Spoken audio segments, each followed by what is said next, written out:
relentless nightmare of water-eroding stone thrust Zhang Chi into a world shrouded in the mists of fate's turning point. Awoken by the persistent sound of dripping water, Zhang Chi found himself startled. In his dream, he had become a stone, confronted by a droplet threatening to bore through his head. Reaching for his forehead, the dampness he felt alarmed him, only to realize it was from a leak in the roof. Upon looking up, the familiar white ceiling had vanished, replaced by rough wooden sticks and a chaotic thatch. Surveying his surroundings, he noticed the walls were similarly constructed with sticks and filled with dry grass. Through the gaps, all was pitch black outside. The ground was muddy from the rain, save for a dry spot around a central campfire. "Welcome to the world of mist," a cold, mechanical voice echoed in his mind, followed by 7 crucial warnings. The shelter is your only refuge. Nights are extremely dangerous. Disasters are frequent. A treasure chest will appear within the 7-day novice protection period. The blue planet grants you a final gift of talent, and the survival manual never disappears. Inside the thatched hut, on a square meter wooden table, lay a black manual and a stone axe. The manual's interface resembled a foldable tablet, with functions like announcements, personal information, and shelter information. A brief announcement chilled Zhang Chi. The first natural disaster, a great flood, will commence after the 7-day novice protection period ends. Gazing at the flimsy hut that seemed like it could be kicked down with ease, Zhang Chi's spirits nearly collapsed. But he quickly regained composure. Perhaps the shelter was on high ground, or at worst, he could find a mountain to temporarily escape. Eagerly opening his personal information, he discovered his awakened talent ascension. 3 times a day, he could upgrade an item's quality by 1 level, up to extraordinary quality. This talent kindled hope for survival in Zhang Chi. Although it failed when used on the shelter, it didn't consume a usage. The chat channel was filled with cries for help and despair from thousands of survivors. Some sought relatives, others promised villas, but most lamented their fate. Then a message, "Daybreak has come," caught Zhang Chi's attention. Peering through the wall's gaps, he indeed saw a faint light, with tall trees looming in the distance. After assessing the table and campfire inside, Zhang Chi picked up the stone axe, which was surprisingly handy despite its crudeness. Carefully observing along the walls to ensure no large beasts were outside, he gripped the stone axe tightly and pushed open the door. A forest came into Zhang Chi's view. Trees about 6 or 7 meters high stood scattered, with shrubs and weeds interspersed, giving the area a not particularly dense appearance. Fine rain drizzled from the gray sky. It wasn't heavy, but his thin jacket would be soaked through in at most half an hour. Zhang Chi looked down to assess his gear. A completely non-waterproof cotton tracksuit, and a pair of even more fragile canvas shoes. This attire was a burden in the rain, exacerbating heat loss. Although he had anticipated the rain from the leaking thatch hut, seeing it firsthand still weighed heavily on his heart. The situation was extremely tricky. To upgrade his shelter, he had to collect materials in the rain. A short time in the rain was bearable, but trekking all day in it could lead to serious consequences. Being soaked with continuous heat loss could easily cause illness. In this wilderness, without medicine or basic warmth, even minor discomfort could be life-threatening. Staying in the leaking hut was equally dangerous. There was no guarantee the rain wouldn't intensify, and the current shelter couldn't even provide basic rain protection. Weighing his options, Zhang Chi resolved. He had to gather enough materials for the upgrade today, or spending a night in the mud could make illness the least of his worries. The survival manual showed the day's weather. Light rain, temperatures between 1015 degrees Celsius, no wind, and only 8 hours of daylight. The current disaster was a major flood, with 7 days remaining. Time was pressing, so Zhang Chi immediately set into action. He cautiously stepped into the forest, the wet grass soon soaking his pant legs. In the distance, the fog thickened, reducing visibility to a few hundred meters, making him extra vigilant after all. This place was called the Mist World, and the dangers hidden in the fog were not to be underestimated. He soon found a suitable tree and cautiously swung his stone axe at it, then quickly stepped back. Water cascaded from the tree canopy, and despite his quick reaction, a few droplets still landed on him. After several attempts, the water on the tree was finally cleared.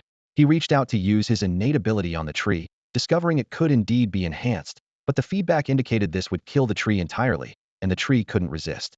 He immediately halted the ability. Although the system showed it could be stopped at any time, he wasn't willing to take the risk. Returning to the task, Zhang Chi focused on chopping the tree. Fortunately, the tall canopy provided some shelter from the rain, preventing him from being completely exposed. After a dozen strikes, a 2-finger-deep notch appeared in the trunk. He calculated that it would take at least 20 more minutes of effort to fell the tree. As Zhang Chi's energy waned and the stone axe wore down his palms, his pace of chopping gradually slowed. He paused, recalling the clue mentioned by the mysterious voice there should be a treasure chest near the shelter. If he could find better tools, like a machete, his efficiency would undoubtedly increase significantly. With this in mind, he set the stone axe aside and cautiously began exploring the area around the shelter, keeping an eye out for any wild fruits. An hour later, he had thoroughly searched the area within a 500-meter radius to the south, but found nothing.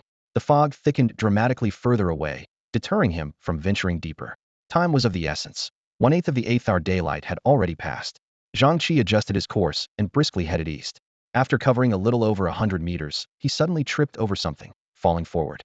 Fortunately, he landed in a patch of dense grass, which dampened his clothes but left him uninjured. Getting up and looking back, a smile spread involuntarily across his face. It turned out to be a wooden treasure chest hidden in the grass. He wouldn't have discovered it without that fall. Eagerly, he picked up the chest and took out his survival manual to identify it. Wooden treasure chest, common quality, a provision from the misty world for survivors, guaranteed to contain basic tools. Just as he was about to open the chest, a thought struck him since the chest had a quality attribute. Could it be upgraded? Acting on this idea, he activated his talent, channeling energy from within his body through his hands into the chest. A flash of white light, and the wooden chest in his arms became heavier, its texture shifting from rough wood to cold metal. Upon reevaluation, black iron treasure chest, superior quality, a provision from the misty world for survivors, guaranteed to contain basic tools. Zhang Chi couldn't wait to lift the lid. Inside lay 3 items, the most striking of which was an axe. Upon closer inspection, his excitement grew. Refined iron axe, superior quality, a high-grade iron axe with no special effects, but excellent sharpness and durability. This exploration was worth it.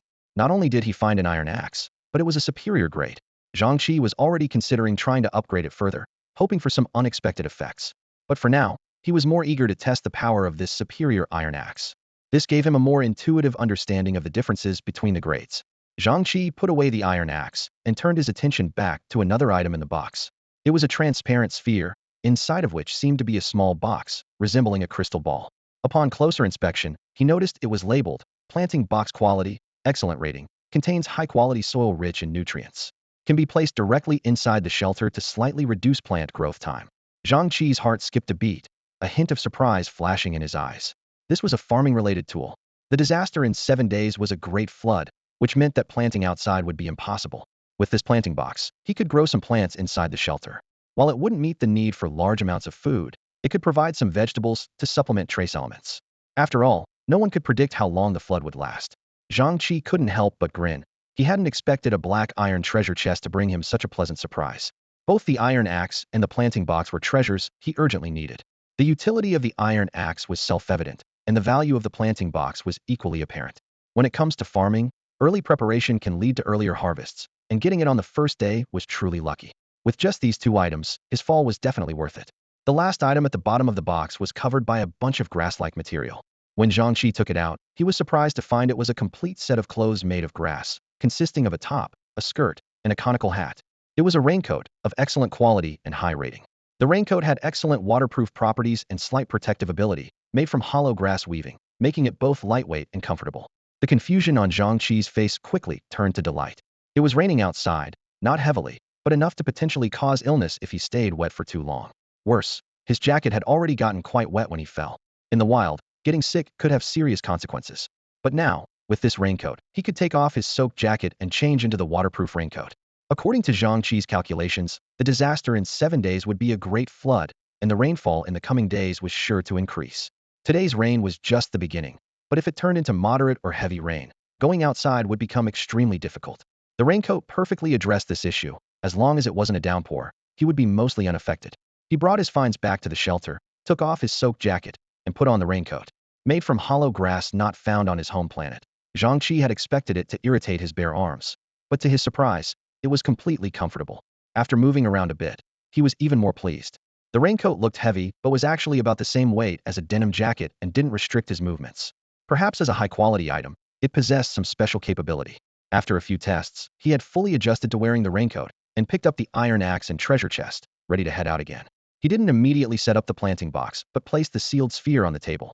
The water in the shelter was accumulating, and without seeds, it was better to wait for the shelter to be upgraded before making any plans. After stepping outside, Zhang Chi vaguely felt the rain had intensified, but he didn't dwell on it, instead placing the black iron treasure chest on a rock. The earlier exploration hadn't revealed a water source, but now with the chest, he planned to collect some rainwater. Rainwater generally isn't toxic, and he had drunk it while exploring before. Once boiled at night, it should be safe to drink. Wearing the raincoat and carrying the iron axe, Zhang Chi ventured into the forest depths. From a distance, a man dressed in a raincoat and wearing a conical hat walked through the misty woods, resembling a lone hero in the rain. Except his weapon was not a sword but an iron axe.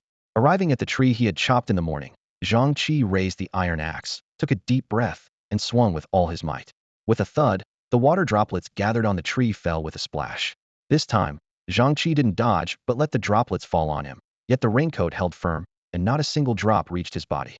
Satisfied, he looked at the tree trunk and saw two axe marks, one left by the stone axe and the other by the iron axe. The stone axe had taken over a dozen swings to make a two-finger-deep mark, while the iron axe's mark was only 1 finger deep. However, Zhang Chi wasn't satisfied, so he activated his special ability. With the command, ability, activate, a strange energy enveloped the iron axe. Simultaneously, the iron axe in Zhang Chi's hand became extraordinarily light, causing his expression to change. Zhang Chi was startled and quickly raised the axe in his hand. It wasn't until he saw a completely silver-white, gleaming metal axe appear in his grasp that he breathed a sigh of relief. In that moment of transformation, the iron axe lost its weight, making him think it had vanished into thin air. He examined the new axe carefully as system information appeared. Light steel axe, excellent quality. Effect, reduces stamina consumption when chopping wood. Description, made of light steel, extremely lightweight, increases weight when swung, very hard, exceptionally sharp, and reduces stamina consumption. Zhang Chi's eyes lit up. The quality levels of items are categorized as common, good, excellent, superior, ultimate, and transcendent, and this axe had reached the excellent level. It actually works. Zhang Chi whispered in delight. He hadn't held much hope before, just tried it with a why-not attitude. But he hadn't expected his ability could truly nest, upgrading an item and then upgrading it again. A series of possibilities flashed through his mind. If this method worked with treasure chests, what about other things? Like upgrading ingredients and then upgrading the dish after it's cooked? Or upgrading metal, forging it, and then upgrading it again? A smile spread across Zhang Chi's face, filled with endless possibilities. Despite his excitement, Zhang Chi knew the immediate task was still to chop wood. He raised the light steel axe high and immediately felt its lightness. Though made of metal, it felt as light as a plastic toy axe in his hand. He swung the axe with force, and amazingly, as it hit the tree, he felt an added weight. He aimed above the previous marks to compare the difference between excellent, good, and common levels. As the axe descended, instead of the expected thud, there was a crisp thwack. Zhang Chi looked closely. Eyes widening, the silver-white light steel axe had sunk half its blade into the tree trunk, a full 3 fingers deep. He had anticipated that the excellent level would be stronger than the good level, but not by this much. Excited, he quickly pulled out the axe and chopped again. After just 5 or 6 swings, a large tree crashed to the ground at his feet, the entire process taking only a few seconds from the first swing to the tree falling. This efficiency was more than 10 times that of a stone axe. Even more astonishing was that despite swinging with all his might, he barely felt any stamina drain, not even needing to catch his breath. This was thanks to the light steel axe's almost non-existent weight and its special stamina-reducing effect. Using a stone axe, chopping one tree would take a long time, and the stamina loss would force him to rest for quite a while. Zhang Chi looked at the fallen tree and pulled out his survival manual to dismantle and collect it. The survival manual could directly break down the tree into timber with a 1 cubic storage capacity. Although not large, it was better than nothing, as he couldn't possibly carry such a large tree back to the shelter otherwise. The tree disappeared from the ground, and Zhang Chi gained 11 units of wood. He noticed that in the storage space, the tree had been transformed into neat logs. Even the branches had been converted into wood. Zhang Chi roughly estimated that with a stone axe, including rest time, chopping one tree in half an hour was feasible. If he was a bit more energetic and diligent, he could collect 100 units of wood in 5 hours. It seems that even those with less talent can upgrade their shelters on the first day. Zhang Chi refocused and continued chopping trees, intentionally slowing his pace and strength to conserve energy. Even though he hadn't encountered a single rabbit during his earlier exploration, the wilderness was full of unseen dangers, and conserving energy was crucial. Thanks to the sharp edge of his lightweight steel axe, he maintained a pace of felling 1 tree per minute, even as he scouted the area. After 10 minutes, he had gathered 100 units of wood, filling up the storage space in his survival guide. With no other choice, he returned to the shelter to offload the wood. The shelter was small, just over a dozen square meters, with a muddy floor and limited space for stacking wood.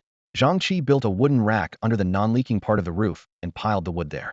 Then, he headed out again in another direction to continue chopping trees. Repeating this cycle for 2 hours, Zhang Chi began to feel a tinge of fatigue, despite being mindful of his energy and benefiting from the special effects of his axe. However, his spirits lifted as he saw the results. Half of the thatched hut was filled with wood. He didn't stack the wood too high, fearing instability and excessive effort.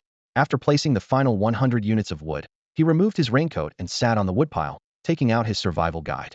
Zhang Chi assumed everyone was busy gathering resources, but when he checked the chat channel, he realized that wasn't the case. The messages were coming in quickly, filled with amusing content. I'm not going out to chop wood in the rain. What if I catch a cold? Laziness is one thing, but don't pretend it's about avoiding a cold. I moved stones all morning yesterday and didn't catch one. Upstairs, do you think we're still on Blue Star? We're in the wild, alone. A cold could be deadly. Oh no, really? I've started sniffling. Am I going to die?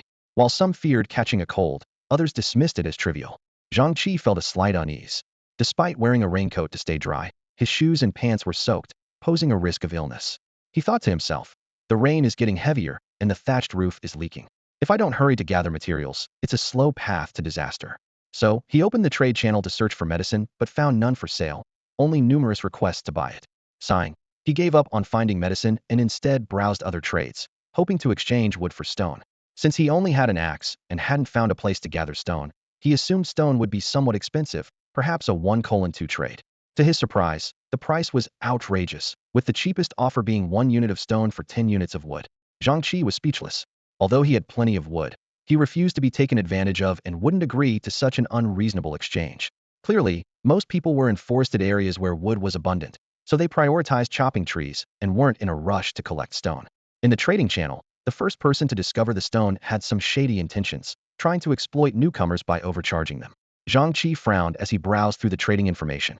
It wasn't just the stones. The prices of other items were also outrageous. A mere wild fruit was priced at 10 units of wood, and an ordinary axe demanded 100 units of wood, which was simply absurd. What amused him most was that someone was trying to sell clear water during this downpour, asking for 10 units of wood or stone for just 100 milliliters, as if everyone had become irrationally desperate for water. After all, it had only been 3 hours since they arrived, and even without the rain, such exorbitant prices shouldn't be accepted. After scanning the offerings and finding nothing worth trading, Zhang Chi leaned against a pile of wood and closed his eyes to rest. He had already accumulated over 1,000 units of wood, far more than needed for upgrading his shelter. However, with the current chaotic prices, he decided to wait and see, planning to make decisions once the market stabilized at night. He understood well that for an average person, collecting 100 units of wood and 50 units of stone in a day was the limit. When night falls, and straw huts become soaked and uninhabitable, and darkness requires fuel for lighting, the true value of wood will become apparent. At that time, when those still out in the rain return, the market gap for wood will inevitably emerge. In the afternoon, he didn't plan to continue chopping wood but decided to explore the surrounding area instead. The rich rewards from the treasure chest he stumbled upon in the morning made him eager for more. Besides, he still needed stones for upgrading his shelter, and he didn't want to rely on those overpriced trades. After all, choosing to buy and being forced to buy are two entirely different things. The south had already been explored, and he had slightly surveyed the east while chopping trees, even finding a treasure chest, so the chances of finding another chest there seemed slim. Thus, Zhang Chi decided to head north. The northern environment was generally similar to the other directions, but he noticed that the vegetation here was particularly lush. This led him to suspect that the north might be closer to a water source. With this hypothesis in mind, he quickened his pace to explore further. However, the outcome was disappointing. There were no treasure chests, not even a single fruit to be found. The resources here were far scarcer than he had anticipated. Apart from patches of weeds and shrubs, there was scarcely anything useful, and the trees bore no fruit. Could it be a seasonal issue, or do these trees simply never bear fruit? There were some stones, though, and he didn't waste time, collecting 5 units of stone. The process was somewhat slow since the stones were scattered around and often concealed by weeds. Zhang Chi noticed that the frequency of stones seemed to increase the further north he went. After half an hour of exploration, he found himself 500 meters north of the shelter. Before him lay a distinct boundary of fog, similar to what he had encountered during his exploration in the south. On the side closer to the shelter, the fog was lighter and didn't affect visibility, but the further he went, the denser it became, reducing visibility to about 100 or 200 meters. Zhang Chi hesitated for a moment, clenched his teeth, and decided to venture deeper. He knew that the north was not only rich in resources, especially stones, but upgrading the shelter would eventually require him to come here. Moreover, he felt prepared his axe was of excellent quality, capable of chopping trees and handling other dangers. Although his raincoat didn't offer much defense, it was sufficient for emergencies. More importantly, he still had one use of his talent left for the day. If danger arose, he could immediately enhance the raincoat to boost its defense. With this in mind, Zhang Chi felt a sense of clarity and decided to continue his exploration north, though his steps became much more cautious, and he remained highly alert. After an hour of walking, Zhang Chi was pleasantly surprised to discover a small pile of stones ahead, remnants from a larger boulder that had shattered. He quickened his pace to collect them, storing them in the space of his survival manual. This small pile unexpectedly yielded 43 units of stone, and combined with the more than 20 units he had previously gathered, he now had a total of 70 units. This greatly improved his mood, as upgrading the shelter was now within reach, and he no longer needed to worry about the roof leaking at night. Just as Zhang Chi was about to return to the shelter, he suddenly heard a faint, screeching noise, like fingernails scraping across a table. He stopped in his tracks, cautiously approaching the source of the sound, his axe raised slightly. This wasn't a reckless decision. The proximity to the shelter meant that any nearby wild animals would eventually discover it. It was better to investigate now and possibly strike first, or at least be mentally prepared. After walking about 20 meters, the screeching noise sounded again. This time, Zhang Chi pinpointed the source of the sound. Through the gaps in the trees, he saw a yellow feline creature about a meter long, lazily rolling around, and occasionally using one paw to scratch a nearby wooden treasure chest. He quickly crouched down. Although he was quite far from the leopard, and there were many trees and bushes in between, Zhang Chi still couldn't see clearly. He was also unsure if the survival manual could identify the target from such a distance. Zhang Chi carefully took out the survival manual, moving so quietly that he made almost no sound. After all, felines are highly alert, and even the slightest rustle can set them on edge. The leopard was not particularly large, and its strength was average, specializing in speed for hunting. Since it was still young, it could only prey on weaker animals. Zhang Chi glanced at the information in the manual, his eyes narrowing sharply. He held a sharp blade in his hand. Although the leopard wasn't particularly strong, he maintained a healthy respect for fierce creatures like wolves, tigers, and leopards. Despite this, he felt a tinge of reluctance, as the leopard held a wooden treasure chest. If he could seize it, it might contain something valuable. Zhang Chi was quite capable himself. The sharpness of his lightweight steel axe was enough to easily kill a leopard, and he could even take down a bear. Yet, he knew that battling such a beast would inevitably result in injury, possibly severe. He did not want to take such a risk at this crucial moment, especially with the leopard's speed, which made it impossible to catch up. If it escaped, the vengeful nature of felines could lead to serious consequences. Deciding to abandon the confrontation with the leopard, Zhang Chi quietly retreated, intending to leave unnoticed. However, just as he stepped back a few paces, the grass in another direction suddenly rustled violently. A blurry gray figure flashed by, and quickly fled upon seeing the leopard. The leopard instantly lifted its head, eyes sharply locking onto the figure, and then swiftly pursued it, disappearing from view in no time. This unexpected turn of events rekindled hope in Zhang Chi's cooled heart. It was just a box, and without the leopard cubs around, would it really pursue him relentlessly for just a treasure chest? Gritting his teeth, Zhang Chi quickly moved toward the chest, keeping his eyes fixed on the direction the leopard had gone. Soon, he reached the wooden chest and stored it in the space of his survival manual. After securing the chest, Zhang Chi hesitated for a moment, then decisively headed west after carefully determining the direction. Along the way, he was extremely vigilant, constantly checking his surroundings and frequently glancing back over his shoulder. At the same time, he grabbed a handful of leaves and began rubbing them over himself vigorously. This wasn't a sudden bout of madness, but a precaution to prevent the leopard from tracking him by scent. Felines have an extremely keen sense of smell, and although Zhang Chi saw the leopard leave, the rain made sense dissipate quickly. Without the rain's help, he would never have risked taking the chest. Fortunately, it seemed the leopard was too focused on hunting, or perhaps Zhang Chi had effectively masked his scent, as he didn't encounter the leopard on his way back. After a circuitous route, Zhang Chi returned to the west side of the shelter, the only unexplored direction within a 500-meter radius. Looking back at the misty boundary line, he made a decision to explore the western area before nightfall. Since the leopard hadn't followed him, Zhang Chi believed he had adequately masked his scent, and with the rain quickly dispersing scents, the leopard would have a hard time finding him unless it searched meticulously. Moreover, he recalled that when exploring the other three directions, he had hardly seen any animals or creatures, not even insects. This reminded him of the misty boundary line, which seemed to denote a beginner's protection period. Presumably, the beginner's protection zone should provide basic survival resources. Zhang Chi felt it necessary to search the area to avoid running out of food when night fell. He began exploring the western area, observing the surrounding trees, and noticed that the trees here differed from those in other directions. The leaves were broad, the trunks sturdy, yet they were shorter than the trees to the north. This reminded Zhang Chi of the trees to the south, similar in nature. He hadn't noticed this in his haste to explore the south earlier in the day, and it stirred something in his mind. However, after half an hour, Zhang Chi hadn't found any valuable clues, and anxiety began to rise. As the sky darkened, he decided to return to the shelter. But just as he was about to turn back, a cracking sound suddenly came from not far away. He looked closely and saw a large tree falling to the ground. The tree didn't appear to have been chopped down by human hands. Instead, it seemed to have naturally fallen due to the end of its life.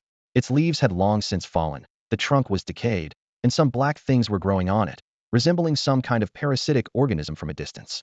In the dim light, this scene sent a chill through Zhang Chi's heart.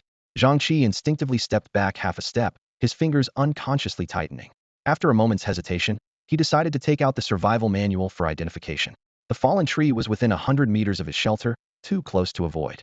The previous plan to hide in the mountains like a caveman had long been abandoned. The fog was too thick, and leaving the vicinity of the shelter meant visibility was terrifyingly low, making it impossible to discern whether there were mountains around.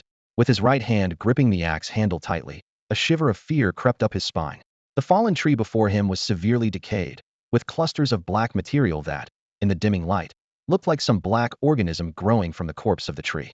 With a nervous heart, Zhang Chi took out the survival manual for identification.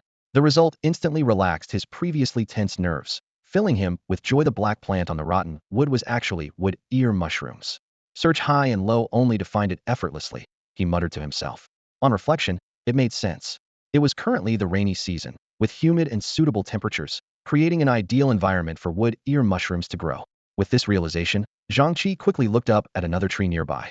Upon closer inspection, he indeed found a small patch of wood ear mushrooms on the trunk. At that moment, Zhang Chi could have slapped himself. Growing up in the countryside, he remembered how, the day after rain, the elders in the village would go up the mountains early to pick mushrooms and wood ear mushrooms.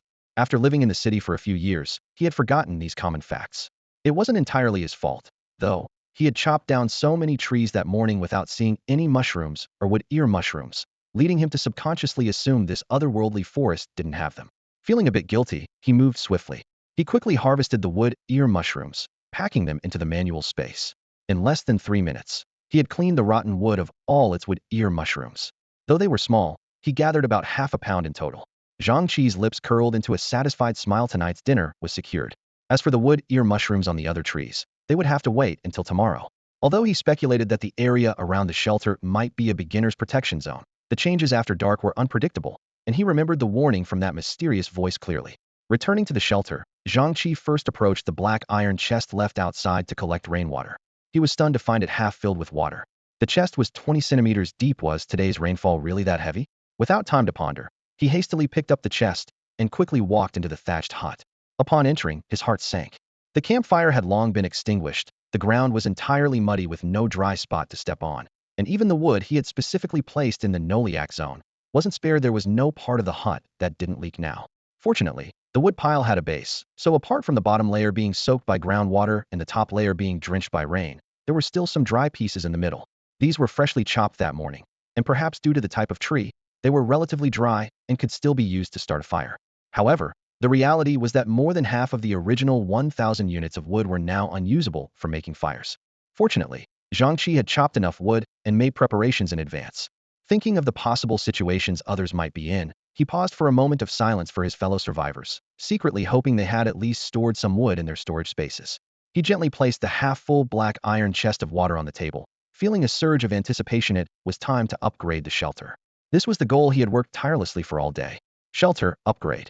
As soon as he spoke, the dim thatched hut burst into a blinding white light, forcing Zhang Chi to close his eyes. Accompanied by a slight tremor, the hut began expanding at a visible speed, undergoing a dramatic transformation. Seconds later, when he reopened his eyes, he was greeted by a brand new wooden cabin. The once dilapidated thatched house had transformed into a solid wooden structure over 30 square meters in size, with its walls and ceiling seamlessly joined by thick wooden planks, exuding a reassuring sense of sturdiness. Looking down, he noticed the floor was now covered with neat wooden boards. Wondering about the stone's whereabouts, he stepped outside and discovered the entire foundation of the shelter was constructed with stones, elevating it more than 10 centimeters above the surrounding ground. Opening the survival manual, new information appeared. Shelter cabin. Level 1. Expandable buildings. 3. Upgrade conditions. None.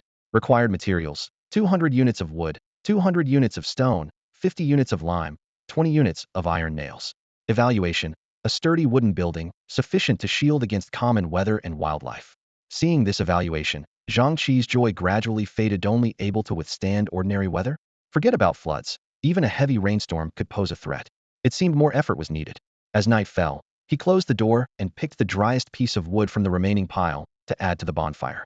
To his surprise, the upgraded bonfire had not disappeared. The moment the wood fell in, flames sprang up spontaneously. Bonfire. Grade, none. Effect. Burns automatically when fuel is added. Evaluation. A small aid to survivors in the misty world. This feature gave Zhang Chi a sigh of relief as an ordinary person with no wilderness survival skills. Starting a fire in the rain would have been nearly impossible. He used the remaining stones to build a simple frame beside the bonfire, placing the black iron chest filled with water on top. While he could only purify water by boiling it in the most primitive way, at least here wasn't Blue Planet. With no industrial pollution, rainwater should be much cleaner than river water. Having settled these matters, Zhang Chi finally had time to carefully examine the new options available after the upgrade. The shelter interface now featured several expandable buildings. Workbench allows crafting of items according to blueprints. Fence provides basic protection. Stove used for cooking food without cookware. Toilet equipped with a simple toilet. Additionally, there were facilities for indoor separation, such as wooden walls, doors, and windows, as well as decorative features like balconies and fireplaces. Aside from the workbench and toilet, the other facilities didn't seem urgent. Checking the material requirements. The workbench required 20 units each of wood and stone, while the toilet needed 30 units of wood and 10 units of stone. While wood was plentiful, the existing 20 units of stone had partially been used to support the chest, so it seemed necessary to acquire more through the trading channel. But before that, it was time to open a treasure chest for some excitement. Taking out the chest, Zhang Chi eagerly rubbed his hands together. Talent, activate. After using his special ability, the previously claw-marked wooden treasure chest instantly transformed into a black iron chest. Zhang Chi eagerly lifted the lid, and a faint light flashed as 3 items were neatly arranged inside. 3 items again. Zhang Chi frowned slightly, but his hands didn't stop moving as he picked up the first item. The texture surprised him. It was rough, yet familiar. Holding it up to the flickering firelight, he realized it was a piece of ginger the size of a large basin. This flat piece of ginger took up most of the space in the chest. What am I supposed to do with such a huge piece of ginger? Zhang Chi said with a wry smile, joking to himself. Am I supposed to make ginger and wood ear stew? I'm not a cafeteria chef. Just as he finished speaking, a thought struck him, and his expression changed dramatically. A system notification appeared. Ginger King. High quality, the king of ginger. Its size and effects far surpass those of its kind, with benefits such as dispelling damp cold, promoting blood circulation, and enhancing digestive ability. Zhang Chi was overjoyed. This was practically a miracle cure. On Earth, ordinary ginger could alleviate colds, so the effects of this superior otherworldly Ginger King must be even stronger. He carefully placed the Ginger King on the wooden table, treating it like a rare treasure. Next, he retrieved the remaining 2 items from the bottom of the chest. A bottle of liquid the size of a bottle of mineral water and an ancient-looking scroll. He immediately assessed these unfamiliar items. Fertilizing liquid. High quality. Accelerates plant growth. Rich in plant nutrients, it can quickly catalyze high-quality plants, with growth effects indistinguishable from natural growth. Note: use sparingly. Zhang Chi's eyes lit up. This was perfect for the Ginger King. Although he knew nothing about growing ginger, the fertilizing liquid significantly increased his chances of success. Finally, there was the mysterious scroll. Contract scroll, high quality, allows for signing an unbreakable contract with a living being. Guaranteed success with common creatures, 30 success with high-quality ones, and negligible chance with anything above that. Cannot be used on humans. What a pleasant surprise, Zhang Chi thought, holding the magical scroll, already beginning to consider its potential uses. Although it couldn't cast magic, it could provide him with a reliable companion. Zhang Chi stared at the contract scroll in his hand, contemplating. It didn't have to be a ferocious beast like a lion or tiger. Even a horse for riding would suffice. His thoughts drifted back to his awkward encounter with the leopard that afternoon. If he had this scroll then, he wouldn't have had to flee in panic. Perhaps he could even leisurely keep a big cat as a pet, like those Middle Eastern tycoons on Blue Star. Carefully, Zhang Chi stowed the scroll in his backpack and turned to attend to the boiling water. He poured the hot water into a new treasure chest, giving it a gentle shake for a simple clean. Then he broke off a piece from the Ginger King, skillfully dividing it into smaller chunks, placing them in the chest, and adding half a chest of water. He estimated it to be about 6 or 7 liters, far more than he needed personally, and planned to trade the excess later. Next, he took out a planting box and placed it in the corner. It was a 1-meter square wooden box, half a meter deep, filled with fluffy black soil. Zhang Chi took out a nimble steel axe and precisely cut 9 ginger pieces of varying sizes from the Ginger King, burying them in the soil in a grid layout. He took out a growth accelerator and cautiously dripped half a capful on each ginger piece. Unsure of the exact amount needed, he decided to use a little and observe the effects the next day. Seeing no immediate response, Zhang Chi stopped waiting and sat on a pile of dry wood. He opened the survival manual. It was already past 6 in the afternoon, and it had been dark for over an hour. A message on the manual's chat channel caught his attention. Haha, finally upgraded my shelter to level 1, thanks to chopping a tree in the dark. This was followed by a series of replies. Do you have any sympathy? Many of us are still living in thatched huts, and you're bragging instead of helping. I think everyone who has upgraded their shelters should contribute materials to help those of us who haven't. Who can you blame if you're not making an effort? With a bit of hard work, you can gather enough materials to upgrade your shelter. Even if you're a bit short, you can trade items from treasure chests. Stop being a digital beggar. Guys, let's not argue. Does anyone have dry wood suitable for a campfire? I'll trade 2 pieces of wet wood for it. The trade ratio for dry to wet wood is already 1 to 3, and it might soon be 1 to 4. Who would trade with you? Zhang Chi quickly switched to the trade channel and searched for wood. Indeed, what the chat channel said was true. 1 unit of dry wood could be traded for 3 units of wet wood, which shocked him. With a cubic meter of space in the survival manual, how could dry wood be so scarce? After inquiring in the channel, he realized the situation. Most people's shelters were in environments similar to his, with abundant trees but scarce stones. People generally chopped trees first and carelessly piled the wood inside their thatched huts before searching for stones. Zhang Chi had specifically placed his wood in non-leaking spots, yet much of it was still wet. The condition of carelessly stored wood was easy to imagine. Sensing a business opportunity, he quickly selected the dry wood that could be directly ignited, reserving a few pieces for himself, and put the rest up for trade. He had a considerable amount of wood and planned to trade it for stones, as trees were plentiful, but stones were becoming increasingly scarce. While browsing the trade channel, he found that the exchange rate for stones to wet would range from 1 to 2 to 1 to 3, while dry wood to wet wood had reached 1 to 3, with even 1 to 4 ratios starting to appear. To sell quickly, he decided on a moderate price. Zhang Chi, selling large quantities of dry wood, 1:1 for stones, limited to 1 per person, first come, first served. After posting, he didn't wait for responses and immediately put some half-wet wood by the campfire to dry. Meanwhile, the survival manual vibrated continuously, with private messages pouring in. Zhang Chi opened them to see a flurry of messages. Hey, I don't have any stones. Can I trade a piece of wet wood with you? There's really no difference, and you won't lose out. If there's no difference, why are you trading at all? Block. We're all fellow Blue Star citizens who have crossed into another world. We should help each other. How can you profit from this? You should give your wood away for free. Why don't you give me some materials for free, you idiot? Block. Although these messages were annoying, they were limited in number, and Zhang Chi blocked each sender. Suddenly, one peculiar private message caught his attention. Hey there, I don't have stones, but can I trade this with you? Original black stockings. Attached were several photos. Zhang Chi looked closely. Those black stockings, so white. Hey boss, can you confirm the deal? You're not backing out, are you?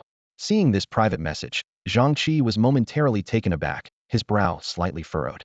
He hadn't realized that transactions required confirmation. As a first-time user of the trading system, he was indeed unfamiliar with the process. He quickly opened the trading interface and discovered that the system offered 2 options: manually confirming each transaction or setting conditions for automatic trading. This gave him the perfect chance to reject trade requests from those he'd recently blacklisted. Zhang Chi carefully reviewed his listings. He had put up 350 units of wood in exchange for an equal amount of stone. According to market trends, wood typically traded for stone at a 2-to-1 ratio, so he could have asked for more. However, after some consideration, he decided against the temptation of higher prices. A higher price might slow down the transaction, he thought, tapping the transaction confirmation button. Besides, those gathered around the bonfire will soon realize they can dry wet wood by the fire and sell it. In a few hours, dry wood will be worth the same as wet wood. It's better to sell early than waste time haggling and regret it later. After completing the transaction, Zhang Chi took stock of his resources. He now had over 500 units of wood and 350 units of stone, neatly stacked in the northeast and northwest corners of his cabin. Both materials were more than enough to upgrade his shelter to level 2. As for nails, he planned to disassemble the black iron chest later to obtain iron.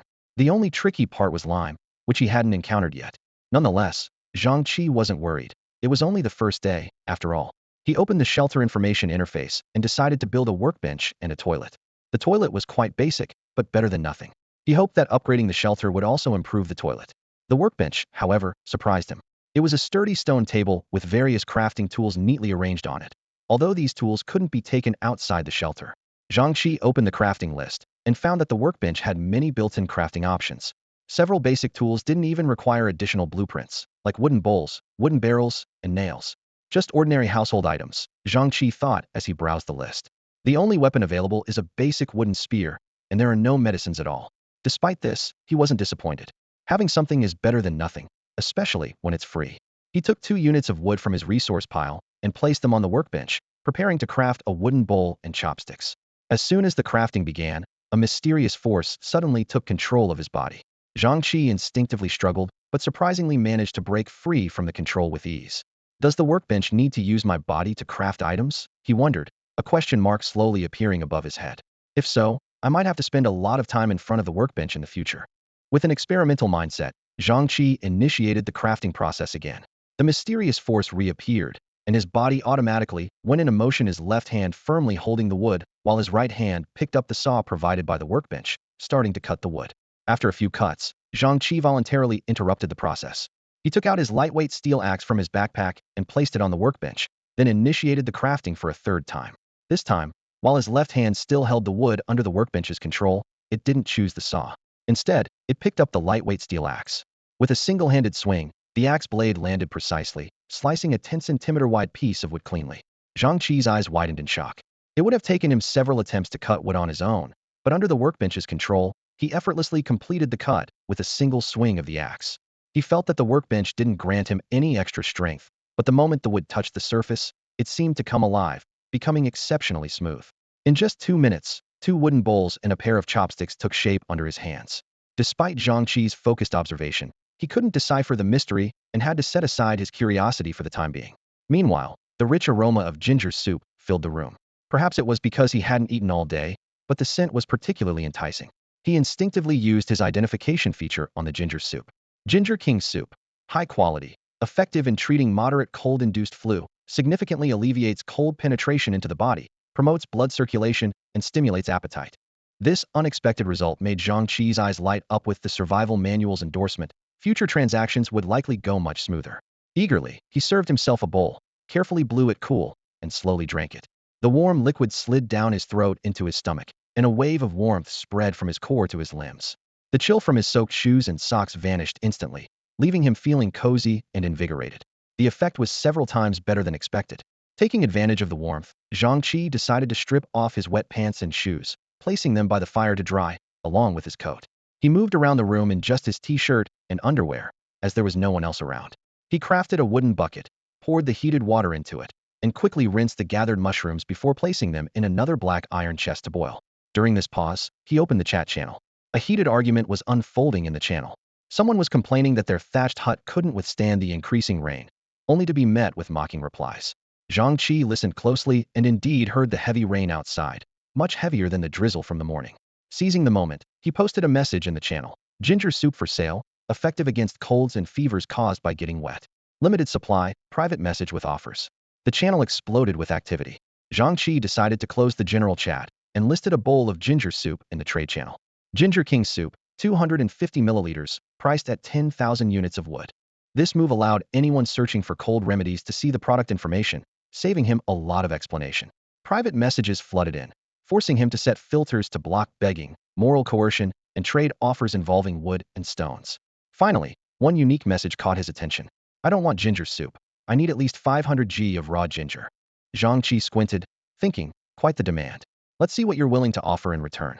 The excellent grade synthesis room can enhance building effects by allowing materials to be synthesized inside, upgrading their quality by 1 level upon completion.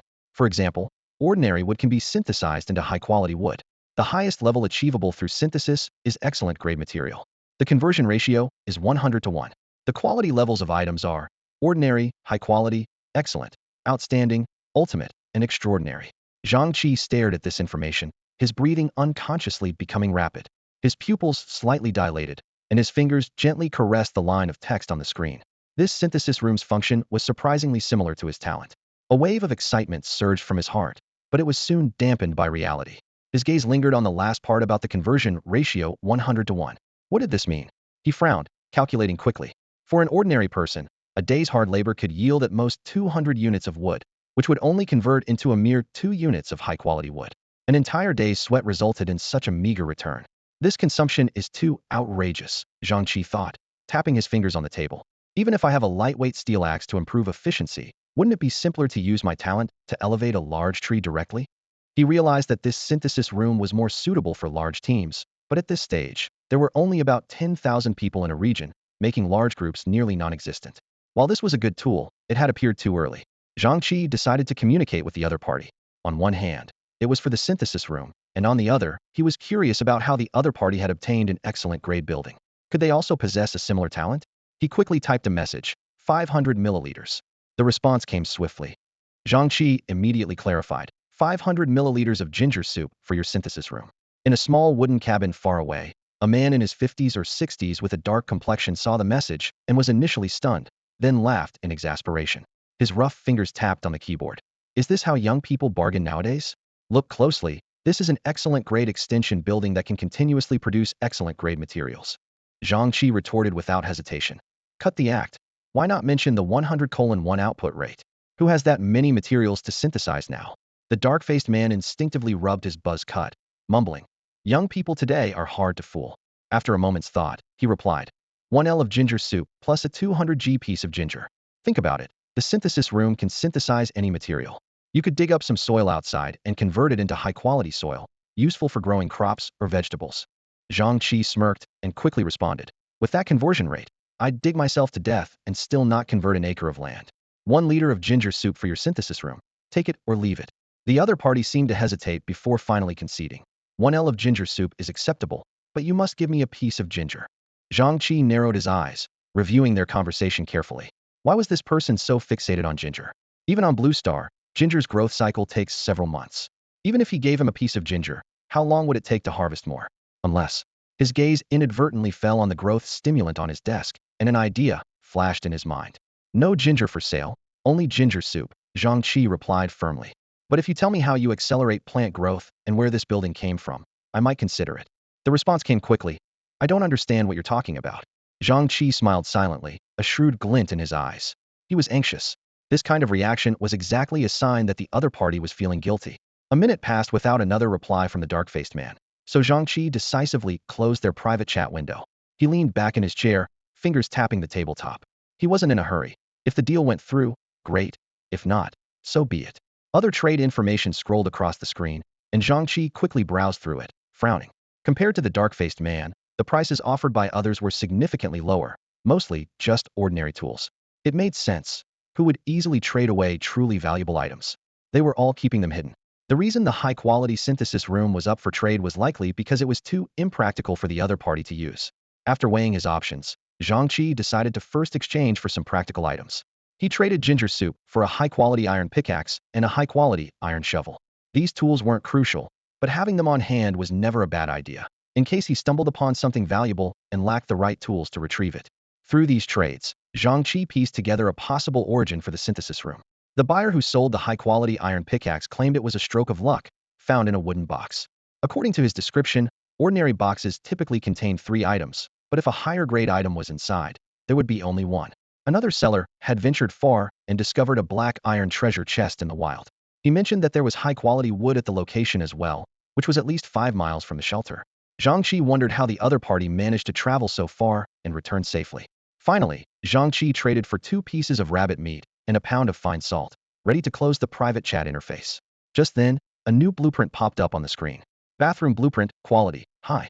Requirements, 20 units of high-quality wood, 20 units of stone, 2 units of rubber. Fixed price, 2 L ginger soup. Zhang Chi stared at the blueprint, his fingers tapping the table lightly. He was indeed interested in it, but the asking price was steep. After all, a level 1 shelter could already build a basic toilet, and a high-quality bathroom seemed more for comfort, with a lower priority. Moreover, he didn't have high-quality wood or rubber on hand, making it impossible to construct it anytime soon. He tried negotiating the price a few times, but the other party was firm, refusing to budge. Reluctantly, Zhang Chi decided to set it aside and check other information. If he had any ginger soup left over, he would consider trading for it later, since any surplus would just go to waste. As for cutting another piece from the Ginger King to brew a new batch, he wasn't planning on it for now. To make this batch of soup, he had already broken off a fist-sized piece of ginger, and the planter box had consumed a quarter of the ginger chunk. Having never planted it before, he wasn't sure what size was appropriate and had to try various sizes. Now, only 2/3 of the Ginger King remained. Ginger wasn't spherical. Although the Ginger King was sizable, it was actually an irregular flat shape. At the current consumption rate, the Ginger King could last at most a week. If the ginger in the planter box grew too slowly, he would have to reduce the amount of ginger soup available for sale tomorrow.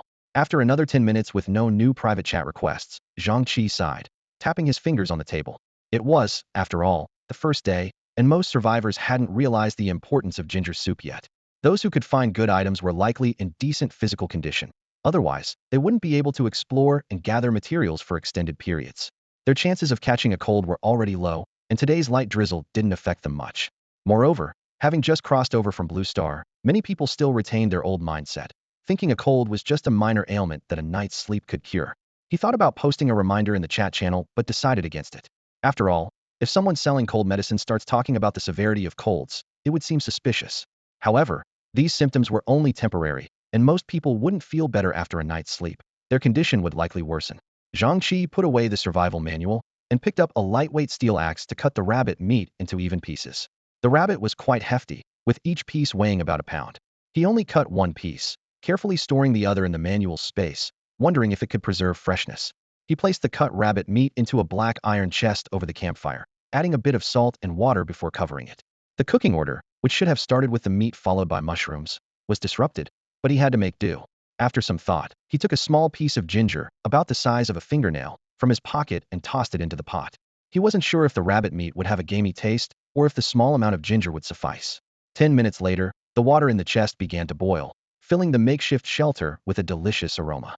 Zhang Chi swallowed involuntarily. Since arriving in this world, he hadn't eaten a decent meal, only having had a bowl of soup.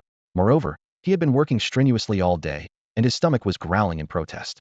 After another 10 minutes, Zhang Chi couldn't resist any longer and eagerly scooped out a bowl of steaming rabbit stew with mushrooms.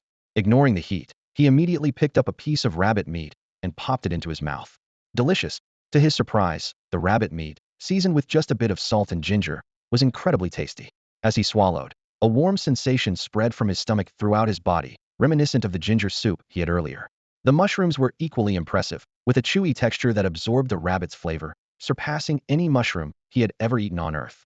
After finishing the bowl of rabbit stew with mushrooms, Zhang Chi felt much of the day's fatigue dissipate. He vaguely sensed a faint energy slowly merging into his body, though it might have been just an illusion. He instinctively clenched his fist, testing his strength, but noticed no change. A whole pound of rabbit meat and over half a pound of mushrooms later, Zhang Chi still felt a desire for more. Normally, he didn't have such a large appetite, likely due to the ginger's appetite-enhancing effect. Satisfied and refreshed, Zhang Chi picked up the survival manual and sighed. Even after eating, there's still work to do. How come working in this other world feels more demanding than the 996 schedule? He smacked his lips and opened the private chat interface. While he was engrossed in his meal, several messages had arrived in the manual, but he was too focused on the food to notice the alerts. Hey blackface guy, I give up. The chest can sometimes contain higher grade items, but in such cases, it only holds one item. I got lucky and found a black iron chest. Here's another tip. Within 500 meters of everyone's shelter, there's a wooden chest, but only one. As for the ginger, I can accelerate plant growth. My talent is in cultivation, which shortens the growth cycle of plants. I've told you everything I know. Will you sell me the ginger now? Hello? Hello? Where are you? Young people these days, no integrity, tricking an old man like me. In the chat channel, everyone's avatars were real and couldn't be faked. Zhang Chi looked at the avatar of this person, a dark-skinned man in his 50s or 60s named Qian Zhongtian. A cultivation talent, huh? Zhang Chi muttered to himself. I was eating just now and didn't see your message. The moment he sent the message, Qian Zhongtian replied instantly, clearly having been waiting for a response. I've told you everything I know. Now, let's talk about the ginger, Zhang Chi said, squinting his eyes as he pondered for a moment before speaking. I can make a trade, but I have two conditions. Go ahead. First, I can only give you a small piece. And until someone else appears in the trading channel selling products with similar effects to ginger tea, you can't sell ginger tea or ginger. Agreed. What's the next condition? The quick response confirmed Zhang Chi's suspicion that this person wanted ginger for more than just business. Recalling his own talent information, Zhang Chi had a few guesses. The second condition is simple. If you ever grow something good or have high-quality seeds to sell, you must consider me first. The dark-faced man paused for a moment, then chuckled and unconsciously touched his crew cut. He thought to himself, did this guy guess I have the talent to enhance plant quality just from a few exchanges? Is he just smart, or does he have a similar ability? Either way, he's someone worth befriending. I agree, but if you have any surplus high-quality plants or seeds, you must sell them to me first. Deal. Let's add each other as friends. My name is Qian Zhongtian. Zhang Chi. The trade was quickly completed. Zhang Chi cut off a thumb-sized piece of ginger and traded it along with 1 L of ginger tea. He didn't bother to discuss the consequences of a breach of contract, as it was irrelevant if the other party started selling ginger tea tomorrow. The small amount of ginger wouldn't pose a threat unless they had an exceptional talent. Besides, since he could acquire ginger, others would eventually obtain similar remedies. However, if the other party could make ginger mature overnight, it would prove they had a powerful talent. It was worth paying a small price to gauge the strength of a potentially formidable survivor. If the other party kept their word, it would confirm Zhang Chi's theory that they had the ability to enhance plant quality or significantly accelerate growth. Such technical expertise, especially in agriculture, would make them a valuable partner for Zhang Chi. Although his talent could elevate plants, they would die after enhancement. If he could first let the other party improve the plant's quality, then enhance it himself, wouldn't that mean the fruit would be enhanced twice? This was the fundamental reason Zhang Chi was willing to give the other party a chance. After the transaction, Zhang Chi was surprised to find that the synthesis room wasn't as large as he had imagined. Instead, it was contained in a small transparent orb, just like the planting box. Holding the orb, he wondered if such a structure could be enhanced. Although his previous attempt to enhance the shelter had failed due to its size exceeding the 1 incubator limit of his talent, this fist-sized orb might succeed. He carefully stowed the synthesis room away, planning to test it the next day. The remaining tasks were quickly completed. He traded the leftover ginger tea for bathroom facilities and noticed the other party's attitude had softened considerably. With the final 1L of ginger tea, he obtained a set of bedding and a high-quality wooden bed. Although the bed was of good quality, it was just furniture with no special effects, providing only a comfortable sleeping experience. Zhang Chi placed the wooden bed near the campfire, laid out the bedding, and put the survival manual by the bedside before lying down to rest. Whether it was the effect of the high-quality bed or sheer exhaustion from the day's events, he quickly fell asleep, leaving only the sound of the crackling fire in the shelter. After an unknown amount of time, the outside remained pitch black, and the survival manual by the bedside suddenly vibrated. Zhang Chi groggily picked it up, wondering why it was vibrating despite being set to do not disturb mode. As soon as he opened it, a new interface popped up, World Announcement. The first day of the World Announcement has concluded, and the Misty World extends congratulations to all the survivors. In 10 minutes, the Misty World will conduct the first evaluation of the survivors, primarily assessing shelter level, expansion buildings, possessions, materials, and strength. After the evaluation, rewards will be distributed based on each survivor's ranking. Zhang Chi was originally drowsy, lying on the wooden bed, but upon seeing this announcement, he immediately perked up and sat up straight. He instinctively touched his personal space and began to carefully calculate his possessions. Shelter level. Zhang Chi muttered to himself.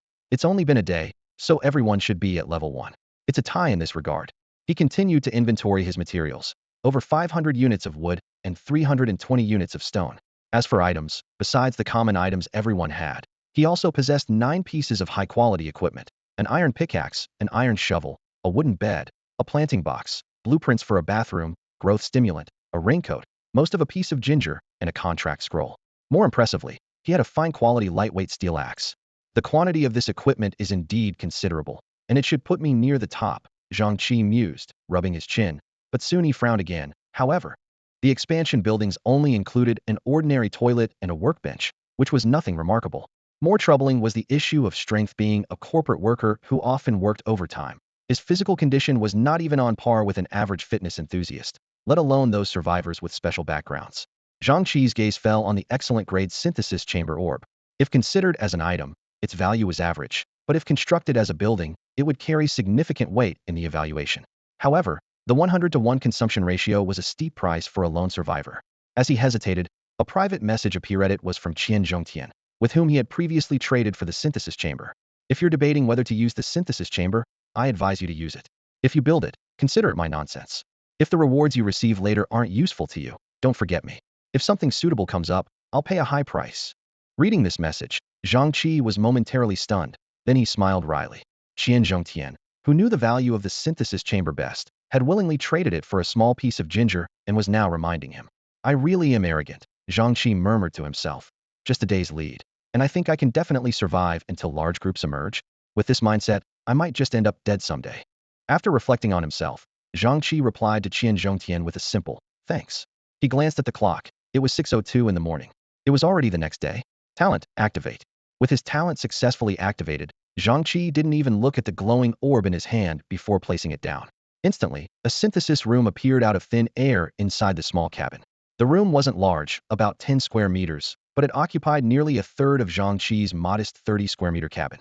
Fortunately, he placed it on the south side. Otherwise, he and his bed might have been pushed out. The quality of the synthesis room was marked as excellent, and its effects appeared before Zhang Chi's eyes. Materials placed inside can be synthesized, upgrading their quality by 1 level. For example, turning ordinary wood into high-quality wood.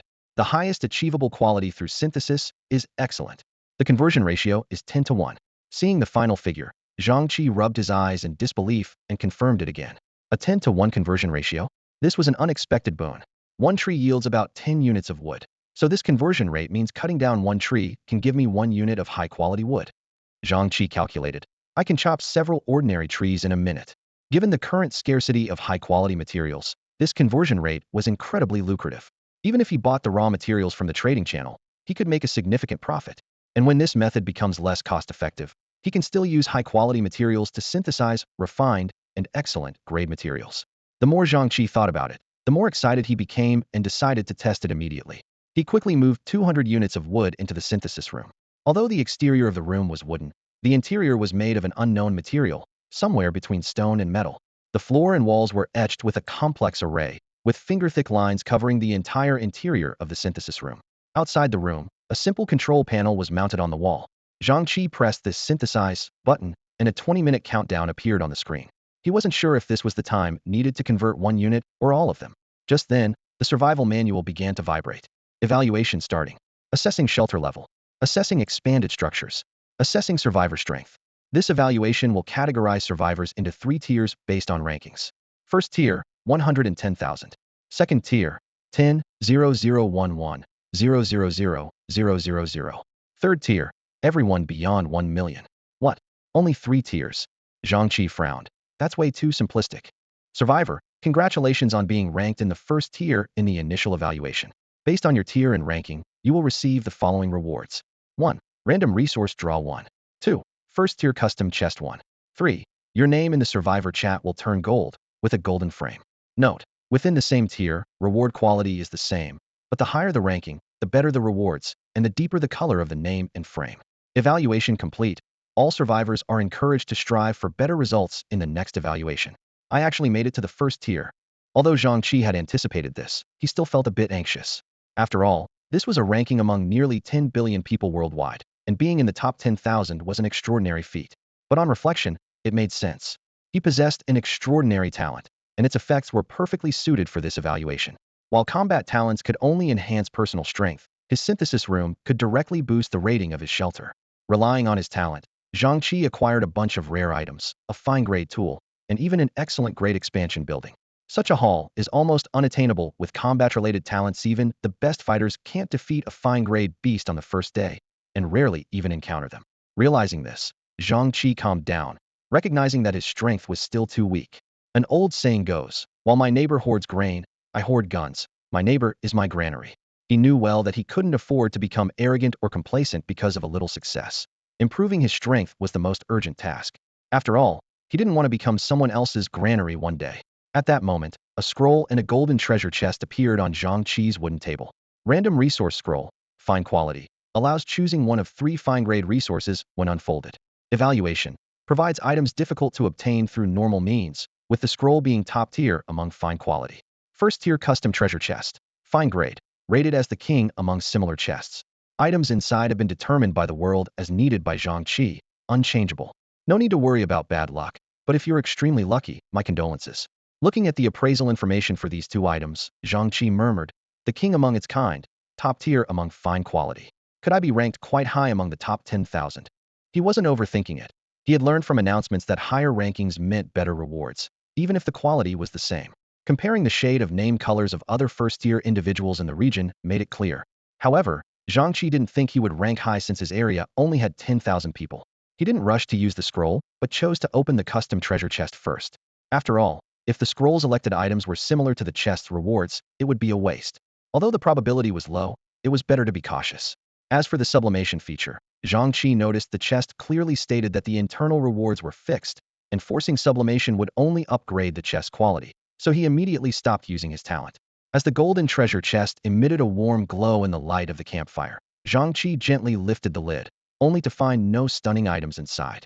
The chest contained only a uniquely shaped black crossbow, and nothing else. The Shining Arm crossbow came into view, a finely crafted piece that can automatically generate 10 crossbow bolts each day. Though it appears as an exquisite artifact, it is actually a powerful weapon, its penetration damage unrivaled among those of excellent quality. Zhang Chi looked at the crossbow in his hand, feeling a mix of amusement and helplessness. Does the misty world think I lack martial virtue? He mused wryly. Otherwise, why would a custom treasure chest yield a weapon? Without much hesitation, he decided to use his second talent opportunity of the day on the crossbow. Instantly, the crossbow transformed into the Xianin Spirit Arm crossbow, with its quality upgraded to exceptional level. It gained two new features. First, arrow path adjustment, allowing slight directional tweaks of the bolts. Second, the frequency of automatic bolt generation increased to 3 per hour, with the ability to infuse attribute energy to create special effect arrows. This is truly a boon for beginners, Zhang Chi thought with delight. With arrow path adjustment, even a novice like him didn't need to worry about accuracy. As for acquiring attribute energy, he glanced at the crossbow and quickly dismissed the idea of throwing it into a fire to experiment. The upgraded crossbow's appearance didn't change much, still entirely black, but upon close inspection, a strange glow seemed to flow across its surface. Zhang Chi held the crossbow in his right hand, puzzled about how to wear it, and simply pressed it against his left arm. To his surprise, the crossbow seemed to come alive, instantly releasing several circular metal bands that secured it firmly. He tried moving his left arm, feeling no wobble or discomfort. Although eager to test fire it immediately, he decided to wait and find a tree outside to practice on, considering this was a shelter. Next was his last chance for the day, the Ascend Random Resource Scroll.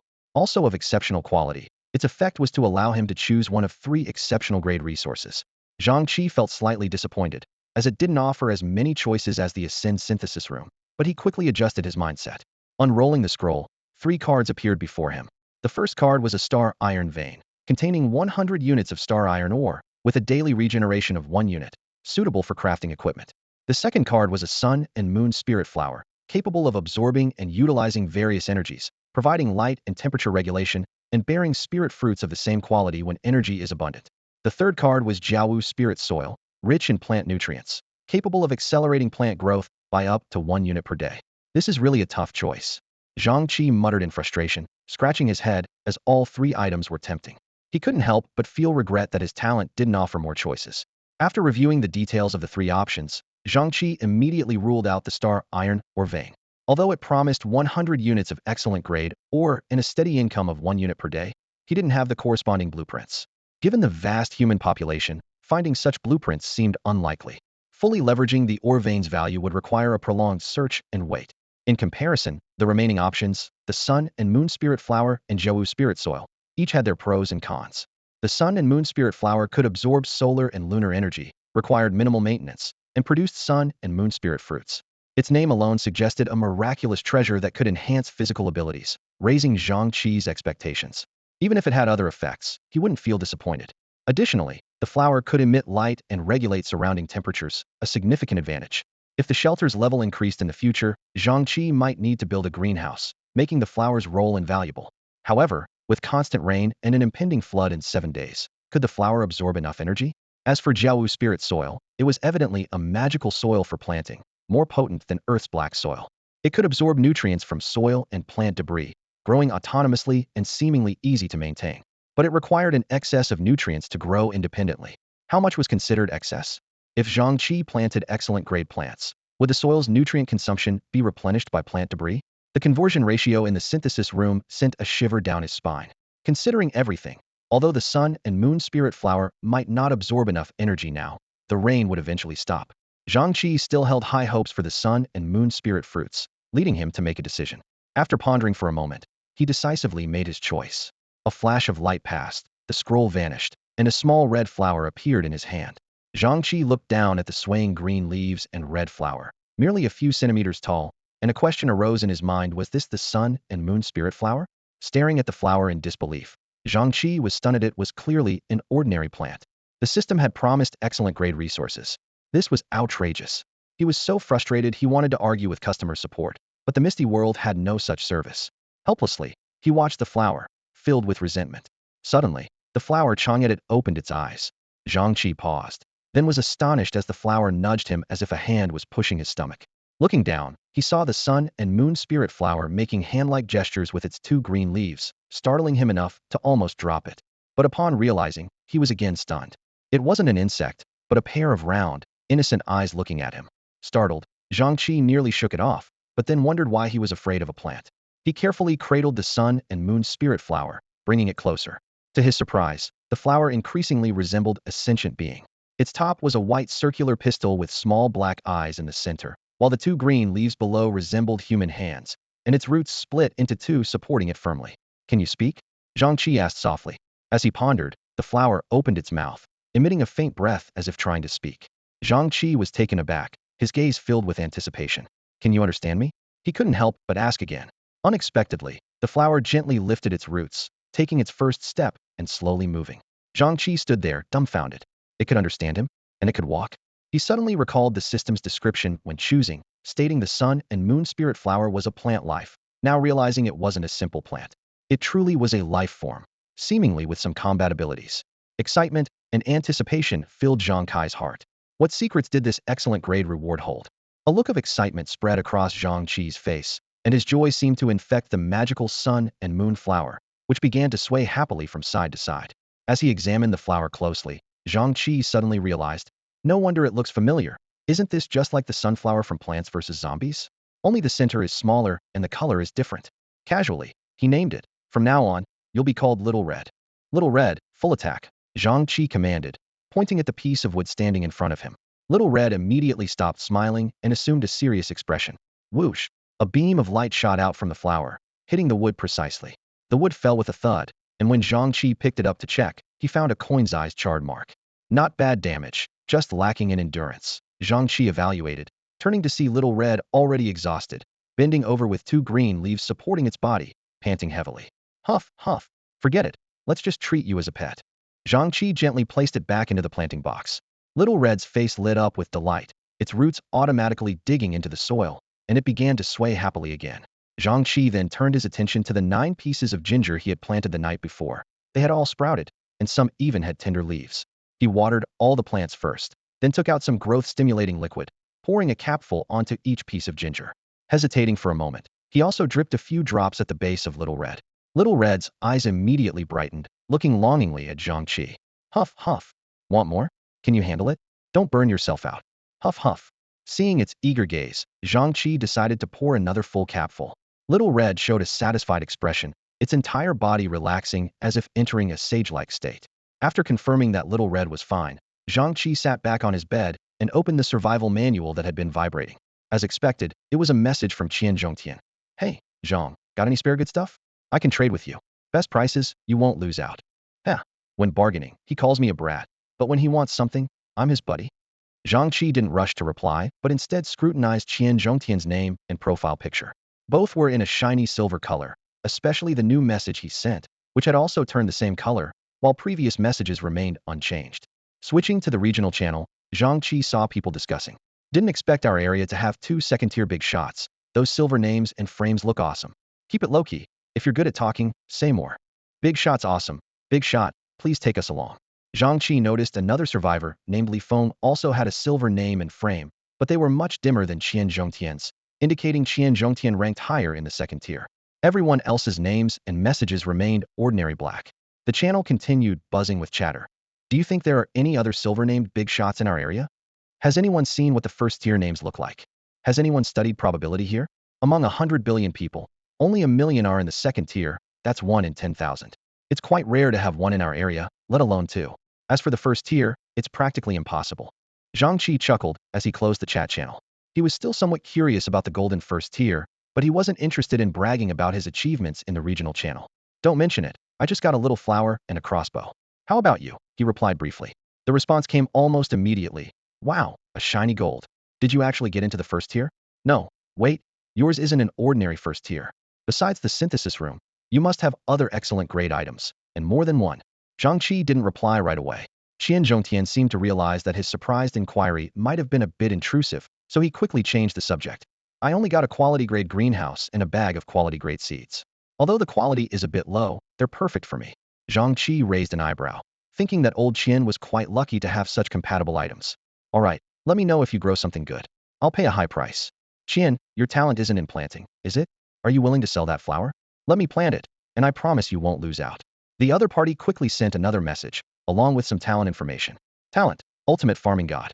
To be honest with you, my talent allows me to level up through planting. The more I plant and the higher the quality, the less time it takes to upgrade. I can promise you that all the harvest from this flower will be yours, just let me plant it. Qian Zhongtian clearly understood that trust between them hadn't been established yet, and sharing his talent information was more of a gesture of goodwill. He noticed the unusually bright color of Zhang Chi's name, and guessed that Zhang Chi's talent was no worse than his, perhaps even stronger. This was a signal for friendship, hoping that in the future, Zhang Chi would allow him to help with planting. Zhang Chi squinted, surprised by the high quality of Qian Zhongtian's talent, just a level below his own. This did make him hesitate, but he ultimately decided, no sale.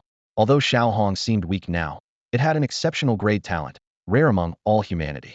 In the future, it might become a formidable force, and its value was higher than those fruits. All right, let me know if you ever want to sell. Zhang Chi closed the chat box and glanced at the time. It was 8 in the morning. He placed the black iron treasure chest on the campfire and threw in a few pieces of rabbit meat. I'll have a simple barbecue for breakfast.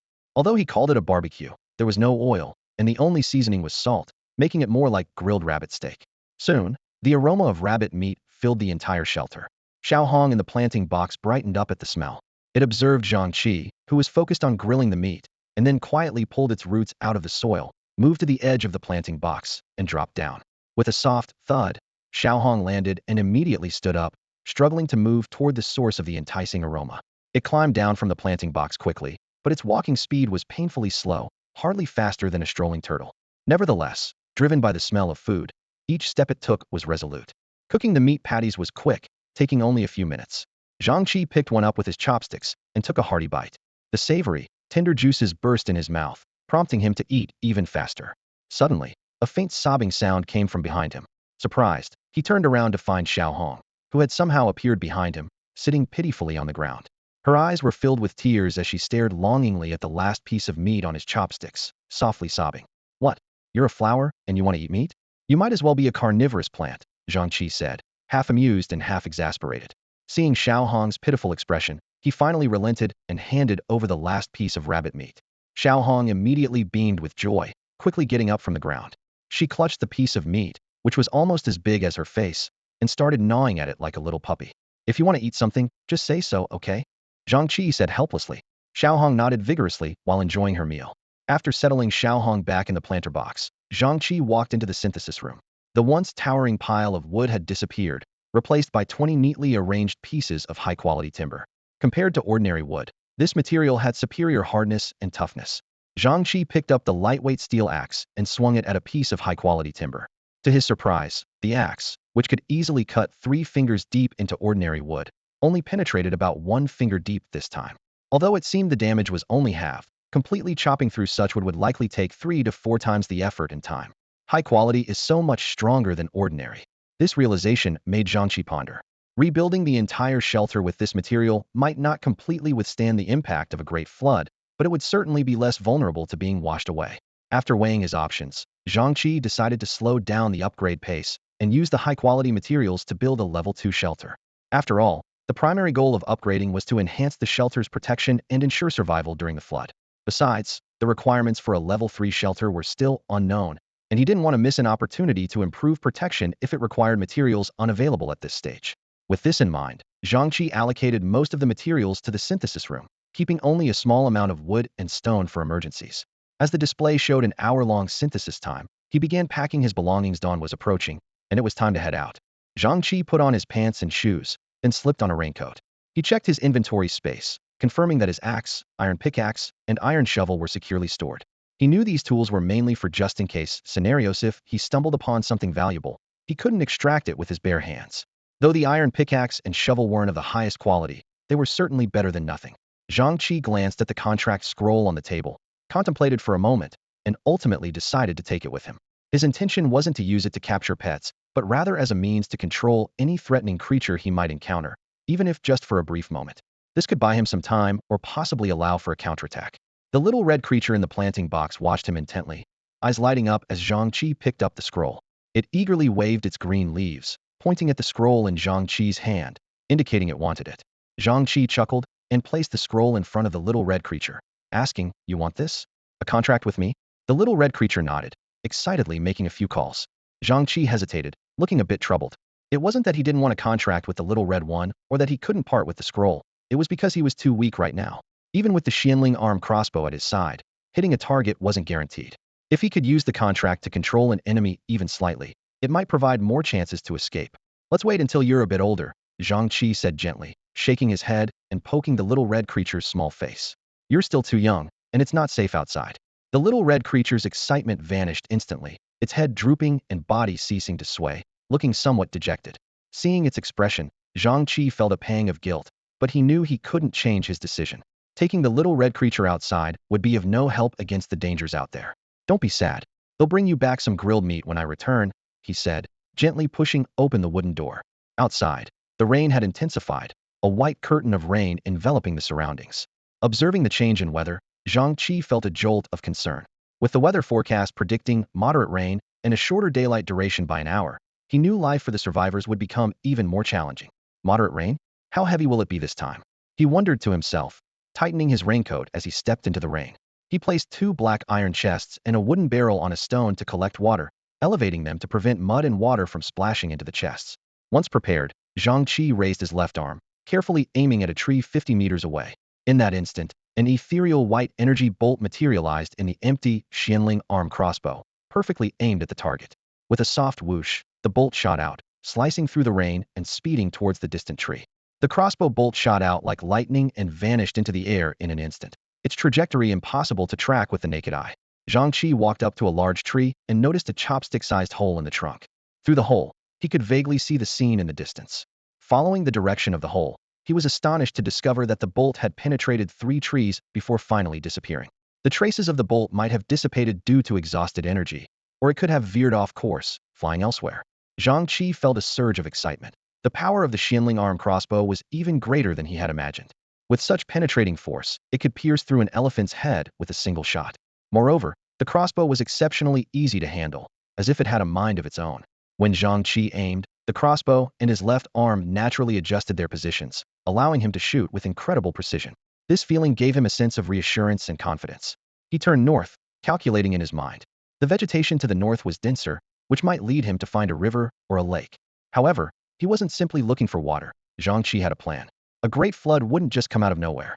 If there was indeed a large river or lake to the north, he could deduce the direction from which the flood would come and prepare defenses around the shelter accordingly. Knowing the flood's approach would mean he wouldn't have to construct flood defenses on all sides, thus reducing the amount of material needed to a manageable level. He didn't expect to keep the flood entirely at bay. Slowing its impact would be enough. Since Zhang Chi had already explored the area within 500 meters to the north, he quickened his pace and reached the 500-meter mark in less than 10 minutes. Familiar markers appeared, but he didn't find the boundary of the mist. The fog here was similar to that around the shelter, not very dense. He sped up and finally saw the familiar boundary line 1,000 meters from the shelter. The boundary between the mist and clear air was still distinct, but the fog was denser than the day before, more concentrated on the outside. The original boundary still existed, but the protected area around the shelter seemed to have expanded significantly. Could this change be due to an upgrade of the shelter? Zhang Chi pondered for a moment and decided not to explore the newly appeared area just yet. If he ventured there first, he might run out of time and not return to the shelter before dark. He decided to head north first and explore the new misty area on his return. This time, Zhang Chi deliberately changed his route, avoiding the path he had already explored the day before. The resources on that path were scarce, and the treasure chest had already been taken. Choosing a new route might lead to new discoveries and help him avoid the leopard. As he ventured deeper, the surrounding fog grew denser, reducing visibility to 100 or 200 meters. The variety of vegetation also increased, unlike the monotonous trees around the shelter, with a myriad of plants filling his view. Zhang Chi even found some berries in a shrub. After carefully checking they were not poisonous, he picked one and tasted it, the sourness almost making him drool. He carefully stored the remaining berries in his storage space and continued north. Along the way, the vegetation became even denser. The trees, which he had previously cut near the shelter, grew taller than he expected here, reaching almost 10 meters. The grass underfoot became thick, over a meter high, and occasionally he saw vines winding around the tree trunks. Apart from the sound of rain hitting the leaves, there was nothing else. Zhang Chi tightened his grip on the lightweight steel axe, cautiously parting the dense undergrowth ahead. Suddenly, a familiar sound reached his ears, resembling the roar of waves crashing against rocks. The sound grew clearer as Zhang Chi quickened his pace to investigate. Emerging from the last patch of forest, the sight before him left him awestruck. A wide river stretched out before him, its rushing waters flowing fiercely from west to east, as powerful as the images of the yellow river he had seen in geography books. Gazing at the surging river, Zhang Chi couldn't help but feel concerned. If such a river were to flood, could his shelter withstand it? With this question in mind, he began to survey upstream. Scattered along the riverbanks were numerous smooth boulders, perfectly round like stone balls. Some were as tall as he was, and their numbers were staggering. If these stones were dislodged by floodwaters, they could pose a deadly threat to his shelter. Zhang Chi attempted to push the stones into the river, but with little success. Smaller ones were manageable, but those over a meter in diameter were firmly anchored by gravel, almost as if deliberately placed. Just 5 li from his shelter, these massive stones could easily demolish the stone structure if a flood occurred. As he pondered a solution, a glint of metal caught his eye. Following the gleam, he discovered a black iron chest cleverly concealed beneath a boulder. Zhang Chi quickly stored the chest in his manual space, feeling slightly relieved. Continuing along, the riverbank looked the same, with endless stones in sight. He collected as many as he could, filling his manual space with nearly 100 units of stone. Yet, in the face of the entire riverbank's threat, it was merely a drop in the ocean. After a rough calculation, he realized that ensuring the safety of the shelter required clearing at least a kilometer of riverbank. Each round trip took half an hour, and with the manual space's capacity, 6 days wouldn't suffice to complete the task. How could he expand the manual space? Or was there a way to shorten the round-trip time? Zhang Qi's thoughts suddenly fixated on an idea. What if he could teleport directly? Wait, teleport? Maybe he could use the trading channel. Zhang Chi opened the private chat window with Qian Zhongtian in his survival manual. On the screen, he quickly typed a line. Are you at the shelter? After 2 minutes of silence, the reply finally came. No, with only 7 hours of daylight today, who has time to waste at the shelter? Zhang Chi sighed softly, thinking it was a pity. However, with 6 days remaining, he wasn't worried. As long as this method worked, solving the problem of the stones by the river would be a breeze. But first, he needed to conduct a crucial experiment. His fingers slid across the screen as he quickly opened the trading channel, listing 10 units of stone and designating Qian Zhongtian as the sole buyer. Then, he sent another message. I've listed stones in the trading channel. Try buying them. A few seconds later, Qian Zhongtian's reply popped up. What are you up to? Trading 10 units of stone for 1 unit of stone? Are you finally deciding to retire me? Seeing the transaction success notification, Zhang Chi couldn't be bothered with Qian Zhongtian's teasing. He was filled with pure excitement. Yes, this was his solution, using the trading channel to first transfer the stones to someone else's shelter, then trading them back once he returned to his own. This way, he saved travel time and solved the issue of limited manual space. If it weren't for the fact that only resources in the manual space and the shelter could be traded, and that items listed on the trading channel stayed in place until purchased, he wouldn't have risked finding someone to cooperate. While this move was primarily to address the crisis at his shelter, he wasn't willing to give away countless stones for free. Therefore, he had to carefully consider the trading partner to avoid losing out. The first person that came to mind was Qian Zhongtian. For one, they had previous trading interactions, and Qian Zhongtian left a good impression on him. Secondly, Qian Zhongtian had strong abilities, making him an ideal partner. Having him as the stone relay would be a good test of his character. If Qian Zhongtian tried to keep the stones for himself, at least Zhang Chi could see his true nature and avoid bigger losses in the future. If he kept his word, their trust would only grow stronger, simplifying future collaborations or alliances. Zhang Chi knew that although his abilities were strong, they had limitations. Finding the right partner would make his survival in the foggy world more secure. After organizing his thoughts, Zhang Chi detailed the situation with the river to Qian Zhongtian and explained his solution. The other side was silent for a moment before replying. Wow, you really gave me a scare. If the river is as wide and long as you say, my shelter might not be far from it either. Or maybe all the shelters in our area are close to this river. Otherwise, the flood wouldn't happen so uniformly. Another message quickly followed. Zhang Chi, this isn't all bad news. We now have a solution that not only addresses the current crisis, but also allows us to gather endless stones. Zhang Chi quickly replied. Qian Zhongtian, you're right, but I can't act as the stone relay for you, nor can you for me. It would take us at least 2 or 3 days to relay back and forth, and we don't know when the next evaluation will be. Plus, our shelter levels would fall behind. After sending this message, Zhang Chi felt a sinking feeling in his heart. Qian Zhongtian was right. The evaluation of the Misty World was indeed crucial for him, as it was the main channel for acquiring high-quality resources. Zhang Chi understood this well, and was about to persuade him when Qian Zhongtian sent a message first. Don't worry, even though we can't act as each other's relay points, I have a suitable candidate in mind. Zhang Chi frowned slightly. Choosing Qian Zhongtian had been a well-considered decision given his talent. The potential gains from this gamble far outweighed the possible losses, even if there were risks. With someone else, even if the bet succeeded, the returns would only be what they deserved, and if it failed, it would be a total loss. No matter how he calculated it, it wasn't worth it. Just as he was about to politely decline, Qian Zhongtian recommended a friend. After a moment of thought, Zhang Chi decided to add him first, at least to give this big shot some face. Soon, a message popped up. Hello, I'm Kong Dongfang. Zhang Chi glanced at the Avatara chubby man with a round face, around 30 years old. The plain font and unframed avatar clearly indicated a third-tier evaluation level. Hello, I'm Zhang Chi. The golden font shimmered in the chat channel, and the special effects of a first-time message left Kong Dongfang amazed. Wow, Golden? Could you be first tier? Zhang Chi was at a loss for words. He couldn't possibly ask the other person to prove he was qualified to be a relay point. He wasn't that arrogant. Big shot. Uncle Qian told me about you. He asked me to send this to you, and you'll understand. A message followed. Talent. Food is heaven. Exceptional effect. When preparing food, you can increase the quality of the finished product by 1 level. Ordinary meat can be upgraded to premium, with a maximum of exceptional, up to 3 times a day. Can be upgraded. Zhang Qi's eyes lit up. He hadn't expected Qian Zhongtian's recommendation to also have a high-quality talent, and the effect was equally impressive. Considering that high-quality food usually has special effects, being able to upgrade its quality would certainly make the effects even more outstanding. Although he could achieve this too, his talent uses and upgrade chests were limited, leaving him no time to focus on food upgrades. Kong Dongfang was the perfect choice. Even though his talent was 1 level below Qian Zhongtian and 2 levels below his own, he was still worth the risk.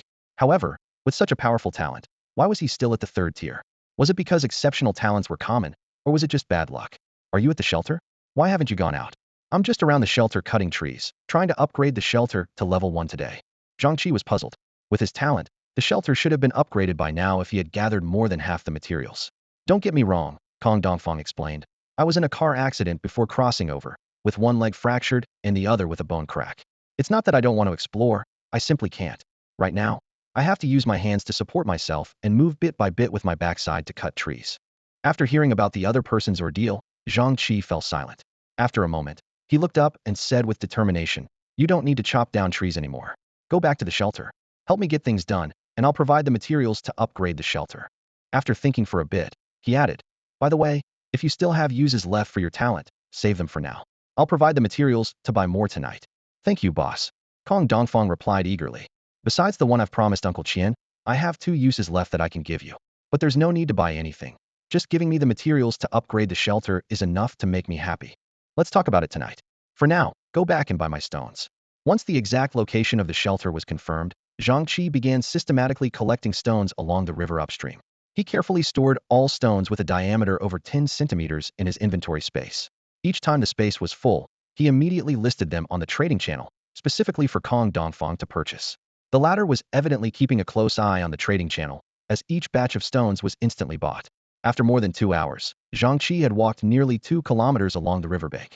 He had almost cleared all the stones of various sizes along the way, leaving only some massive boulders lying quietly in place.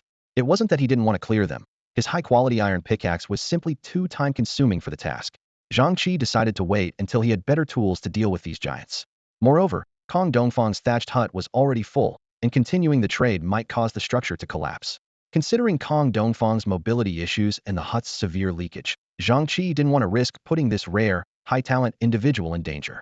Just as he turned to leave, intending to make his way back through the forest, he suddenly heard a bang, bang, noise coming from deep within the woods, as if something was violently crashing against the trees.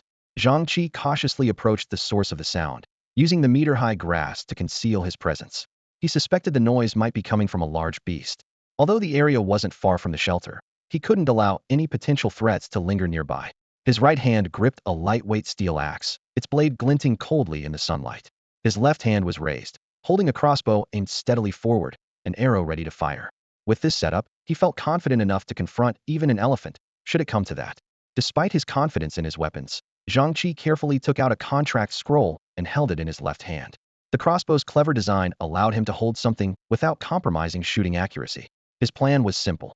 If the creature he encountered was too powerful and not killed by the first arrow, he would activate the contract scroll as it charged at him. Ideally, this would succeed. If not, it would buy him enough time to land a lethal shot. He doubted anything near the shelter could withstand 2 shots from his excellent-grade crossbow without falling. Crouching low, he moved forward about 200 meters, the sound growing clearer, seemingly just a few dozen meters ahead. Holding his breath, Zhang Chi peeked out to survey the scene. What he saw made him frown slightly. A large brown bear, about 2 to 3 meters tall, was forcefully ramming a 10-meter-high tree. Broken branches lay scattered beneath it, still adorned with fresh green leaves. It appeared the bear had attempted to climb the tree but failed, causing the branches to snap under its weight. Zhang Chi was puzzled, as bears typically climb without needing branches. Upon closer inspection, he noticed several fresh, red scratches on the bear's face, likely the work of sharp claws. One of the wounds ran across its left eye, blood mixed with tears streaming down. Following the bear's angry gaze upward, Zhang Chi spotted a familiar yellow figuria leopard. The situation became clear. The bear had tried to climb the tree to catch the leopard but was swiped by its claws and fell. No wonder the bear kept ramming the trunk. It wanted to topple the tree and force the leopard down. Zhang Chi took out his survival manual and identified the brown bear. Brown bear, strength rated as excellent, a powerful predator with a tall frame and great strength. If agile enough, it would be invincible at the excellent level. He then turned his attention to the leopard. Leopard, strength rated as excellent, a fortunate beast that reached excellent level as a juvenile due to some lucky encounter, which also brought trouble. The leopard reached excellent level? Zhang Chi was surprised. Yesterday, it was only ordinary level. What kind of opportunity was that strong? Understanding the evaluations, Zhang Chi realized why the bear was so persistent. The leopard had taken something valuable from the bear. Regardless of the reason, he couldn't let them continue their fight. A bear of that size near the shelter could easily destroy the wooden buildings. Taking a deep breath, Zhang Chi calmed himself. He raised his left arm. The crossbow aimed precisely at the bear ramming the tree. As the bear slammed into the trunk again, the recoil caused its massive body to pause momentarily. That brief hesitation was all Zhang Chi needed. Now, whoosh. The energy arrow shot out like lightning, piercing through the bear's left rear skull and exiting through its right eye, creating a burst of blood. This sudden event startled the already anxious leopard, causing it to lose its balance and fall from the tree, landing on the fallen bear's back. Quickly regaining its footing, the leopard glanced warily at Zhang Chi before turning and disappearing into the dense forest. Zhang Chi watched the direction the leopard vanished, feeling a sense of regret. His aim was too slow. The agile leopard moved with such grace and speed that by the time Zhang Chi tried to adjust his crossbow, the prey had already vanished into the depths of the dense forest. However, there was no rush. There would be another chance to encounter it again. To ensure safety, Zhang Chi didn't approach recklessly but instead shot another arrow at the fallen brown bear. Only when he confirmed that the bear showed no signs of life did he breathe a sigh of relief and start processing the game. He initially thought the massive bear carcass would overwhelm the manual's storage space, but to his surprise, it effortlessly accommodated the entire bear. Even more astonishing was that the space only displayed 100 units of bear meat, 2 bear paws, a bear hide, and a bear gallbladder. This is unbelievable, Zhang Chi muttered, frowning as he checked the detailed information. After an assessment, he realized that everything except the bear hide was labeled as essence of the brown bear's flesh and blood. Clearly, the manual had refined and concentrated the bear's essential parts. The 2 bear paws, in particular, were of high quality, containing abundant energy that was more easily absorbed by the human body. Just as he was about to leave, something caught his eye. A black iron treasure chest had appeared in the manual's space. This was the second one today. The first was obtained by the river in the morning. The system indicated that this chest was a reward for slaying a high-quality brown bear and noted that it had a higher probability of containing combat items. This is just like a game. Zhang Chi's eyes lit up. If every kill could drop a treasure chest, it would be much more efficient than aimlessly searching. He glanced regretfully in the direction the leopard had escaped, realizing it might have been a missed opportunity for another treasure chest. Afterward, Zhang Chi moved southward. Although he didn't encounter any other prey or discover any resources worth collecting, the treasure chest he found in the morning was a decent reward. Upon entering the misty area, he first collected 2 pounds of mushrooms on the west side. Taking advantage of the good daylight visibility, he carefully searched the entire western region and unexpectedly discovered several types of mushrooms he had previously missed due to the dim light. After a thorough assessment confirmed they were non-toxic, he picked some to take back and try. Next, Zhang Chi systematically explored the newly opened area within the protected zone along the mist boundary. Although the area had expanded fourfold, the vegetation and soil composition were no different from the original zone. He walked from the west to the north and then to the east, leaving only the southern part unexplored. The trees to the south stood in stark contrast to those in the northeast, yet mirrored those to the west. They were all of the same stout, but not very tall variety. Although there were scattered wood ear mushrooms on the branches, they were not as plump as those on the western side, so Zhang Chi decided not to bother picking them. As he was about to finish exploring the last area, the sparse distribution of trees ahead caught his attention. Quickening his pace, he moved forward, only to be stunned by what he saw. Nestled deep within this desolate forest was a small cornfield. The corn was thriving, with stalks thicker than a bottle cap and leaves tinged with a hint of yellow. The ears of corn, as thick as an adult's arm, were tightly wrapped in vibrant green husks, with only a tuft of brown silk peeking out from the top. An assessment indicated that these were ordinary mature corn, known for being easy to cultivate and high-yielding, providing ample satiety. Zhang Chi peeled back a few husks, pressing the kernels tentatively with his fingers. The texture was firm, suggesting they might not be very tender, but in his current situation, having a food source was a blessing. After all, relying solely on meat couldn't satisfy the need for carbohydrates. He swiftly began harvesting, and before long, he had cleared the entire cornfield, gathering a total of 100 ears of corn. Though it wasn't a large quantity, he was quite satisfied after all. This was just a side dish. He planned to take 2 ears back for Qian Zhongtian to plant, hoping that by the time these were consumed, the new batch would be ready for harvest. After surveying the area to ensure there was nothing else to collect, Zhang Chi decided to head back. With about half an hour until nightfall, he had made the most of the daylight. Considering the ongoing rain and the already dim light, he didn't want to risk finding his way back in the dark. Choosing a new route for his return, he hadn't gone far when he discovered a wooden treasure chest beneath a tree. Since his inventory was nearly full, he decided not to trouble Kong Dongfang for help and simply carried the chest back. Now he had accumulated 3 unopened chests, 1 wooden and 2 black iron. He planned to use his talents the next day to refine a quality iron pickaxe and open the 2 black iron chests, leaving the wooden one for later. As he neared the shelter, the surrounding brightness inexplicably increased. Looking up, he saw that the rain was intensifying, and the sky was filled with dark clouds. Where was the light coming from? A sense of foreboding gripped him, and his pace quickened instinctively. Upon emerging from the forest, he immediately understood the source of the light. A figure in front of the shelter was emitting a glow as bright as a 200-watt bulb, too dazzling to look at directly. Xiaohong! Xiaohong! Zhang Chi exclaimed in shock, unable to contain his voice as he took in the scene before him. Xiaohong, who had somehow left the shelter, was now rooted not far from the entrance. The once lush green grass around her had turned a withered yellow. If Zhang Chi's gaze could penetrate the soil, he would see Xiaohong's energy roots spreading out like a web beneath the ground, greedily absorbing the surrounding nutrients and channeling them into herself. Xiaohong's leafy arms were raised high in a lifting gesture. In her palms, energy from the sun and moon gathered like a trickling stream, gradually forming a small sphere. This sphere emitted a brilliant light, as bright as a 200-watt incandescent bulb, and as one approached, waves of heat could be felt radiating from it, resembling a miniature sun. Zhang Chi dared not make a sound, fearing he might disturb Xiaohong and cause an accident. He quietly took out his survival manual and aimed it at the glowing orb in Xiaohong's hands for identification. Sun and Moon Spirit Fruit. On the verge of maturity, ordinary quality. Consuming it improves physical fitness and increases potential. Evaluation. A spirit fruit of ordinary grade cultivated with primal energy. It enhances the body with sun and moon energy upon consumption. Due to its low grade, the enhancement effect is moderate. However, because the mother plant has significant potential, consuming it might give you a chance to break through to superior potential. So this is a sun and moon spirit fruit. Zhang Chi pondered. The amount of information in this identification is overwhelming. The mother plant has significant potential. That must refer to Xiaohong, right? It makes sense since the random supply scroll mentioned it was an excellent grade item. Could Xiaohong easily grow to have excellent grade strength? If that's true, he must prioritize nurturing Xiaohong. And the last part, might give you a chance to break through to superior potential. Does you refer to him? Zhang Chi was puzzled. He always thought his potential should match his talent level, and even if it wasn't that high, it shouldn't be impossible to break through to superior potential. Is it just him, or is it the same for all humans from Blue Star?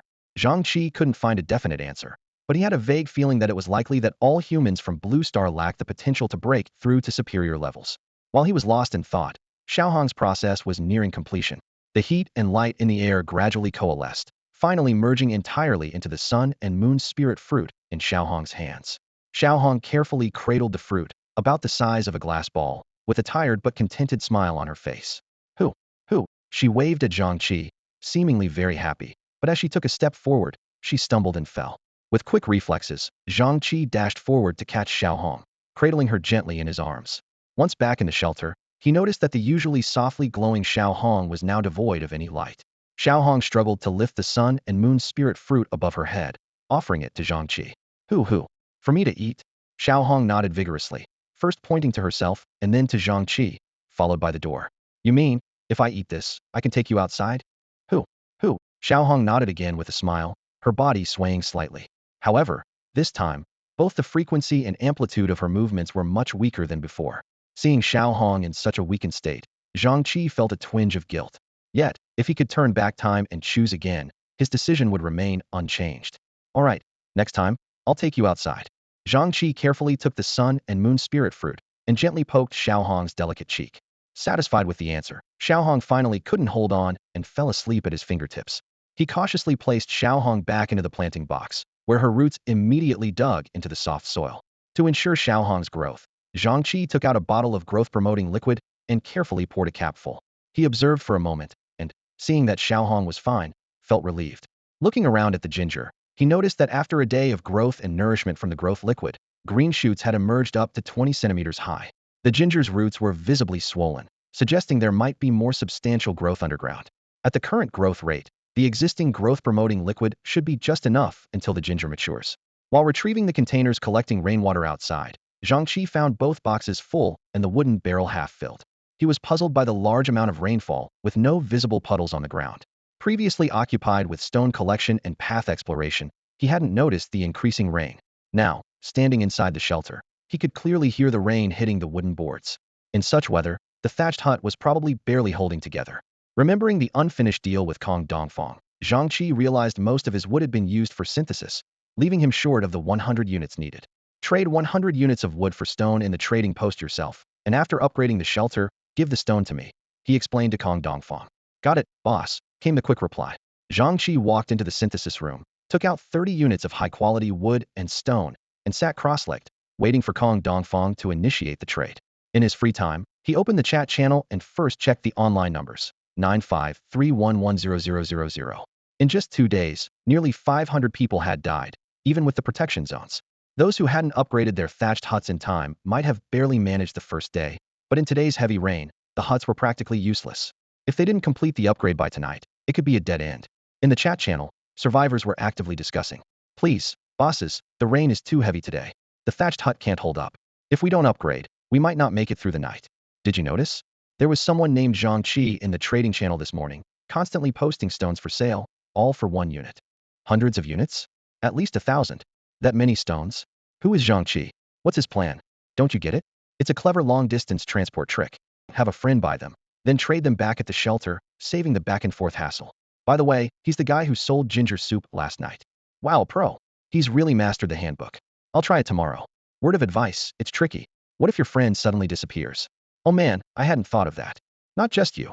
I bet even Zhang Chi didn't see this coming. There's a high chance he won't get his stones back. This sentence sparked a huge uproar in the chat channel. Zhang Chi glanced at the screen, realizing he had become the center of attention. Those over 1,000 units of stone were indeed tempting, and many were buzzing about it. However, he wasn't bothered, knowing that this method of transferring resources would eventually be discovered. Someone might have already thought of it, but struggled to find a trustworthy partner. Just then, a message from Kong Dongfang popped up. Boss, I've listed the stones. Zhang Chi checked the time.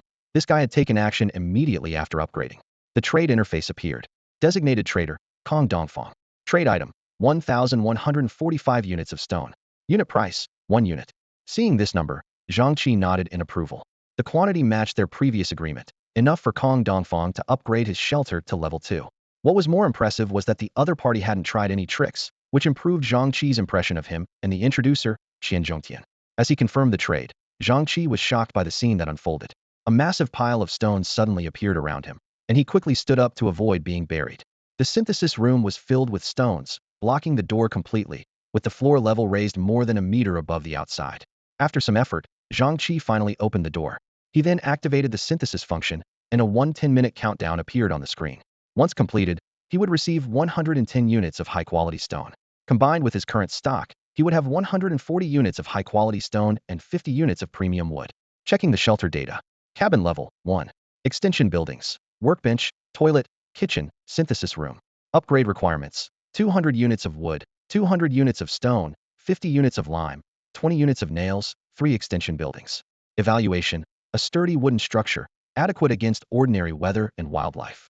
The wood and stone could be gathered quickly, but the lime and nails were proving to be a challenge for Zhang Chi. He planned to use only high-quality materials since regular lime might loosen under flood conditions, and nail quality was crucial. It seemed he needed to try his luck in the trading channel. If collecting was difficult for him, he might as well let others handle it. Zhang Chi casually opened the wooden treasure chest, only to find 3 seemingly ordinary items, which left him a bit disappointed. His luck with the chest was indeed mediocre. There was a bag of bread, a bag of salt, and a pair of rain boots, all of which were of average quality. The bread wasn't very useful, merely adding a little to his food reserves. The salt was somewhat handy, though he already had a decent stockpile of it, likely just as a backup. Surprisingly, the rain boots were quite practical. The heavy rain today had left him dry, but his shoes were soaked and uncomfortable. Thankfully, these rain boots had good anti-slip properties, so he no longer had to worry about slipping while walking. Zhang Chi placed the black iron chest next to the campfire, took out a few pieces of bear meat, chopped them up, and tossed them into the pot. As the flames danced, the aroma of the meat began to fill the air. He couldn't help but salivate, imagining the taste of the bear meat. Yesterday's wood ear mushroom and rabbit stew was delicious and unforgettable, and if the bear meat was just as tasty, today's meal would surely not disappoint. While waiting, Zhang Chi kept himself busy by opening a private chat with Kong Dongfang. Brother, how do you plan to sell your talent uses? Zhang Chi asked directly, his tone carrying a hint of anticipation. Chi go. If it weren't for you upgrading my shelter, I probably wouldn't have made it through tonight. There's no need to trade for the talent uses. I'll give you both of today's uses, Kong Dongfang replied, gratitude evident in his words. One favor doesn't cancel another. The shelter's upgrade materials were your payment for the transit station. Zhang Chi had already made up his mind. But you'll need to help me with today's two uses. Kong Dongfang didn't say much more, simply replied. All right then, from now on, whenever I have talent uses, I'll prioritize trading with you. Seeing this message, Zhang Chi smiled slightly. Although it was just a verbal promise with no real binding force, maintaining a good relationship could potentially make this promise a reality. No need to call me boss, just use my name like old Qian does, Zhang Chi said casually. All right, Chi go.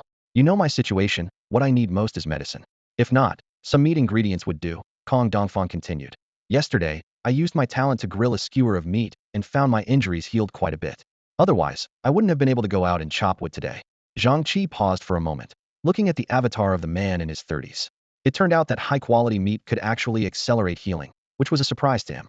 It seemed today's bear meat was more valuable than he had initially thought. How about bear meat? Zhang Chi asked. Chi go. You actually managed to kill a bear. That's incredible. That works. Kong Dongfang's response was filled with surprise and excitement. Give me a piece of bear meat, and I'll give you both of today's talent uses. Zhang Chi chuckled. If you give them all to me, what about you? I'm asking because I find your talent very useful, and with your leg injured, you shouldn't take any risks. It's fine, Chi go. I just need to wait until midnight. The days are getting shorter, so it's not a big deal, Kong Dongfang replied, sounding relaxed and unconcerned. Zhang Chi thought it over and still felt uneasy. After all, if anything went wrong, there would be no one to help him clean up the mess. All right, I'll cut the bear meat first, and wait a moment until you're ready, Zhang Chi replied briefly, turning his attention to the pot where the bear meat was gradually becoming more enticing. Since the other party also wanted a chance for tomorrow, using one of the opportunities would mean Zhang Chi had one less for himself. That wouldn't do. Zhang Chi furrowed his brow, and a sudden idea struck him. Here's a thought. I'll give you 2 pieces of bear meat. You can cook them into a dish, then divide it into 2 portions. This way, we don't waste any opportunities. Chi, you're a genius. Why didn't I think of that? The other voice was filled with delight. Zhang Chi quickly got to work, listing 2 pieces of bear meat on the trading market. He also listed a black iron chest filled with water and a fist-sized piece of ginger. Use your talent to make a chest of ginger soup. Once it's done, keep some for yourself. It's good for you, he instructed succinctly. A wave of gratitude came from the other side, which Zhang Chi ignored with a hint of exasperation. He looked down at his own ingredients, pondering, what should I do with this pot of black fungus stewed with bear meat? Should I just eat more tonight? But that's way too much. He fell into thought. While waiting, Zhang Chi kept busy at his workbench, focusing on making wooden barrels. Each barrel had a capacity of about 20 liters, and he made a dozen or so, skillfully assembling the wooden boards. Then, he used stones to purchase 10 barrels of water through the trading channel, completing the transaction quickly. Water wasn't expensive. A barrel could be bought for a couple of stones. It was more convenient for him to buy it than to collect rainwater himself. With the synthesis room, an idea began to form in his mind. His eyes lit up. If synthesizing items can upgrade their quality, then dividing them might lower it, right? Most items couldn't be divided, but ginger soup could simply by adjusting the water and ginger ratio. This way, he could have 3 grades of ginger soup: ordinary, superior, and excellent. This was not a futile effort. Even though it had only been 2 days since they crossed into this world as survivors, a wealth gap had already emerged among the 10,000 people in the region. The 3 grades of ginger soup could cater to a broader audience, helping more people avoid colds while earning him more resources. It was a win-win situation. Once prepared, Kong Dongfang's ginger soup was ready. Upon receiving it, Zhang Chi frowned slightly and opened Kong Dongfang's private chat, seeing the expected message. Boss, I don't know why, but after cooking for so long, the ginger soup remained at the superior level. It only barely upgraded to excellent after half the water evaporated. I swear I didn't pocket any of it, please believe me.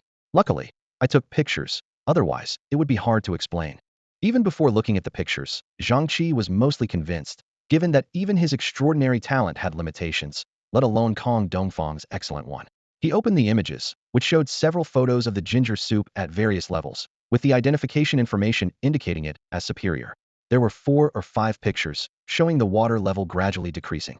The last image showed the water level at half the chest, and the soup's quality finally upgraded to excellent. "Don't worry, I believe you," Zhang Chi replied. He carefully checked the identification details. Secret Ginger King Soup. Quality, excellent. Effect, treats colds, promotes blood circulation, and enhances appetite. Evaluation, made from king ginger, it effectively treats colds of the wind cold type, has a strong healing effect on cold invasions, and promotes blood circulation and appetite. Compared to before, the phrase, not too severe, was removed from not too severe wind cold type cold, and other effect descriptions had minor positive changes. It seemed that Kong Dongfang's talent was indeed a lower version of his own, differing mainly in applicability, but otherwise quite similar. Zhang Chi took an empty wooden barrel and carefully poured in a liter of ginger soup, gradually adding water, while continuously using the survival manual to identify it. As soon as a bit of water was added, the secret Ginger King soup downgraded to superior. By the time the water reached half the barrel, it had further downgraded to ordinary. So it really is a 10:1 conversion rate, Zhang Chi noted with some surprise. The synthesis room is even more impressive than I thought. After a moment of contemplation, he decided not to dilute it further. Adding more water might be economical, but the effectiveness would undoubtedly diminish. He wanted to earn resources, but not at the cost of selling ineffective goods. If the survivors found it ineffective, the business would be short-lived. In the end, he used 5 liters of secret Ginger King soup to create 2 barrels of ordinary ginger soup and 1 barrel of superior ginger soup. The extra liter was added to the superior ginger soup, applying the same principle as with the ordinary grade. With everything ready, Zhang Chi took a deep breath, opened the chat channel, and sent out his first assessed message. Zhang Chi, selling ordinary ginger soup at a low price, 100 milliliters for 10 units of wood or soil, limited to 1 per person. Large quantities of superior ginger soup available, excepting lime, nails, or other equivalent materials. Lastly, a limited amount of excellent secret Ginger King soup is available, prioritizing items infused with sun and moon energy, limited supply, first come, first served. Survivors browsing the regional channel were thrown into a frenzy. The message posted by Zhang Chi caused quite a stir, and all eyes were drawn to the glittering information. Yay, today's ginger tea is not only abundant and affordable, I can finally have a bowl. Wait, it's only the second day, and he's already got high-quality items? Look at his name's color before you say anything. Whoa, golden text. That means. Exactly, that's the mark of someone ranked in the top 10,000. And his gold is exceptionally bright, clearly indicating a very high rank. Comments flooded in like a barrage. Big shot, I was wrong, I take back my doubts. Big shot, look at me, I'm light and easy to get along with. Zhang Chi, I want to have your babies. Hey, isn't your avatar male? Meanwhile, Zhang Chi was too busy to pay attention to the heated discussion. He was overwhelmed with private messages, receiving over 1,000 in just a few seconds. Unfortunately, despite sifting through all of them, he found no high-quality items, let alone those containing solar and lunar energy. Although he received several offers for top-tier materials, they were outrageously expensive. Fortunately, he had a synthesis room, so basic materials were not an issue. After a thorough selection, he traded for several sets of comfortable high-quality clothes and shoes. To enhance work efficiency, he also acquired a batch of high-quality tools, saws, files, chisels, and Moretto speed up the workbench operations. Finally, amidst the chaos of private messages, Zhang Chi discovered 3 treasures that caught his eye. The first was a blueprint for a lime kiln, which, though of ordinary quality, was exactly what he needed. It required only 30 units of stone and 20 units of soil to build, and could be used to produce lime. The seller asked for 200 milliliters of high-quality ginger tea, and Zhang Chi accepted without hesitation. Even more exciting were the other 2 items, including a high-quality treasure. The premium stone wall blueprint could construct a 2.5-meter-high defensive structure, an ideal protection for his nighttime operations. With it, he could ensure the newly acquired lime kiln operated 247 and potentially solve his long-standing flood concerns. The final item was a high-quality planting box, which could significantly boost plant growth rates and increase yields, making it an invaluable tool for indoor cultivation. The discovery of these 3 items gave Zhang Chi hope for upgrading his shelter. Growing boxes are also valuable assets, and Zhang Chi himself owns a high-quality one. As he gently caressed the quietly sleeping form of Xiaohong, he silently made a firm resolution. Xiaohong had fallen into a slumber to help him enhance his strength, so he must find a way to improve his abilities quickly. A better growing box could not only accelerate Xiaohong's growth, but also mitigate the side effects when the sun and moon spirit fruit condenses. In the trading channel, a combination of a superior-grade growing box and stone wall blueprint caught his attention. The seller, Li Feng, had a silver name, indicating he was a second-tier survivor in the region. No wonder he had access to such valuable blueprints. Both items for 10L of superior grade ginger soup. Li Feng's asking price made Zhang Chi furrow his brows. The price wasn't unreasonable. Like water in a desert or a down jacket in freezing conditions, the actual value of items often depends on the context in which they're used. However, the reality was that the entire region's high-quality stones combined might not even be enough to build a complete stone wall. As for the growing box, without superior-grade seeds, recouping the investment seemed a distant prospect. Crucially, Zhang Chi currently had less than 5L of superior-grade ginger soup left. Blueprints are valuable, but no one can build them right now. By the time we can, there might be new blueprints available. How about 2L? Zhang Chi cautiously attempted to negotiate. 8L, that's my lowest, Li Feng replied firmly. I collected this much ginger soup to trade for materials like you. But I can assure you, the selling price will match yours, without undercutting. After all, there's a high demand for ordinary grade ginger soup. After several rounds of fruitless negotiation, Zhang Chi proposed an installment payment plan.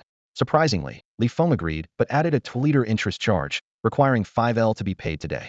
If I don't receive the remaining payment, I'll post our chat logs in the regional channel, Li Feng warned. Zhang Chi wasn't concerned about this warning.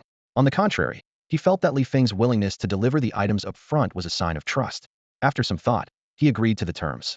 Ultimately, he paid 4.8L of superior-grade ginger soup and promised to settle the balance the next day, finalizing the transaction. After carefully storing the blueprints, Zhang Chi gently placed the meticulously crafted planting box beside his bed and delicately transplanted Xiaohong into it.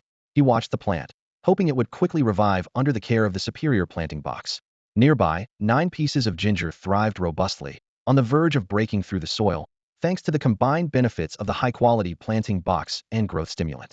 Zhang Chi estimated they would be ready for harvest in 3 to 5 days and decided not to disturb their growth. Zhang Chi then listed all the remaining ordinary and high-quality ginger tea on the trading platform, which quickly sold out. The trade was lucrative. 3,000 units of wood piled up like a mountain, 1,000 units of soil filled several large boxes, 100 iron ingots were neatly arranged, each capable of making 5 nails, and a few premium-grade tools, identical to those on his workbench, gleamed with a metallic sheen. Additionally, he acquired several sets of protective clothing and shoes, 100 units each of basic materials like rubber, and various bottles of spices. Sitting by the bed, Zhang Chi pondered the market's reaction.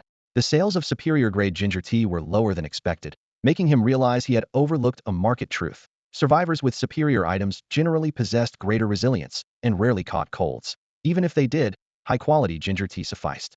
Conversely, those whose ailments required superior-grade ginger tea often lacked the resources to trade for it. The ginger tea market seemed to have reached its peak, prompting him to seek new products to maintain his competitive edge. Without dwelling further, Zhang Chi moved half of the soil, wood, and iron ingots into the synthesis room, setting a 200-minute wait time. The materials inside the synthesis room piled up to the ceiling, leaving the remaining half queued outside. By morning, once synthesis was complete, all materials needed for the shelter upgrade, except for lime, would be ready. Zhang Chi eagerly anticipated how much stronger a shelter built with premium-grade materials would be compared to an ordinary one. As night deepened outside, raindrops tapped rhythmically against the window. Zhang Chi decided to construct the lime kiln the next day, hoping the rain wouldn't be too heavy to impede work. The stone wall construction would also have to wait, as the stones were still being synthesized and the current stock was insufficient to enclose a complete wall. However, he was relieved that the materials for the bathroom blueprint were finally gathered. Only a day has passed, yet it feels like a month, Zhang Chi mused, selecting a corner of the room and initiating the bathroom construction. The 4-square-meter bathroom quickly took shape, featuring a marble floor with efficient drainage, a stone toilet, and a wooden showerhead neatly arranged. The overhead water bucket supplied water to both facilities, with a small pail nearby specifically for hot water. Zhang Chi swiftly filled the containers, eager to wash off the sweat accumulated from intense work and exploration over the past days. Emerging from his hot shower, Zhang Chi received a trade from Kong Dongfang, a skewer of grilled bear meat. Though only half remained, each piece was impressively large, with a golden brown surface sizzling with oil and sprinkled with red chili and brown cumin powder. The aroma was tantalizingly mouth-watering. Half skewer of secret recipe grilled bear meat. Grade, superior.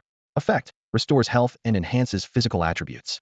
Evaluation, a food containing a small amount of special energy. It can restore health, accelerate injury recovery, and enhance physical attributes, particularly strength and stamina, with pronounced effects below superior strength levels.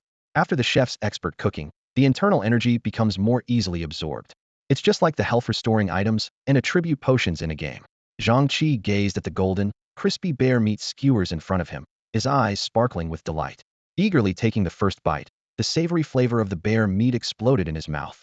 The outer layer was crispy while the inside remained tender, with no hint of overcooking.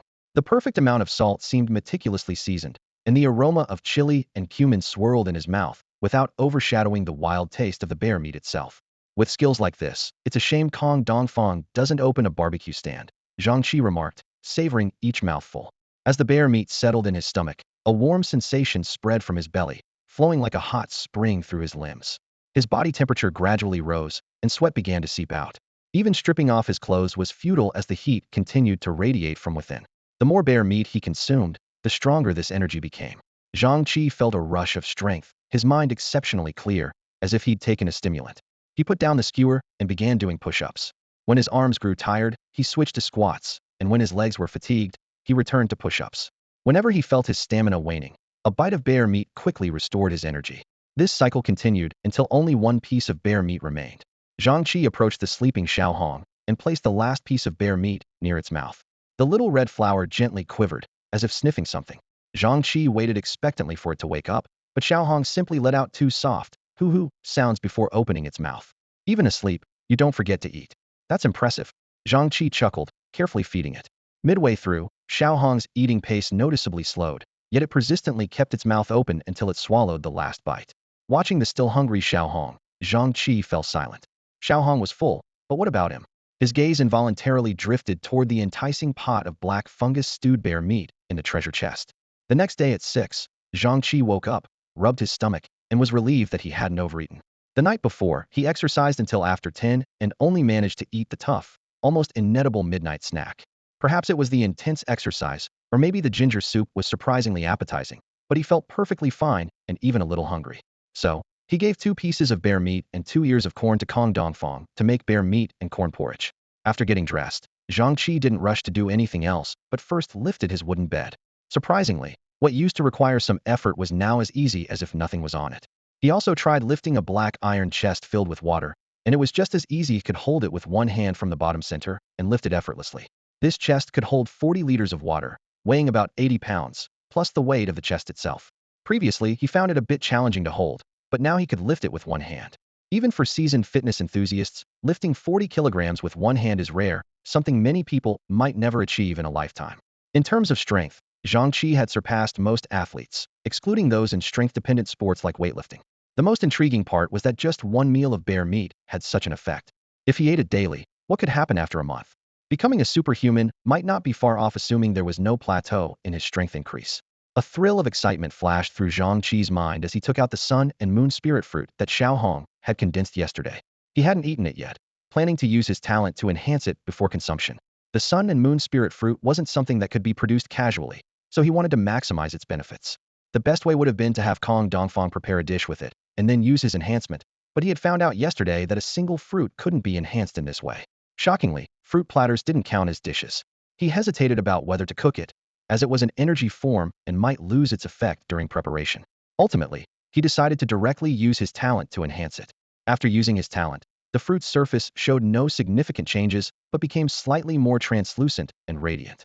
Although the difference in identification information before and after enhancement was minor, the quality had improved by one level, suggesting a stronger effect. The fruit's inherent quality was already high, improving physical fitness and potential when consumed, while those cultivated with the source could guide sun and moon energy to temper the body. Despite its low rank, the enhancement effect was average, but crucially, it could at least lead to a breakthrough in superior potential. Compared to the previous probability of improvement, it now guaranteed at least superior potential. Holding the sun and moon spirit fruit, Zhang Chi glanced at it. The fruit appeared ordinary, yet shone like a glass bead. Without much thought, he put it into his mouth. The fruit melted instantly, with no need to chew, and transformed into a warm liquid that slid down his throat into his stomach. Then, 2 energies quickly spread from his stomach. One as fierce as the scorching sun, the other as cool as the bright moon. Zhang Chi experienced the true power of fire and ice, the strange impact almost taking his breath away. The 2 forces intertwined within him, one hot, warm, and powerful, the other cool, clear, and profound, carrying an ancient rhythm.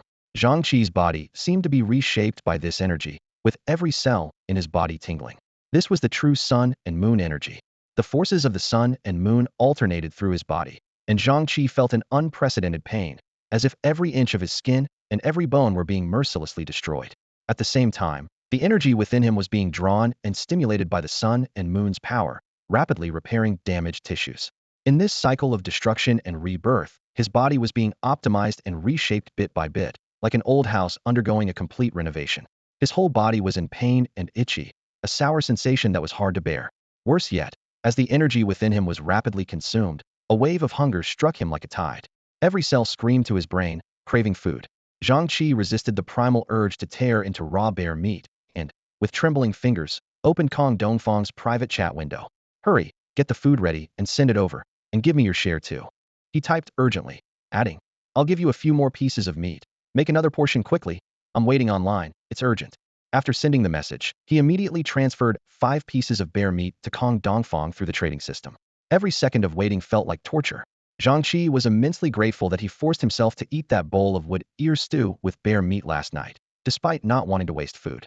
Otherwise, he might not have been able to resist eating raw meat by now. Kong Dongfang seemed to sense his urgency and sent over a steaming bowl of bear meat corn porridge in less than a minute, with a note: "The next portion will be ready in 15 minutes. Zhang Chi didn't bother checking the message or the temperature of the porridge. The moment he got it, he began devouring it ravenously. The 4 to 5 pounds of meat porridge slipped down his throat into his stomach without causing the slightest bulge, as if falling into a bottomless pit. Although the hunger subsided somewhat, at least he no longer felt the urge to eat raw bear meat. This relief didn't last long. As soon as he replenished his energy, the sun and moon's power seemed to be enraged and began to more frantically destroy his body structure, even competing with him for the bear meat energy he had just ingested. When will this end? Zhang Chi gritted his teeth. Just then, Kong Dongfang sent over a skewer of bear meat over a meter long. Zhang Chi was determined. "You're competing with me? Let's see how much you can take." He tore into the bear meat, as if wrestling with the sun and moon energy within him. This time, the mysterious force seemed to finally reach a saturation point, no longer absorbing more energy. As the last piece of bear meat was swallowed, the power of the sun and moon within him gradually calmed. Afterward, Zhang Chi had only one feeling: absolute exhilaration. His entire body was filled with unprecedented strength, as if shedding an invisible shackle. His body felt incredibly light, not in a dizzy, floating way, but an explosive lightness, as if he could touch the ceiling with a gentle leap. He acted on his thought. Zhang Chi bent his knees slightly, barely using any force, and leaped lightly upward. His raised right hand easily touched the ceiling, and if he hadn't stopped himself in time, he might have hit his head. Standing over 1.8 meters tall, wearing shoes, he was at most 182 centimeters, meaning he had jumped at least 118 centimeters high from a standstill. If he jumped with full force, he might easily exceed 2 meters. However, thinking was one thing, actual testing was another. Zhang Chi cautiously pushed open the door, worried that his increased strength might accidentally damage it. It was his first time stepping outside before dawn. Standing by the wall without a running start, he jumped with all his might. His body soared, surpassing the rooftop by half his height. If he had a running start, he might actually leap onto the roof. "It seems my strength has reached the superior level, otherwise, I wouldn't have experienced such a dramatic improvement," Zhang Chi thought to himself. Since it was still dark and raining heavily, he didn't perform further tests and returned inside. He took out his survival manual to check his latest information. Name: Zhang Chi. Talent: Transcendental Ascension. Strength: Superior. Condition: Good. Evaluation: a survivor from Blue Star, whose body has been transformed by special energy to reach a superior level, completely surpassing the limits of Blue Star humans, with significantly enhanced potential. He initially possesses the strength to survive in the fog world. Blue Star humans really have poor potential, considering even breaking into the superior level is seen as surpassing the limit, Zhang Chi pondered. In other words, without a way to enhance potential, no matter how much physical quality improves, strength would still be stuck at the ordinary level. Fortunately, he is Xiao Hong. Otherwise, no matter how much bear meat he ate, his strength would only be stuck at the threshold of the superior level without improvement. Back inside, Zhang Chi cautiously took out 2 black iron treasure chests. Considering the limited space, he didn't conduct any other experiments and directly used his remaining 2 talent opportunities on the chests. With a flash of light, the 2 dark iron chests instantly transformed into a bronze hue, upgrading their quality to excellent. So above black iron is bronze. Zhang Chi murmured to himself, briefly imagining the possibility of even higher levels like silver or gold, but he quickly focused on the present. The bronze chests now had the potential to yield exceptional items, which made his heart race with anticipation. Opening the first chest, 3 items came into view: a finely crafted black leather satchel, a pair of uniquely designed boots, and a neatly spread layer of plastic at the bottom of the chest. Initially, Zhang Chi felt a bit disappointed, But upon closer inspection of each item's attributes, his eyes lit up. The feather boots not only reduced body weight, but also had excellent waterproof and anti-slip features. The dimensional satchel offered an additional 10 cubic meters of space and could be bound to the survival manual. The versatile waterproof garment could change styles at will and was perfectly waterproof. The practicality of these three pieces of equipment far exceeded his expectations. Zhang Chi immediately tried on the satchel, stored the other items, and then eagerly opened the second bronze chest. The contents were even more surprising. A slender 20-centimeter long carrot, a mysterious scroll, and a thick tree root occupying the entire bottom of the chest. Upon careful examination, the seemingly ordinary carrot turned out to be a precious century-old four-leaf ginseng, boasting powerful healing and detoxification properties, though it required extremely demanding cultivation conditions. The seemingly ordinary tree root, though its purpose was not immediately apparent, suggested extraordinary value due to its excellent quality. The results of opening these two chests brought Zhang Chi unexpected joy. Although he didn't obtain any exceptional level items, each item had its unique and practical value, surpassing his initial expectations by far. Upon seeing the two pieces of information, a thought quickly flashed through Zhang Chi's mind. He couldn't help but feel a surge of excitement. Could the last scroll be the complete set? The description of the healing potion made his heart skip a beat. The potion's grade, effects, and required materials perfectly aligned with his previous ideas. It could heal various internal and external injuries, had detoxifying and pain-relieving effects, truly a miraculous potion. What excited him even more was that the plant tissues needed for its formula were almost identical to the characteristics of the four-leaf ginseng. Zhang Chi was suddenly overwhelmed by a sense of joy, even feeling a bit dizzy. Just yesterday, he was pondering the sales strategy for ginger soup, worried about how to maintain his share in the high-end market. Little did he know that today would bring such fantastic news. This healing potion would surely become a valuable commodity. Not only could it heal wounds and detoxify, but with its powerful effects, who wouldn't want to have some in reserve?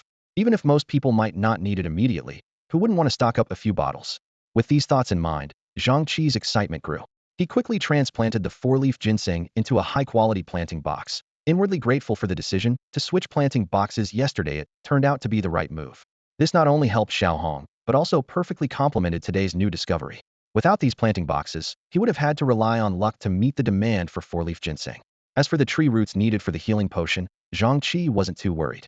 The variety requirements for these roots weren't high, and with his synthesis room, he wouldn't lack these materials. He took out a half-full bottle of growth-accelerating liquid from the synthesis room and poured a capful each for Xiaohong and the four-leaf ginseng. His gaze swept over the high-quality planting box containing ginger, then glanced at the remaining growth-accelerating liquid. Zhang Chi decided not to use it on the ginger for now. The ginger's foliage had grown over half a meter tall, and the ginger root at the base was larger than a palm. The 9 ginger roots together even surpassed the size of the ginger king, even though the ginger king was only half its original size. He wasn't short on ginger anymore, so he chose to save the growth-accelerating liquid for the more urgent four-leaf ginseng. Opening the private chat with Kong Dongfang, Zhang Chi saw several messages from him. "Chi Gu, my talent can only process 3 pieces of bear meat. I haven't touched the remaining 2 pieces yet. Do you need me to make another meal?" Kong Dongfang said in his message. Zhang Chi replied, "No need, don't use your talent for now. I'll talk to you later." Kong Dongfang quickly responded with an okay. Zhang Chi pondered for a moment, wondering if Kong Dongfang's ability to process 3 pieces of bear meat was due to the high quality of the meat, or if there was a limit to the quantity of all foods. Regardless, he could currently consume enough, about 1 to 2 pounds per meal, making 3 pounds of bear meat more than sufficient. However, the more he thought about it, the more concerned he became. The food made by Kong Dongfang was of high quality, while he himself was currently satisfied with good quality food. When the food eventually upgraded to high quality, how much would he need to eat? This worried him. If Kong Dongfang's talent couldn't keep up, would he have to fend for himself when it came to meals? He quickly resolved to maintain a good relationship with Kong Dongfang, elevating his priority to the same level as Qian Zhongtian. When the time came, Qian Zhongtian could be responsible for cultivating high-grade grains, and Kong Dongfang could enhance the quality of the food through cooking, allowing him to enjoy delicious and nutritious meals regularly. But as his thoughts unfolded, Zhang Chi's brow gradually furrowed. He suddenly realized that in this collaborative plan, he seemed to have become a supporting character. If time went on and Kong Dongfang and Qian Zhongtian also realized this, what if they decided to team up and leave him out? This thought brought a twinge of worry to his heart. Taking a deep breath, Zhang Chi momentarily felt a lack of confidence, but he quickly pulled himself together. As long as he worked hard, he wouldn't be forgotten. After dawn, Zhang Chi decided to focus on the important tasks first, leaving matters with Kong Dongfang and Qian Zhongtian for later. Firstly, the 3 of them were getting along well. Secondly, until Qian Zhongtian cultivated a crop better than bear meat, Kong Dongfang wouldn't abandon trading with Zhang Chi. The limited daytime hours meant he could deal with those issues in the evening. A system notification flashed before his eyes. Today's weather, moderate rain, turning heavy. Today's temperature, 610 C. Wind force, none. Daylight duration, 6 hours. Current disaster, major flood. Time remaining, 5 days. Zhang Chi frowned. Daylight was an hour shorter again today. The temperature was dropping, and the rain was intensifying. He needed to quickly upgrade the shelter, clear the rocks by the riverbank, and build a flood barrier. He swiftly donned his gear. First, he put on a versatile raincoat, adjusting it into a snug protective suit. The raincoat could change colors and even become transparent, so only the lower half of his face was visible, while his eyes were protected by a transparent visor to prevent rain from getting in. After putting on the feather boots, he pondered briefly and decided to wear the bamboo hat from his rain gear set, keeping his nose and mouth dry. He could have opted for full coverage, leaving a breathing hole elsewhere, but that would make him feel stifled. This was just a temporary measure. If it got windy or there was a fight in the coming days, the bamboo hat would be useless. After stepping outside, Zhang Chi didn't head straight to the river. Instead, he first constructed a lime kiln on the east side of the shelter. He didn't plan to use his talent to enhance the blueprint's quality, partly because his talent uses were limited, and partly because upgrading the quality might make gathering the necessary materials more difficult.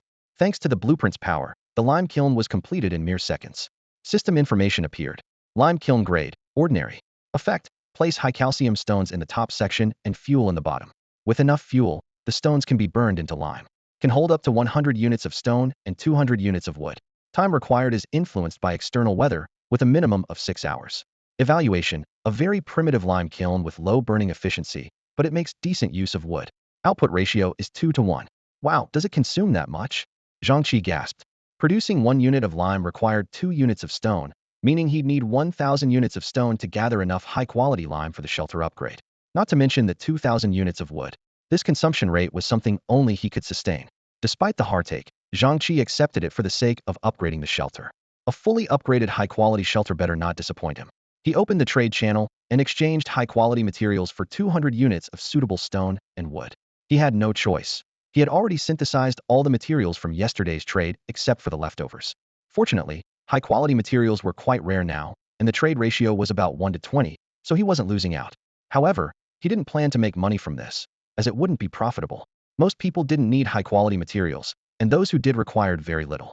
Zhang Chi didn't have time to waste for such a small profit. It was better to sell ginger tea, trade for ordinary materials, and synthesize them.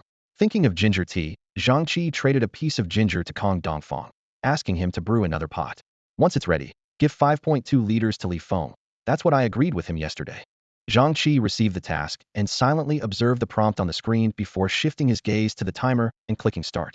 As time passed, he was acutely aware that although the task seemed simple, it was crucial to his survival and development. He quickly adjusted his mindset and began executing the plan. With a swift motion, the lightweight steel axe in Zhang Chi's hand traced a perfect arc through the air, striking a tree 50 meters away with force. As the blade met the trunk, the tree fell with a crisp crack. Zhang Chi glanced at the timer, 3.1 seconds. Faster than he had anticipated. His speed and strength had improved significantly. Clearly, the bear meat had enhanced his physical capabilities remarkably, especially in terms of strength, exceeding his original expectations. It seems the bear meat doesn't boost speed much, but its effect on strength is incredible, Zhang Chi muttered to himself, his tone a mix of confidence and surprise. He breathed a sigh of relief, feeling strong enough to handle a brown bear with just his lightweight steel axe, even without a crossbow. After felling the tree, he began collecting the wood, knowing the task needed to be completed quickly. He was aware that he had to gather all the materials required to upgrade the shelter. Meanwhile, Kong Dongfang was sitting on his bed, removing the splint from his leg while muttering, "Mom was right. Fools have their luck. It's truly a blessing after hardship. I broke both legs before crossing over, and on the first day here, I met Uncle Qian, and on the second day, Chigo.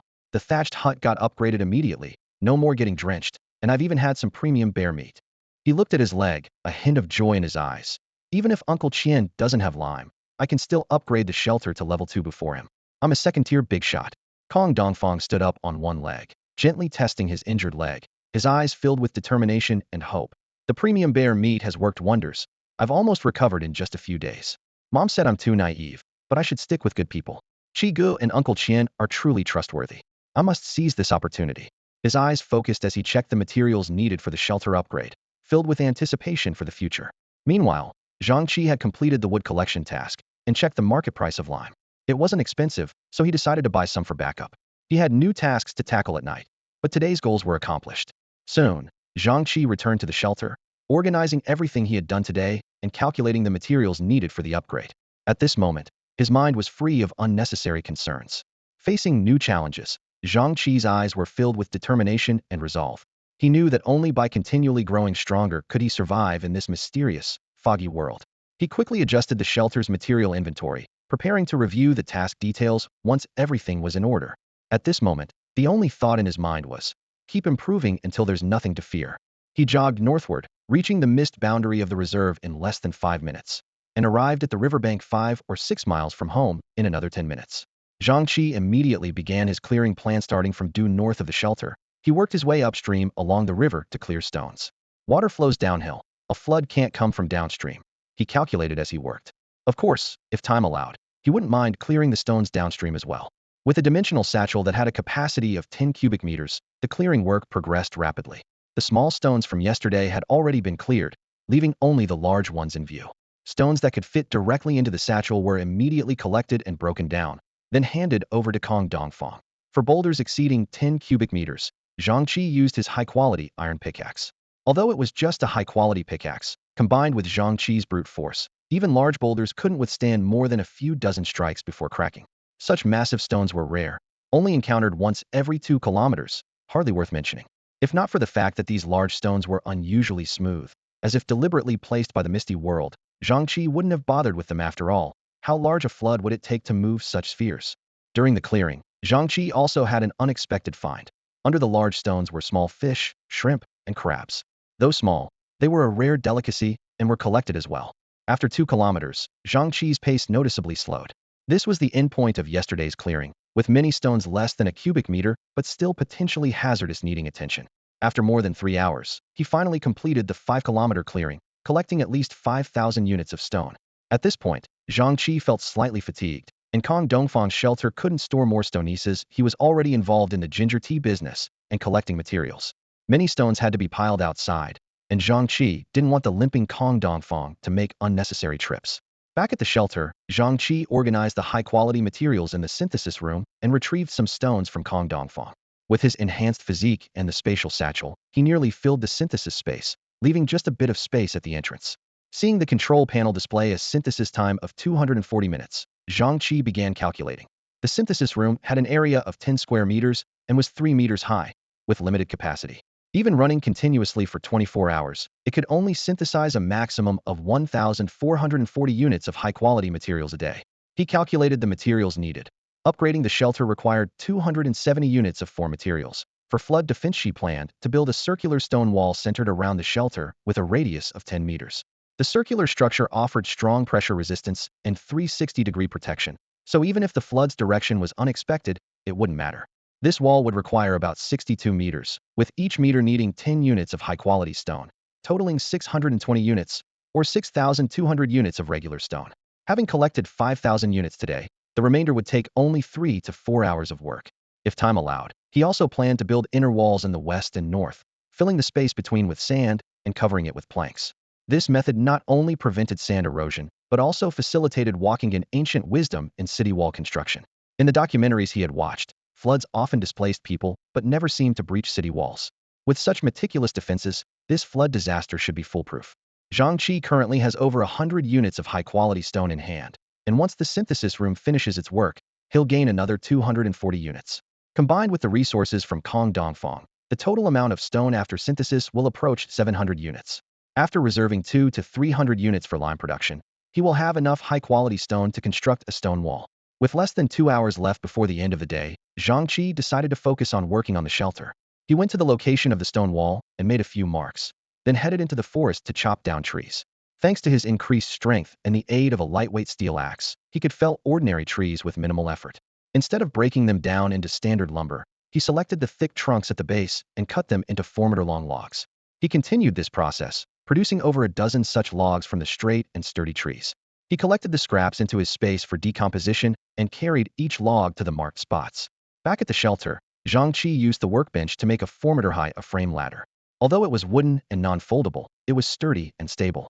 He moved the ladder outside and began processing the logs, sharpening one end to create large wooden stakes. He then stood the stakes upright, climbed the ladder, and took out a high-quality hammer he had bought earlier. With a heavy thud, the hammer struck the wood. The continuous thud echoed through the forest as Zhang Chi struck with precision and power, maintaining a steady rhythm without pause.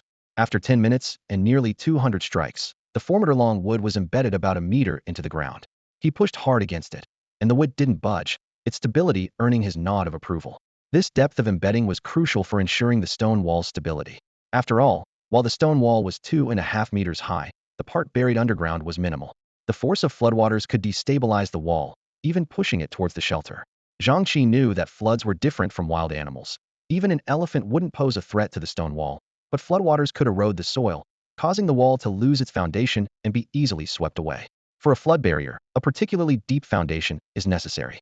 With this in mind, Zhang Chi decided not to overlook any details. With his enhanced strength making it easier to drive in the wood, he opted to install several large wooden stakes behind the stone wall to secure its foundation. Without delay, Zhang Chi repeated his earlier steps, efficiently driving 15 logs around the shelter, focusing 10 of them on the west and north sides. Sometimes, Zhang Chi questioned whether he was being overly cautious about the flood. After all, how could the misty world present a deadly disaster right from the start? He had already made ample preparations, far exceeding most others. However, whenever he recalled the scene of the Yellow River flooding on Blue Star a few years ago, he couldn't underestimate the threat of floodwaters. Even in modern society, with all its advanced technology, floods could still wreak havoc. So why should he let his guard down? It's better to be over-prepared than to face irreversible damage due to oversight, especially when he still had room to maneuver. As dusk fell, Zhang Chi's movements became increasingly swift. He swung his hammer with speed, nailing the last few pieces of wood into their designated spots. He managed to finish his work just before night fully descended. Looking up at the lime kiln, he noticed wisps of white smoke rising from the top. Based on his calculations, it would take about another hour to complete the synthesis of the stones. This meant he would have to venture out at night to collect the finished product. Fortunately, his skills had reached a high level, and with the lime kiln being right next to his shelter, the risk was manageable. Reflecting on the morning's gains, Zhang Chi felt quite pleased. Kong Dongfang had traded his ginger tea for a substantial amount of resources, 2,000 units each of wood and soil, plus 200 units of iron, and several high-quality items. Among them was a blueprint for a high-quality balcony extension, which caught his attention. However, given that a first-floor balcony without a protective net was virtually useless, he decided to wait until he could build a second floor for his shelter. He had an ample supply of basic materials. Once synthesized, the wood could reach over 500 units of high quality, more than twice what was needed for upgrading the shelter. He also had 3,000 units of soil in reserve, intended not only for a flood barrier, but also to refine some exceptional soil for Xiaohong. Seeing the barren spot where Xiaohong had once condensed the sun and moon spirit fruit, he understood the need to plan ahead. Zhang Chi put 2 pieces of bear meat, along with some mushrooms and wood ear fungus he had gathered, into the pot. These ingredients were collected from the southwest forest, where they were abundant. He planned to dry some of them as reserve food. Knowing that these delicious fungi would disappear after the flood, he savored a few more bites of the tasty mushrooms. After dinner, Zhang Chi grabbed a torch and went out to check the lime kiln. The kiln's temperature was extremely high, making it impossible for an ordinary person to retrieve anything. However, for a survivor with spatial capabilities, it posed no problem. He extracted 50 units of lime, added more stones and wood, and let the kiln continue its work. As he was about to return to the shelter, a sudden, chilling malice struck from the darkness, vanishing as quickly as it appeared. With his enhanced perception, Zhang Chi was certain it was no illusion. This malice was far beyond the pure killing intent of a wild beast, sending a shiver down his spine. He scanned the distant darkness with sharp eyes until the strange feeling completely dissipated. Back at the shelter, Zhang Chi wore a serious expression. This discovery confirmed his earlier suspicions. The dangers of the misty world's nights extended beyond wild animals. With 500 people dying the next day, it was clear that the cause was not just the heavy rain and flimsy straw huts. He quickly got back to work, taking out 240 newly produced units of stone and trading through Kong Dongfang for 2,400 units. Once this batch of materials was synthesized, he could start building stone walls. Zhang Chi gave Kong Dongfang the promised 50 units of lime to upgrade his shelter first. This way, he could learn about the requirements for a level 2 shelter and prepare for level 3. Thank you, Brother Chi, I'll stick with you from now on, Kong Dongfang said gratefully. Hurry up and upgrade. Don't worry about the materials outside the shelter. It's too dangerous at night, Zhang Chi advised. Don't worry, Brother Chi, I'm the most timid person around, Kong Dongfang replied a few minutes later. After upgrading the shelter, the first floor expanded to 50 square meters. During the day, I stacked the wood and stones that couldn't fit inside against the wall, and with the upgrade, I managed to bring all the materials into the shelter. Wait, You mentioned the first floor? Yes, Chigo. Is your level 2 shelter different from mine? I haven't upgraded my shelter to level 2 yet. Chigo, I'm so touched that you chose not to upgrade yourself first and let me upgrade instead. From now on, I'm yours in life and death. Zhang Chi's mouth twitched slightly at this. What was that all about? He didn't expect Kong Dongfang to misunderstand him so much, but he wasn't going to explain either. After all, it wasn't a bad thing. Besides, Kong Dongfang wasn't wrong. Didn't he indeed choose not to upgrade himself first so that Kong Dongfang could? Regardless of what he truly felt, the question was whether he did it or not. Let's talk about the changes in the shelter. The expansion wasn't significant, only reaching 50 square meters, and there are now 4 particularly thick stone pillars at each corner of the first floor. The walls are made of an outer layer of stone and an inner layer of wood, and the second floor is roughly the same size as the first. After reaching level 2, the shelter's extension buildings can be moved once. Shelter information: 2-story small building, level 2, with extensions including a stove, toilet, and workbench. Upgrade conditions: not available. Evaluation: a relatively sturdy shelter, consisting of 2 levels made of wood and stone. What's puzzling is that the second floor's weight could be supported by the walls alone. So why were 4 such thick pillars built, with even a meter buried underground? Seeing this information, Zhang Chi pondered. The upgrade conditions for level 3 weren't available yet, so upgrading the shelter to level 3 in the short term was out of the question. This meant that level 2 must provide a chance for survival during a flood. Looking at the evaluation, Zhang Chi was puzzled. For thick stone pillars, with a meter buried underground? Combined, they're 4 meters tall. Is it necessary to have so many support pillars for a 2-story building? His mind was filled with questions, but thinking about the upcoming flood in 4 days and the smooth stones by the river, Zhang Chi had a sudden realization. Could this structure be designed to withstand floods? Sacrificing the entire first floor and relying on the 4 pillars to survive on the second floor? The more Zhang Chi thought about it, the more he felt his guess was close to the truth, as there was no other reasonable explanation for the construction of these pillars. If that's the case, those unable to upgrade their shelters to level 2 before the flood are doomed. However, Zhang Chi also didn't believe that reaching level 2 would guarantee safety.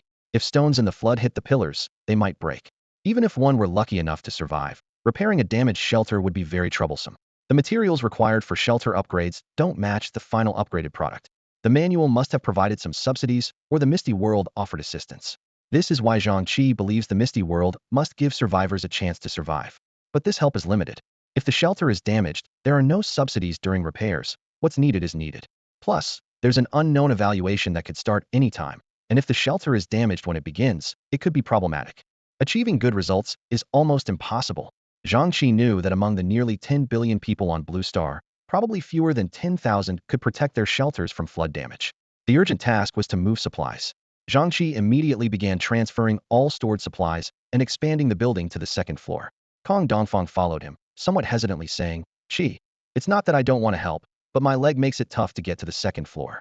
Just store the items in the survival guide. It won't take many trips," Zhang Chi explained while moving things. "I suspect that once the flood comes, the first floor will quickly be submerged. All right, I'll start moving." Once everything was arranged, Zhang Chi set an alarm and lay down to rest. The work tonight was heavy, and to upgrade the shelter quickly, the synthesis room and lime kiln had to operate continuously. Although he didn't need to monitor them constantly, he had to collect and replenish materials on time. 4 hours later, Zhang Chi woke up on time and collected the newly synthesized high-quality stone. Then, he retrieved his materials from Kong Dongfang, about 1,000 units of stone and 2,000 units of soil and wood. If not for the 2,000 units already in the synthesis room, the shelter would have been too crowded. He now had over 630 units of high-quality stone, just enough to build the stone wall. A holographic projection of the shelter's 50-meter radius unfolded before him, and Zhang Chi began construction according to the plan layout. The stone wall was closely aligned with the wood secured in the afternoon, providing effective support against external impacts. The stone wall, with its white luster, was only 20 centimeters thick but very sturdy, far surpassing ordinary stone in quality. A stone door, included in the blueprint, stood majestically at the southern entrance of the shelter. Zhang Chi carefully inspected the stone wall, squatting to check the foundation. As expected, it was buried only about 10 centimeters deep in the soil, and if the soil were washed away by the flood, the wall might collapse. The wood reinforcement from the afternoon was indeed essential. Outside, the rain poured heavily, and the torch in his hand wouldn't last long, so Zhang Chi quickly returned indoors. During the night, he got up again to replace materials in the synthesis room and collect and replenish lime in the kiln. By 2 or 3 in the morning, having slept enough for 8 hours, Zhang Chi no longer rested. He cooked bear meat while starting his workout. He found that even one piece of high-quality bear meat could satisfy his hunger, but to enhance his strength more quickly, He opted for more exercise and more food. Ordinary exercises had limited effects on him now, so he donned a 60-pound ordinary stone armor. While its defense was negligible for him and it slowed him down, it was perfect for weight training. With ginger tea to stimulate his appetite and being of high quality himself, he digested bear meat quickly. Under intense training, he could fully absorb a piece of bear meat in 4 to 5 hours. He could clearly feel his strength steadily increasing, albeit slowly but surely. As he consumed more bear meat, a mysterious energy began to accumulate within him. Though he couldn't control it yet, this energy not only alleviated muscle fatigue, but also further enhanced his physical condition. However, the energy was still insufficient, only aiding in faster recovery and digestion. A few hours later, after showering, Zhang Chi opened the survival guide and saw a private message from Qian Zhongtian. You young people, you lack integrity. Young man, you have no sense of martial ethics. Popped up Qian Zhongtian's message in the chat window. Zhang Chi felt a pang of anxiety as he read it. He knew exactly what Qian Zhongtian was referring to, how he had appropriated Kong Dongfang's talent uses for himself. Do you really have the nerve to ask me? I introduced you to Kong Dongfang, and you took his talent uses for yourself. Zhang Chi awkwardly scratched his nose, trying to explain. Yesterday was an accident. The situation was urgent, and I didn't have time to think it through. Though deep down, he knew he had intended to claim Kong Dongfang's talent uses from the start. He couldn't admit that to Qian Zhongtian. What kind of accident would make you need so much food? You weren't injured, were you? Qian Zhongtian pressed on. I have some ointment for external injuries, just a regular grade, but it could help. This comment stirred a warmth in Zhang Chi's heart, mixed with a tinge of guilt. He hadn't expected the sharp-tongued Qian to have such a kind heart. But before he could fully appreciate the sentiment, Qian Zhongtian added, a flat rate, 1 bottle of ointment for 50 units of lime. Immediately, information about the ointment appeared on the screen. External injury ointment. Grade, regular. Effect, speeds up recovery from injuries. Evaluation, effective for bruises and sprains with some hemostatic properties. Zhang Chi couldn't help but mentally scoff at this sudden kindness. How does such a person end up with such a mouth? I'm not injured, so you can keep the ointment. If you want lime, you need to provide the materials, Zhang Chi replied. Are you kidding an old man? If you're not hurt, why would you pretend? Wait, something's off with you. Qian Zhongtian astutely sensed something amiss. Even if you're not hurt, you wouldn't just return the ointment. You must have something better. This statement startled Zhang Chi. He instinctively glanced around to ensure there were no cameras before he relaxed. After a moment of thought, he decided to come clean. The healing potion would eventually be sold, so revealing it now wouldn't hurt. He sent over the blueprint information. Seeing the blueprint for a superior grade potion, Qian Zhongtian was visibly excited. Wow, I was just bluffing, and you actually showed me a superior grade potion? Can you make it now? I can, but it takes a toll on the ginseng, Zhang Chi explained. When I first got it, it was already wilted, and it hasn't grown new leaves yet. I'm afraid if I'm not careful, the ginseng might die. After a long wait, Qian Zhongtian replied with an item description. Fertilizer. Grade, premium. Effect, provides essential nutrients for plants, enhancing growth speed and yield. Evaluation, the exclusive formula of the god of agriculture, only producible by survivors with the god of agriculture talent. It might smell, but the results are remarkable. Zhang, do you think you can make a potion with this? Zhang Chi frowned, feeling a pang of inadequacy. As a holder of an extraordinary talent, he didn't even have an exclusive formula like the extreme talent holders. But even so, trading his potion formula was out of the question. Just then, Qian Zhongtian asked again, are you injured? Although Zhang Chi had a hunch about what Qian Zhongtian wanted the healing potion for, he decided to let the other man explain it himself. No, not at all. Qian Zhongtian straightened up, a hint of pride in his voice. I ventured alone into a high-grade beast's lair and came out unscathed. Who could possibly injure me? It's meant for Shao Kong. Zhang Chi wasn't surprised that Qian Zhongtian wanted to swap the healing potion for Kong Dongfang. But venturing into a high-grade lair, Zhang Chi eyed Qian Zhongtian up and down. The man looked too frail to escape unscathed from a beast's lair. Suddenly, a thought struck Zhang Chi. Wait a minute. Could it be? He squinted. When you say you ventured into a high-grade beast's lair, do you mean you were stealing dung? Qian Zhongtian's expression changed. Watch your mouth, kid. I was just helping out with the cleaning to prevent it from getting sick. Enough nonsense. Just tell me if you're up for the trade or not. Zhang Chi shook his head, realizing Qian Zhongtian was indeed stealing dung. So, you're planning to trade your fertilizer for my healing potion? Are you sure you have enough? Qian Zhongtian looked slightly embarrassed. Can't you give a guy some face? I only managed to make 2 bags of farm fertilizer, and I'm giving you 1. He paused, his tone softening. Besides, old man here is asking you to help Shao Kong with a bottle of healing potion. Is that okay? Zhang Chi finally nodded in satisfaction. If you need my help, just ask. Don't talk about trades. If we were doing a proper trade, you'd need more than a bag of farm fertilizer to get a premium healing potion. Then, Zhang Chi carefully snipped a bit of root from the 4-leaf ginseng, watered it with some growth serum, and buried some farm fertilizer around it. Although there was only one portion of farm fertilizer, it was hefty, weighing about 10 pounds. He divided it into 2 portions, burying them around the 4-leaf ginseng and xiaohong. Normally, such a large amount would burn the plants, but since this was high-grade fertilizer and the 4-leaf ginseng was a premium plant, it should be fine. Xiaohong, with its exceptional talent, was even less of a concern. After making the healing potion, Zhang Chi intended to give it to Qian Zhongtian, but he refused. Just give it directly to Xiao Kong. I didn't really do anything. Qian Zhongtian waved him off. Zhang Chi raised an eyebrow. You're giving up the credit, even though you're the one who put in the effort and resources? Stop talking nonsense. I'm giving you the chance to build favor with both sides, and you're not happy. Zhang Chi didn't mind. He could see that from the beginning, Qian Zhongtian had introduced Kong Dongfang to him with the intention of bringing them closer. It seemed that Lao Qian and Kong Dongfang's relationship was not simple. He traded the healing potion to Kong Dongfang through the friend interface, then sent a private message. Accept the trade, and let me know how it works and how you feel after drinking it.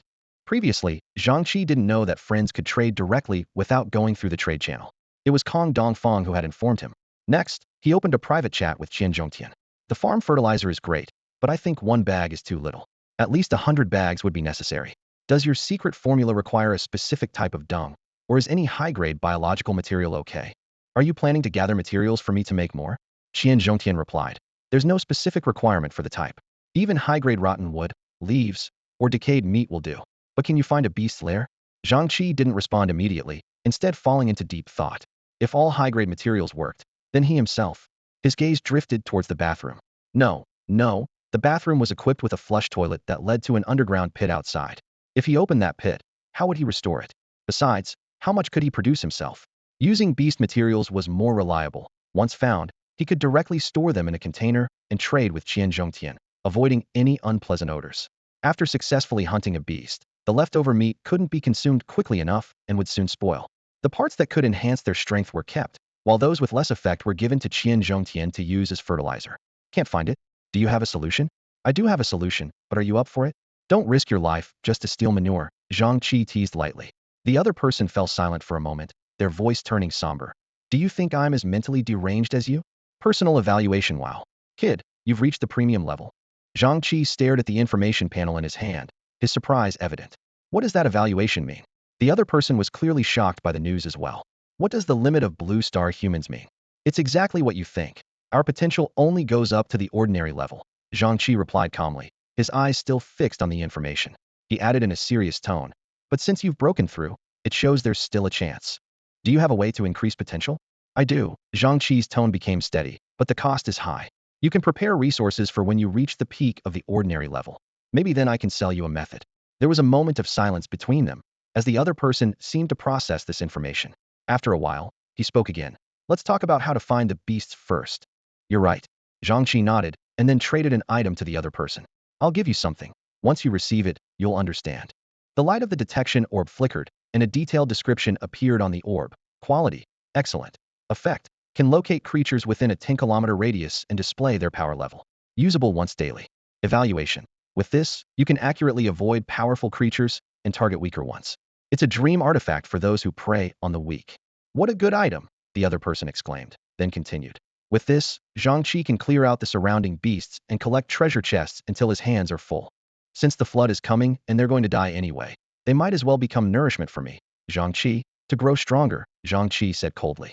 Qian Zhongtian, you take this and use it, and remember to collect the raw materials for me. Zhang Chi continued. Making farm fertilizer isn't hard. It just takes time. With the farming god talent, you can finish at least 1 batch a day. However, there's no limit to the amount you can make at once. All right. Qian Zhongtian took the orb and nodded. Zhang Chi thought for a moment and handed over 50 units of lime. Consider this the rent for the detection orb. He pondered for a moment, feeling it wasn't a loss. The value Qian Zhongtian and Kong Dongfang can bring me is more than just this lime. He recalled the excellent grade bear meat Kong Dongfang had made. Without that portion, he might not have broken through to the premium level, or at least it would have taken a few more days. And the resources Qian Zhongtian had were much more than this small favor. Farming is inherently about delayed gratification, and lack of immediate results is normal. Plus, being able to produce large amounts of farm fertilizer, coupled with the detection orb, makes the cost of lime and healing potions negligible. After this transaction, Zhang Chi felt his relationship with the two should progress further, especially since the other party directly traded excellent grade equipment, which was quite surprising. However, Zhang Chi suddenly paused, sensing something was off. He had read novels where protagonists could easily charm a bunch of women. Yet here he was, painstakingly building relationships with two burly men. Is this the trajectory of his life? He was silent for a moment, then checked the time. It was time to collect the lime again. The first batch of lime from the kiln took over 7 hours to produce. The second batch, due to residual heat, took only 6 hours. It maintained roughly this pace afterward. At this rate, he could collect 200 units of lime per day. To reach the desired quantity, it would take another 2.5 days. Although a bit slow, considering the conditions for leveling up from level 2 to level 3 were not yet unlocked, Zhang Chi wasn't in a hurry. As for other materials, aside from the stone, which was mostly used up constructing the stone wall, there were still 300 units of premium wood and 20 units of premium iron, enough to make 100 iron nails. The remaining ordinary wood, over 2,000 units, was temporarily used as fuel for the lime kiln.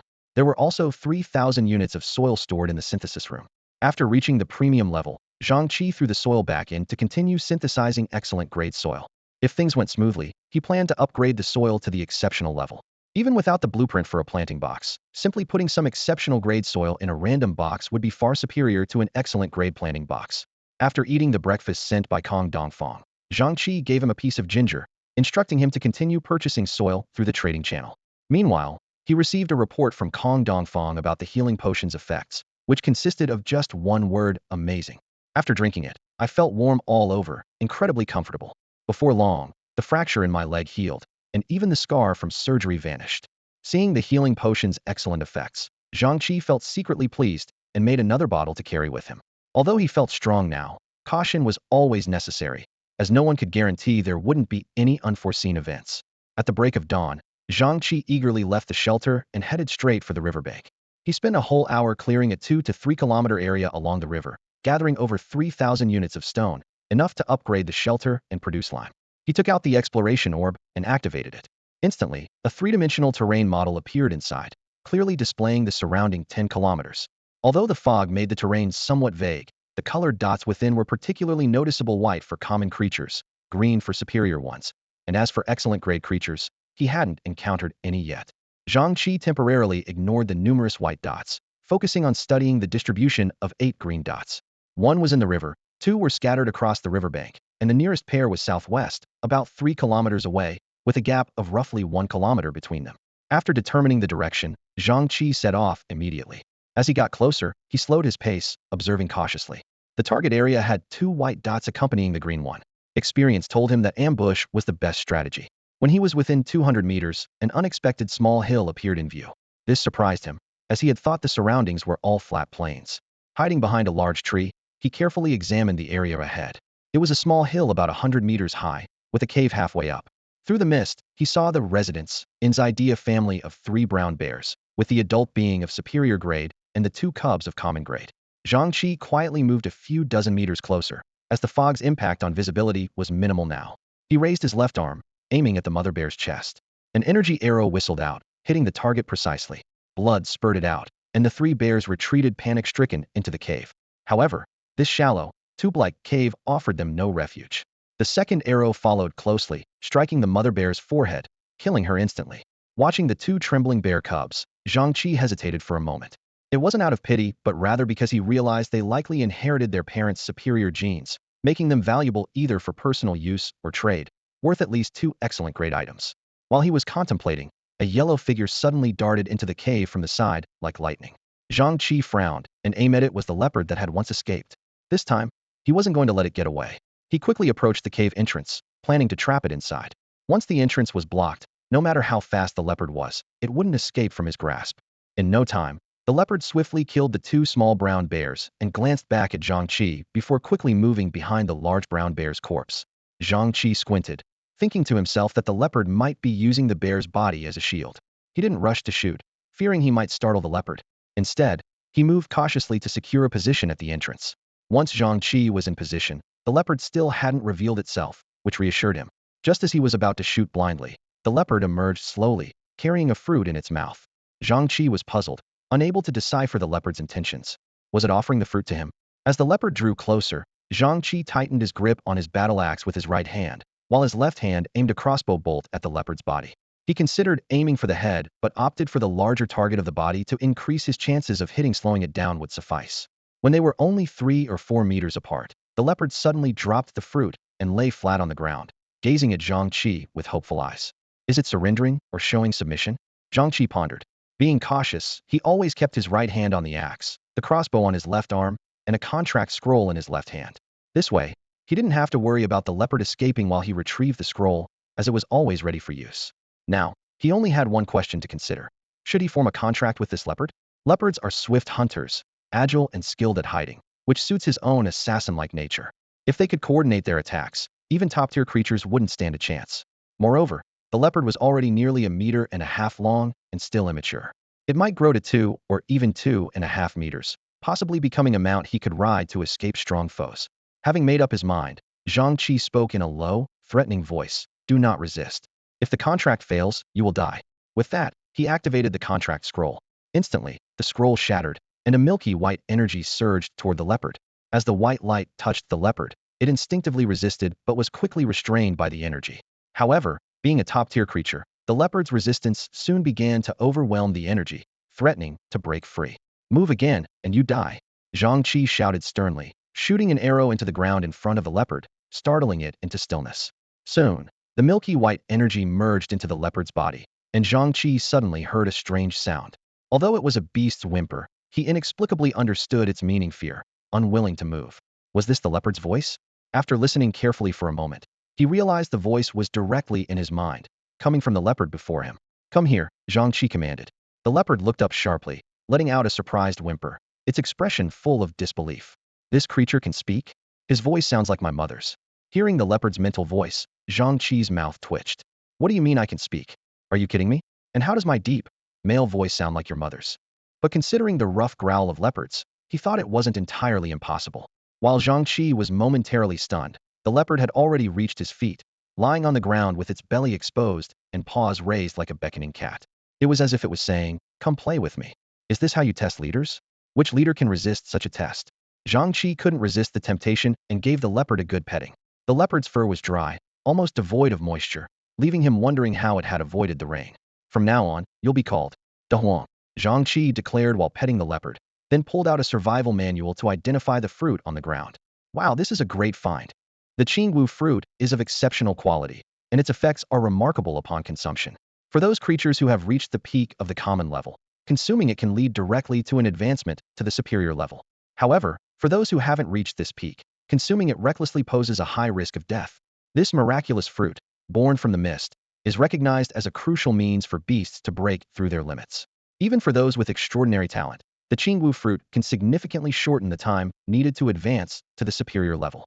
The only downside is the intense pain experienced during consumption, with the sensation being more severe for creatures with lesser potential. Zhang Chi gazed at the crystal-clear Qingwu fruit in his hand, his eyes gleaming with excitement. This was a true treasure. With it, the survivors from Blue Star could elevate their strength to the superior level. Although the process of consuming it would bring pain, what was a little discomfort compared to such a leap in power?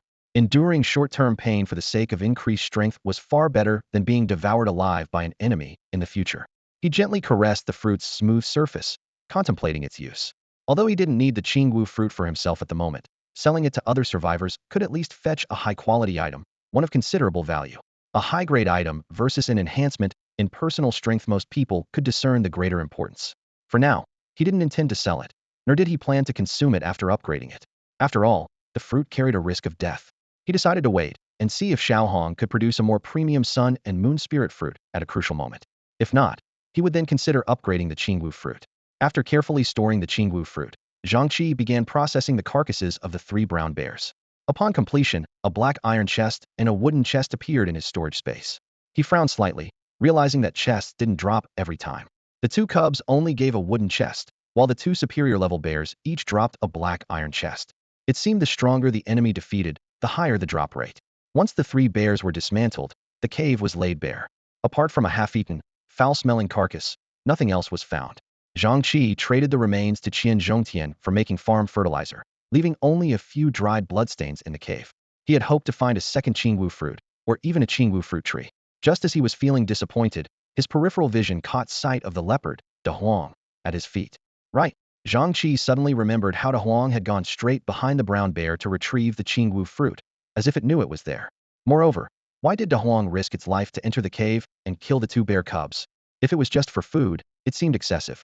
He took out a piece of tender bear meat and handed it to De Huang, gently stroking its head as he asked, De Huang, how did you know there was a qingwu fruit in this cave? Roar. De Huang responded with a low growl. You mean this fruit originally grew near your home, and the brown bear stole it? Roar, roar. De Huang nodded, eyes gleaming with excitement. Let's go, De Huang. Take me to your home. Zhang Chi's heart surged with joy. If he could find a qingwu fruit tree, he might be able to cultivate it. That would give him a stable source of boundary-breaking elixirs. In those cultivation novels, which alchemist capable of refining foundation establishment pills isn't arrogant and boastful. If he could consistently obtain qingwu fruits, he could have a similar lucrative path as those alchemists in the stories. The rain outside was intensifying, nearing the level of a storm. Today, daylight hours had shortened again, leaving only 5 hours. With a leopard by his side, Zhang Chi didn't have to worry excessively about the dangers lurking in the forest. Feline animals are highly vigilant, capable of sensing potential threats in advance. So, Zhang Chi quickened his pace. Though not running at full speed, he still managed to cover 8 to 9 meters per second. The rain soaked his clothes, but it couldn't dampen his enthusiasm for finding the qingwu fruit tree. In less than 5 minutes, Zhang Chi and the leopard had already covered 5 miles and arrived at De Huang's habitat. To his surprise, the first mountain he encountered after his journey reappeared here. Although the mountain was only a few dozen meters high, if he had seen it right after his arrival, he might have considered it a potential base location. As they neared the summit, the thick fog reduced visibility to a minimum. If not for his enhanced vision, he would have struggled to see beyond 10 meters. Zhang Chi wondered why the mountain where the brown bears lived, which was much taller, didn't have such dense fog. A low growl from De Huang snapped him back to reality. Following De Huang's direction, Zhang Chi continued forward. A few meters later, he finally saw a tree that was broken halfway up, with only about 2 meters of its trunk remaining. The tree emitted a faint blue mist, indicating it was a high-quality species capable of producing blue mist fruits, which attracted surrounding fog to gather. Clearly, the tree had suffered severe damage and would need a long time to recover. Seeing that it could still regenerate, Zhang Chi felt relieved. Although he wasn't sure how long it would take, he believed that planting it in extraordinary soil would restore it. Zhang Chi took out a shovel and began digging around 2 meters from the blue mist tree. With his immense strength, he uprooted the entire tree and easily removed the soil from its roots. After storing the tree in his spatial bag, he intended to call De Huang and leave. But when he turned around, De Huang was nowhere to be seen. Following the pull of their bond, Zhang Chi traced the feeling until he stepped into a small cave. The cave was not large, and it was empty except for 2 leopards. One leopard, nearly 3 meters in length, was covered in large wounds and lay on the ground surrounded by dried brown blood, undoubtedly a corpse. De Huang pressed its head against the deceased leopards and whimpered softly, appearing deeply saddened. The air lacked the stench of decay, indicating the leopard had died recently. Realizing the situation, Zhang Chi understood. He knelt down, gently stroking De Huang's head without saying a word. Then, he buried the unfamiliar leopard's body in the ground. The location was elevated, safe from potential flooding. Patting De Huang's head lightly, Zhang Chi whispered, "Let's go." Quietly, they left, restoring the cave to silence, taking the tree with them, and leaving behind an unremarkable mound of earth. As darkness began to fall, Zhang Chi checked the time in his survival manual. There was still an hour before nightfall. He glanced at the green dots on the detection orb and saw that only a few remained. The only remaining target was just a kilometer away. Let's go, De Huang. We need to hurry. 2 hours earlier, Zhang Chi had dealt with 2 high-quality beasts. The first was a 5-meter-long crocodile that unexpectedly appeared in the area. Using precise stealth tactics, he took it down with little resistance, eventually obtaining a black iron treasure chest. The second was a 3-meter-long tiger. Zhang Chi had seen similar-sized tigers in zoos before and initially thought it wasn't formidable. However, the tiger surprised him by immediately sensing their presence and skillfully evading his crossbow shots multiple times. Left with no choice, Zhang Chi engaged it in close combat. The tiger was indeed no ordinary opponent, and the fight was fraught with danger. In a desperate move, Zhang Chi slid towards the charging tiger, positioning himself near its jaws while firing rapidly. In the nick of time, the tiger's head was repeatedly struck, narrowly avoiding a fatal blow. Had he been any slower, his left hand might have been bitten off. Slowing his pace as he neared the target, Zhang Chi remained vigilant, observing his surroundings. After the encounter with the tiger, he realized the detection orb didn't provide real-time target locations, but rather pinpointed them at specific moments. Thus, by the time the location updated, the target's position often changed. Walking on the ground while De Huang leaped between trees, they moved silently, leaving hardly any trace. Any noise they made was drowned out by the torrential rain. Suddenly, De Huang halted on a tree, looking into the distance, then nodded, seemingly having spotted the target.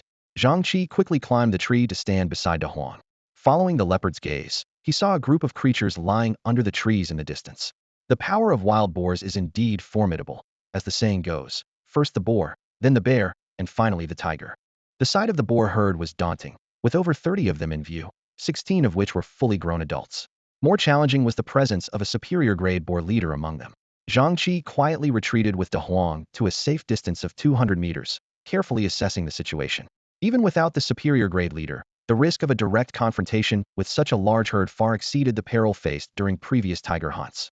However, the potential rewards were hard to ignore. At least 10 wooden chests and 1 black iron chest, plus each adult boar weighing around 400,500 pounds. Even if the manual consumed a large portion, about 1,500 units of meat could still be obtained. More importantly, a boar herd of this size likely indicated an abundance of edible plants in the area. After all, what pigs can eat, humans often can too. Additionally, the farm fertilizer raw materials produced by these gluttonous boars could easily weigh over 1,000 pounds, with a fair amount presumed to be of superior quality. With less than 20 arrows remaining, Zhang Chi quickly calculated. If he could precisely take down the superior grade leader, he and Da Huang, both possessing superior grade abilities, should manage the rest of the herd without much trouble. In the worst case, they could retreat safely. The only concern was that failing to eliminate the entire herd at once would prevent the complete collection of spoils. Time was of the essence, so Zhang Chi made a swift decision. He and Da Huang stealthily moved within 100 meters, finding a large, leafy tree to climb. By then, night had fallen, heavy rain poured down, and dense fog severely impaired visibility. For someone who had only practiced with a crossbow for 3 days, hitting a boar's head from 100 meters in such extreme conditions was akin to a nightmare difficulty level. Zhang Chi raised his left arm, steadied his breath, and aimed at the distant target. Suddenly, a flash of insight struck him, revealing the perfect moment to shoot. With a swift whoosh, the bolt soared through the air, piercing the superior grade boar's skull with precision. Surprisingly, as the leader fell beneath the tree, the other boars remained oblivious. After confirming the superior grade boar was dead, Zhang Chi cautiously relocated, sneaking to within 20-30 meters of the herd. He climbed another tree and aimed at a different adult boar. However, the previous mystical sensation was elusive this time. The shot was hasty, striking the boar in the neck, and instantly, its piercing squeals echoed through the forest. The wild boars were thrown into chaos in an instant. However, their leader remained exceptionally calm, lying motionless on the ground. Was it still asleep? Amid the confusion, Zhang Chi seized the opportunity and quickly shot several arrows. The boars were darting around like moving targets, and Zhang Chi was only 20 or 30 meters away.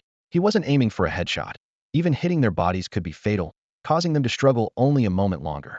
It wasn't until the 5th adult boar was pierced through that they noticed him. The enraged boar's eyes turned blood red. They glared at Zhang Chi furiously, as if accusing him of shooting them from behind, and lost their senses, collectively charging at the tree beneath him. As they collided with the tree, their bodies momentarily stiffened, and Zhang Chi unleashed a rapid succession of shots. The tree shook, making his stance slightly unstable, but he wasn't seeking a one-hit kill. As long as he could penetrate the boar's bodies, he could effectively neutralize them. The crossbow bolts continued to fire until most of the adult boars lay on the ground, their cries filling the air. Seeing the heavy casualties and constant cries around them, the red in the remaining boars' eyes began to fade, and fear spread in their hearts. They hesitated, stopping in their tracks and involuntarily backing away. With the crossbow bolts running low, the boars' actions became increasingly indecisive. Zhang Chi knew this was the moment to make a decisive move and press the advantage. Da Huang, go! As soon as he spoke, both he and the leopard leaped down from the tree, charging straight into the boar herd. Zhang Chi, having consumed enough bear meat, was exceptionally strong. He wielded his nimble steel axe, swiftly reaching a turning adult boar and slashing diagonally at its neck. The tremendous force that followed nearly decapitated the boar, leaving only a thin strip of flesh connecting its head to its body. With that swing, the surrounding boars reacted, some beginning to flee while others charged at Zhang Chi in a rage. Zhang Chi sneered, Da Huang, get the runners first. Before he finished speaking, 3 boars had already rushed at him. If they hit him, even as a high-grade warrior, broken bones would be inevitable. Zhang Chi executed a roll, deftly avoiding the impact, an action that, though comical, was highly effective. Covered in mud and reeking, he had no time to clean up, nor did he notice. As the 3 boars were still processing what had happened, Zhang Chi quickly switched the nimble steel axe to his left hand, reached into his satchel with his right, and pulled out a high-grade small axe. Planting his feet firmly in a bow stance, he stepped forward with his left foot, raised the axe to his ear with his right hand, and leaned his body back with all his might. In the next moment, he swung his right hand forward, his entire body like a drawn bow, unleashing tremendous power. The high-grade axe spun through the air, fast as lightning, and shot towards a distant boar. The blade, with its terrifying sharpness and momentum, sliced through the boar's hide, deeply embedding in its body, leaving it severely wounded and collapsing. All of this happened in a flash, with Zhang Chi completing the motion in less than a second. Without hesitation, he lifted the axe again, repeating the action, and hurled axes at the three boars. Each axe was crafted from high-quality materials, exceptionally sharp. Two of the boars were severely wounded and fell, while the third took an axe to its foreleg. Just as Zhang Chi was about to deliver the finishing blow, two figures suddenly crashed into him from behind. Sensing danger, Zhang Chi turned around to find a juvenile wild boar, barely over a meter long. Though brave, it was clearly overestimating itself. Zhang Chi sidestepped the charge with ease, his right hand swiftly grabbing the boar's tusk like lightning. His left hand wielded a steel axe, slicing through the air with a cold gleam, and in an instant, the boar's head was severed, its body collapsing forward from inertia. Zhang Chi didn't discard the head, but instead hurled it with great force like a cannonball at another young boar. With a dull thud, the struck boar was flipped over, legs in the air. As the number of wild boars dwindled, Zhang Chi and De Huang's pace of slaughter quickened. In less than 5 minutes, all but two lucky escapees lay in a pool of blood. After the battle, Zhang Chi and De Huang trembled slightly, cautiously scanning their surroundings for any potential new threats. De Huang's trembling was due to exhaustion, not fear. Despite its high-quality strength making short work of these ordinary wild boars, the continuous battles had left it drained. Once danger was confirmed to be gone, De Huang climbed a distant tree to rest, panting heavily with its tongue hanging out. It avoided resting on the battlefield simply because the stench was unbearable. Zhang Chi's trembling, on the other hand, was purely from excitement. Previously, he had relied mostly on stealth, and his only direct confrontation had been with a tiger, whose agility negated his strength advantage. This time was different. Zhang Chi truly felt his own power. His strength alone made him more than a match for adult wild boars, with only the first, high-quality, boar posing any challenge. As for stamina, it seemed endless. De Huang was exhausted, yet Zhang Chi felt as if he had only just warmed up.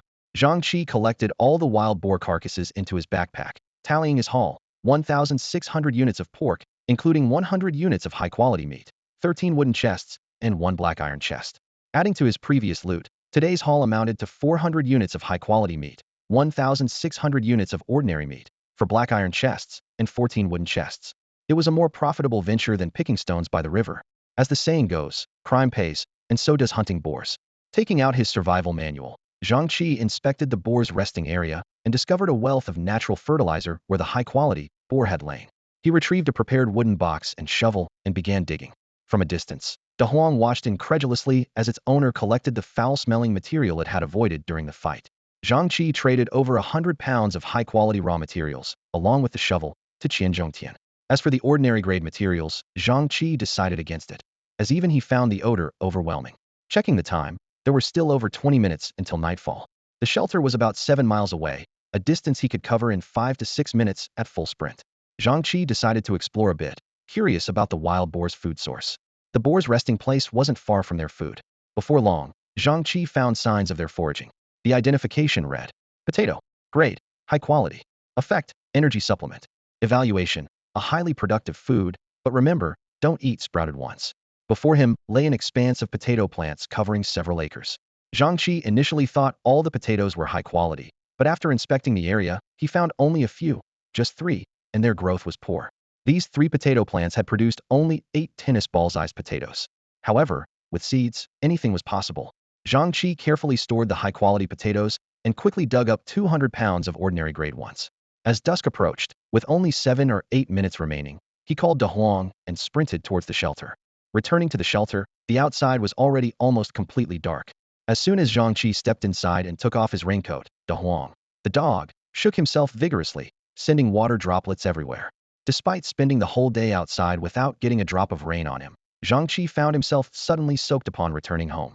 He stared speechlessly at De Huang, who looked back at him with innocent eyes. "Since you're the new member, you need to get familiar with the place first," Zhang Chi said, leading De Huang on a tour of the shelter. Pointing to an area near the entrance, he said sternly, "From now on, you can only shake off water here, and make sure to watch where I am. Got it?" Seeing De Huang nod, he then pointed to the room on the right. "This is the synthesis room where materials are stored. If you see this indicator light on, you must not go in." Continuing the tour, Zhang Chi pointed to another corner. "That's the toilet area. If you dare relieve yourself outside, you'll definitely get punished." He also pointed to 2 planting boxes. Don't touch those plants. They can't handle your roughness. As he spoke, Zhang Chi involuntarily glanced at Xiao Hong, noticing it was still asleep. He felt both worried and relieved, knowing Xiao Hong also wanted the contract scroll. Now, having used the scroll on De Huang, he felt guilty for deceiving Xiao Hong. I need to buy another contract scroll soon and just say there was an extra one for De Huang, he thought to himself. Zhang Chi gently patted De Huang's head and whispered, that's your senior. It's sleeping now, so don't bully it while you have the chance. De Huang looked puzzled at the little flower, unable to comprehend how such a common flower could be its senior. But soon, other items in the shelter piqued its interest, and it began to sniff around curiously. Allowing De Huang to explore freely, Zhang Chi sent a private message to Kong Dongfang. You haven't used up your talent for today, have you? No. Chigu, I still have 2 uses left, Kong Dongfang replied quickly. Zhang Chi nodded in satisfaction, knowing the one use was from the morning. I'll give you some new meat, and you can use your talent to make a big meal. Is that okay? No problem. But Chigu, can I share some with Uncle Qian? I can't eat that much at once, and the leftovers would go to waste, so I might as well give it to him. This message made Zhang Chi pause, realizing he had overlooked this. Qian Zhongtian had complained about it earlier in the morning. Eat as much as you can, and if you're full, just exercise. Eating more will help you grow stronger, he replied decisively. As for old Qian, you can take a piece from my share for him. With that, he traded the premium tiger meat he had acquired today to Kong Dongfang. Since bear meat mainly enhances strength and endurance, tiger meat probably increases agility and speed, Zhang Chi mused. I should develop comprehensively to become a well-rounded warrior and feel secure. I don't want to be caught off guard next time I face a nimble enemy like the premium tiger. Impressive. Chigu, taking down a bear and then a tiger, Kong Dongfang's message of admiration popped up.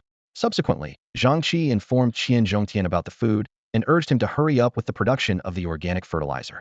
Finally, he traded the premium potatoes to Qian Zhongtian for planting. There weren't many potatoes, only 8, but Zhang Chi didn't plan to cultivate them on a large scale. His 2 planting boxes had limited space, and before the flood ended, he wanted to focus on the most crucial crops, like the 4-leaf ginseng and the blue mist tree. Thinking of the Qingwu tree, Zhang Chi immediately sprang into action. He busied himself at the workbench, constructing an oversized wooden box with sides 2 meters long and a depth of less than 1 meter.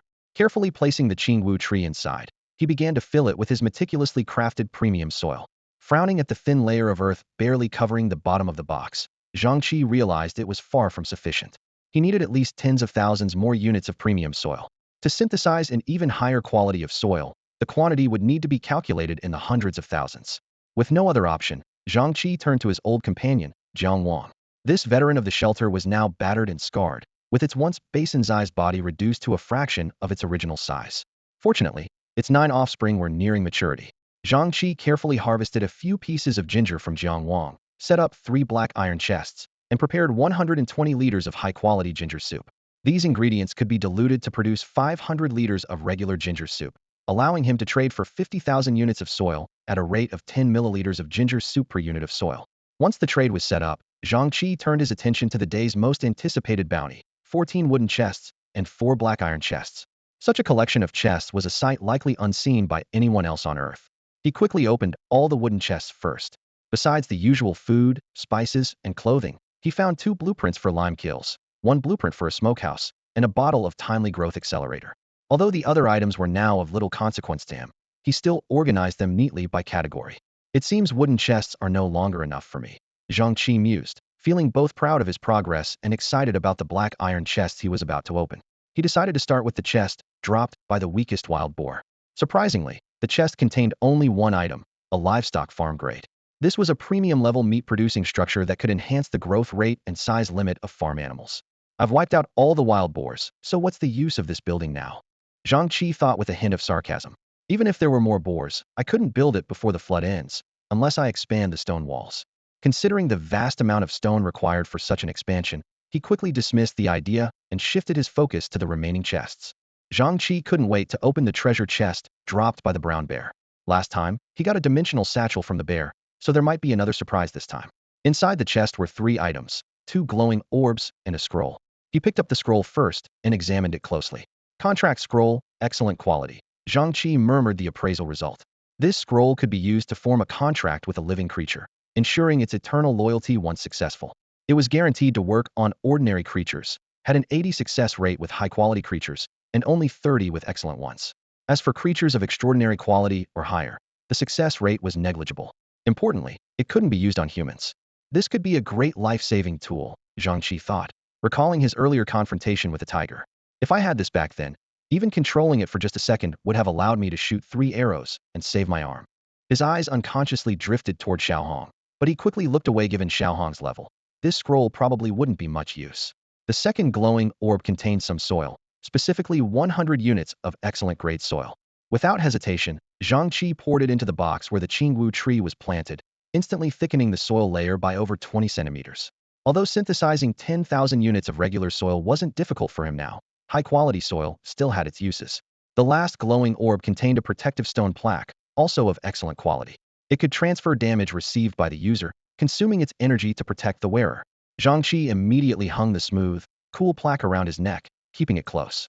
With this protective artifact, he felt much safer, at least able to easily deflect damage below excellent grade, and even withstand a few hits from attacks of the same level. Feeling lucky, Zhang Chi decided to open the second bronze chest immediately. In an instant, a dazzling light burst forth, almost blinding him. Fortunately, he reacted quickly and closed his eyes in time. This light, could it be an extraordinary item? Zhang Chi opened his eyes and eagerly identified the sole glowing orb in the chest. Indeed, it was an extraordinary quality storage space, offering a full 1,000 cubic meters of space. Even more exciting, this space could be freely divided and connected with other extension buildings, allowing for automatic material collection and addition. Finally, I won't have to get up at night to collect materials. Zhang Chi felt a wave of joy. The synthesis room produced materials every 4 hours, while the lime kiln worked in 6-hour cycles, always at odd times. He used to be woken by alarms in the middle of the night to handle them, making his life as the wealthiest survivor worse than that of ordinary people. Now, with this storage space, those troubles were finally over. With the addition of the storage room, all these issues were resolved. Surprisingly, the storage room boasted a capacity of 1,000 cubic meters. This space could accommodate 100,000 units of basic materials. In comparison, his shelter currently had less than 100 cubic meters, and even if upgraded to level 2, it would only reach 300 cubic meters. This vast difference in space significantly eased the spatial constraints of the shelter. Moreover, in the future, he could more freely acquire various basic materials from the trading channel. Zhang Chi felt very satisfied. Although the storage room didn't directly enhance his strength or improve the shelter's defenses, it undoubtedly provided great assistance in his daily tasks. While the effects weren't immediately obvious, if structures like lime kilns continued to increase, Zhang Chi's workload would heavily focus on managing materials for these buildings, leaving him with little free time. However, Zhang Chi wasn't in a rush to place the storage room inside the shelter. This was because items were categorized by quality level, from common, superior, excellent, outstanding, to ultimate and extraordinary. The storage room hadn't been upgraded yet, but once midnight passed, the outstanding level storage room could be upgraded to the ultimate level. By then, the storage room's capabilities would be even more formidable. Even just expanding its size would be sufficient to meet future demands. Currently, among all the survivors on Blue Star, few likely had an outstanding level storage room. Who could possess an ultimate level storage room? Zhang Chi was determined to be the exception. With an ultimate level storage room, along with other outstanding and excellent grade items and buildings, he was sure to stand out and take the lead in the next evaluation. Looking at the last bronze chest, Zhang Chi couldn't help but sigh slightly. He had anticipated that if he only opened one chest to upgrade once, the storage room would be full. But it wasn't a big issue, as the wait was only a few hours. So he opened the last chest. Inside were the usual 3 items, a light orb, a scroll, and a card. This was a common combination. Zhang Chi had opened over 20 chests, and had only found items exceeding the chest's grade twice. He had seen statistics in the regional channel indicating that the probability of obtaining high-quality items was about 1 in 10. He first examined the scroll. It was a talent reset scroll of excellent grade. Its effect was to reset a creature's talent, with the type of talent generated based on the creature's characteristics. The scroll's description read, "This is a divine tool that can change one's fate, yet a source of fear for the weak-willed. Only true strong individuals can use it to be reborn like a phoenix. It might reset you to a common level talent or grant you an excellent level talent. Everything depends on your will." Zhang Chi was astonished. Was this really a tool for resetting talent? Wasn't talent something bestowed by Blue Star? He was a bit puzzled, but soon understood. The creatures of the Mist world naturally had talents, and Blue Star granted talents to survivors to help them thrive in this world. The principles of human talents and indigenous talents were fundamentally similar, so it wasn't hard to comprehend how the Mist world could modify human talents. Despite the item's value, Zhang Chi didn't plan to use it. Even though it was excellent grade and the upper limit was excellent grade, he wouldn't change easily. After all, the talent bestowed by Blue Star represented its favor towards him. In the regional channel, he had witnessed that talents granted by Blue Star were top tier, and he was unwilling to easily give up this special blessing. In the world of the mist, it's like having a stepmother at best, Zhang Chi calmly assessed as he looked at the treasure chest in his hands. Judging by his luck with treasure chests, he wasn't even a favorite child. That's precisely why he couldn't afford to give up the hard-earned talent he possessed. He looked down at the slightly glowing scroll, planning to use it on De Huang after tomorrow's ascension. Speaking of De Huang's talent, although its high-quality agility matched its assassin role, the effect was rather underwhelming. However, De Huang's trait of disregarding its own life for revenge shouldn't be deemed weak by the scroll. Combined with the willpower essential for an assassin, upgrading to an excellent level talent would be worthwhile. Zhang Chi carefully put away the scroll, gently patted De Huang lying beside him, and then took out a sphere to appraise the remaining items. The appraisal result of high-quality stones 1,000 left him somewhat speechless. This quantity was barely enough for him, easily collected in a day. What amused him even more was that the stones automatically transferred to his bag space the moment he touched them, as if afraid he might ascend them. Well, at least it saved him the time of gathering. The last item was a card, area channel pin card. Grade, none. Effect, allows a message to be highlighted and pinned in the channel for 3 days. Evaluation, think carefully, why is it you who obtained this? This question plunged Zhang Chi into thought. Since it was the will of the mist world, this pin card must have a special significance. He carefully analyzed his advantages, a golden name, extremely high regional reputation, good credit. Suddenly, a thought struck him: the dangerous river to the north. Not only was the water turbulent, but the banks were also covered in round stones, which had recently claimed the lives of many survivors. With fewer than 9,000 survivors remaining in the area, Zhang Chi realized the severity of the issue. Although the lives of these people seemed unrelated to him, if the death toll continued to rise, the trade system he relied on for survival would be severely affected. Imagine, when he needed 100,000 units of soil, a population of 10,000 could easily handle it. But if only 1,000 remained, how could he maintain such a scale of trade? Zhang Chi sighed and opened the area channel. This wasn't just a simple reminder, but needed careful planning to truly make everyone aware of the urgency of the situation and to take action. On a calm night, Zhang Chi shared an important discovery with all his fellow Blue Star inhabitants. 5 miles north of his shelter, there was an unusually wide river roaring with fury, its banks scattered with large and small round stones. These seemingly ordinary sights made him realize a terrifying truth. This river is likely the source of the impending flood, Zhang Chi explained in his message. When the flood breaks out, those smooth boulders will be swept along by the current, becoming deadly weapons. He further analyzed the structure of the shelter. A level 2 shelter would evolve into a 2-story building, with the ground floor supported by 4 sturdy pillars. This design seemed to hint at the intentions of the misty world, encouraging survivors to abandon the ground floor and take refuge on the 2nd floor. Although the walls of the ground floor might not withstand the flood's impact, those support pillars might hold. However, all this hinges on preventing the riverbank boulders from being carried away by the floodwaters. Zhang Chi included pictures of the river, the stones by its banks, and the level 2 shelter's pillars in his message, emphasizing that to survive the flood, at least 2 things were necessary: upgrading the shelter to level 2 and clearing the boulders from the riverbank. Meanwhile, residents in the chat channel were discussing the topic of shelter upgrades. I've gathered all the materials, just waiting for the lime to finish burning, and I'll reach level 2 today. I heard level 3 conditions aren't open yet, so level 2 should be enough. This disaster isn't that hard, after all. However, Zhang Chi's remark, "You'll be busy soon," shattered their leisure. As he issued the warning, his golden message took up a third of the entire regional channel. Being ranked among the top 10,000 out of 100 billion people, along with his frequent purchases in the trading channel, his message quickly caused a stir. Is he joking? Can such big stones really be washed away?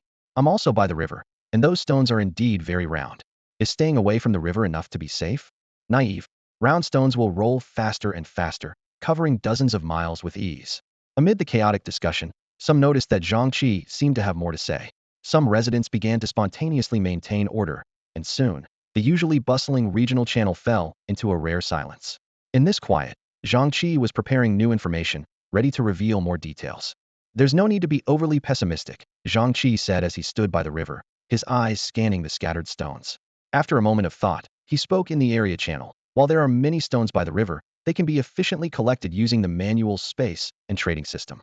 Shelters far from the river may struggle to gather enough stones for upgrades, but this is an opportunity.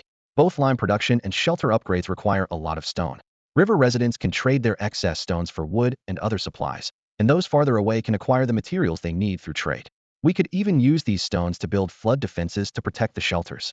His words immediately stirred excitement in the area channel. Wow, Zhang Chi's perspective is truly impressive. Yes, unity creates opportunity.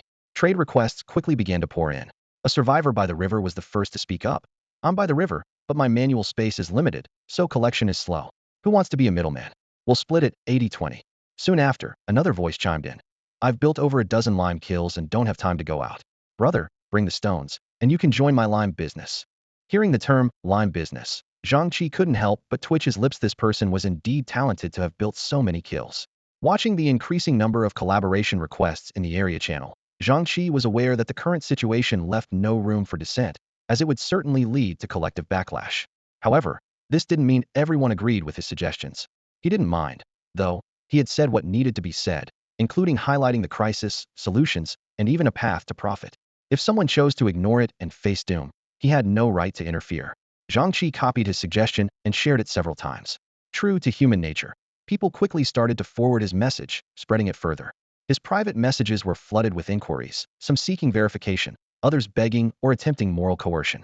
Surprised that these people were still surviving, Zhang Chi blocked them and sent his previous suggestion to all non-friend private contacts before clearing the messages. Reviewing his friend list, Zhang Chi realized he only had 5 friends in this foggy world. 2 women who sold him bathroom and lime kiln blueprints, a second-tier strongman named Li Feng, and Kong Dongfang and Qian Zhongtian. Li Feng, how confident are you? He asked. Area channel top card. Look at the reviews. Understood, thanks. He sent the same message to the other 2. These survivors had a good start, and Zhang Chi hoped they would survive, as losing them would mean losing all his trade partners for basic supplies in the region. Kong Dongfang responded simply with, Chi Ji, impressive, which reminded Zhang Chi of routine flattery. Qian Zhongtian's reply, however, was more intriguing. Why don't you tell them everything? Why don't you tell them everything? Zhang Chi murmured to himself as he stared at the screen of the manual. He knew very well that aside from the issues already mentioned, the food supply was the most critical concern. Most residents in the area had only a small amount of food, and even if they managed to escape the flood, within 5 days, people would start starving. Zhang Chi sighed deeply. Although the duration of the flood was unpredictable and might recede within a week, various signs made him uneasy. The rain had been getting heavier day by day, yet there was almost no visible water accumulation on the ground. What puzzled him even more was that when he dug around the Qingwu tree, he found the soil near its roots to be dry, and the water level of the northern river remained unchanged. Apart from the moisture seeping into the shelter, it was as if the rainwater was being absorbed by some force. He tried to reassure himself that this could just be a unique rule of the misty world, but deep down, he leaned towards another possibility that the missing water was being stored by some mysterious power, waiting to be unleashed during a disaster. However, Zhang Chi believed the misty world wouldn't present them with an inevitable doom. The water was unlikely to be released all at once. But this meant the flood could last much longer than just a few days. Even if, hypothetically, the flood subsided quickly, how much food could the ravaged land provide for the survivors? The earlier prediction of only 1,000 people remaining in the area might truly come to pass. Even with a pinned message card guiding cooperation, Zhang Chi estimated that at least half of the people might not make it. Yet he couldn't voice these thoughts in the regional channel. If he did, the fragile cooperation he had painstakingly built would collapse. Those with level 2 shelters would immediately focus on hoarding food, neglecting the production of essential upgrade materials like lime kilns and iron blocks. As for relying on trade to obtain food, if he remained silent now, level 2 shelter owners could still trade to stock up. But once everyone realized the importance of food, prices would skyrocket, making it difficult to buy any at all. The atmosphere of unity he had worked so hard to foster would quickly turn into opposition, leading to more deaths. This would mean he'd have to rely solely on himself for basic material collection. Zhang Chi wasn't opposed to having more people survive to work for him, but he wasn't a saint and couldn't sacrifice himself entirely. Helping people through a few words was the most he could manage. After waiting for a long time without a response from Qian Zhongtian, Zhang Chi wondered if he accepted his reasoning or had other thoughts. He put away the manual and said to Da Huang, "Stay in the house and wait for me. I'll be back soon." "Sure, let's go together," Da Huang replied, following him to the lime kiln. Zhang Chi immediately set to work constructing 2 new lime kilns beside it. These 2 blueprints were obtained from the wooden treasure chest earlier. With the construction of 2 new lime kilns, Zhang Chi's lime production has increased to 150 units every 6 hours. Including the stockpile he had accumulated, he would be able to upgrade the shelter to level 2 by tomorrow. The thought of completing the upgrade with premium materials by the 5th day filled Zhang Chi with anticipation. He methodically filled the wood and stone, his gaze shifting to the stone wall. Except for the materials reserved for lime burning, all the stones had been upgraded to premium quality. With the additional 1,000 units he had just acquired, he now had over 1,300 units of premium stone. After setting aside the 200 units needed for the shelter upgrade, Zhang Chi decided to use the remaining stone to reinforce the defenses. Instead of reinforcing the inner ring, he built a new wall on the outside of the existing stone wall, leaving a 1-meter gap between the two. With over 500 units of stone left, Zhang Chi began to increase the wall's height.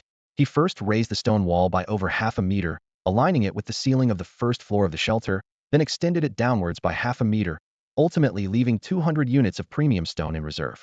This double-layer stone wall gave Zhang Chi a strong sense of security. He had already planned that once he completed the ginger soup trade tomorrow, he would fill the space between the walls with soil to create a simple, yet impregnable flood barrier. If he could solve the seepage issue, he might even be able to establish a planting area within the walls. Back at the shelter, Zhang Chi picked up a towel to wipe down Da Huang. You just had to follow me out, didn't you? Da Huang didn't respond, only gently nudging his leg.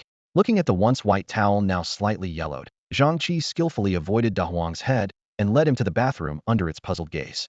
Arf, arf, Da Huang protested. Stop it. You weren't afraid of the torrential rain. So what's a little shower? After the bath, Zhang Chi surveyed his single bed and then glanced at Da Huang, who looked utterly dejected. You'll sleep on the floor tonight. I'll lay out the tiger and bear skins for you. I'll make you a proper bed tomorrow. On the 5th day at 7 a.m., before dawn, the torrential rain had already begun. Zhang Chi opened the door, peering outside by the shelter's firelight. The dense curtain of rain almost appeared as a solid sheet, as if he were inside a waterfall. Despite this, there was no water accumulation on the ground. Today's weather forecast showed continuous heavy rain, with temperatures fluctuating between 3 and 7 degrees Celsius, no wind, and daylight reduced to 4 hours. The major flood disaster was 3 days away. The sudden reduction in daylight and the continued drop in temperature suggested that when the flood arrived, temperatures might fall to freezing. Although he needed to prepare warm items, with several pieces of premium fur on hand, Zhang Chi felt it was safer than buying from outside. He donned his versatile raincoat and headed to the lime kiln to collect a new batch of 150 units of lime. Once this batch was synthesized, the shelter upgrade project could begin. Although eager, Zhang Chi knew this was not something to rush. He first refilled the lime kiln with materials, his movements practiced and precise, then carefully placed the lime into the synthesis chamber. The waiting time was always the hardest to endure. Zhang Chi sighed, opened the manual, and his fingers quickly swiped across the screen to send a private message to Kong Dongfang. Make breakfast for 2 today, he typed. By the way, have you explored around the shelter since your leg healed? Is there a river nearby? A reply flashed back quickly. Yesterday, I walked around the shelter within a 5-mile radius and didn't find any rivers. I'm planning to go further today. Zhang Chi frowned slightly and swiftly replied. All right, just be careful. There could be wild animals beyond 5 miles. Don't worry, Chij. With such heavy rain, the beasts are all holed up in their dens. Kong Dongfang's reply carried a relaxed tone. Zhang Chi stared at the screen, tapping his fingers lightly. Kong Dongfang was his go-to chef, and he didn't want this valuable talent to run into any trouble. After a moment of thought, he took out a discarded raincoat and a stone wall blueprint from his inventory and traded them over. The blueprint was only of ordinary quality, something Kong Dongfang had helped him acquire when selling ginger tea. Although Zhang Chi didn't have a higher-grade blueprint at hand, it was better than nothing. If you find a river nearby, gather some stones and build the stone wall, he continued typing. If not, I'll give you a piece of ginger later, and you can gather some to build the wall. Even though it's just ordinary grade, building a few layers should be enough. Kong Dongfang's reply popped up on the screen immediately. Wah, Chij, you're so good to me, just like my mom. I'll definitely stick with you. A vein throbbed on Zhang Chi's forehead, and his eye twitched. This fool was acting like Da Huang, always going on about mommy. He glanced irritably at Da Huang, who was napping on the tiger's skin. Da Huang seemed to sense something and suddenly bristled, lifting its head to look around cautiously. When it met Zhang Chi's unfriendly gaze, it quickly lowered its head, tucking its tail. A thought flashed through its mind. Could the master have discovered it had been secretly using the floor to sharpen its claws? As Zhang Chi debated whether to teach Da Huang a lesson to vent his frustration, the countdown in the synthesis chamber ended with a crisp notification sound. Shelter, upgrade. The system's voice echoed through the space. The entire shelter was bathed in a gentle white glow, with walls and floors enveloped in a soft luminescence. This upgrade's light lasted unusually long, taking a full minute to gradually fade away. Once the light subsided, the shelter appeared completely transformed. The space expanded to 50 square meters, maintaining its original wooden style, but now featuring 4 sturdy stone pillars at each corner, adding both dignity and strength. The wood of the floors, ceiling, and walls became smoother and more solid. In the center of the north wall, an elegant spiral staircase led to the darkened second floor. The second floor was similar in size to the first, though it appeared dim without the illumination of a campfire. The system displayed the latest information about the shelter. 2-story shelter. Level 2. Grade, premium.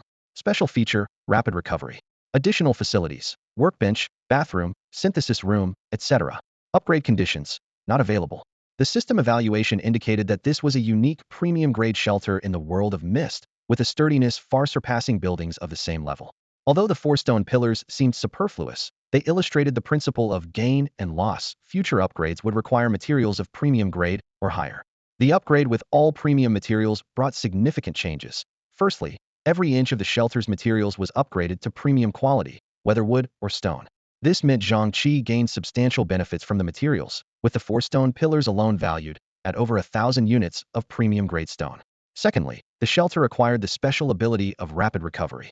With Zhang Chi's permission, any life form within the shelter could enjoy enhanced recovery rates for stamina, energy, and injuries. This benefit extended not only to Zhang Chi himself, but also to De Huang, Xiaohong, and all plants within the shelter, including the regularly harvested 4-leaf ginseng, the resource-consuming Xiaohong, and the recovering Qingwu tree. The final surprise was that all additional facilities automatically upgraded to premium grade. The previously simple amenities underwent a comprehensive upgrade.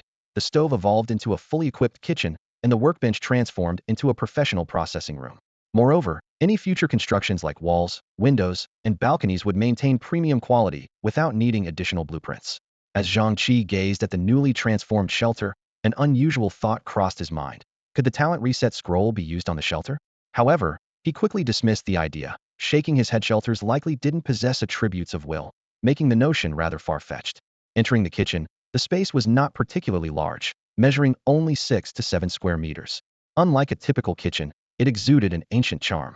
In addition to the stove, there were facilities like a vegetable washing station, a cooking bench, a chopping board, and a kneading board. The kitchen was fully equipped with household utensils, each one carefully selected. After consulting the manual, Zhang Chi discovered that they were all of premium quality. The workspace had also undergone changes. The original stone table was replaced by a wooden table and an iron table. The walls were adorned with various high-quality tools, featuring more modern designs than before. The premium tools Zhang Chi had previously purchased weren't gone. They were simply stored in a miscellaneous box under the table. He opened the crafting list and found that all basic tools now had both standard and premium options. Whether it was tables, chairs, pots, pans, or even simple tools and weapons, he could choose premium-grade blueprints for crafting.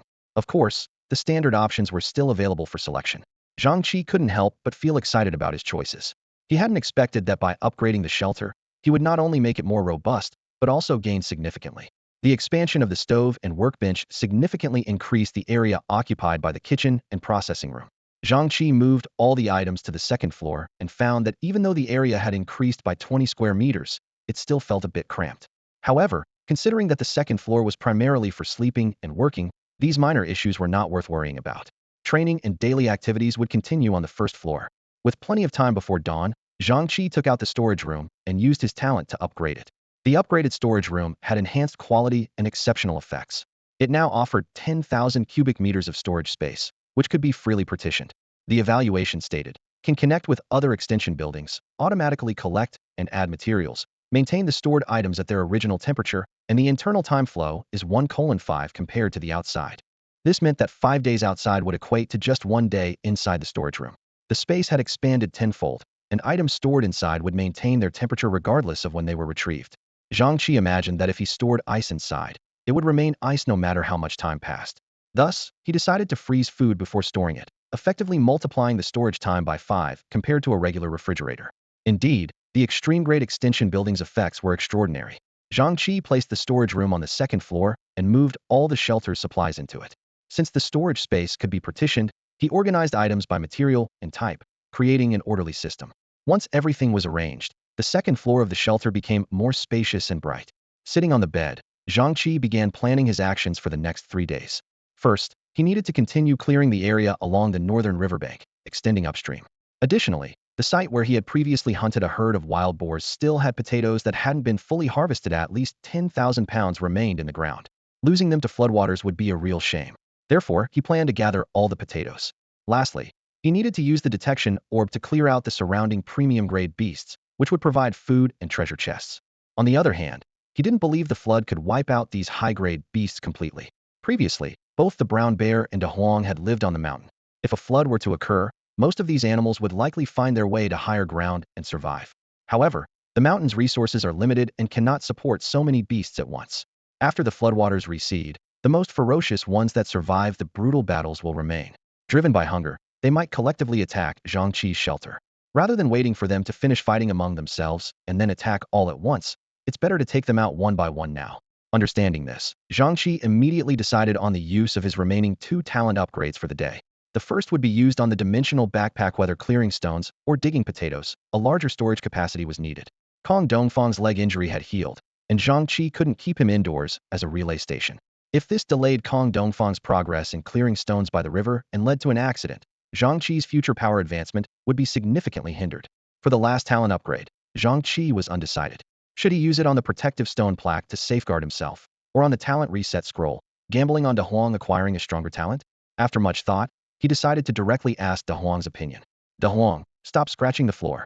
De Huang, who was secretly scratching the floor under the bed, was startled by the sudden reprimand and immediately lay flat on the ground, covering its eyes with its paws, as if this would make it invisible to Zhang Chi. Seeing this, Zhang Chi's face darkened, and his tone became more severe. Come here. De Huang, with its head lowered, slowly and reluctantly moved in front of Zhang Chi. Witnessing this, Zhang Chi was somewhat speechless. He had never hit De Huang, and even though he was aware of its habit of secretly scratching the floor and walls, he never scolded it. Why was De Huang so guilty? Looking at De Huang's timid demeanor, Zhang Chi couldn't help but doubt. Was it really the strong being that the scroll described? Did it truly have a steadfast will? Once the talent reset scroll reached the exceptional level, it could not only exchange for an exceptional level item, but, if the right buyer was found, could even trade for an extreme level or extraordinary level item. Would using it on De Huang be a waste? De Huang, do you consider yourself strong? No matter what, Zhang Chi believed that since De Huang had followed him, it deserved a chance.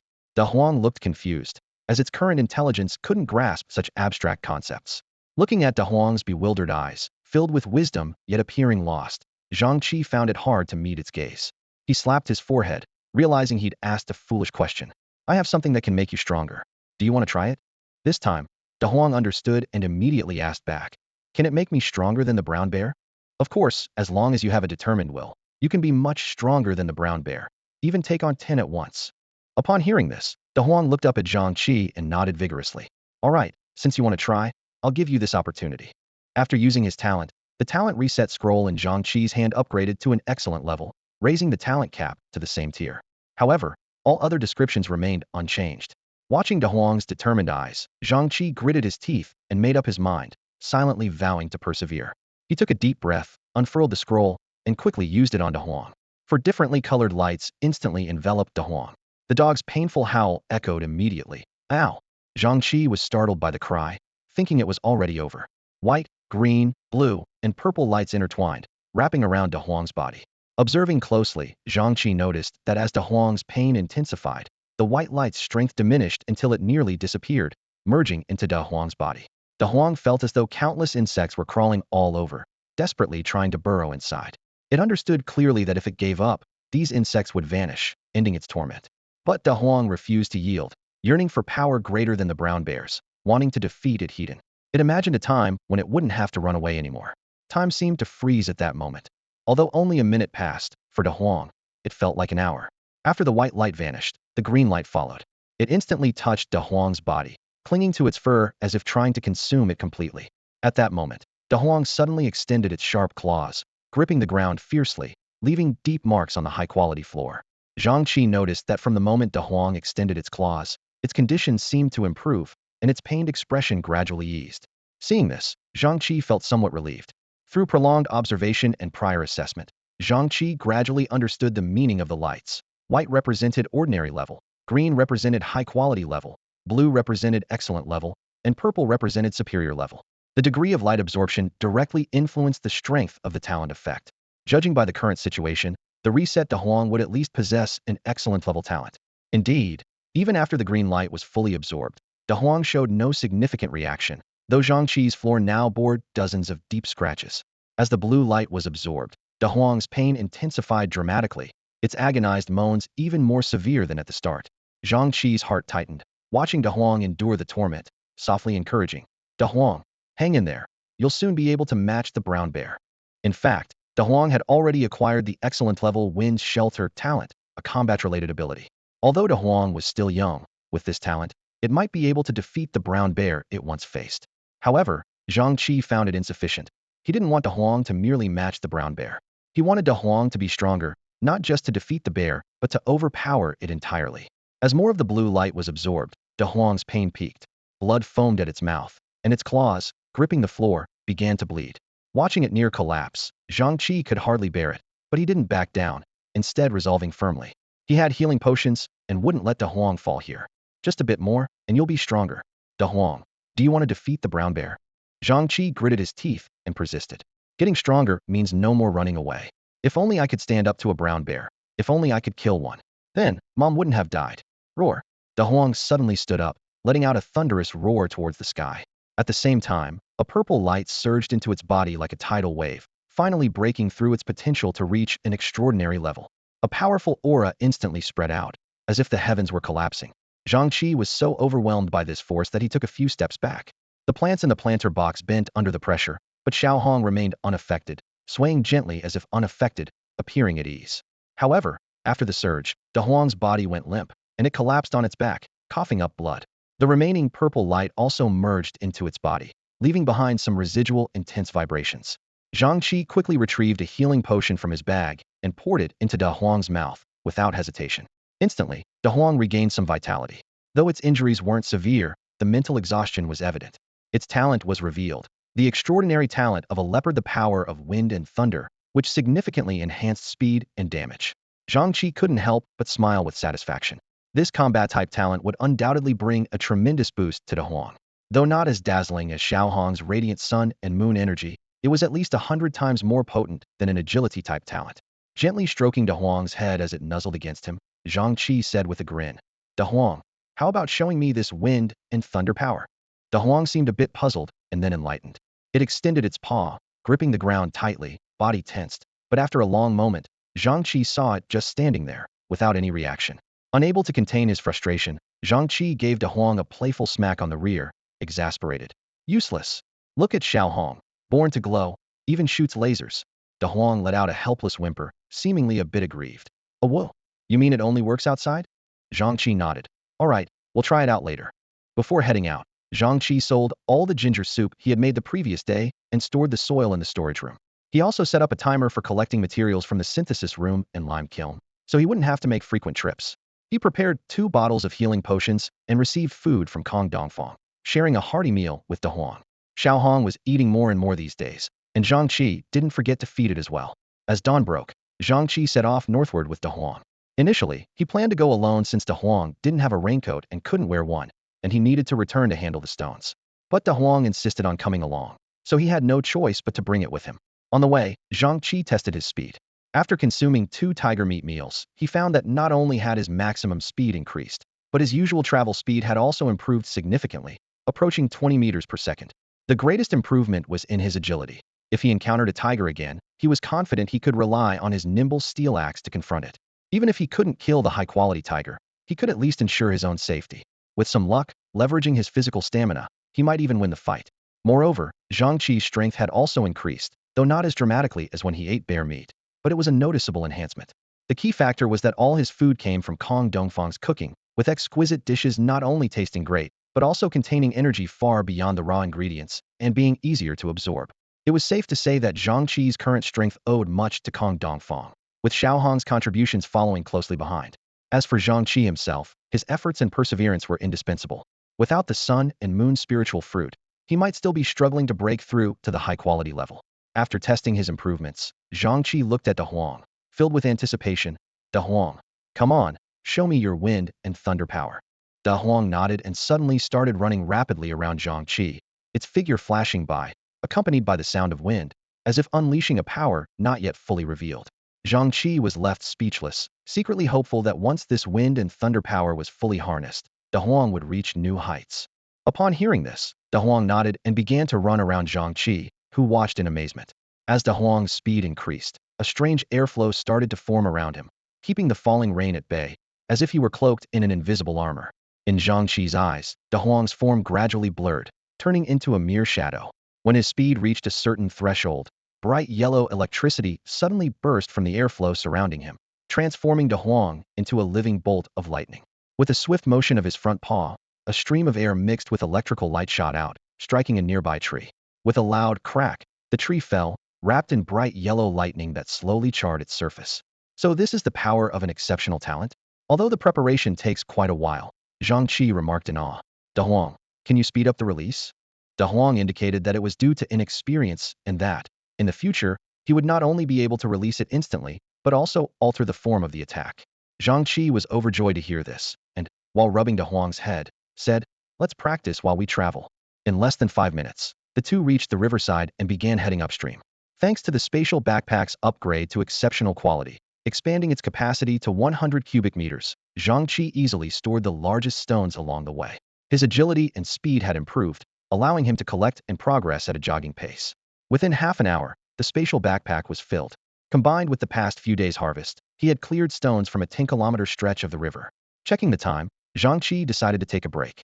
For one, Kong Dongfang was not at the shelter for a transfer, and he also planned to dig up all the potatoes he discovered near the wild boars. After storing 10,000 units of stone back at the shelter, Zhang Chi grabbed his tools and headed straight to the potato field. A quick glance the previous evening had revealed a field 5 acres large. Faced with such a vast expanse of potatoes, Zhang Chi decisively opted to take both the soil and the potatoes. With a large shovel in hand, each dig went over 30 centimeters deep, damaging a few potatoes but saving a lot of time compared to digging them individually. Since he could directly store the excavated soil in the space, the process was highly efficient. Da Huang also helped by pushing the dug-up potatoes towards Zhang Chi. 2 hours later, the potato field was riddled with holes. The ground had sunk 3 to 4 decimeters, and several large tree roots were exposed. During this time, Da Huang made 11 trips to the shelter, transporting loads of potatoes. Luckily, the shelter wasn't too far away, only about 3.5 kilometers, making the round trip 7 kilometers. Da Huang, with its agile body, darted through the rain and mist. Its newly acquired exceptional skills boosted its speed, allowing it to complete the round trip in just over 3 minutes. Although just an animal, it adeptly carried a satchel, delivering the harvested potatoes and soil back to the shelter's storage room. Zhang Chi calculated the 2-hour yield, nearly 100,000 units of soil, and an astonishing 12,000 pounds of potatoes.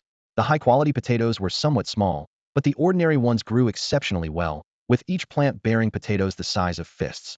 While the yield didn't match that of Blue Star, it was quite impressive for this land.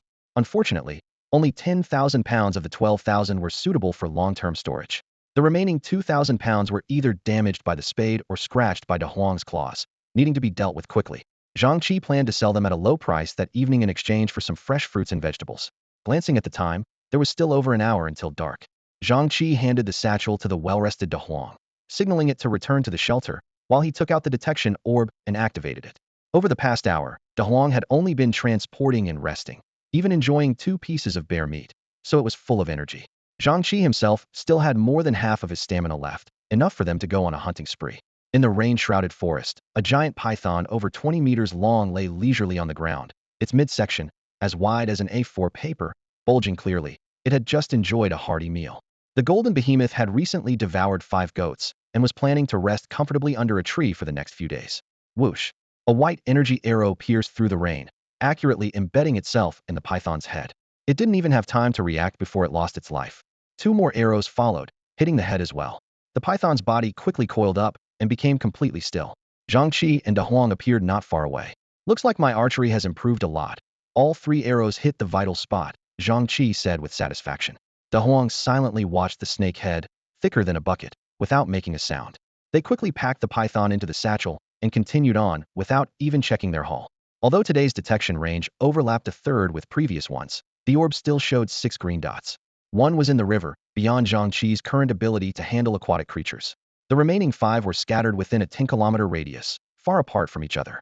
Even after planning a route, there was still a 20-kilometer journey ahead. In other words, they would spend about 30 minutes on the road, and that's without needing to take any detours. So, both Zhang Chi and Da Huang were a bit anxious. Zhang Chi had just activated a guardian stone, ensuring they wouldn't encounter any high-level threats. With Da Huang's talents reaching an exceptional level, their strength had significantly increased, allowing them to proceed with more confidence than the day before. 5 minutes later, Zhang Chi nimbly climbed a tall tree, surveying a cave entrance a few dozen meters ahead. A gray wolf lay idly at the entrance, its gaze unfocused, occasionally thumping its tail against the ground. Through the cave opening, he could faintly make out the silhouettes of other wolves moving inside. Zhang Chi rubbed his chin, frowning slightly. It seemed impossible to take out the elite wolf king in advance. He glanced at the glowing detection orb in his hand, which indicated the presence of one elite-level creature and more than a dozen normal-level creatures in this location. Although the orb's results weren't real-time, only about 10 minutes had passed since the detection, so the situation inside the cave likely hadn't changed much. Da Huang, get ready for battle, Zhang Chi whispered. We'll let them come down the mountain first, then engage. Same plan as usual. I'll take the front. You handle any that try to escape. Da Huang nodded, its amber eyes gleaming with understanding, signaling that it had received the instructions. The slope of this mountain was quite steep, and the wolves were large, each about 2 meters in length. If they charged up the mountain recklessly, the wolves could take advantage of the slope to launch a downhill assault, potentially injuring Zhang Chi and Da Huang.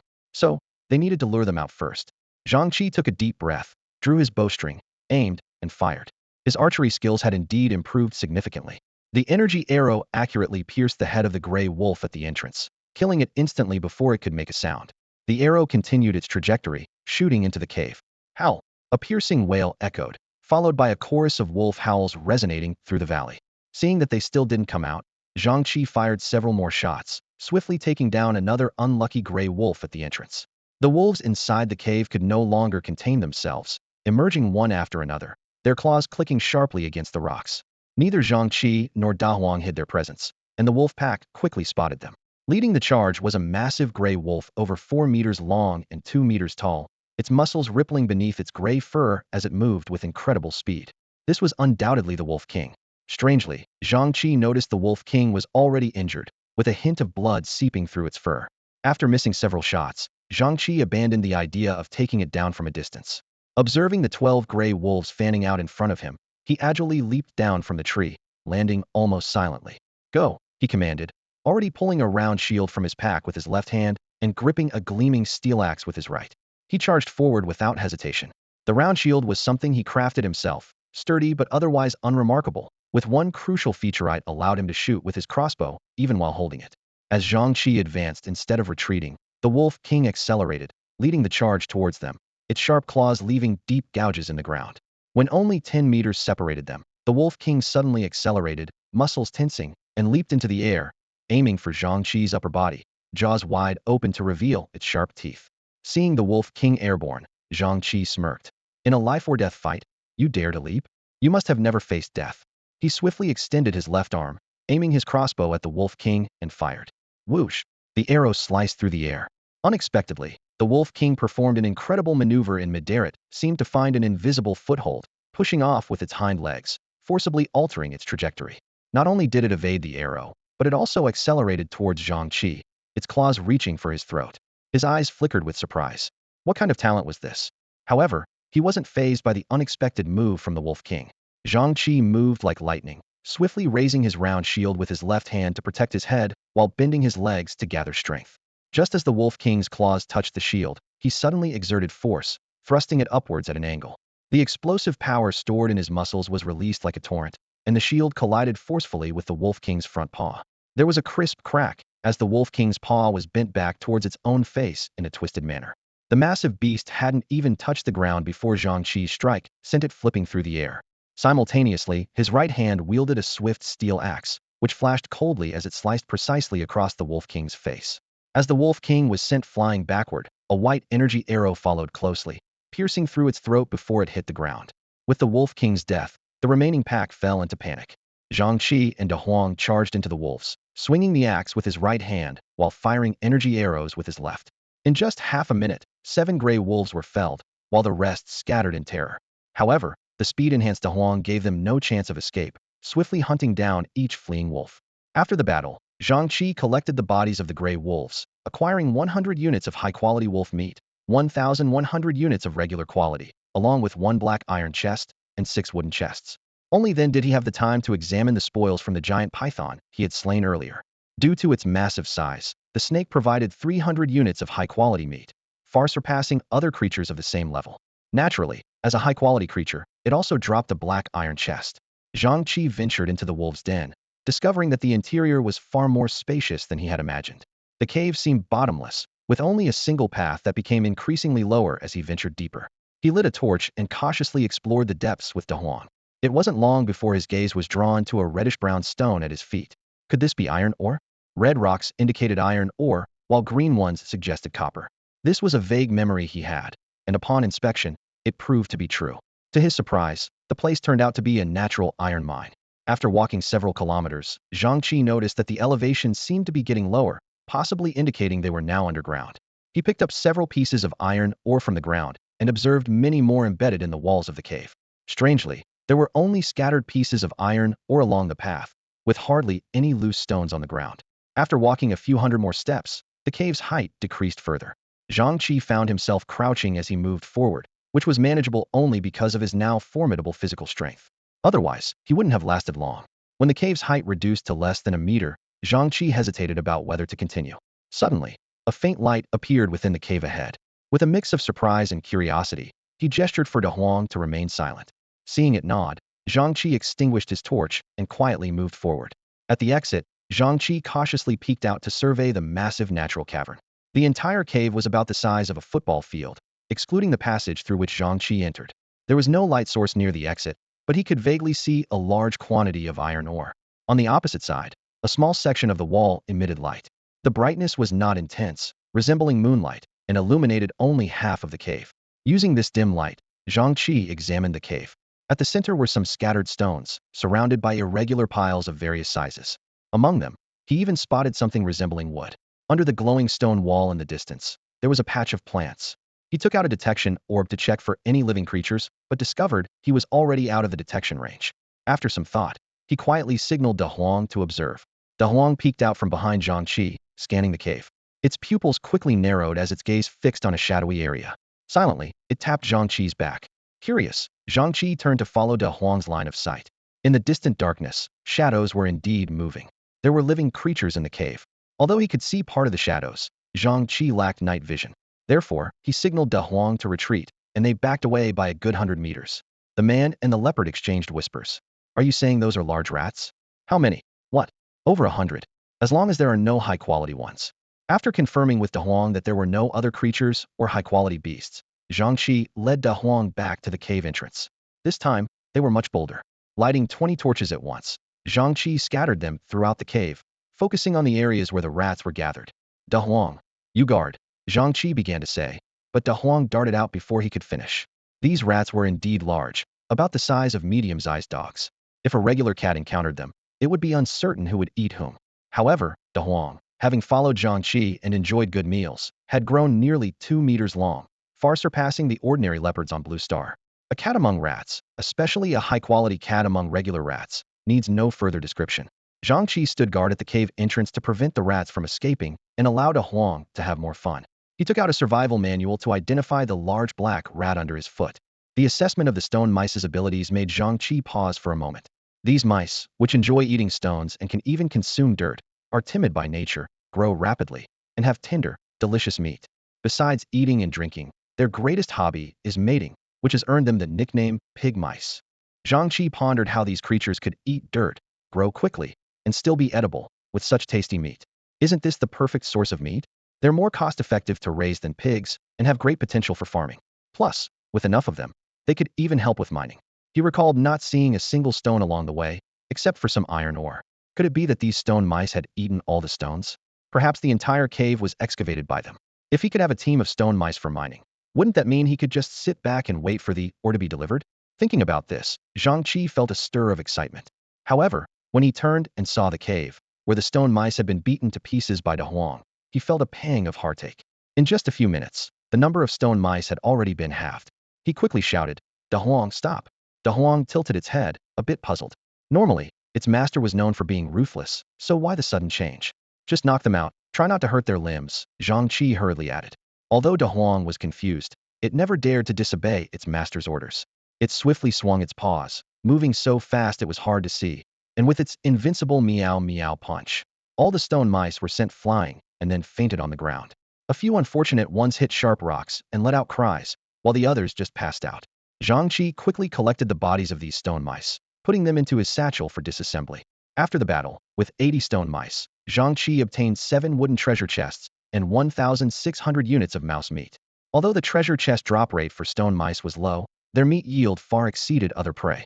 A nearly 1,000-pound wild boar would only yield 100 units of pork, while a few dozen-pound stone mouse could provide 20 units of meat. The farming value of stone mice was indeed far higher than that of pigs. He took out a rope, simply tied up all the stone mice, and then placed them into his dimensional satchel. After upgrading to the excellent grade, the satchel's capacity increased tenfold and it could store living creatures. This was his first time using this function. Zhang Chi checked the time. It was nearing dusk. With less than 20 minutes until nightfall, he estimated that with De Huang's speed, they could return home in 8 to 9 minutes, leaving 10 minutes to spare. With this bit of time, Zhang Chi decided to briefly explore the cave. As for the two high-quality stone mice, they would have to wait until daylight.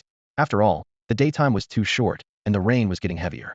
Almost everyone on the channel was complaining about the lack of time, especially when dealing with the stones by the river. Zhang Chi was the first to rush to the glowing stone wall. Despite being a dark stone wall, it emitted a radiant light like moonlight. He stared at the wall, feeling a sense of familiarity with its color and glow. Xianjin Spirit Stone? He squinted his eyes, having seen this before. In the misty world, glowing substances were rare. Apart from flames, he had never seen anything else emit such a glow. Yet this stone wall was not only black, but also shimmered with white light, completely unlike natural rock. Zhang Chi immediately became alert, a sense of familiarity washing over him, as if everything was somehow connected. Forget it, let's dig it out first, Zhang Chi thought. He took a pickaxe from his satchel and was about to swing it at the Xianjin Spirit Stone when his gaze was drawn to the crossbow on his left arm. The entirely black crossbow shimmered subtly, reminding him of a crucial detail before its ascension. The Xianling crossbow was known as the Xianjin crossbow. He looked at the bright white light emitted by the crossbow and recalled the white energy arrows he usually fired. Everything clicked. The Xianling crossbow, or rather the Xianjin crossbow, was crafted from this very material. No wonder it could concentrate energy, and its arrows had such formidable penetrating power. This realization filled Zhang Chi with motivation, and he swung the pickaxe so vigorously it almost left after images. Large chunks of Xianjin Spirit Stone fell from the rock wall, and before they hit the ground, he swiftly collected them into his satchel. After gathering the last piece, he checked his manual and was delighted to find he had acquired over 100 units of Xianjin Spirit Stone. I'm rich, Zhang Chi exclaimed, his grin nearly reaching his ears. This haul rivaled the star iron ore he had previously assessed. With 15 minutes remaining, he was about to head back when De Huang, his companion, tugged at his clothes and pointed a paw toward a pile of stones. Curious about the seemingly ordinary 1-meter-high stone heap, Zhang Chi began to dig. To his surprise, beneath the stones was a large, rough-surfaced white rock. At De Huang's prompting, Zhang Chi grabbed it, and his fingers left indentations in the stone, now covered in white dust. A slight burning sensation tingled at his fingertips. It was lime. This discovery startled Zhang Chi. Searching the entire pile, he found only this unprocessed lime, but scattered around were several stones that had reacted with lime. He quickly turned to another nearby pile, uncovering half-processed iron ore and a significant amount of coal. These findings led Zhang Chi to ponder.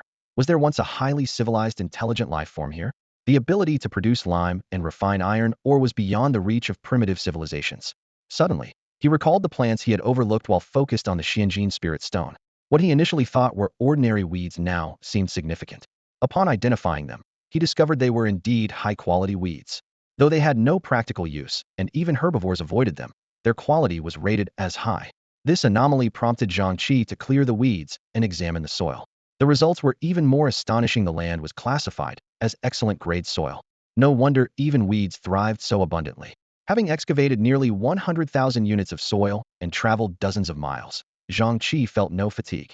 Energized, he frantically dug the approximately 10 square meter area with a shovel, ensuring not to waste any excellent grade soil, even scooping up the stones at the bottom. Sparks flew as he worked, ultimately collecting a full 1,000 units of excellent grade soil, saving nearly 8 days of soil synthesis time. After storing the soil, Zhang Chi approached the largest stone pile in the cave's center. Upon closer inspection, he noticed it formed a perfect square, likely a remnant of some structure.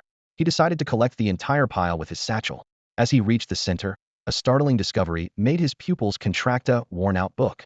This book had endured the ravages of time, its pages hardened and nearly crumbling. Carefully, he stored it in his space for identification. When he saw the result, Zhang Chi was shocked. It was a survivor's diary. This meant that long ago, another survivor had been here. This must be the diary of a survivor from long ago. Zhang Chi glanced around, realizing he was standing on the site of a predecessor's shelter. The diary in his hand was ordinary, with a slightly worn cover. This seemingly unremarkable diary might offer him some important insights. Just as he was searching for the translation function in his manual, the survival guide suddenly vibrated. It was a private message from Kong Dongfang. Chi, guess what I encountered today? Another message followed. I'm outside, we'll chat later. It's only 5 minutes until dark. Are you still out there, Chi? That's impressive. But stay safe and try to head back soon. You can always explore more tomorrow. Zhang Chi was startled, realizing there were indeed only 5 minutes left. Earlier, when he dealt with the stone rats, there was plenty of time, but handling the mysterious golden spirit stone and the high-quality soil had taken too long. Let's go, Da Wang. The man and the leopard sprinted off, exiting the ruins within 2 minutes. However, the shelter was still 5 kilometers away, and at their pace, they'd likely be a kilometer short by nightfall. Zhang Chi immediately quickened his pace, knowing this was no time to conserve energy.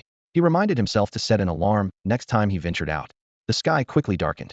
Fortunately, they had entered the fog zone within a kilometer radius of his shelter. In the pouring rain, it was impossible to light a torch, so they had to rely on the faint glow of the mysterious golden spirit stone, following Da Huang closely. Even though they had the protective stone plaque and their combined strength could handle most nighttime threats, limited visibility was the biggest risk. Zhang Chi could feel the fog becoming eerie after dark, with a vague sense of malice in the air. He slowed his pace, knowing that running at full speed would impair his perception and reaction. In the distance, the faint glow of oil lamps flickered in front of the shelter. These were lighting fixtures he had installed by the stone wall and lime kiln. As he approached home, Zhang Chi became even more vigilant. As a survivor well-versed in ambush tactics, he knew this was the most likely moment for an enemy to strike just when a target was about to enter a safe zone and their guard was subconsciously lowered. Outwardly, he maintained a relaxed smile as if he was almost home, but his right hand silently gripped the lightweight steel axe. With only 10 meters to the gate, if there was an ambush, now would be the last chance. Just as Da Huang was about to leap over the stone wall, Zhang Chi felt the hair on the back of his neck stand on end, as an overwhelming sense of malice surged towards him. This was the moment he had been waiting for. Zhang Chi spun around suddenly, his right foot pivoting 180 degrees on the slippery ground as he quickly stabilized himself. With a swift motion, he swung his light steel axe backward with all his might. Clang! The sound of metal striking metal echoed in his ears, accompanied by a violent clash that sent rainwater spraying everywhere, even sparking in that fleeting moment. In the dim light, Zhang Chi quickly scanned the scene, barely making out the shape of his adversary. It was a humanoid creature cloaked in black, wielding a rusty machete, its face obscured by a wide hood. Strangely enough, despite the torrential rain, not a single drop clung to the enemy. The rain seemed to vanish upon contact with its body. For 4 hours during the day, Zhang Chi had been on the move, digging and mining, his strength nearly depleted. Yet, he still managed to muster enough energy to suppress this mysterious foe. Just as Da Huang, hearing the clash of weapons, reacted swiftly by leaping off the stone wall and charging at the enemy, the shadowy figure used Zhang Chi's force to retreat silently into the mist behind it, disappearing almost instantly. Da Huang, don't go! Zhang Chi called urgently as he saw Da Huang about to give chase. It was then he noticed the mist behind them had grown denser than the fog outside the shelter. Was the enemy hiding here?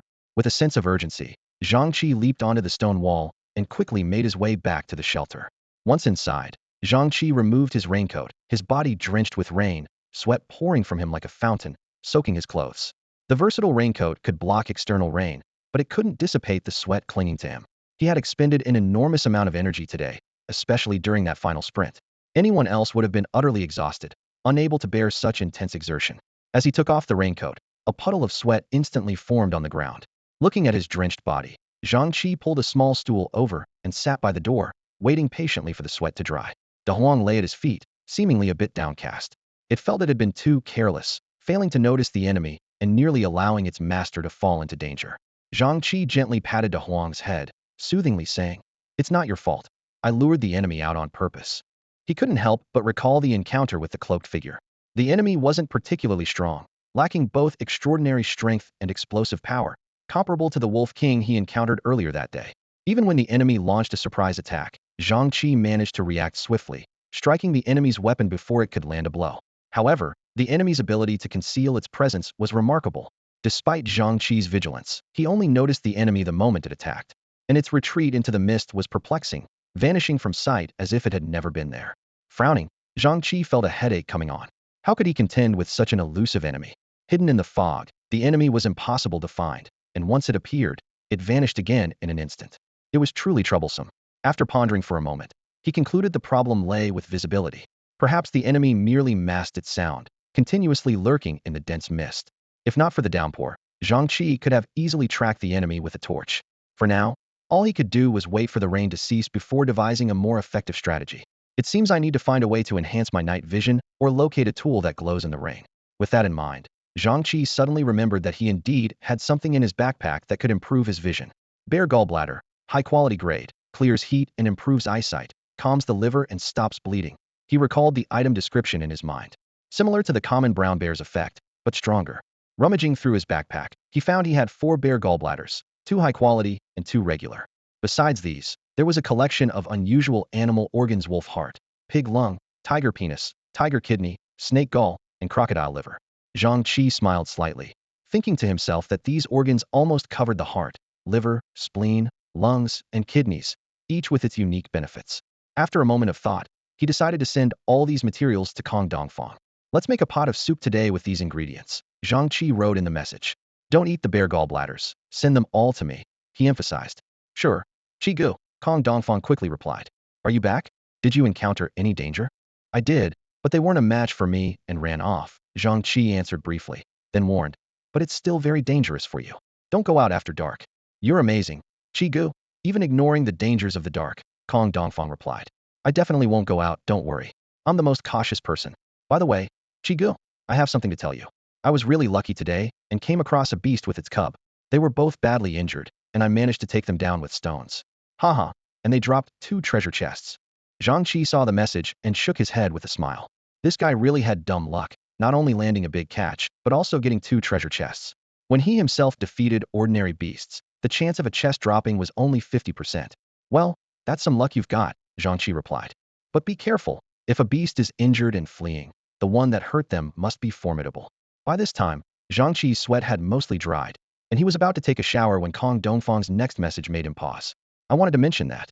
The smaller one indeed had beast claw marks, but the bigger one's injuries were clearly made by something sharp. I suspect it was a human who injured them. There might be survivors around my shelter. Upon reading this message, Zhang Chi's expression turned a bit grim. When Kong Dongfang first traveled through time, he had a broken leg and a fracture in the other.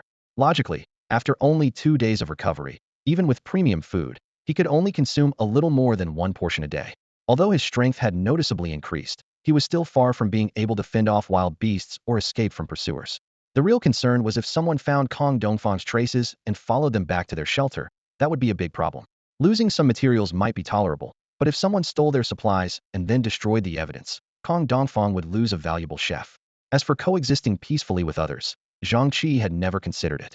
While it's not impossible, one must always prepare for the worst when assessing risks. With this in mind, Zhang Chi decided to equip Kong Dongfang with a set of quality gear. Although giving him something without reason seemed inappropriate, there was no time for that now. Kong Dongfang was too valuable to Zhang Chi. His rapid improvement in strength was largely due to Kong Dongfang's premium food. Moreover, when Zhang Chi himself reached the premium level, he would rely on Kong Dongfang's talent to create exceptional meals. Besides, not only Zhang Chi, but Da Huang also needed high-quality food to enhance its strength. Although Zhang Chi could achieve the same effect as Kong Dongfang, his talent was limited, and it wasn't worth using it directly on food. Therefore, Zhang Chi couldn't stand by and let Kong Dongfang be in danger. Furthermore, their cooperation had always been pleasant, and there was some camaraderie between them. After some thought, Zhang Chi realized that if danger did arise, there might be other ways to survive. After all, if someone intended to kill you, revealing your talent might save your life. But what kind of beast was Kong Dongfang facing? Zhang Chi needed to determine its strength. As long as he survived, there would always be a chance to find him and bring back his chef. Don't worry, Chij, I'm not that bad. Kong Dongfang's words made Zhang Chi pause. He then looked at the picture in his hand, showing 2 wild boars, one large and one small. Zhang Chi was taken aback, a hint of doubt creeping into his mind. Why do these wild boars look familiar? He reached out and touched Da Huang's paw, which was still sulking beside him. Da Huang, look, do you recognize these wild boars? These claw marks, they should be yours, right? Da Huang nodded, and Zhang Chi's heavy heart suddenly lightened, joy filling him. This wasn't bad news, it was good. It turned out those 2 wild boars had their habitat about 7 miles south of Zhang Chi's shelter. They had been running all night, and even though they were only ordinary level and injured, with a piglet in tow, their pace meant they'd traveled about 20 miles. In other words, if Kong Dongfang was directly south of Zhang Chi, he would be at most 27 miles away when he saw these wild boars. The distance would be even shorter if calculated from the east-west direction. A thought struck Zhang Chi when he activated the detection orb today. One of the white dots might have been Kong Dongfang. His excitement was almost uncontrollable, a smile of anticipation spreading across his face. All right, let's not dwell on it. I have some items that aren't very usable right now, Zhang Chi said, rummaging through his backpack to pull out a stack of quality blueprints and an excellent farm map. originally intended for Qian Zhongtian and Kong Dongfang, but ultimately kept for himself. Why? It was simple as connections with them were purely through online manuals, like online friends. If he gave them the items, and they blocked him, he would have no recourse. But this time was different. With the chance to find Kong Dongfang, Zhang Chi was willing to take another gamble. As long as he survived, there would always be another opportunity. If Kong Dongfang's shelter is really just over 20 miles to the south, Zhang Chi could genuinely trust him. Even if it's further, 50 or 100 miles, as long as he knows the exact location, Zhang Chi could reach it within a day and still have enough time to return. He glanced down at his feather boots, a slight smile curling his lips. These boots allowed him to maintain a speed of over 10 meters per second for several hours. A quick calculation showed he could cover more than 36 kilometers in an hour, more than enough for the distance. As his abilities grew, his speed would increase. He hadn't even encountered a bottleneck yet. If necessary, he could upgrade the feather boots, but since they weren't very effective for short-range maneuvers, he had kept them at a refined level. Now there was just one problem. Would Kong Dongfang allow him to visit? What if he feared Zhang Chi might pose a threat to his safety? Zhang Chi shook his head. Regardless of what Kong Dongfang thought, he was determined to make the trip. If Kong Dongfang was unwilling, Zhang Chi would find the location secretly and simply not reveal himself. Those wild boars in your photos look like the ones that got away from me. If that's true, we shouldn't be too far apart. About 30 to 40 miles south of Zhang Chi's shelter, Kong Dongfang stared at Zhang Chi's message on the screen, his face instantly lighting up with joy. The smile on his face was far broader than the recoil of an AK. He frantically typed a reply, releasing his excitement only after sending the message. I knew it. My luck's not bad. I'm about to hit the jackpot. Ha ha. Kong Dongfang's mother had a knack for judging people. Her son really didn't have many reservations. Really, Chiga? When are you coming over? I'll meet you outside. Seeing the instant reply, Zhang Chi smiled. It seemed Kong Dongfang trusted him. First, tell me how far the place where you encountered the wild boars is from your shelter. It's about 10 miles north of me. I ran into them while looking for the river you mentioned. Chigo, when are you coming? I'll wait for you where I met the boars. No need. Just wait for me at your shelter. I'll show you what I can do tomorrow. Don't tease, Chigo. Zhang Chi put down the communicator, contemplating whether to bring Kong Dongfang back to cook. No, there's no need, and it's not worthwhile. He suppressed the urge to bring Kong Dongfang back to his shelter just to cook. Knowing the location of Kong Dongfang's shelter was sufficient. The distance of a few dozen miles was no issue. Their collaboration was smooth, and there was no need to make it seem like a forced takeover. Moreover, Zhang Chi had a better plateau give Kong Dongfang the high-grade buildings he wasn't using. This way, it wouldn't affect him, and he could use them whenever needed. During the next evaluation, he could earn 2 top-tier rewards. He would receive extra evaluation rewards, and Kong Dongfang would gain a bunch of high-quality buildings and a safer shelter, a win-win situation with a bright future for both. Additionally, Zhang Chi hadn't seen anyone abandon their shelter in the regional channel. What if a shelter is completely destroyed? Would the survivor die? Even if they didn't, what if their abilities changed? Zhang Chi frowned and thought. All survivors' abilities were upgradable, though some had found ways to upgrade while others hadn't. Still, there was hope. However, the same didn't apply to De Huang and Xiaohong's appraisal information, which lacked the upgradable note. No one knew if the uniqueness of survivors was tied to their shelters. He didn't want to end up worse off. He still hoped to enjoy ultimate-level food in the future. The next morning, Zhang Chi upgraded the Guardian Stone Tablet and Feather Boots to the Excellent level. Wind Feather Boots. Grade: Excellent. Effect: reduces body weight, increases leg flexibility. Evaluation: a pair of boots that enhances your speed and leg agility, with excellent waterproof performance and a sole with great traction, making it slip-resistant. After the upgrade, the feather boots became Wind Feather Boots, not only reducing weight, but also improving leg flexibility. This not only further increased Zhang Chi's speed, but also enhanced his agility in small areas. His combat capability had risen to a new level with this enhancement. As for the Guardian Stone Tablet, its upgrade to Excellent level didn't bring much change, not even in name, except for the slow recovery of internal energy. However, Zhang Chi could feel that the energy capacity had significantly increased. Previously, it could withstand a single attack from a refined level enemy. Now, it could withstand dozens, possibly even from an excellent level adversary. Fully equipped, Zhang Chi left the shelter, running south with De Huang. With nothing else to do on the road, he opened the survival manual, which had just finished scanning the survivor's diary. Today's weather: heavy rain, temperatures ranging from 2 to 5 degrees Celsius, wind speeds of 3 to 4 on the Beaufort scale, with daylight lasting only 3 hours. The severe weather is expected to continue for another 2 days. The good news is that the rain hasn't intensified and remains almost unchanged from yesterday. The bad news is that the wind has started to pick up, making travel more difficult for survivors. However, for Zhang Chi, these conditions are not much of a problem. Thanks to his versatile raincoat, which provides comprehensive waterproofing, the wind hardly affects him. In fact, as long as he accelerates his pace, the wind can't keep up with him. Especially after his feather boots evolved into wind feather boots. Not only did they reduce his weight, but they also enhanced his leg agility, allowing him to alternate his legs more quickly, greatly increasing his speed. While on the move, Zhang Chi took out his survival manual and measured his speed as he walked. He noticed a significant difference between the excellent and superior levels. When his boots were at the excellent level, he could maintain a speed of 10 meters per second, reaching nearly 20 meters per second in extreme conditions. At that time, although his speed increased considerably, his stamina consumption also rose, with a difference of only 2 meters per second.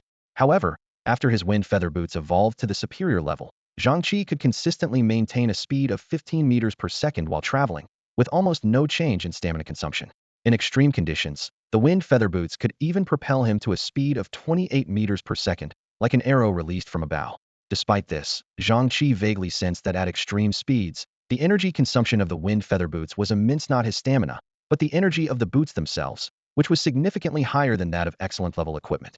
Excellent level equipment consumed energy rather crudely, while superior level was more efficient but also more demanding. After completing the tests, Zhang Chi reopened his survival manual to review the survivor diaries scanned overnight. He knew that De Huang was traveling ahead, and he only needed to focus part of his attention to keep up. At this time of day, with daylight, it was ironically his most dangerous moment. Day 1. I never thought another world really existed, and even more surprising, the entire Hongxing people have crossed over. In the treasure box I found today, I got a notebook and pen. So, I'll start a diary today. When I become strong and save Hongxing, this will be my autobiography. Day 4. I never expected the cold wave to be so terrifying. This is still the newbie protection period, and the outside temperature has already dropped to minus 10 degrees. A trade guild appeared in the area today, claiming they would use their knowledge to make this area better. Day 7. Damn trade guild, they tricked everyone. They promised to buy items at low prices to better manage resources and help more people, but they hoarded all the materials for themselves. The cold wave will hit tomorrow, and many people might freeze to death. Day 11. Damn it, the pinned message card was supposed to be assistance from the Mist World to everyone in the area. The damn trade guild used it to cheat people out of their materials. Why? Why didn't the Mist World choose me? Then I could have used the card to gather resources and get the highest evaluation. Day 20. The cold wave is finally ending. I need to find a more suitable location to set up a shelter. This way, I can develop steadily. As Zhang Chi quickly skimmed through these diary entries, he remained vigilant of his surroundings. However, his focus was more on speed and efficiency, knowing he still had a long way to go to reach his target. On the 22nd day, Zhang Chi looked at the mess in front of him, a cold smile appearing on his lips.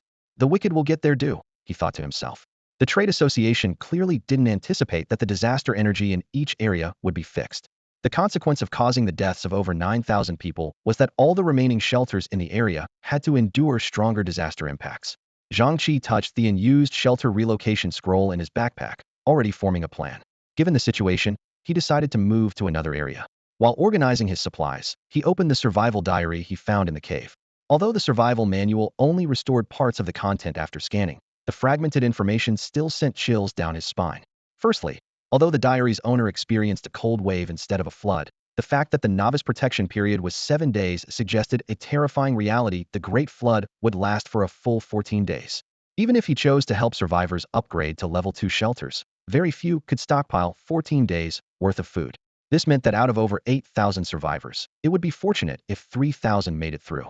What was even more alarming was that the intensity of disasters in the area was inversely proportional to the number of shelters. Zhang Chi frowned as he contemplated this mechanism. If the fixed disaster energy in the area had to be borne by fewer shelters, wouldn't that mean the remaining shelters would face even stronger disaster impacts? If it were a temperature-related disaster, an area originally rising by 10 degrees might surge to 100 degrees due to only 1,000th of the population remaining. This was a dead end. The evaluation information mentioned on the 11th day of the diary also caught Zhang Chi's attention. The trade association had used a top card to obtain the highest evaluation, indicating that there must have been a significant evaluation during the first 11 days after the disaster officially broke out. The mention of the shelter relocation scroll on the last page made Zhang Chi's eyes light up. This scroll, capable of transferring regions, was undoubtedly a last resort for survival. However, unless absolutely necessary, he wasn't inclined to easily abandon his current area. After all, the connections and reputation he had built here were valuable resources. For instance, whenever someone obtained something valuable, they thought of selling it to him first. Putting away the survival manual, Zhang Chi pondered how to help other survivors as he traveled. Direct handouts were clearly not an option, as history had shown the problems caused by relief aid. Help must be earned through effort to prevent resentment. Farming seemed like a feasible direction. Although the impending flood made ordinary farming impractical, if everyone had a planting box, they might be able to harvest some fast-growing crops, like certain fungi, within 3 to 5 days. With this in mind, Zhang Chi opened a private chat with Qian Zhongtian. Since Zhang had put on a facade last time, the stubborn old man hadn't reached out to him. Old man, do you have any fast-growing seeds? Just ordinary ones, but they need to grow quickly, the faster the better. Qian Zhongtian quickly replied. Do you know how to respect your elders?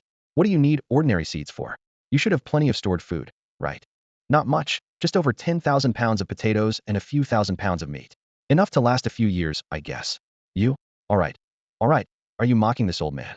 Zhang, weren't you the one who wanted to solve the food problems for others in the area? If you're not interested, just forget it. Qian, do you have a solution? Are you going to help them? Zhang Chi pressed further. If I had a solution, why would I ask you? Zhang Chi replied irritably. I'm not looking to help them. I'm just planning to do business with them. I advise you not to think of it as helping. It's fine if it's just a few, but if you try to help everyone, you'll not only fail, but also harm yourself. Miles away, Qian Zhongtian looked at Zhang Chi's message with a complex expression. Memories flooded back. Once being the only college graduate in the county, full of ambition, recording crop growth day after day with his teacher, working tirelessly for 3 days to cultivate a new type of crop. Finally, he recalled the pivotal moment that made him decide to retire and return home, the time when his most respected mentor was mercilessly criticized online just for living a bit better and using an extra phone. Why am I still thinking about these things in another world? Qian Zhongtian chuckled self-deprecatingly. I guess getting old makes one sentimental, always reminiscing. Well, let's see what the young can do. Despite saying this, his brow relaxed. I've discovered a type of mushroom in the mist world that doesn't exist on Blue Star and matures in 3 days. A 10 square meter room is enough to sustain one person's basic needs. However, these mushrooms can only be harvested once, and almost no one else can successfully cultivate them. This means every harvest requires purchasing new mycelium. Mycelium is basically the mushroom seedling, Qian Zhongtian explained. Based on one person's basic survival needs as a unit, I currently have dozens of units. But if I can get high-quality wood, the yield will significantly increase. Quality wood can produce 200 units daily, while the excellent grade can reach 1,500. As Zhang Chi traveled, he pondered this. The yield was indeed impressive, but was using excellent grade wood too extravagant? Could the costs be recovered? Even with a synthesis room, he didn't have much excellent grade wood on hand. What about wood consumption? Will it result in a loss? Qian Zhongtian replied. The consumption is quite high. Upon reading this, Zhang Chi felt a bit unsettled. He calculated silently. 1 unit of excellent grade wood requires 100 units of regular wood, with a synthesis time of 11 minutes. If the demand is too high, even he couldn't handle it. At the very least, it couldn't be a losing business. Qian, how much exactly is needed? Zhang Chi inquired. At least 10 units of excellent grade wood per day, and on a bad day, it might require 20. Zhang Chi paused, then couldn't help but laugh. Why does this old man keep us on edge with his words? Why not just say it outright? I thought it would be a huge amount, but it's just this? As Zhang Chi was about to respond, Qian Zhongtian bombarded him with questions. Do you really have that much premium wood? If the flood lasts for over 10 days, you'll need 200 units. You aren't planning to use the synthesis room, are you? Do you have 2 million units of regular wood? How is that possible? Qian Zhongtian wasn't aware that Zhang Chi's synthesis room had been upgraded to an excellent level, and still thought it required 2 million units of ordinary wood to synthesize 200 units of premium wood. In reality, Zhang Chi only needed 20,000 units. Everyone in this channel is my comrade, my brothers. Zhang Chi replied cheerfully. It's just wood. You go ahead and do it. If you're worried I'll lose too much, just give me a bit more. Seeing this message, Qian Zhongtian was bewildered. He knew Zhang Chi very well, and immediately realized that Zhang Chi must have some valuable resources. He squinted his eyes like a shrewd old fox. I don't need any of the profits, Qian Zhongtian replied. Really? Zhang Chi responded excitedly. Old Qian, I'm so touched. I'll make sure everyone in the region thanks you. No need for others' gratitude. Qian Zhongtian shifted the conversation. If you want to thank me, just give me 10 or so pieces of premium equipment or buildings. I want to rank in the top tier next time. I don't even have that many. Zhang Chi flatly refused. Not counting materials, he only had 6 or 7 pieces of premium buildings and equipment. As for excellent and ultimate levels, those were obviously not included. Qian Zhongtian specifically asked for premium level. Qian Zhongtian said seriously, let's be serious. I don't want any profit, but you have to help me score high in the next evaluation. Also, I want to form an alliance with you.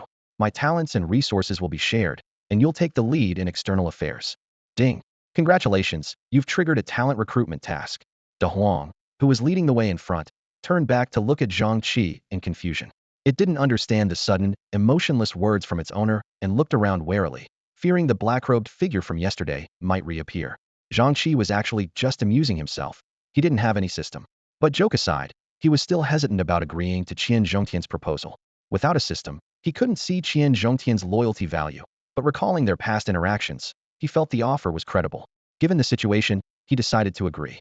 Zhang Chi believed that even if Qian Zhongtian wasn't entirely sincere now, he could win him over. Although he couldn't locate Qian Zhongtian at the moment, he knew his refuge was on the southern bank of the Great River. Once the flood subsided, he was confident he could elevate his strength to the premium level during the disaster. By then, even if Qian Zhongtian was miles away, he could show him what true power meant.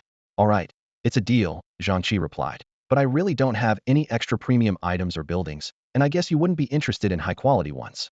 Qian Zhongtian twitched slightly, thinking, since when are high-quality items not valuable? But for Zhang Chi, high-quality items were indeed commonplace. Before Qian Zhongtian could retort, Zhang Chi sent another message. But if you have a black iron chest, I could help you get a premium item out of it. Qian Zhongtian's eyes narrowed as he pondered. Is this Zhang Chi's talent? Is it luck-based?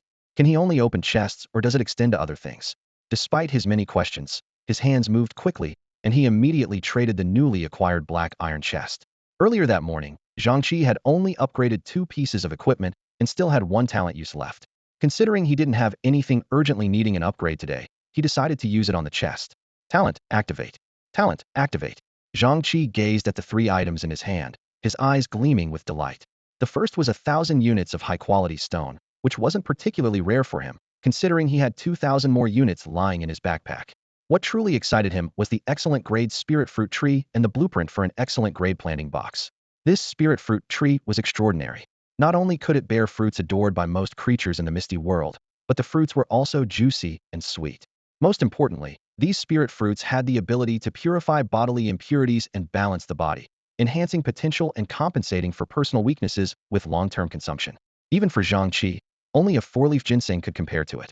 As for the excellent grade planting box blueprint, it was a treasure he had long dreamed of.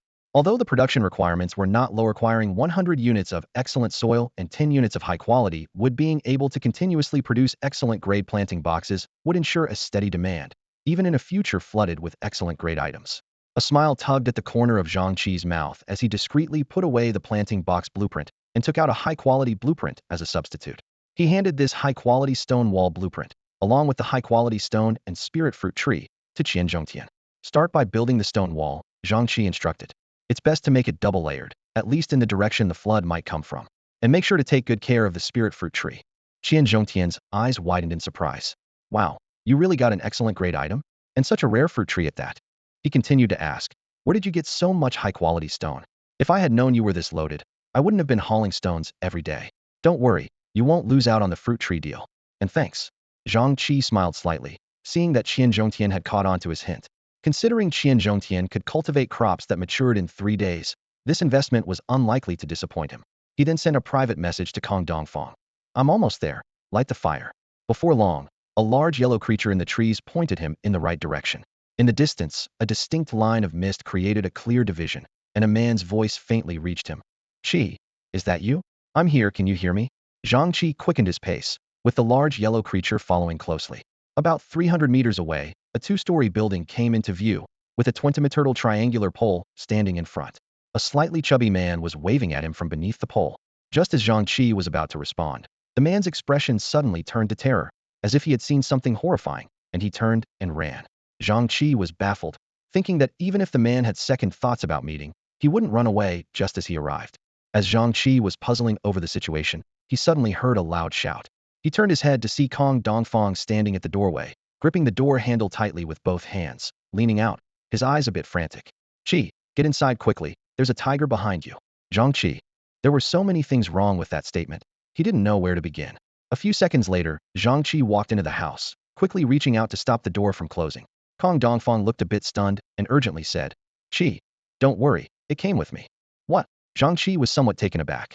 At this moment, De Huang also squeezed inside, looking at Kong Dongfang with a slightly unfriendly expression, seemingly displeased at being almost shut outside. Seeing De Huang's expression, Kong Dongfang quickly took a step back in fright. Zhang Chi walked over to him, patted his shoulder, and reassured him. Don't be afraid. De Huang is my companion. It won't harm you. Yeah, this is Lao Kong, my friend. He's the one who cooked the food we've been eating. Zhang Chi pointed at Kong Dongfang. Hearing this, De Huang gave Kong Dongfang a once-over, and then let out a low growl, as if in greeting. Kong Dongfang relaxed a bit and smiled. Phew. Chi, you should have told me earlier. You scared me, thought you were being chased by a tiger. Hello, De Huang. Kong Dongfang extended his hand, intending to shake paws with De Huang, who hesitated slightly before gently touching his paw to Kong Dongfang's hand. Watching this, Zhang Chi couldn't help but shake his head, his mouth twitching. Seriously, everyone can see it's not a tiger. And, Kong, you're very polite. With time pressing, Zhang Chi didn't engage in further small talk and got straight to the point. We don't have much time. Tell me what you have and what you need. Hearing the seriousness in Zhang Chi's voice, Kong Dongfang immediately composed himself, his expression turning solemn. Chi, I helped you sell ginger soup a few days ago, and you provided plenty of basic materials.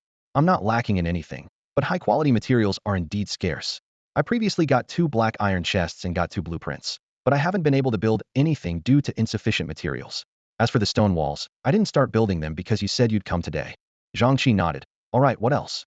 Nothing particularly needed. As long as you're around, I won't go hungry, Kong Dongfang replied. Zhang Chi thought for a moment and then extended his hand. Let me see the blueprints. Kong Dongfang handed over 2 blueprints, one for a smokehouse and the other for a farm. Zhang Chi examined them, his eyebrows slightly raised. Exceptional grade? He was a bit surprised, as he had opened dozens of chests and only gotten a few golden blueprints. Yet Kong Dongfang managed to get exceptional grade blueprints from just 2 black iron chests. His luck was remarkable. Seeing Zhang Chi's momentary silence, Kong Dongfang grew a bit worried and quickly added, Chi, if these blueprints require too many materials, it's okay not to use them. There's no rush. Use them if you can. Zhang Chi snapped back to reality, reaching into his bag to pull out a few new blueprints. I brought these blueprints too. A smokehouse, a high-quality kitchen, a high-quality bathroom, and a standard balcony. Start building these on the 2nd floor now. I brought all the materials. With that, Zhang Chi dropped a pile of materials on the floor, stacking them high. Kong Dongfang looked at the blueprints with a serious expression. All right, I understand. Without any hesitation, he took the blueprints and started preparing the materials, clearly aware of the importance of these items for future construction. Materials can be placed anywhere in the shelter. Hurry up with the construction as there are other tasks to attend to later. Kong Dongfang turned around groggily, stepping onto the stairs, still processing the information he had just received. His movements were somewhat mechanical, clearly overwhelmed by everything he had seen. By the way, Zhang Chi's voice came from behind. Here are 2 high-quality planting boxes. You can plant some green onions, garlic, or chili peppers. As he spoke, he skillfully produced 2 slightly glowing planting boxes and placed them on the ground. The surface of the boxes was smooth, and the material was evidently superior to ordinary items. If they grow too slowly, let me know. In a few days, I can give you 2 excellent grade ones, Zhang Chi added casually, as if these precious items were commonplace to him. Oh, okay, I understand, Kong Dongfang replied dazedly, filled with disbelief. He had never seen so many valuable things, let alone ones intended for his use. He always knew he had found a powerful ally, but he hadn't realized just how influential Zhang Chi was. Every item was worth a fortune, yet Zhang Chi handed them over as if they were nothing. Seeing Kong Dongfang's stunned expression, Zhang Chi felt secretly satisfied. These items could have been transferred directly through the trading system, but he chose to bring them in person. This wasn't to show off, but because physical items often have a more profound impact than virtual transactions. He wanted Kong Dongfang to clearly feel his wealth and understand the benefits of staying close to him. More importantly, Zhang Chi planned to invest in Kong Dongfang, aiming to help him achieve the top tier in evaluations. This way, Kong Dongfang could receive higher-level rewards, and Zhang Chi could benefit as well, a win-win situation. Seeing that Kong Dongfang was still in shock, Zhang Chi decided to step outside and take a look around the shelter. The surrounding terrain was flat, and within 100 meters, there were hardly any trees, as Kong Dongfang had apparently chopped them all down. Zhang Chi calculated. An excellent grade farm covers about 200 square meters, and if upgraded to outstanding grade, it might expand to 500 square meters. This means Kong Dongfang's stone wall must enclose at least a 500 square meter area.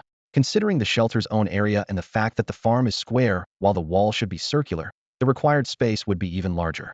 However, 2,000 units of high-quality stone should suffice. If it's not enough, Kong Dongfang could use ordinary stones to fill in the inner circle. With this in mind, Zhang Chi took out high-quality stones and the corresponding wall blueprint. Kong Dongfang finally calmed down and, upon descending the stairs, was once again astonished by the mountain of high-quality stones. The sight nearly overwhelmed him with Zhang Kai's generosity. Build the stone wall according to this blueprint, Zhang Chi instructed, pointing at the blueprint. Why are you still standing there? Get to work. Oh, Kong Dongfang responded blankly. As he was about to leave, he suddenly realized. Wait, Brother Chi, This is 2,000 units of high-quality stone, just for a wall? That's more than I could repay, even if I sold myself. You don't need to sell yourself, Zhang Chi replied casually. After the evaluation, just give me the random resource scroll. Don't worry, Brother Chi, when the time comes, he'll even give you the box. I just want a name and color, Kong Dongfang quickly assured. All right, it's a deal then. Kong Dongfang nodded solemnly, feeling relieved. If Zhang Chi asked for nothing, he would have been worried that he couldn't repay the kindness or that he wasn't worth it. Once the stone wall was built, Zhang Chi took out a slightly glowing detection orb and activated it. He had misjudged the distance. He and Kong Dongfang were further apart than he thought, 40 li, to be exact. No wonder there were quite a few high-quality beasts around Kong Dongfang's shelter. The detection showed there were 6. Zhang Chi thought, since he was here, he shouldn't leave empty-handed.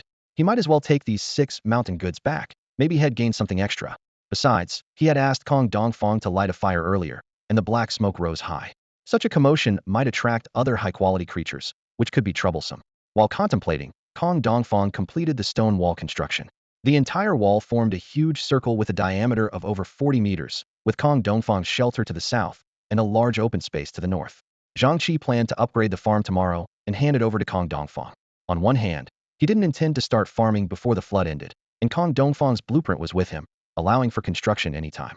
On the other hand, to achieve the top tier in evaluations, at least one outstanding grade building might be necessary, and even that might not be enough. Although he hadn't yet found a regular method to obtain outstanding grade items, it didn't mean that not a single person among the global billions could acquire them. After learning about Qian Zhongtian and Kong Dongfang's talents, Zhang Chi suspected that many around the world could enhance the grade of items, though their limits and the types of items they could upgrade varied. In just their district, there were 3 such talents, so globally there must be countless. He couldn't be complacent. As for himself, he didn't need to worry, as he possessed ultimate grade buildings. Seeing Zhang Chi emerge, Kong Dongfang approached him. Brother Chi, I don't have much to give in return for all you've given me. Besides the evaluation rewards, take this as well. He handed over a glowing Scralla contract scroll, high-quality grade. Upon seeing the contract scroll, Zhang Chi raised an eyebrow. Where did you get this? It came from those 2 wooden chests we opened yesterday. Zhang Chi's mouth twitched slightly, and he immediately raised a hand to stop the other from continuing.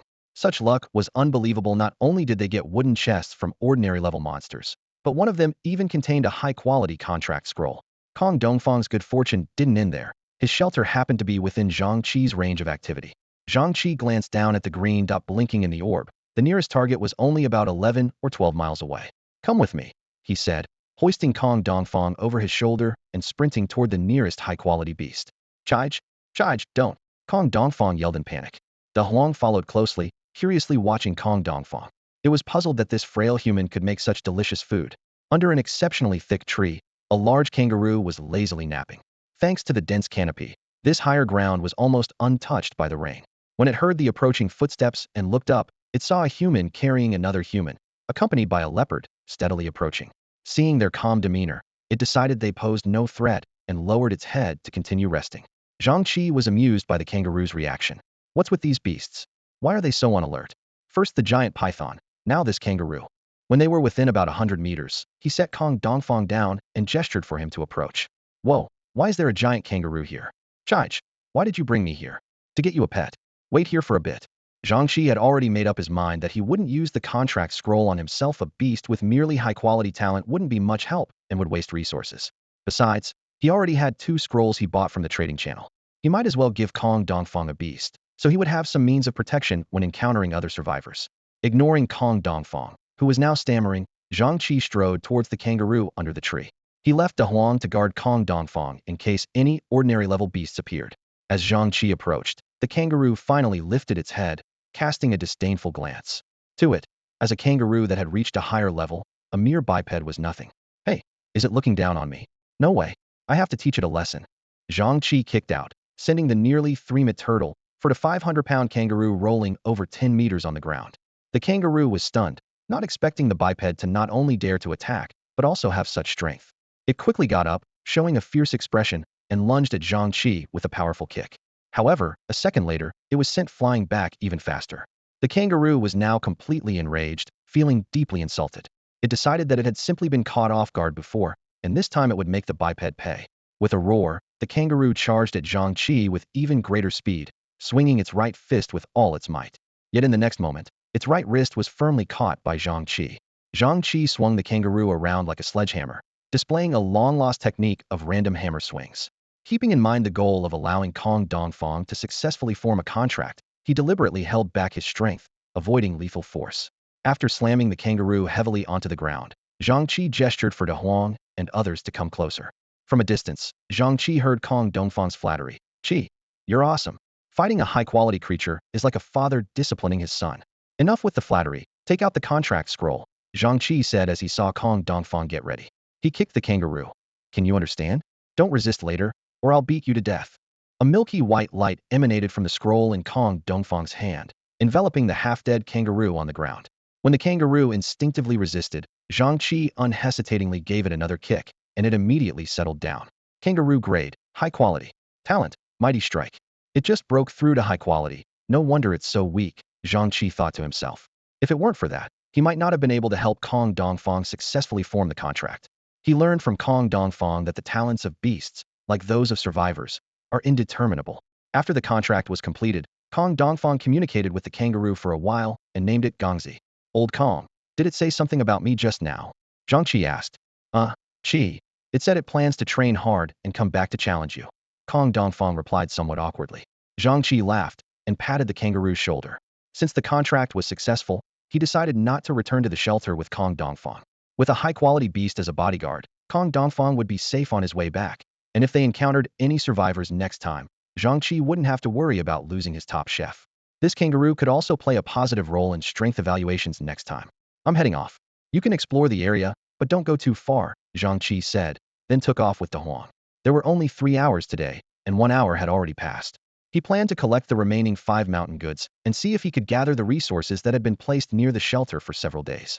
An hour and a half later, Zhang Chi arrived at the cave he explored yesterday. He had already wiped out the high-quality beasts around Kong Dongfang's shelter from south to north. Upon returning, he found that only one of the 2 high-quality beasts detected yesterday remained, the other having disappeared. Seeing that there was still time left, he decided to explore the cave. This shelter was much larger than Zhang Chi's, at least a level 3 shelter. Since the original owner could possess 1,000 units of high-quality soil and 100 units of mysterious gold spirit stone, there must be other valuable materials. Judging by the weathering of the diary, there should be a lot left, and even high-quality materials would be worth checking out. After all, stones and metals aren't easily erased by time. Entering the cave, Zhang Chi took out 50 torches, placing one every 10 meters, lighting up the entire cave. From a high vantage point, he realized the shelter was much larger than he had imagined. The central massive stone pile covered over 100 square meters, surrounded by more than 20 smaller stone piles, resembling the ruins of collapsed external structures. The remnants of a fish pond were faintly visible, but the pool had long dried up with no fish remaining. Zhang Chi decided to start searching from the outer stone piles, leaving the largest one in the center for last. After some searching, he indeed found quite a few good things. In addition to ordinary stones, there were several hundred units of iron ore at various stages of smelting, including even 100 units of high-quality steel ingots. This delighted him. There were no steel ingots in their area yet, only iron blocks. With these materials, he wouldn't have to painstakingly search for raw materials once they found blueprints in the future. However, the gains were limited to this. These external structures, apart from the materials just finished being smelted, wouldn't store finished products. Reaching the central structure, Zhang Chi had almost dug straight in yesterday, with more than half still being stone piles. He took out an iron shovel and began digging. Stone, wood. After digging nearly halfway, Zhang Chi grew impatient. Why is it all construction debris? Didn't this person store any supplies? Finally, after clearing away the last corner of the stone pile, Zhang Chi discovered an excellent grade wooden door lying flat on the ground, seemingly the entrance to a basement.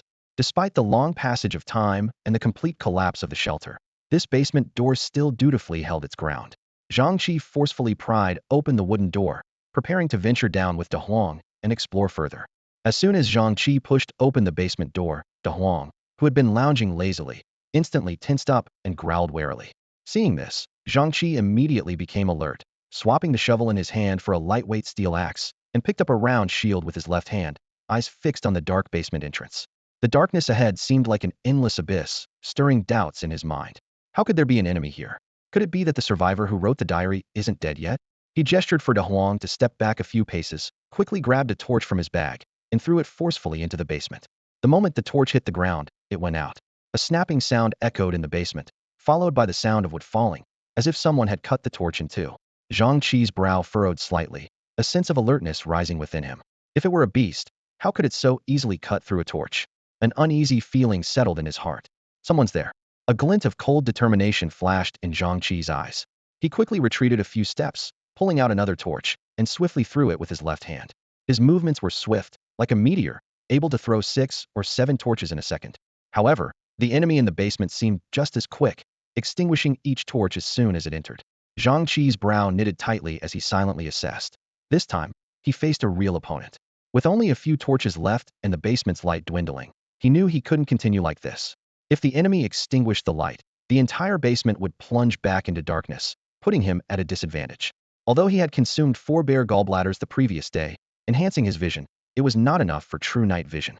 An idea flashed in his mind, recalling the wooden pole ignited by Kong Dongfang. He quickly pulled out a wooden barrel and hurled it into the basement. A soft sound followed by the splatter of liquid hitting the ground reached his ears. A faint smile played on Zhang Chi's lips as he swiftly tossed the remaining torches into the basement. The basement lit up, flames flickering, and faint black smoke rising. The barrel he threw in contained oil. He had purchased it from the trading channel. Though it was of ordinary quality, it had a low ignition point and was difficult to extinguish. He knew that if he didn't act quickly, the enemy might douse the flames, forcing him to start over. Without hesitation, Zhang Chi moved like lightning, dashing into the basement. Wearing an excellent grade guardian pendant, he wasn't worried about being ambushed. Unless his opponent was of the same grade, he could withstand several hits without getting hurt. However, if Da Huang entered first, it might be vulnerable to an attack. The moment his feet touched the ground, Zhang Chi felt a gust of wind coming at him. Instinctively, he turned and blocked, his round shield protecting his head and chest. Clang! The sound of metal clashing came from behind, and Zhang Chi used the force to propel himself forward, quickly evading the attack. Once he reached the corner of the basement, his back against the wall, he let out a sigh of relief. What he thought was an enemy ambush turned out to be just one figure. By now, Da Huang was already engaged in a fight with the opponent. Is it you? Zhang Chi was taken aback, not expecting to encounter a familiar figure in the desolate basement. The other person wielded a machete and wore a black robe, with a wide hood concealing their face, making it difficult to discern their identity. Zhang Chi's mind raced with thoughts, but his hands moved with precision. He quickly threw 4 barrels of oil into the corners of the basement and ignited them. Flames roared to life, illuminating the entire space as if it were daylight. The hooded figure was locked in a fierce struggle with Da Huang, trying to extinguish the flames while dodging Da Huang's relentless attacks. Da Huang prevented any attempt to put out the fire, which only grew stronger, rendering the hooded figure's efforts futile. At this moment, Zhang Chi also joined the battle. He chose not to use the Xianling arm crossbow, given the incredible speed of both Da Huang and the hooded figure. Their positions shifted too quickly for precise targeting. Although Zhang Chi's archery had improved significantly, the current situation made him hesitant to use it, fearing he might accidentally hit Da Huang. Fortunately, Da Huang's formidable strength allowed it to hold its own against the hooded figure, relieving Zhang Chi of some concern. Seizing the opportunity, Zhang Chi charged forward, swinging his axe fiercely at the hooded figure. He opted for a direct assault rather than a sneak attack, aiming straight for the opponent's weapon. Despite Zhang Chi's improved speed, he was still slightly slower than Da Huang. The hooded figure's ability to withstand such a prolonged battle with Da Huang proved his superior speed, making a successful ambush unlikely. Therefore, Zhang Chi faced him head-on, intending to gain an advantage through direct confrontation. Clang! Their weapons collided, sending sparks flying. Seeing his opponent choose to block his attack, Zhang Chi smirked, realizing he had triggered the enemy's subconscious reaction. He knew that when outmatched in speed, a sneak attack was nearly impossible, and the first instinct upon seeing an attack was to block. Blocking incurred less risk than dodging, and Zhang Chi was aware that most on the battlefield would react this way instinctively. However, Zhang Chi wasn't fighting alone. At the moment of impact, Da Huang attacked with all its might. Surrounded by gusts of air and flashes of lightning, its speed suddenly surged, resembling a yellow bolt of lightning, darting through the air with blinding swiftness. It lunged at the hooded figure, pinning his shoulders with its paws and biting into his neck. With a tearing sound, Da Huang ripped the black fabric of the hooded figure's cloak, exposing the skin beneath. Zhang Chi paused in surprise as Da Huang retreated to his side, spitting out the fabric and a chunk of white flesh. The flesh fell to the ground and dissipated like smoke, the white mist quickly vanishing. The wound on the hooded figure's neck emitted wisps of white vapor, revealing no trace of blood. Zhang Chi stepped back slightly, scrutinizing the hooded figure before him. The figure appeared almost indistinguishable from a human of blue star, except for the eyes, which seemed to be composed of mist, lacking pupils or whites. What shocked Zhang Chi even more was the absence of blood from the neck wound, replaced by the mysterious white mist. This sparked a wild thought in Zhang Chi's mind. The hooded figure might not be human. Could he be a being formed from the white mist? Was it possible that the fog of this mysterious world could give birth to life? If this were true, it would explain the hooded figure's sudden disappearance the previous day. Perhaps the white mist aided him, or maybe his body was composed of mist. These thoughts filled Zhang Chi with growing curiosity, though he kept them to himself. For a moment, the hooded figure's cold demeanor wavered, his mouth opening slightly as if to speak. Zhang Chi didn't give him the chance. Seeing the figure about to act, Zhang Chi shouted, "Didn't you claim to be the savior of the Red Star?" This outburst disrupted the hooded figure's rhythm. In such a fast-paced confrontation, even a brief pause could be fatal. Taking advantage of the moment, Zhang Chi swung his axe again at the enemy. "Do you remember the Merchant Guild?" Zhang Chi asked with a taunting tone. "Don't you resent them for taking your supplies?" As these words landed, the hooded figure hesitated, and Zhang Chi seized the opportunity, slashing from the opponent's left shoulder to his right abdomen, leaving a deep wound. Meanwhile, Da Huang was relentless, biting a chunk of flesh from the hooded figure's left thigh. A thick white mist enveloped the basement, increasing the fog density until it felt like being in a shrouded haze. "Strike while he's down," Zhang Chi exclaimed decisively, his eyes gleaming with determination. If this person in the black robe is indeed the Red Star individual who wrote the diary, then what they would care about most and find hardest to accept is definitely the message pin card obtained by the Merchant Guild. It was this card that not only led to the massive casualties in the entire area, but also rendered the diary owner's early efforts futile and even made their most hated rival grow stronger. Zhang Chi did not hesitate for a moment and swung the axe in his hand. The broad blade struck precisely at the connection between the black-robed figure's shoulder and neck, embedding deeply. Simultaneously, he quickly released his left hand and unleashed a frenzied volley of shots with his mystical arm crossbow aimed at the opponent's chest. Thud, thud, thud. The barrage of arrows tore the black-robed figure's chest apart, blood splattering everywhere. Seeing that his opponent's end was near, Zhang Chi noticed a dangerous change. The mist in the opponent's eyes was rapidly dissipating, revealing blood-red irises. Waking up? No. What if they're just pretending to be dead? Zhang Chi's mind raced, and he swung the axe again, decisively chopping off all of the opponent's limbs until he was sure the black-robed figure was completely incapacitated. "Da Huang, go upstairs, stay away from the basement," Zhang Chi suddenly ordered. Da Huang looked up at his master in confusion, not understanding the sudden command. "Go now." It was the first time since their initial contract that Da Huang had received such a stern order from Zhang Chi despite feeling wronged. Da Huang obeyed and swiftly disappeared from the basement. When Zhang Chi turned his attention back to the black-robed figure, he noticed that the mist around them was rapidly dissipating, yet their conditions seemed to improve slightly. The coldness on the black-robed figure's face was replaced by a look of interest. "You're not running?" The black-robed figure suddenly spoke, surprisingly in perfect Mandarin. "Why should I run?" Zhang Chi raised an eyebrow. The black-robed figure let out a mocking chuckle. "You sent your pet away because you suspected I had a backup plan, right? Do you think I wouldn't notice? People like you are what Blue Star novels call survivors of the cautious path. But you're not cautious enough, sensing danger, yet choosing to stay and let your pet escape. I can't tell if it's confidence or arrogance. You think that exquisite-grade guardian stone is enough? You know about that too?" Zhang Chi was secretly shocked but maintained a calm exterior. He pulled out his survival manual and identified the black-robed figure. Red Star individual, exquisite status, near-death evaluation, a former survivor, still capable of delivering one final blow despite being near death. Learning the opponent was only of exquisite grade, Zhang Chi felt slightly reassured but deliberately showed shock and regret on his face. The black-robed figure's expression of mockery deepened. "There's no harm in telling you," the black-robed figure said. "People like us, as long as we kill a survivor, we can learn everything about them. I know who you are, the only first tier in this area. Zhang Chi, I must say, you're quite lucky to achieve first tier on your first evaluation. People like you? Are there many like you? All Red Star individuals. Why should I tell you?" A playful glint flashed in the opponent's eyes. "Do you really think you'll make it out alive?" Zhang Chi raised an eyebrow, puzzled by where the opponent found such confidence in their near-death state. Even if they thought his guardian stone was only of exquisite grade, they shouldn't be so certain. "Don't hold on to any illusions," the figure in the black robe sneered. "I've had the guardian talisman before. It can at most withstand damage from someone who has just entered the proficient level. With your current strength, any seasoned proficient level opponent could easily take your life once the talisman's protection is exhausted." Zhang Chi felt a chill in his heart. The opponent not only knew he had the talisman, but also understood its capabilities thoroughly, clearly confident. "How do you know I have the talisman?" "I've never told anyone." "Heh." The figure glanced disdainfully at Zhang Chi's chest. It showed during the fight. Only then did Zhang Chi realize. But he wasn't worried. The opponent would soon be dead, so it didn't matter if he was smug for a bit. "Since you're so confident, why not let me die with some understanding?" "Sure, I'll give you the chance to ask 3 questions, the figure said with an indifferent attitude. First question, how did you become like this? Will I become like you when I die? That's technically 2 questions, but I'll answer them together. The figure replied in a low voice. Only survivors from a race's extinction become like me. You're about to die, so it's not something you need to worry about. Trust me, you wouldn't want to end up like this. Second question, how many people like you are there in our area? Not too many, not too few. The figure said with a hint of bitterness. Though we don't die, once our sanity is eroded by the white mist, we'll completely vanish into it. I should thank you, really. The white mist grants immortality and power, but we mostly wander in a daze. If not for this moment of clarity before death, I'd still be lost in chaos. Oh, then I should feel honored. Zhang Chi appeared relaxed, but his entire body was tense.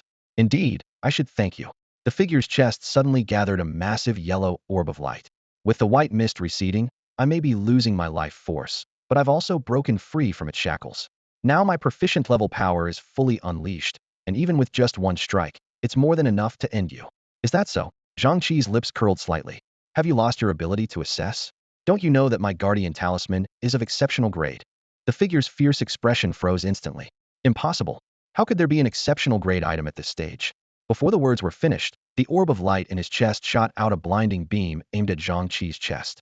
Simultaneously, Zhang Chi's light steel axe spun through the air, and 3 mystical spirit arrows formed a triangle heading for the figure's head. Boom. A loud explosion filled the basement with dazzling light. Even though Zhang Chi closed his eyes in time, he still felt a sharp pain. Outside, De Huang, startled by the explosion, rushed into the basement. Faint sounds of coughing could be heard. Cough. What is this basement made of? It didn't budge, yet so much dust is stirred up. Just as Zhang Chi was about to get up to check his gains, a yellow figure pounced on him. The familiar wet sensation on his face made him breathe a sigh of relief. De Huang, stop it, you're drooling everywhere. Woof, woof. De Huang affectionately nuzzled his owner. I got it, don't worry.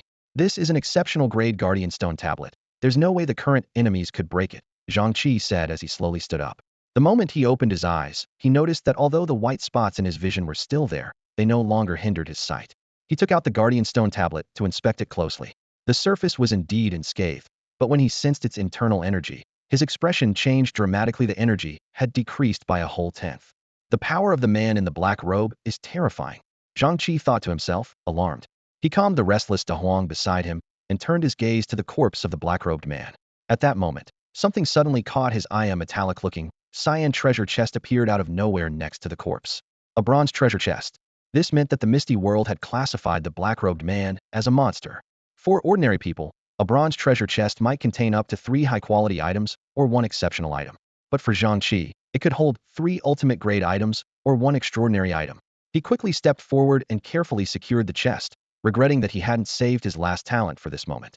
As he pulled the light steel axe from the black-robed man's chest, the corpse dissipated into a cloud of white mist in the basement.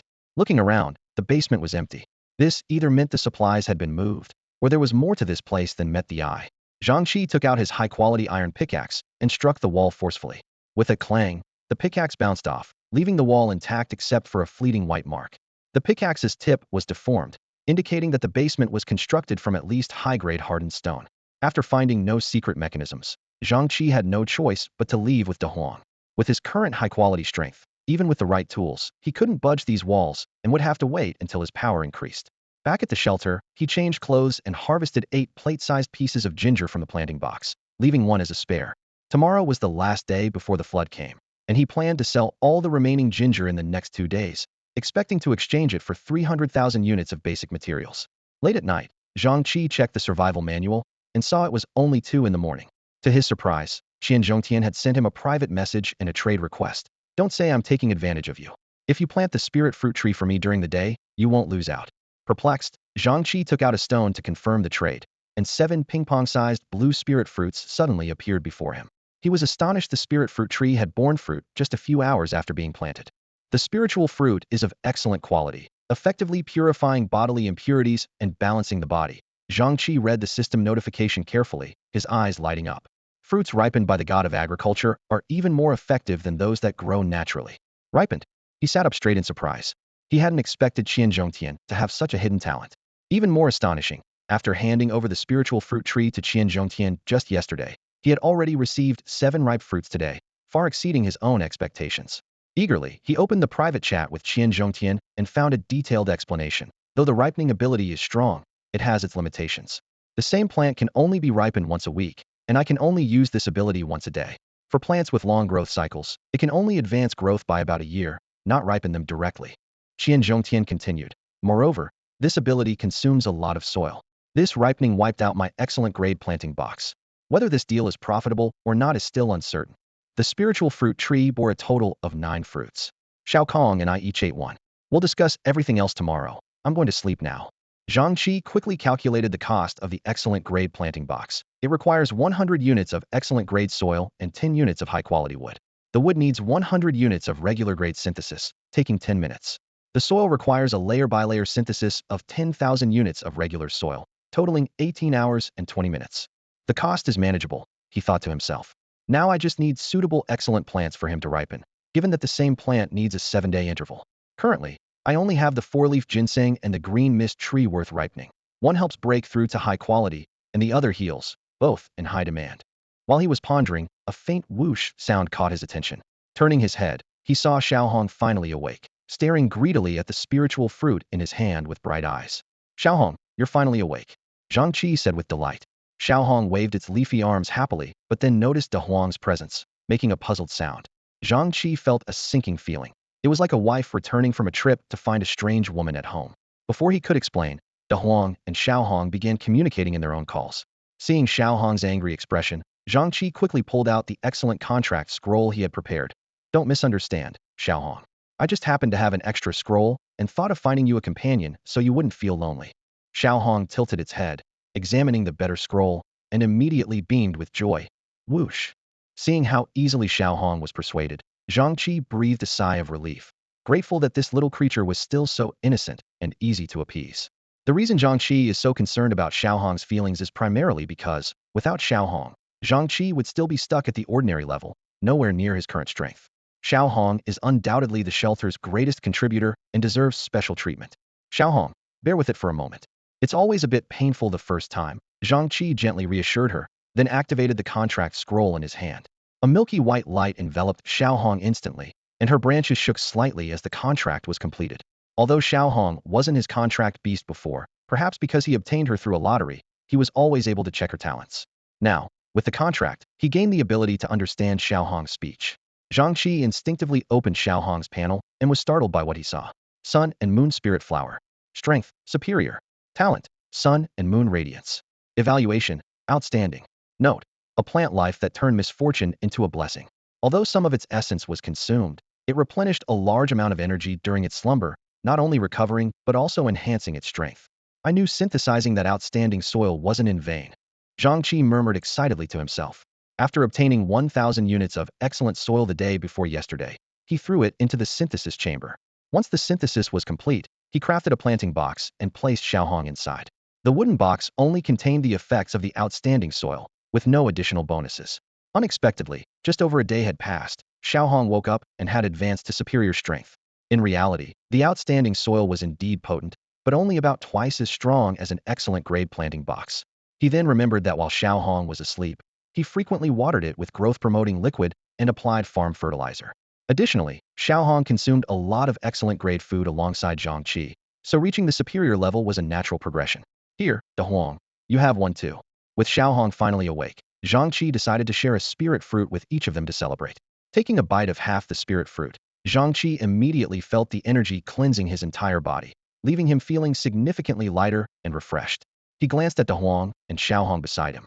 De Huang showed a slight reaction, but when Xiaohong consumed the spirit fruit, its energy seemed to vanish without a trace, showing no effect in purging impurities.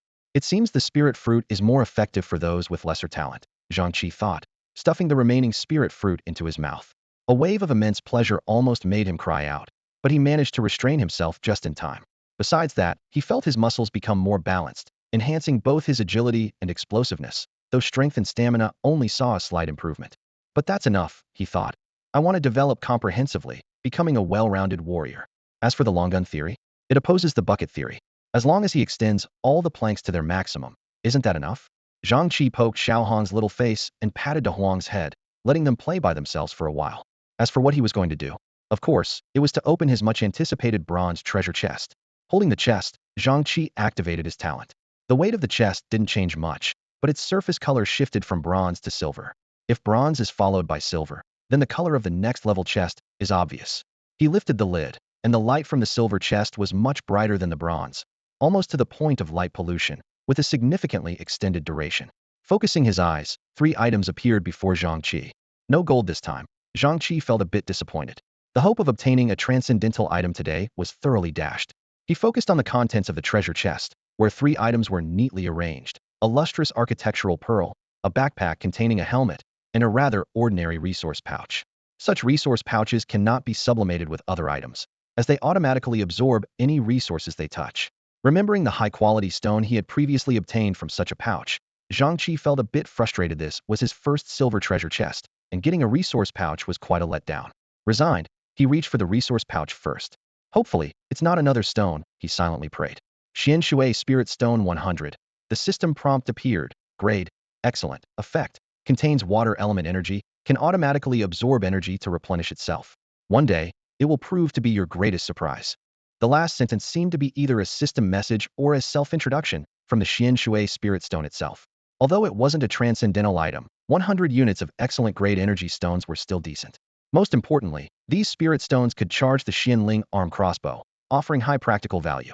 Zhang Chi immediately took out a Xian Shui Spirit Stone and pressed it against the crossbow for testing.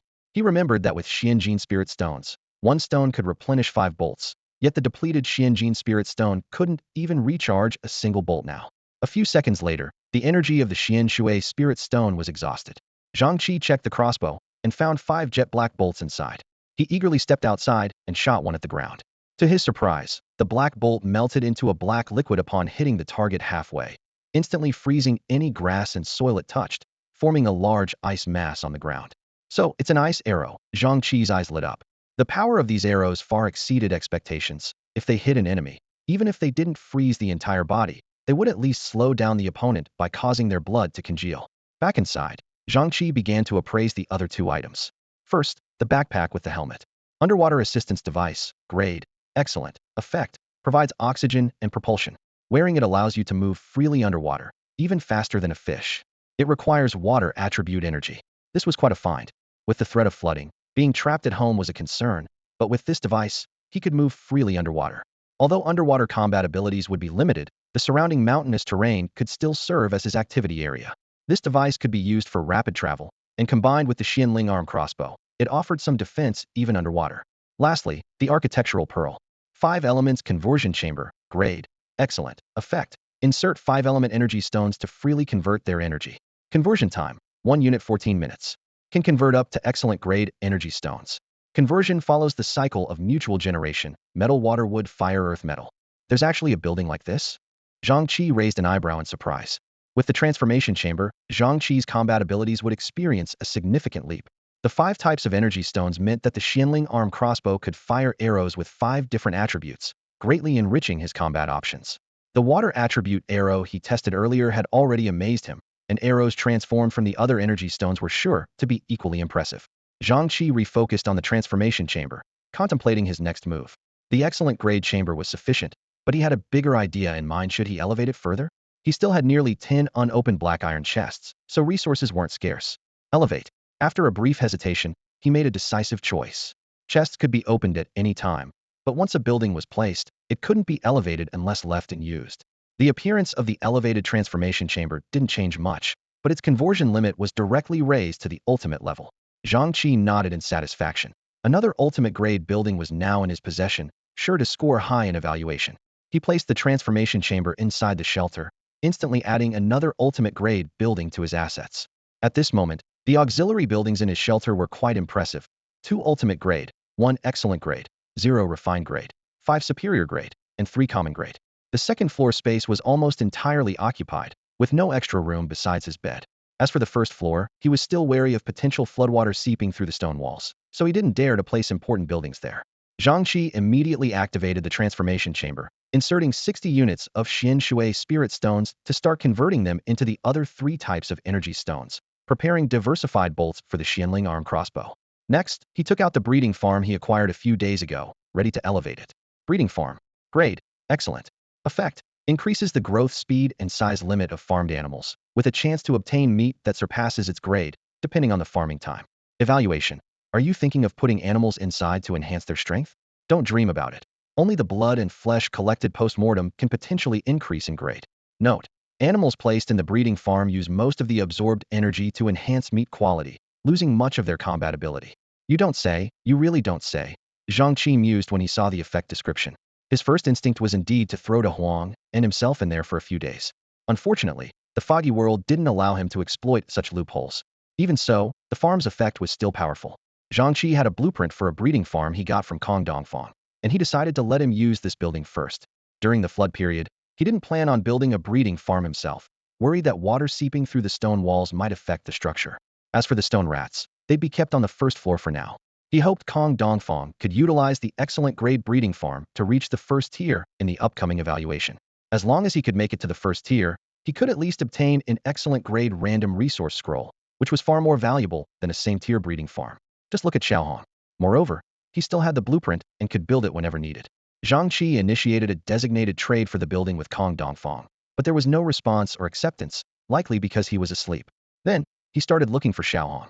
As his strength continued to grow, although he hadn't encountered any bottlenecks yet, he needed to prepare for breaking into the refined grade and wanted to ask Xiaohong how much excellent soil would be needed to avoid damaging its core. At that moment, Xiaohong and De Huang were together, and during the brief moment Zhang Chi opened the door to test the water attribute arrow, they had secretly sneaked onto the stone wall to play. Just as Zhang Chi found them, he watched in disbelief as a leopard with a small red flower on its head leapt off the wall. Damn! Zhang Chi quickly jumped onto the stone wall. Night had already fallen, and although Xiaohong and De Huang had reached the superior grade, the enemy could potentially blend into the thick fog, and no one could guarantee a timely reaction to an ambush. Just as he was about to call the two little ones back, Zhang Chi suddenly froze. Xiaohong was radiating a dazzling light, like a small sun, dispelling all the surrounding darkness. Its surroundings were as bright as day, and even a mile beyond the shelter, Zhang Chi could barely make out some outlines. The thick fog that had been swirling around the shelter seemed to encounter daylight, no longer agitated, and even began to slowly retreat. Zhang Chi stared blankly at the scene before him, muttering, "So this is what the random resource scroll meant when it said Xiaohong could emit light." Seeing Zhang Chi, Xiaohong beamed with joy and waved excitedly. Zhang Chi nimbly jumped down from the stone wall and approached Xiaohong. Xiaohong made a sound, seemingly asking if they could venture out. "What about the enemies in the mist? Can't they come out?" Zhang Chi inquired. Xiaohong explained that the enemies could appear, but only outside the range of the light. Zhang Chi followed up, "So, in this state, we don't need to worry about surprise attacks? Can they blend into the mist within the light?" Xiaohong's nods and shakes made Zhang Chi understand. Mist creatures like the black-robed figures couldn't manifest within Xiaohong's light range, nor could they blend into the mist there. If encountered, they would have to confront them directly, just like in the basement. Zhang Chi stroked his chin, contemplating the possibility of venturing out at night. With this advantage, he and De Huang could handle formidable creatures independently. Even facing stronger mist creatures, they would have the upper hand in a Tugigan stone scenario. The only concern was being outnumbered, although with the superior guardian stone tablet and the Xianling crossbow, they could retreat from an attack by 4 or 5 foes. However, if there were more, the situation would become perilous. Zhang Chi and De Huang might escape, but Xiaohong's fate would be uncertain. Thinking of this, Zhang Chi turned to Xiaohong, squinting against the glare, only to chuckle. It turned out the light Xiaohong emitted wasn't from its body, but formed a halo a few meters around it. Although Xiaohong itself was still somewhat dazzling, it was now bearable to look at. More amusingly, Xiaohong was perched steadily on top of De Huang's head, its roots gripping De Huang's fur tightly, resembling a floral middle-part hairstyle. This pairing amused Zhang Chi to no end. "Xiaohong, how long can you maintain this state?" When told it could last for 10 hours, Zhang Chi was astonished. "Where does all this energy come from?" Xiaohong pointed to the sky, indicating it could absorb moonlight to reduce consumption. Zhang Chi glanced up at the thick clouds, skeptical about receiving any moonlight, yet chose to trust Xiaohong. Back inside, Zhang Chi advised them to conserve energy and keep an eye on the stone mouse while he went up to the second floor alone. The pressing issue was how to make the most of these extra 10 hours. In the mist world, he'd never had such an abundance of time. The longest daytime typically lasted 8 hours, but today, with the remaining 2 hours of daylight, he had 12 hours in total. Hunting monsters for treasure? The thought crossed his mind, but was quickly dismissed. Hunting during the day was feasible, but in the pitch black, a moving little sun would alert even the simplest beasts. By the time they arrived, the prey would have long vanished. Even with Zhang Chi's stubborn nature, He had to remain constantly vigilant against enemies lurking in the mist during battle. Who knew if they might be lying in ambush, waiting to strike? The risk was too great, and he couldn't afford to take chances. So, he decided to abandon that option and focus on gathering resources instead. Currently, he had a substantial amount of soil on hand, 300,000 units. This large quantity was necessary because synthesizing superior soil was highly resource-intensive. It took 1,000 units of regular soil to produce just 1 unit of superior soil. Thus, 300,000 units of soil only amounted to 300 units of superior soil, which occupied merely 3 cubic meters of space. As for wood and stone, those resources were in short supply, with only around 10,000 units each. Recently, everyone had been busy upgrading their shelters to level 2, causing the prices of wood and stone to rise significantly. Considering these factors, today's task was to increase the reserves of stone and wood to prevent the synthesis room from being idle due to material shortages when the floods came. This would also ensure safety since it was his first venture out at night in a meaningful way, and caution was advisable. After making his decision, Zhang Chi, accompanied by a flower and a leopard, left the shelter and headed northwest to start chopping trees. With his current strength and the aid of the nimble steel axe, ordinary trees posed no challenge. Each swing could bring down a tree, and before it hit the ground, he could quickly store it in his backpack space for disassembly. As a result, his speed was astonishing, processing a tree in just a second or two. Meanwhile, his two companions seemed to be on a picnic, playing and frolicking around him. Zhang Chi didn't mind their antics. After all, Xiao Hong had been asleep for so long, and De Huang spent most of its time in the shelter. A little relaxation was fine since they couldn't really contribute much to the task. For hours later, Zhang Chi had finally gathered 100,000 units of wood. Returning to the shelter, he took a short break to free up space in his backpack for more wood. Sitting on a bench, he couldn't help but reflect on how time-consuming tree chopping was. Compared to digging, he could collect nearly 200,000 units of soil in 4 hours. He was puzzled by why premium and superior-grade resources were so scarce in this area. Out of the thousands of trees he had chopped, only a few dozen were of premium grade, and none were superior. Given such low yields, how could there be so many premium materials available on the channel? Was it just bad luck? However, Zhang Chi overlooked one factor when he initially assessed the area. He could draw a star mine from a random resource scroll, and other players could also obtain resource points like mine forests. Although most were ordinary materials, choosing a mine might occasionally yield higher-grade resources, albeit in very limited quantities. After a brief rest, Zhang Chi noticed that Kong Dongfang had also woken up. Just as he was tired of chopping trees, he planned to head to the riverbank to gather stones and explore a bit. Kong Dongfang could serve as a relay point, sparing him the need to make multiple trips to deposit stones. When he shared his plan with Kong Dongfang, the latter was surprised. Wow, Chi, you're really something now? Collecting materials at night? Did you deal with that black-robed figure? Yes, it's been dealt with, Zhang Chi nodded calmly. But there are likely others like him. My ability to move in the dark comes from a special lighting method I acquired. You shouldn't try to imitate me. It's still dangerous outside after dark. After making arrangements with Kong Dongfang, Zhang Chi immediately immersed himself in the intense task of gathering supplies. As he strolled along the riverbank, he would intermittently stop to let his dimensional satchel swallow up rocks of various sizes. However, he soon noticed an interesting phenomenon. Every so often, there would be a completely cleared area along the riverbank, clearly the work of other survivors who had acted earlier. This left him feeling both relieved and a bit regretful, but he made a point to note these locations carefully, planning to explore them later for potential shelters. Time flew by in his busyness, and before he knew it, it was late at night. Zhang Chi had a productive day, collected 100,000 units each of stones and wood, significantly bolstering the shelter's resources. Yet the monotonous, repetitive labor left him utterly exhausted, having spent over a dozen hours either chopping or hauling, to the point where he reflexively reached out to gather stones whenever he saw them. He silently vowed never to endure such a day again. As midnight approached, Zhang Chi stood on the rooftop of the shelter, his gaze fixed northward.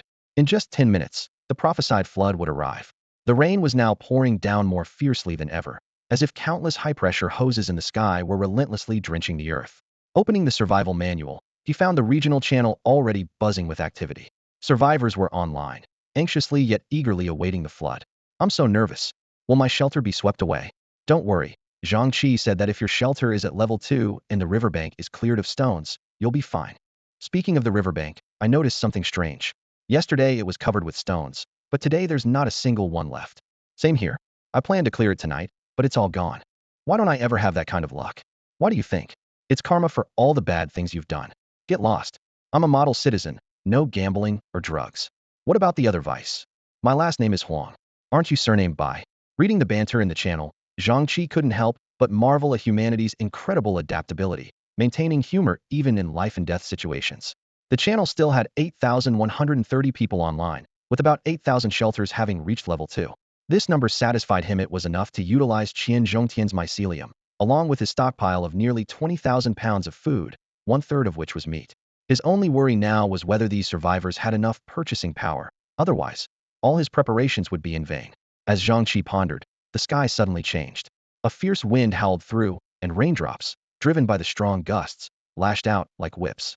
Suddenly, a massive white and purple lightning bolt tore through the clouds, illuminating the entire world as if trying to split the sky in two. Boom, boom, boom. A massive, dull roar came from the northwest, like the distant thunder of 1,000 galloping horses, causing the ground to subtly tremble. As time passed, the sound grew clearer, as if an invisible giant beast was charging towards the land. The sense of oppression surged like a tide, rapidly advancing toward Zhang Chi's shelter. Inside the shelter, everything was prepared, yet the ferocious force of nature approaching still stirred a hint of anxiety in Zhang Chi's heart. He whispered, "Xiaohong, shine as brightly as you can." As soon as he spoke, the light energy core within the shelter swiftly activated, exploding into a blinding white light that illuminated a 500-meter radius. The previously pitch-black expanse was now fully visible, with even distant outlines clearly discernible. At that moment, a dark shadow emerged on the distant horizon. It was a flood. Zhang Chi's pupils constricted as he fixated on the rapidly advancing wall of water. He quickly estimated, judging by eye alone, that the flood speed was at least 30 meters per second, equivalent to nearly 100 kilometers per hour. Such speed was astonishing. On Blue Star, floods of this velocity were rare and typically catastrophic, inevitably leading to heavy casualties. The scene before him undoubtedly qualified as a major disaster. The floodwaters, following the crest, brought along trees and debris. He watched as a sturdy tree, 7 or 8 meters tall, toppled like a toy before the flood, swallowed completely in mere seconds.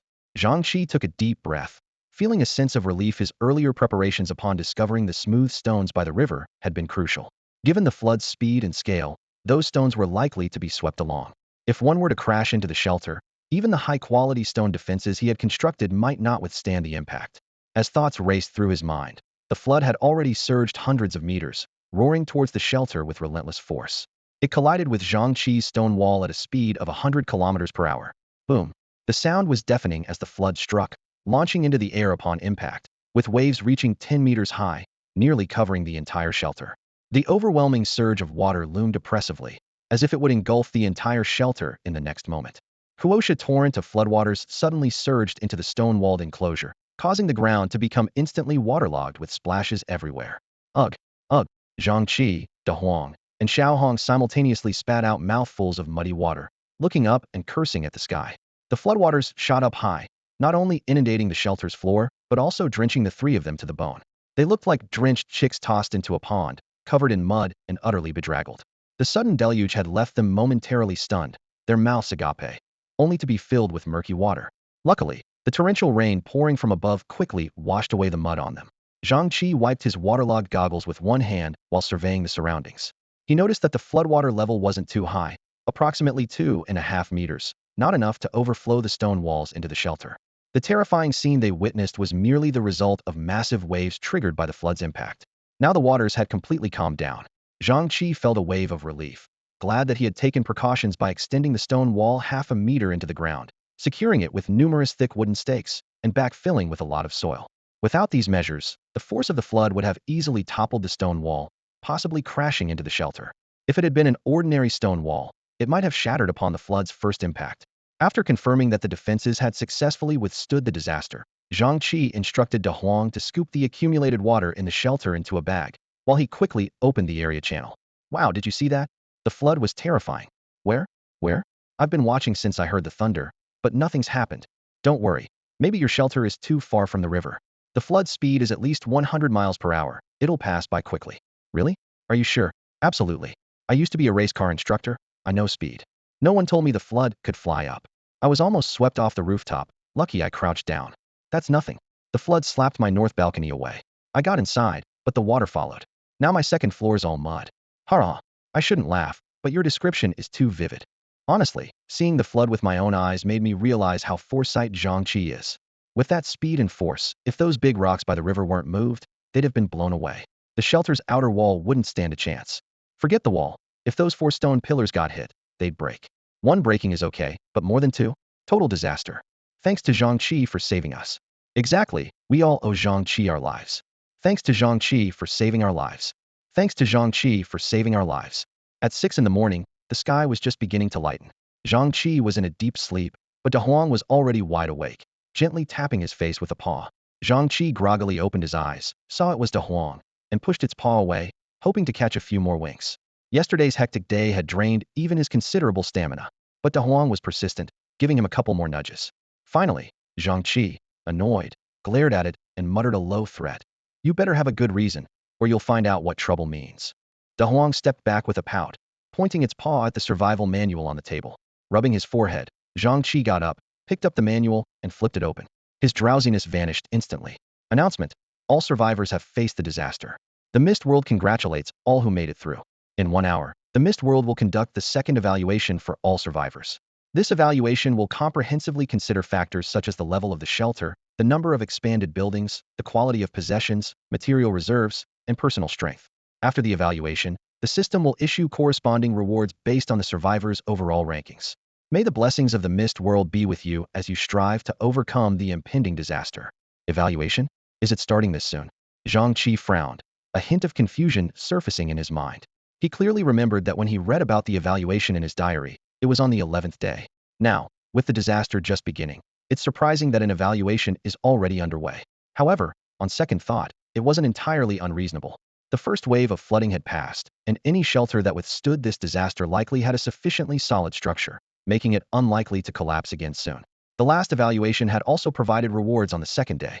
This pattern might suggest that at the beginning of each phase, the Mist World conducts an evaluation to identify early outstanding performers.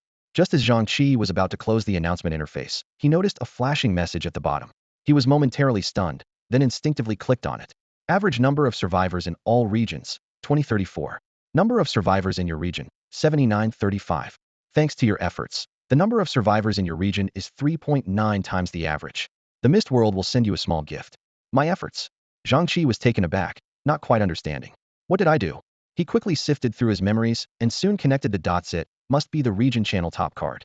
If simply sending a message counted as effort, then he was indeed very diligent. After all, he had crafted that message word by word, with quite a few words in it. Even though Zhang Chi usually had a thick skin, he couldn't help but feel a bit embarrassed at this moment, rubbing his nose awkwardly. But soon, he justified himself. If it weren't for his pinned announcement that alerted everyone to the flood threat, perhaps not as many people would have survived in this area.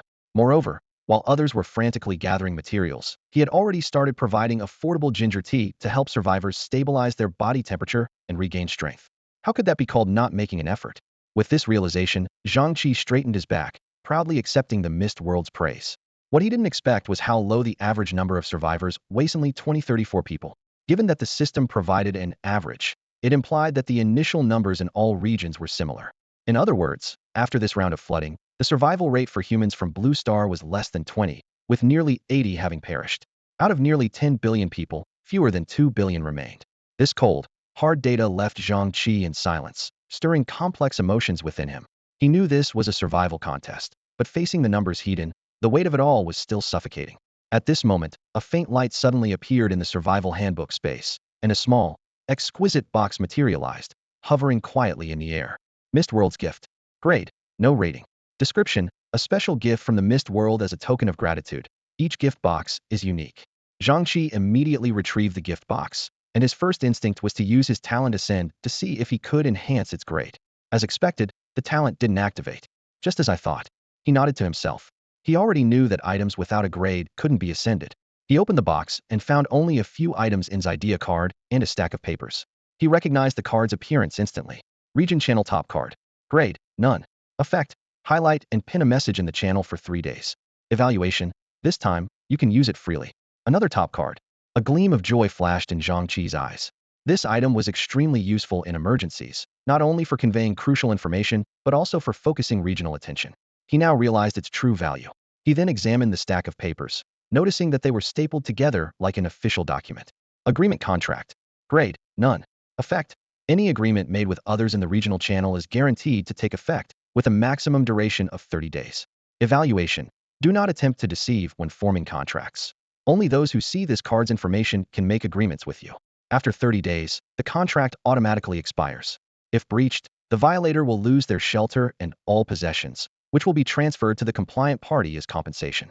Zhang Chi scanned the description with a serious expression and thoughtfully closed the contract. If this contract had no time limit, it would undoubtedly be a god-tier item. Unfortunately, it came with several restrictions, limited usage scenarios, a validity of only 1 month, and the requirement for open, honest agreements without any deceit. Despite its limitations, it was by no means useless. In critical moments, it might prove invaluable. Even if not directly usable, it could still be a powerful tool in negotiations. Zhang Chi carefully stored the contract away and glanced at the time, noting that there was half an hour left before the evaluation. He began to meticulously inventory his assets. He possessed the first quality shelter to advance to level 2, with material reserves exceeding 50,000 units, including 100 units of superior materials and several hundred units of refined materials. These two metrics alone were enough to surpass most survivors. In terms of expanded buildings, which was his strong suit, he currently owned 2 supreme-grade buildings and 1 exceptional-grade building. Among the remaining 2 billion people, there were likely very few who could match him. The only slightly weaker aspect was the quality of his possessions. Currently, his highest-grade items were exceptional level, with 5 in total, 4 of which had been ascended, and the remaining one was an underwater support device he obtained yesterday. He had long planned to ascend this piece of equipment today, now seizing the opportunity to improve his overall score. Given the rapid flow of floodwaters, the higher the equipment level, the better his chances of survival. He activated his ascension talent, and with a flash of light, the original backpack and helmet vanished. In their place appeared an integrated half-body armor with a helmet. This, Zhang Chi was momentarily stunned. How did it turn into armor? A diving device can transform into this. He quickly opened the survival handbook to identify this unexpected half-body armor. The underwater power armor was labeled as ultimate grade, and its effects were astounding. Not only did it provide ample oxygen, but it also allowed for high-speed movement.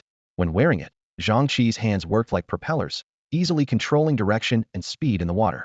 However, this came at a cost of significant energy consumption. Upon seeing this information, Zhang Chi's anxiety eased a bit. The armor was an upgraded version of the half-body armor. He had been worried about losing his underwater transportation, feeling apprehensive. Although the ultimate grade armor was immensely powerful, with the current flooding, he needed suitable transportation to escape the shelter. Even with the armor, being trapped inside the shelter meant it couldn't be fully utilized. Fortunately, he still had an excellent grade guardian stone, which was sufficient to tackle the challenges at this stage. Zhang Chi decided that once the assessment was over, he would test the armor in the water. Being an ultimate grade piece of equipment, its performance should match the speed of the Great Flood. Owning such a high-grade item made him less anxious about the assessment. Out of the 5 evaluation criteria, he was far ahead in 4. Even if his combat skills weren't as strong as those of high-level survivors, he believed he could make up for it in other areas. With his mind at ease, he began to handle other tasks, cutting some 4-leaf ginseng roots to prepare healing potions and high-quality planting boxes.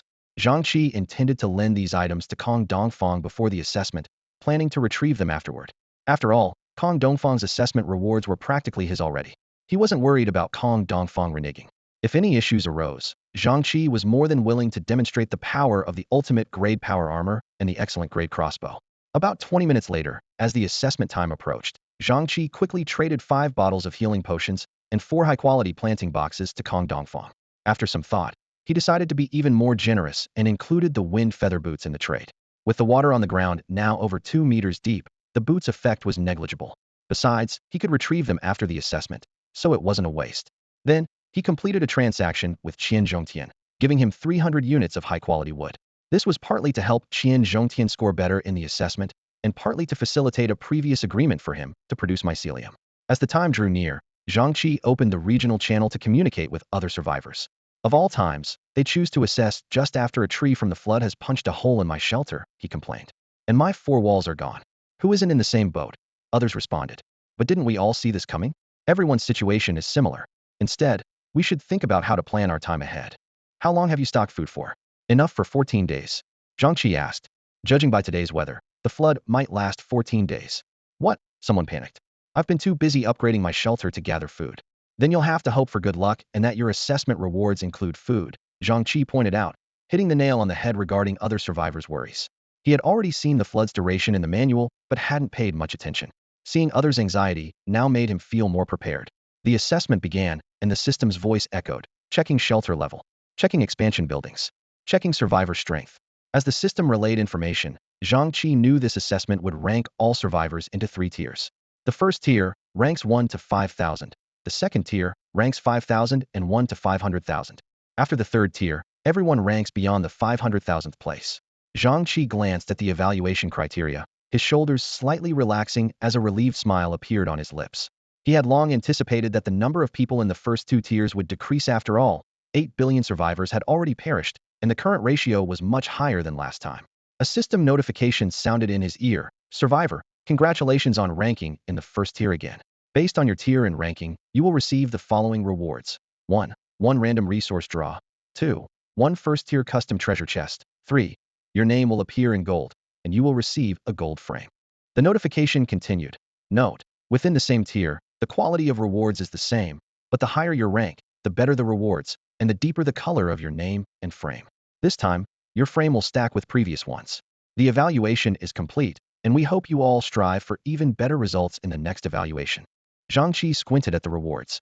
Besides the change in the number of people, this evaluation was not much different from the last, but the rewards he received were different. The first-tier custom treasure chest was rated as exemplary, described as the absolute king among similar chests, with fixed rewards inside. The random resource scroll was also marked as exemplary. Just as he was about to open the chest to test his luck, his survival manual suddenly shook violently. Chigu, I actually made it into the first tier. Haha, this is great. My name is in gold too. A message from Kong Dongfang popped up, filled with excitement. I'll send you my items. I'm going to show off in the regional channel.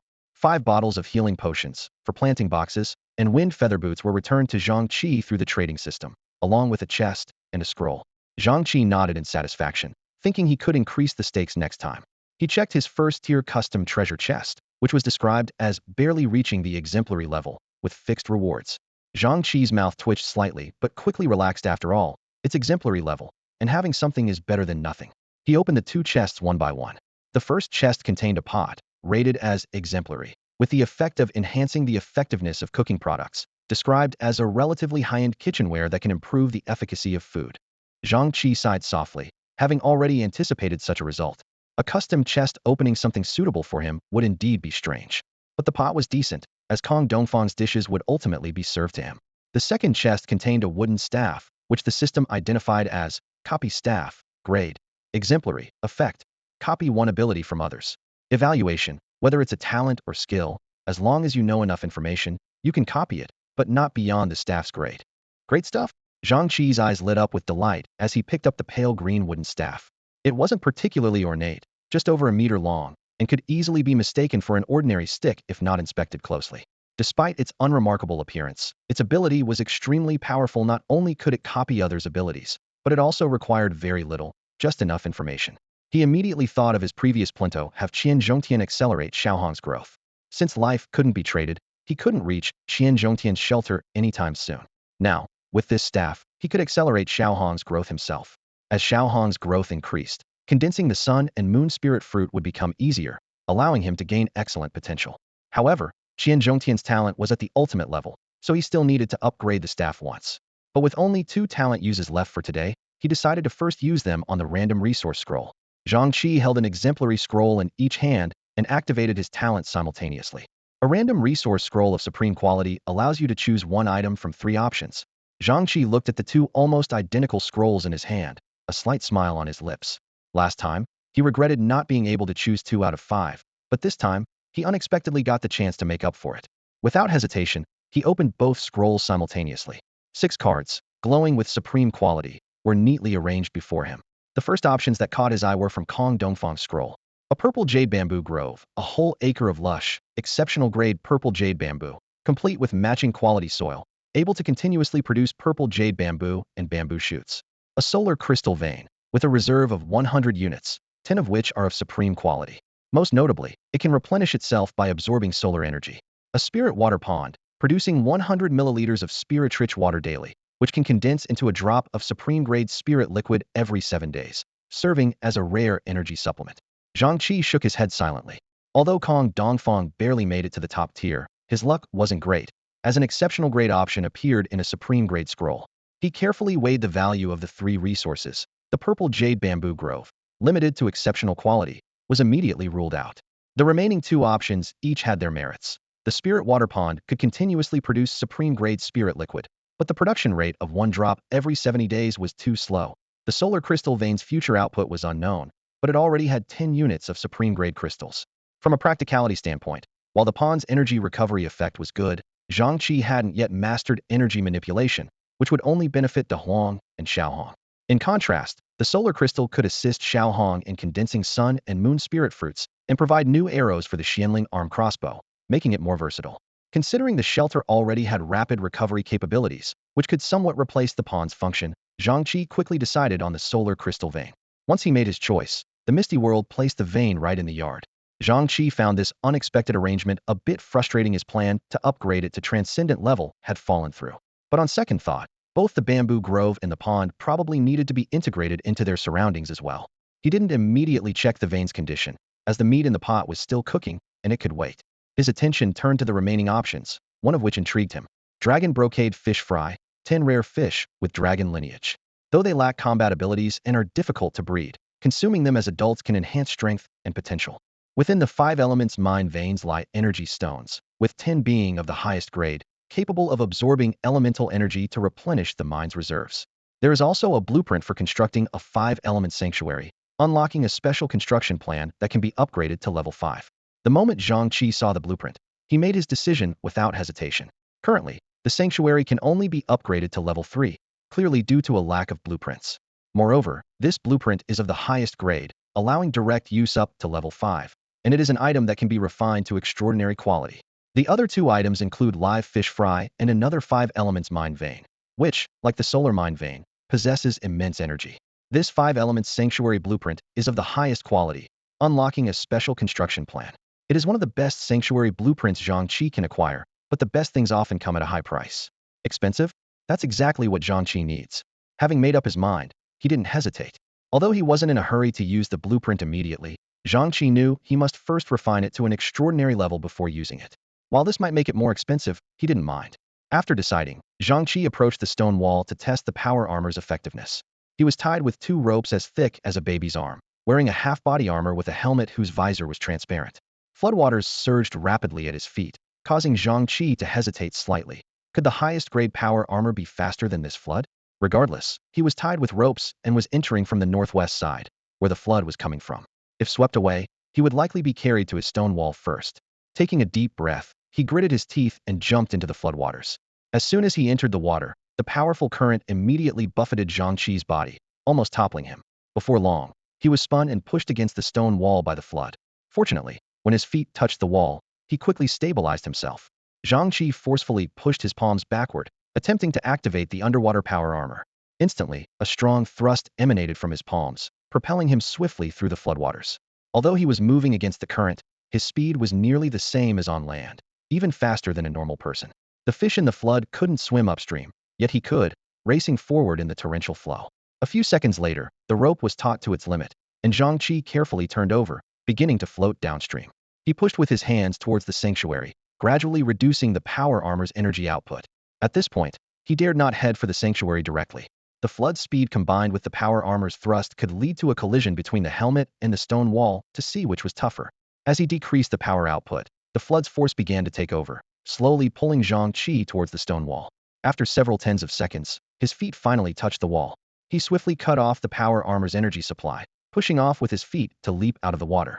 De Huang promptly tossed a rope over, which Zhang Chi grabbed, pulling himself back onto the stone wall. Phew, what a thrill. He immediately untied the rope and checked the power armor's energy reserve sit showed full capacity. This gave him more confidence in his upcoming plan to venture out during the flood season. Opening the survival manual, today's weather data caught his eye. Heavy rain continues, temperatures dropping to 3 degrees Celsius, with winds at 34 levels. The most exciting news was that daylight had increased to 3 hours. There were 14 days left until the end of this flood cycle. The extension of daylight meant he could spend more time outside. Although the temperature had dropped to freezing, with his improved abilities, Zhang Chi's tolerance to extreme temperatures had significantly increased, and even the biting floodwaters no longer bothered him. Back in the shelter's workshop, Zhang Chi began preparing for his expedition. His recent experience in the water made him realize a problem. Jumping into the water was easy, but getting out was quite challenging.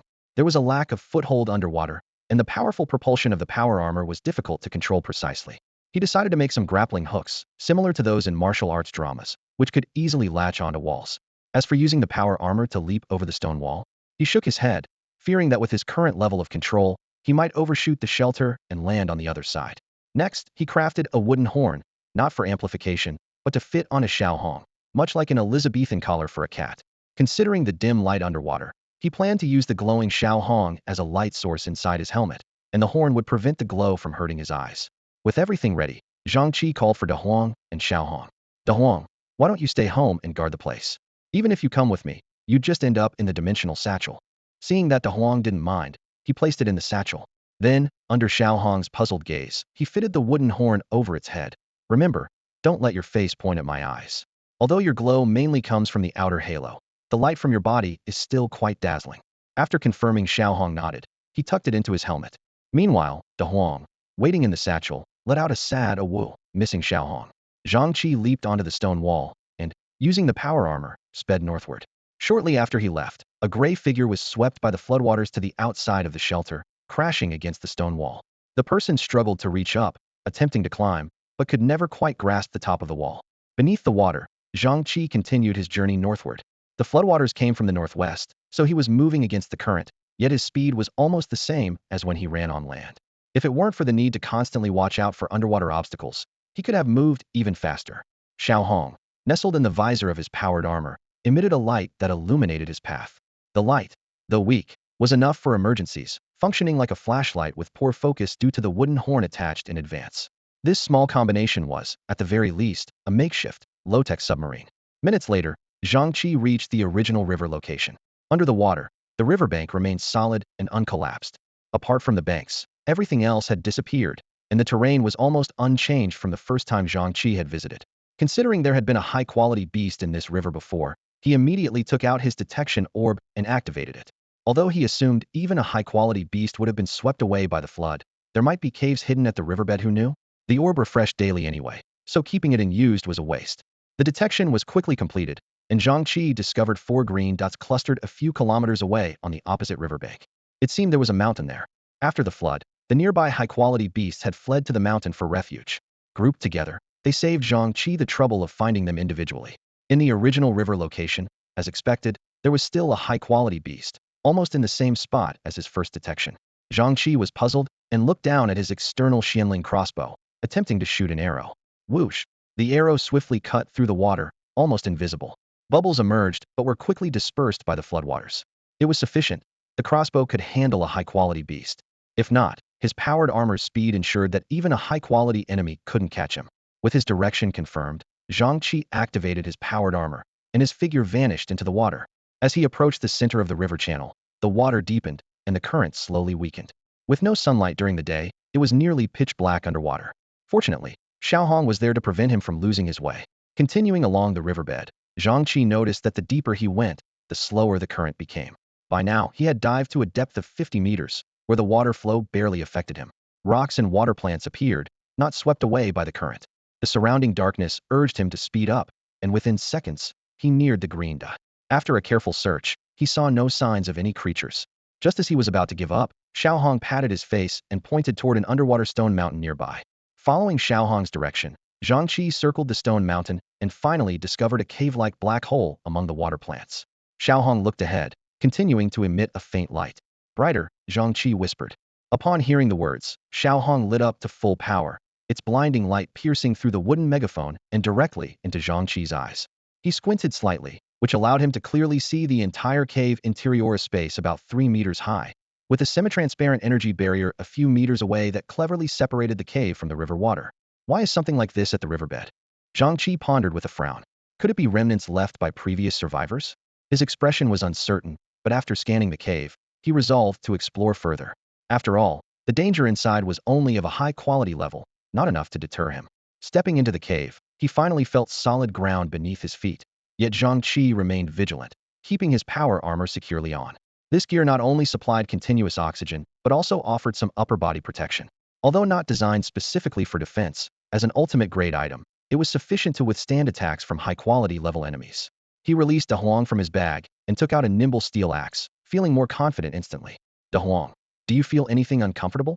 Seeing De Huang shake its head, Zhang Chi felt a bit relieved and instructed. If you feel uneasy, let me know immediately. With the Xiaohong flashlight in hand, Zhang Chi advanced boldly into the cave with De Huang. The cave didn't extend straight, but instead twisted continuously to the right, resembling a giant spiral staircase leading deeper down. After traveling over 1,000 meters, Zhang Chi estimated he was at least 50 meters below the riverbed.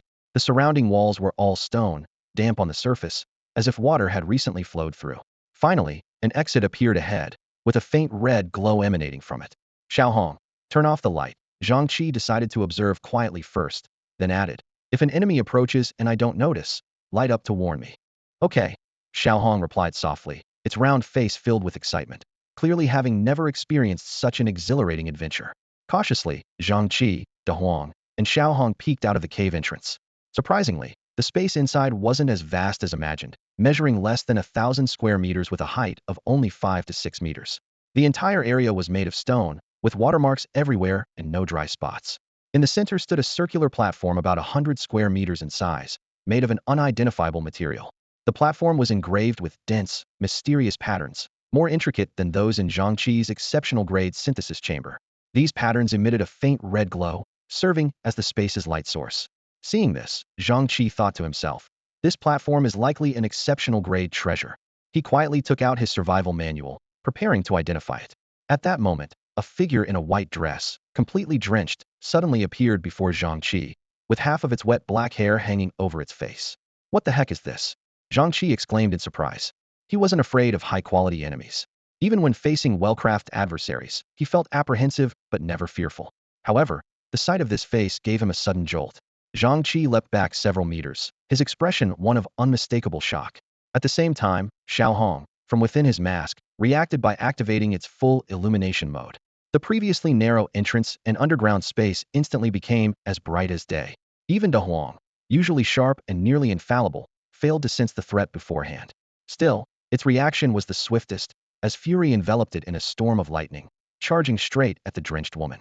The two clashed instantly, their speeds nearly matched.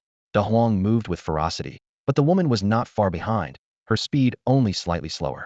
Seeing the stalemate, Zhang Chi didn't hesitate, quickly focusing on the woman to identify her. Fog Ghost, high-quality rating, a top-tier entity among the high-quality beings, born from the white mist. She seems to be guarding something. Fog Ghost. Zhang Chi's mind conjured the image of that wet face, revealing a single eye, swirling with mist, as if echoing. Could this be similar to the black-robed red star people we encountered before?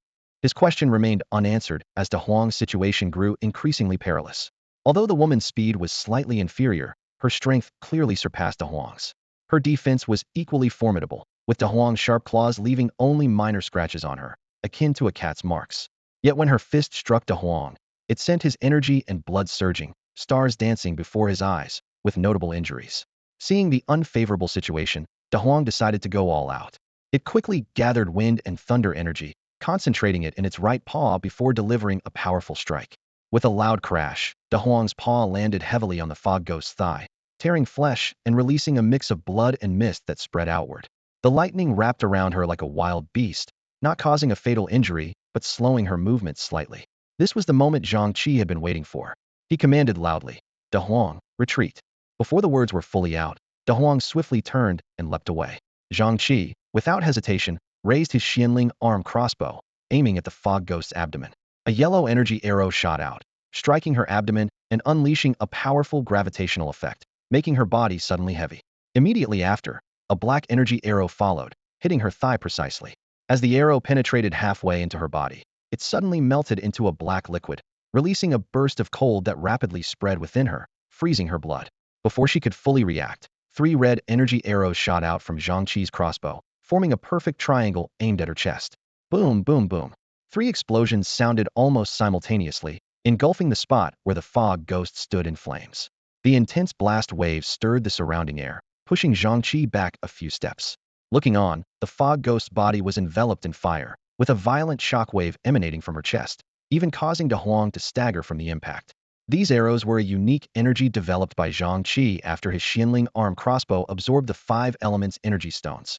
Yellow earth energy arrows that imposed gravity, hindering the target's movement, black water energy arrows that released cold upon impact, invading the target's body, and red fire energy arrows that caused powerful explosions, destroying the target instantly. As for the wood energy arrows, Zhang Chi had yet to fully understand their effect, as nothing happened when they were shot into the soil. But at this moment, Zhang Chi had no time to ponder further. He focused intently on the fog ghost after the explosion, ready to face the next challenge. The golden energy arrows are the original arrows of the Xianling arm crossbow. Apart from their strong penetration power, they have no special effects. As the explosion's smoke cleared, the silhouette of the mist ghost suddenly appeared before Zhang Chi. Seeing her true state, he couldn't help but gasp. What a size! No, what strength! The white dress on the mist ghost was tattered, leaving only a few charred strips hanging over her chest. Her thighs bore wounds, one from a water energy arrow and the other from De Huang's powerful strike, slowly emitting mist, but not severely, judging by the amount. Most shocking was her chest, where the clothing was completely blown apart, with thick mist pouring from the wound, enveloping her in a layer of ethereal white fog. Yet, despite such an attack, the mist ghost stood firm, her mist-filled eyes locked onto Zhang Chi and his group, showing no signs of severe injury. Zhang Chi glanced at the Xianling arm crossbow in his hand, then back at the mist ghost, puzzled. An exceptional crossbow hit her with 5 arrows, yet she still stood? The earth and water arrows were for control, but the fire energy arrow was so powerful and still didn't cause significant injury. Upon closer inspection, Zhang Chi noticed a faint blue energy swirling around the mist ghost, slowly circulating. We can't wait any longer, Zhang Chi thought. If she can heal her wounds, they won't fall for the same trick again. Whoosh, whoosh, whoosh. Zhang Chi fired 3 arrows. The yellow gravity arrows blocked the mist ghost's movement on either side, with a black ice arrow in the middle. Surprisingly, despite her injured legs, the mist ghost leaped, easily dodging all the arrows. Unwilling to relent, Zhang Chi immediately fired 3 more arrows. Meanwhile, the mist ghost flipped upside down, her feet landing precisely on the cave ceiling. Using this as a springboard, she launched herself like an arrow straight at Zhang Chi. Even though the mist ghost's movements were nearly perfect, Zhang Chi seized a fleeting opportunity, shooting an arrow into her left shoulder, unleashing a piercing chill. But this shot cost him the chance to dodge, forcing him to raise his right hand and swing his lightweight steel axe upward with all his might. Thud! Bang! The sounds came almost simultaneously. Zhang Chi's lightweight steel axe successfully struck the mist ghost's abdomen, but her punch landed squarely on his shoulder. Though he managed to twist his body, avoiding a more vital area, the impact almost brought him to his knees. The power armor absorbed most of the damage, and the protective talisman wasn't triggered, but the pain was real. Anger surged within Zhang Chi. This mist ghost matched De Huang in speed, surpassed him in strength, and her defense was far beyond a high-quality standard. Prolonging the fight would likely mean trouble for them. With this in mind, Zhang Chi made a bold move. As the mist ghost landed unsteadily, he released his grip on the lightweight steel axe, slid his arm under her armpit, and pulled her into an embrace from the side. This sudden action seemed to stun the mist ghost, who barely resisted, leaning against Zhang Chi as if in a tender embrace. De Huang and Xiao Hong, watching from the mask, were utterly baffled by Zhang Chi's actions. But Zhang Chi remained clear-headed, swiftly raising his left arm with the crossbow, aiming directly at the center of the mist ghost's chest, shouting, De Huang, get back! The Xianling arm crossbow entered full-speed firing mode for the second time in its history. As the first arrow released, the mist ghost finally reacted, struggling violently to break free from Zhang Chi's hold. However, Zhang Chi's strength matched hers, and with her left shoulder impaired by the ice arrow, she couldn't escape immediately. In desperation, the mist ghost raised her right fist, aiming a heavy blow at Zhang Chi's neck. Xiao Hong in the mask was terrified, but Zhang Chi didn't flinch, gritting his teeth and locking eyes with the mist ghost, confronting her directly. Thus, Zhang Chi held the mist ghost tightly as they engaged in a brutal close-quarters battle, each blow met with 2 arrows, neither yielding. Zhang Chi's head and shoulders bore the brunt of impacts. The mist ghost's chest alternated between explosions and freezing, while white energy arrows occasionally pierced through her back. Thick mist poured from the mist ghost's wounds, quickly enveloping them, rendering the situation inside invisible to outsiders, who could only hear the relentless thuds and explosions emanating from the fog. Gradually, the speed of the mist ghost's punches slowed down. From her left chest to her abdomen, Zhang Chi's arrows either exploded or pierced through with precision, leaving holes of varying sizes. However, Zhang Chi himself was not feeling great. Although the upper half of his power armor was unharmed, the force transmitted through it to his body caused a sharp pain that made him wince. His exposed legs, on the other hand, remained unscathed, as all the damage was absorbed by the protective talisman. As the mist surrounding the mist ghost grew thinner, Zhang Chi stopped shooting, but he kept his left hand firmly pressed against her. He had expected the mist ghost to communicate with him like the Red Star people did. To his surprise, once the mist in her eyes cleared, she only mumbled something before disappearing completely. That's odd. Even if she was too injured to maintain a physical form, She should have been able to say a few words in Chinese. Could it be that she never left this cave or hunted any survivors from Blue Star elsewhere? He felt puzzled, but soon brushed it off. Never mind, I won't dwell on it. Regardless of what she was, at least she dropped a treasure chest. Looking down, he saw a bronze chest lying quietly on the ground, next to a light blue jade pendant. Zhang Chi hoped. This pendant must be related to the blue energy inside the mist ghost. He picked up the pendant and immediately appraised it. Blue Lake Pendant, excellent grade. Effect. Enhances the toughness of the boda's skin and reduces fire damage. A pendant that can boost physical defense and decrease fire damage. This is quite useful and doesn't overlap with the function of the protective talisman. Just as Zhang Chi was about to put away the pendant, he noticed something with mysterious engravings below the platform. He hesitated for a moment, then decided to appraise it too. Disaster Altar, exceptional grade. Effect. Absorbs and converts water and water energy within a certain range. Looking at this information, Zhang Chi felt a wave of confusion. What is this thing? So disasters are man-made? Could the mist ghost really be the culprit behind that disaster? Is she, like the white mist, created to cause disasters? And is the mist world a part of this world, or its mastermind? If so, why would it help survivors?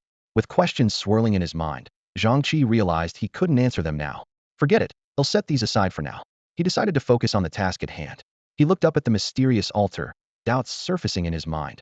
What use is this altar to me? Surely it's not meant to have me absorb energy to assist those causing disasters? He pulled a pickaxe from his backpack and struck with force. Crack! A fist-sized piece of stone was chipped off the edge of the platform, revealing deeper black patterns. The altar fragments shimmered with a glow of superior quality. After a moment of inspection, Zhang Chi decided to absorb them into his space for disassembly. With a flash of light, two items appeared in the space. A piece of silvery metal and a crystal-clear Xian Shui spirit stone. He had heard of the latter before, while the silver metal, upon identification, was revealed to be Mithrila Special, high-quality metal known for its excellent energy conductivity and malleability, often used in crafting high-grade structures and equipment. Although neither material amounted to a complete unit, Zhang Chi was not concerned the complete altar before him was the true treasure trove. Soon, the basement was filled with the sound of intense hammering. Despite the fact that Mithril and Xian Shui Spirit Stone are not particularly hard, extracting them from an extraordinary grade structure was no easy task. Zhang Chi's superior pickaxe soon broke, and to his surprise, the hardness of the central area of the altar suddenly increased, far beyond what his current equipment could handle. The center must be made of extraordinary grade materials. Otherwise, you couldn't build an extraordinary grade structure with just two superior materials, Zhang Chi speculated. Fortunately, he was well prepared, with several tools in his bag. After some arduous labor, he successfully extracted everything except for the central platform, which was about 7 meters in diameter. He ultimately collected 300 units of Xian Shui Spirit Stone and 100 units of Mithril, both of which are superior grade materials that cannot be synthesized from lower tier materialsa significant haul. After confirming there was nothing else to explore, Zhang Chi put De Huang into his bag and prepared to return. Unlike his cautious approach earlier, he now strode confidently away. Once in the water, he set his power armor to maximum power, shooting upward like an arrow. In an instant, Zhang Chi's figure burst through the water, soaring up to 50 meters above the surface before beginning to fall. This unprecedented thrill excited both him and Xiao Hong. Just as they were about to indulge in a few more rounds, they noticed the sky had darkened. Although Xiao Hong emitted light, the glow inside the helmet couldn't illuminate what was behind them. For safety, he decided to head back immediately. He took out the detection orb and determined his location based on previously detected beast gathering points, then pushed forward at full speed. Traveling with the current, his speed was astonishing, quickly surpassing 100 knots. He then reduced the power output, maintaining a speed of about 80 knots. The limited visibility in the murky floodwaters made him wary of any surprises. Before long, the familiar outline of the stone wall came into view. He burst through the water's surface, swiftly retrieving the grappling hook he had meticulously crafted that morning. With a deft flick of his wrist, he hooked it onto the stone wall and gave a powerful tug. Utilizing the momentum, Zhang Chi shot into the shelter within the stone wall like an arrow released from a bow. His first action was to release De Huang. Although the satchel had a capacity of 100 cubic meters and could adjust its shape at will, after leaving a height of 3 meters, only about 30 square meters of usable space remained. De Huang had already become uncomfortable in the cramped space. Once Zhang Chi removed his cumbersome power armor and released Xiao Hong, the leopard and the flower immediately felt rejuvenated. They quickly merged into one and dashed around the 300 square meter shelter, releasing their pent-up energy. Zhang Chi paid them no mind, and instead focused on finding the solar crystal vein he had acquired that morning. He hadn't had the chance to examine this valuable resource closely. The vein was located on the east side of the shelter, resembling an artificial mountain, but with an unusual black hue. Upon returning to the shelter, Zhang Chi was puzzled why wasn't the vein glowing? Wasn't it supposed to be a solar crystal? System information then appeared before him. Solar crystal vein grade. Ultimate effect. Can absorb solar energy to increase its reserves. Maximum limit 10 units day. Current 1 unit day. Ultimate grade output probability 10. Evaluation. A continuous supply of ultimate and excellent grade materials, provided you find a way to keep the sun shining. Remember, do not damage its exterior. After reading this information, Zhang Chi quietly put away the iron pickaxe he had prepared. He realized the vein's yield was quite substantial. Under sufficient sunlight, it could produce 1 unit of ultimate grade crystal and 9 units of excellent grade crystal daily. Based on his previous observation of a star iron mine, he assumed the yield would also be just 1 unit per day. To his surprise, not only did the ultimate grade vein not decrease in yield, but it also offered an additional 9 excellent grade crystals. Unfortunately, the current daytime was very short, and continuous heavy rain obscured the sky, preventing sunlight from penetrating the clouds, which led to a 90 drop in the vein's output. Zhang Chi decided to find Xiaohong for assistance. He wasn't sure of the exact location of the crystal and didn't want to risk damaging the facade of the artificial mountain, so he planned to use Xiaohong's special ability to sense it. As he turned around, he saw De Huang already perched on the stone wall, half of its body hanging outside. Judging by the flickering light, Xiaohong was standing on De Huang's head. Are they playing with water? Zhang Chi wondered as he jumped onto the stone wall to stand beside De Huang. What are you to my? What is that? Outside the stone wall, a gray figure clung tightly to the surface, its head poking out. De Huang was curiously pawing at the unidentified creature's head. Despite being toyed with, the gray figure remained silent. Zhang Chi quickly assessed it. Fog Ghost Ordinary Rating A. A little surprise in the midst of disaster. You call this a surprise? Zhang Chi was speechless. He then instructed De Huang to stop, took out a rope, and threw one in near the fog ghost. Although the fog ghost was dazed, it still had some basic judgment skills. It quickly climbed up the rope. However, as soon as it was up, it revealed its malicious intent. The fog ghost lunged at Zhang Chi, intending to take him down in one strike. Zhang Chi swung his nimble steel axe, slashing 3 times, and the fog ghost's limbs were severed, releasing a large amount of mist from the wounds. Zhang Chi watched coldly from the side. He planned to wait a while to see if he could communicate with the fog ghost once its mist dissipated. After 10 minutes, he sighed. Looks like it's not possible. He pondered, wondering if only those who killed the fog ghost could speak human language. To test this, he swiftly chopped off the fog ghost's head, putting it out of its misery. At that moment, a black iron chest appeared at Zhang Chi's feet. So this was the so-called surprise? He was stunned. Even a common-level fog ghost could drop a black iron chest? This was far more rewarding than killing a high-quality beast. Still, he was puzzled. Where did the fog ghost come from? The flood speed was up to 30 meters per second. How could a common-level fog ghost swim near his shelter? If it swam over, how did it cling to the southeast stone wall without being swept away by the flood? The northwest stone wall might make sense since the flood came from there, but the southeast direction didn't add up. Standing on the stone wall, Zhang Chi gazed at where the fog ghost had been and noticed something odd about the water flow. He pondered for a moment and tossed in a piece of wood. Surprisingly, the wood wasn't swept away by the flood but was instead pushed back, rolling tightly against the stone wall. After a while, due to some change in the water flow, the wood was finally carried away by the flood. Zhang Chi was silent for a moment. A vague thought about a physical phenomenon flickered in his mind. He thought for a while, but couldn't recall it. After pondering further, his eyes suddenly lit up with realization. It's mealtime, he said softly. Let's go eat. He entered the shelter and opened his private chat with Kong Dongfang. To his surprise, many people had messaged him during his brief outing. Chi, there's suddenly someone outside my shelter. It's a fog ghost after identification. Chi, are you there? After seeing the messages, Zhang Chi quickly checked the time and realized most of these were sent shortly after dawn. He seemed to have just gone underwater at that time. Others had sent similar messages, all about the fog ghosts, and the timing was nearly the same, just after dawn. So it's not just my shelter. The whole area has fog ghosts.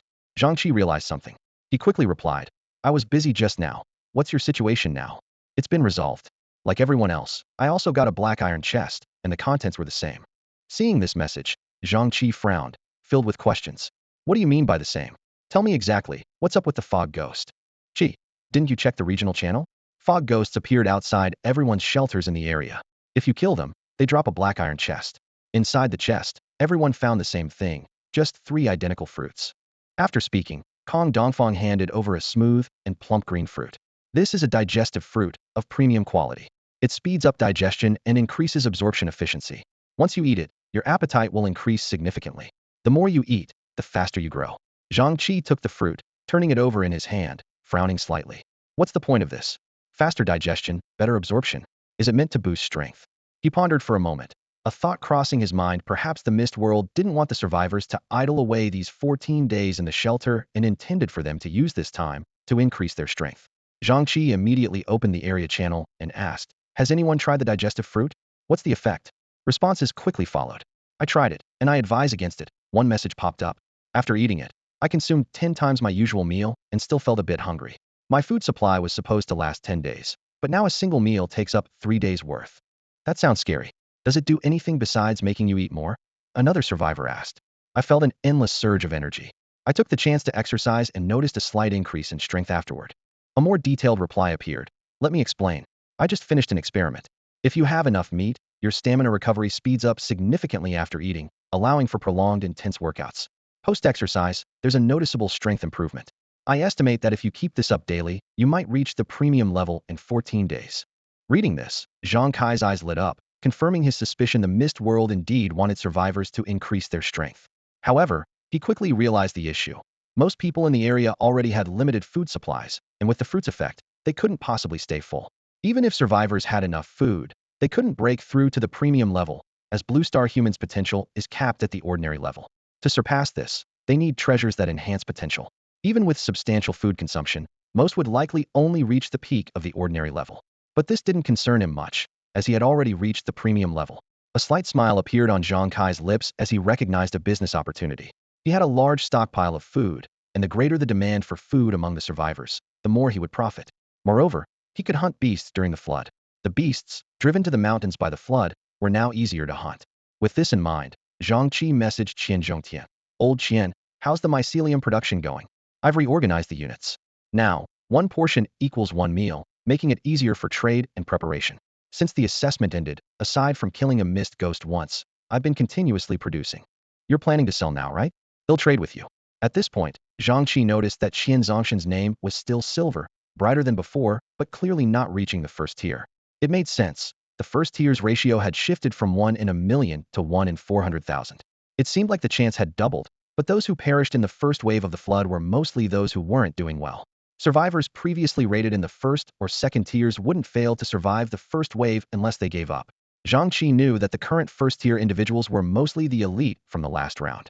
Even Kong Dongfang, whom he had invested in, barely made it into the first tier thanks to the excellent items and a bunch of high-quality equipment Zhang Chi had lent him. It was no surprise that Qian Zhongtian didn't make it to the first tier. Zhang Chi studied the assessment results in front of him, calculating silently.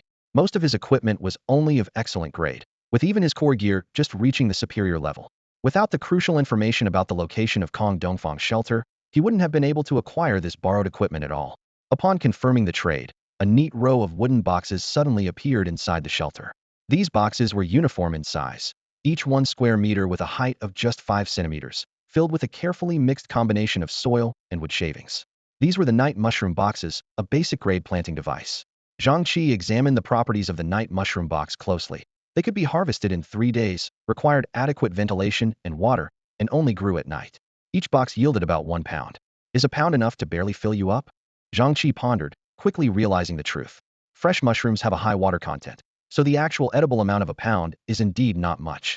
With this understanding, he immediately prepared to list the night mushroom boxes on the trading channel. In this assessment, nearly 800 people in the third tier had offered superior grade resources, reflecting the advantage of the region's large population base. After weighing his options, Zhang Chi decided to set the price according to the current market rate. One night mushroom box could be exchanged for 1 unit of superior stone, or 2 units of superior wood, or 4 units of superior soil. He also listed a batch of potatoes and basic grade meat to trade for superior grade iron blocks, rubber, and other materials. He then posted an advertisement on the regional channel. Large quantities of night mushroom boxes for sale, harvestable in 3 days. 1 box equals 1 meal. Also offering potatoes and meat for trade. Details available on the trading channel. The announcement immediately sparked a heated discussion.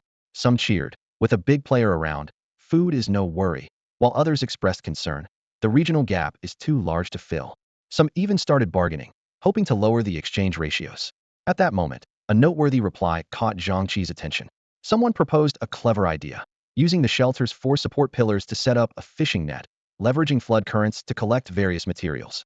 though it would only yield basic grade materials. Given the current drop in superior material prices, 15 units of basic materials could be exchanged for 1 unit of superior. It was a viable option.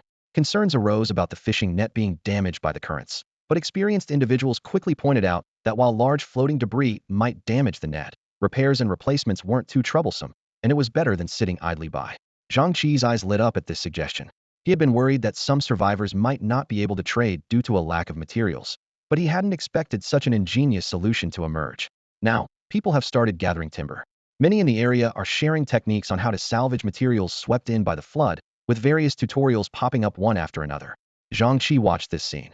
A slight smile playing on his lips. Looks like he doesn't need to worry about the sales of his night mushroom boxes. Instead, he should be concerned about whether he has enough food to meet market demand. As he pondered, his survival manual suddenly vibrated. Zhang Chi quickly opened it to find a private message from Li Feng. Do you have any premium-grade meat? Li Feng's name glowed with a bright silver light on the interface, more dazzling than when they first met, almost matching the brightness of Qianzhongtian. Seeing this, Zhang Chi's eyes sparked with interest. Secondier members have exclusive treasure boxes and high-quality resource scrolls, indicating Li Feng likely has some valuable items. Yes, what do you want to trade for it? Zhang Chi replied. After sending the message, he waited a while but received no response. Li, he sent another message. Li Feng finally replied. Sorry, got distracted by your name. I know you're impressive, but I didn't realize you were this impressive. Zhang Chi was speechless. Li Feng continued. Let's get back to it. I want to trade for a batch of premium-grade meat. A batch? Quite the appetite. Zhang Chi raised an eyebrow, thinking to himself, he must have something good. A big client. His eyes gleamed with anticipation. Sure, how much do you need? Zhang Chi asked. I'll take as much as you have. I'll trade you 110 with this. Zhang Chi opened the attached item information. Elemental wood stone. Grade. High quality. Effect. Contains wood element energy. Can automatically absorb energy to replenish itself. Evaluation. Omitted. Seeing this item, Zhang Chi felt a bit disappointed. Today, he had already acquired 300 units of elemental water stones, and with the previous stock, he had over 500 units of elemental energy stones. More importantly, he had a conversion room for the 5 elements, allowing him to interchange metal, wood, water, fire, and earth attributes, so he wasn't lacking in elemental wood stones. However, considering the blueprint for the 5 elements shelter he found today, Zhang Chi decided to purchase Li Feng's elemental wood stones. After all, the blueprint mentioned it was very expensive, and being named 5 elements shelter, it likely required a substantial amount of elemental energy stones. Are you sure you want as much as I have? Zhang Chi replied, ready to make a substantial trade. How many do you need? Zhang Chi asked as he stared at the trade interface in front of him. I have 1,000 units here. Are you taking them all? Also, the price you're offering seems a bit low. Boss, I was wrong to show off. Li Feng's tone softened noticeably. I'll only exchange for 500 units. But the price I'm offering isn't low. These are premium energy stones, rare items. Trading one for 10 units of quality meat is definitely worth it.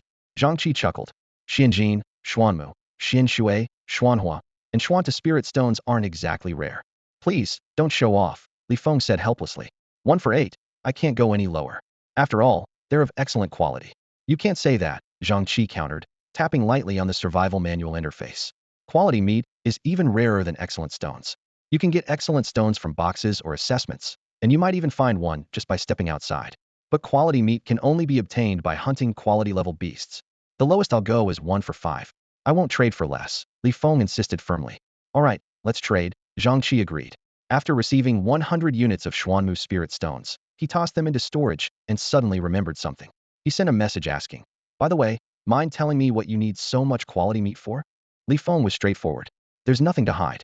After eating a digestion fruit today, I've hit a bottleneck in my strength. No amount of training helps. Over the next 14 days, I want to improve as much as possible. Even with the digestion fruit, 500 units of meat might not be enough. After reading this, Zhang Chi pondered for a moment. Brother, since we've had some pleasant trades, I'll give you a free Tipu's Blue Star People Can't Break through quality level potential. Really? Of course, that's what the survival manual's assessment says. If you don't believe me, you can train for a few days to see. No need for that. Li Feng quickly changed the topic. Brother, can I return those quality meats? Sorry, friend, no returns or exchanges after the sale. After closing the private chat with Li Feng, Zhang Chi traded the chef god pot, which he got from a custom box by Kong Dongfeng, with him. They later traded another batch of quality meat. Zhang Chi put away the survival manual and walked into the workshop.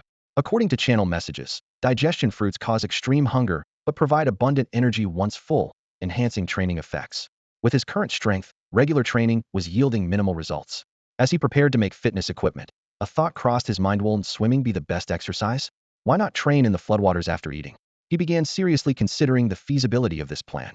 Although it was nighttime and there were indeed dangers outside the walls, with Xiaohong by his side, he wasn't afraid of the dark.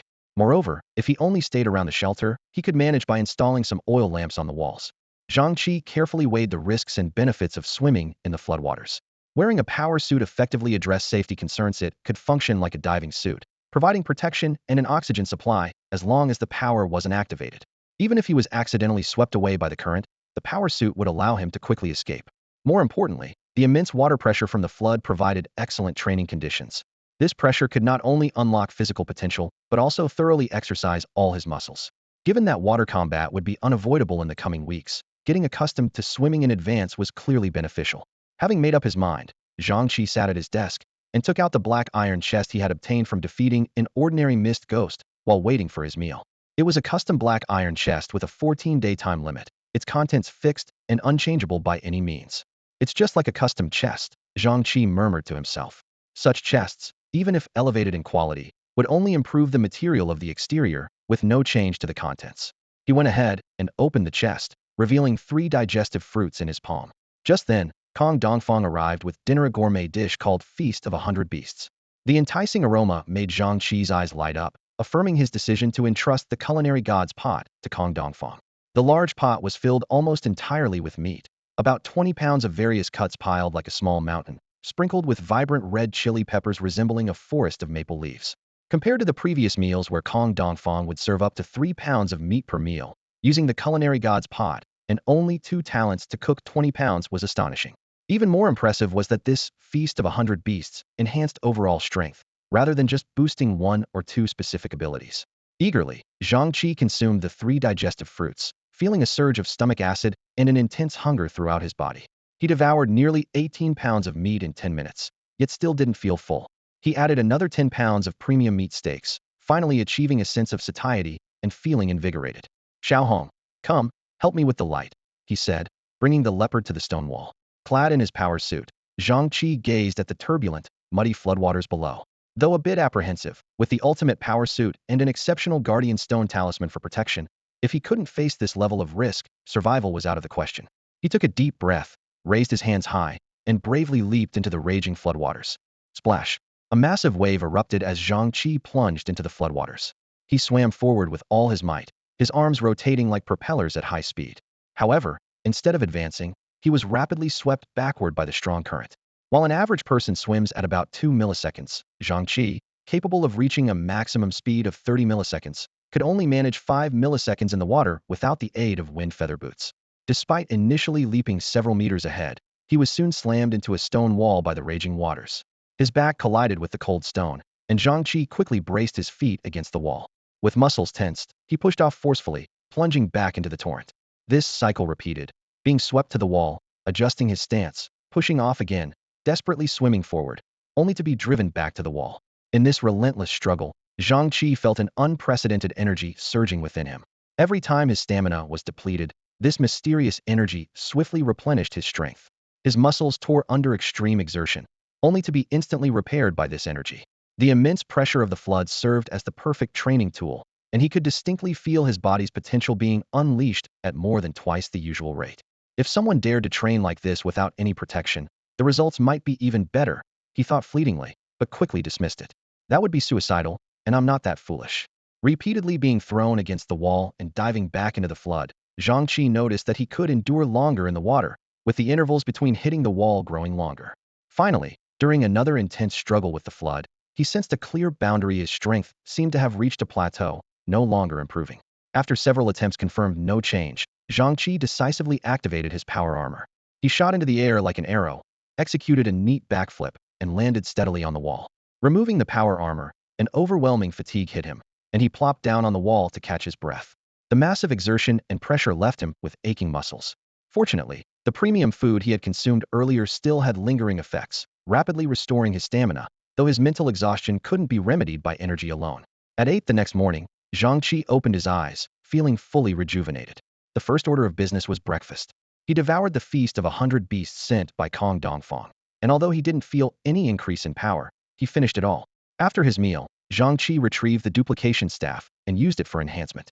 At this moment, two things were paramount: improving his own abilities and finding a way to upgrade the shelter's level. Both tasks were set to be accomplished today. As radiance swirled around the staff, it transformed from an ordinary wooden stick, its top now adorned with a gleaming gem. The staff turned brown, appearing far more luxurious. The duplication staff's tier ultimate effect allows copying one ability from another, with the option to change it after the cooldown period. Evaluation: as long as you have sufficient information, you can duplicate any talent or skill, but not beyond the staff's tier. The information about the item had not changed significantly, but it now had the added feature of interchangeable abilities. If one day Zhang Chi finds himself no longer needing his ability to replicate, he can easily switch to something else at any time. The strength of this ability lies in its versatility. It gives Zhang Chi an almost limitless choice to switch to a different skill whenever necessary.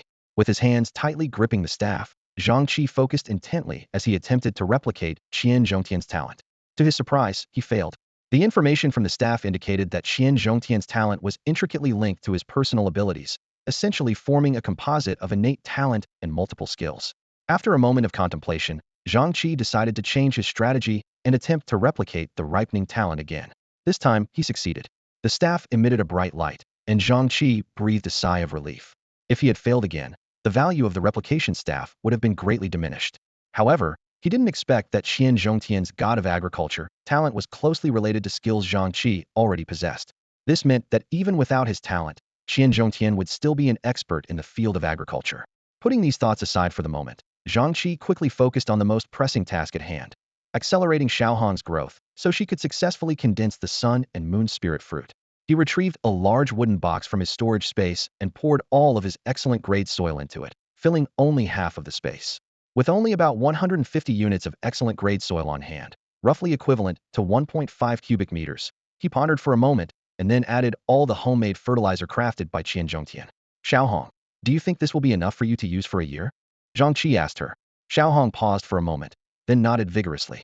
Seeing her nod, Zhang Chi carefully removed the item serving as a wig onto Huang's head and placed it into the wooden box. Suddenly, he felt as though something was still missing. As Zhang Chi rubbed his chin, pondering what else he could provide for Xiaohong, De Huang suddenly dashed away, leaving him puzzled. Even though De Huang and Xiaohong were close, why did De Huang run off at such a crucial moment? Before Zhang Chi could think further, De Huang returned like a flash of lightning, holding a softly glowing stone in his mouth. The sunstone. Zhang Chi immediately recognized it.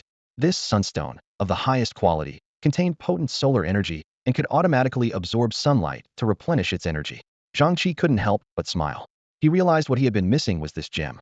This gem mine was originally an extreme-grade resource point, yet he often overlooked it. Yesterday, while waiting for a meal, Xiaohong had directed De Huang to gather all the sunstones and stack them in the corner of the first floor of the shelter, resembling a pile of ordinary stones. In his rush to exercise yesterday, Zhang Chi had neglected to notice these treasures. Now, 10 units of extreme-grade sunstone and 90 units of excellent-grade crystal were neatly arranged around the soil where Xiaohong was rooted. For a high-quality plant life form, having excellent-grade soil, fertilizer, and both extreme-grade and excellent-grade solar energy was an exceptional growing condition, rare even in the misty world. This time, Xiaohong should no longer fall into slumber due to a lack of energy, right? With a sense of relief, Zhang Chi prepared to accelerate her growth. He took out the replication staff, pointed it at Xiaohong, and activated the ripening skill. Instantly, Xiaohong radiated a dazzling light. A wave of heat surged forward, causing Zhang Chi to instinctively step back. To his surprise, although the light emanating from Xiaohong was intense, it wasn't blinding. At this moment, tiny star-like points began to appear on the sun crystals, as if magnetically drawn towards Xiaohong's body. Through the gaps in the crystals, Zhang Chi could clearly see the energy tendrils extending from Xiaohong throughout the excellent-grade soil. In the blink of an eye, Xiaohong, who had previously looked serious, now wore an expression of bliss, as if lost in supreme enjoyment. However, the situation quickly spiraled out of control despite each sun crystal releasing only a tiny point of light. The sheer number of them soon enveloped Xiaohong entirely. Seeing this, Zhang Chi immediately realized something was amiss. The nutritional meal he had prepared was clearly excessive. One piece of excellent grade soil would suffice Xiaohong for a year, yet he had prepared an additional 100 sun crystals. Even though each crystal released only a minuscule amount of energy, the sheer scale resulted in an enormous total energy amount. Worse still, as a sun and moon spirit flower rather than a sun spirit flower, Xiaohong needed to convert this energy within its body. At this moment, Xiaohong seemed intoxicated by the solar energy, even feeling a temptation to abandon its lunar allegiance. However, such an inherent racial trait couldn't be changed by a mere moment of confusion. This abnormal state persisted for a full hour. During the first 50 minutes, Zhang Chi had already taken De Huang to hide outside the shelter. Although it wasn't yet dawn, the area around the shelter was as bright as day, with the blinding light seeming to penetrate the walls.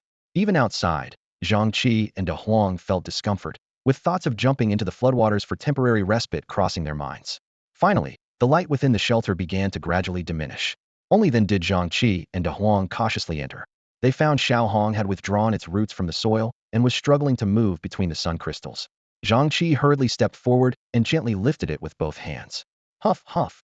Zhang Chi glanced at the fruit placed nearby and then opened the system to check the information. The system displayed, the sun and moon spirit flower has reached the excellent grade, possessing the extraordinary talent of sun and moon illumination, allowing it to freely manipulate and transform solar and lunar energy. This spirit flower, having absorbed a substantial amount of solar and soil energy, not only boasts great strength, but has also set a historical record for growth speed. Zhang Chi looked at the result in disbelief. Just one maturation process had propelled Xiaohong to the excellent grade. He couldn't help but fantasize. If he accelerated its growth again in 7 days, would it directly advance to the extraordinary grade?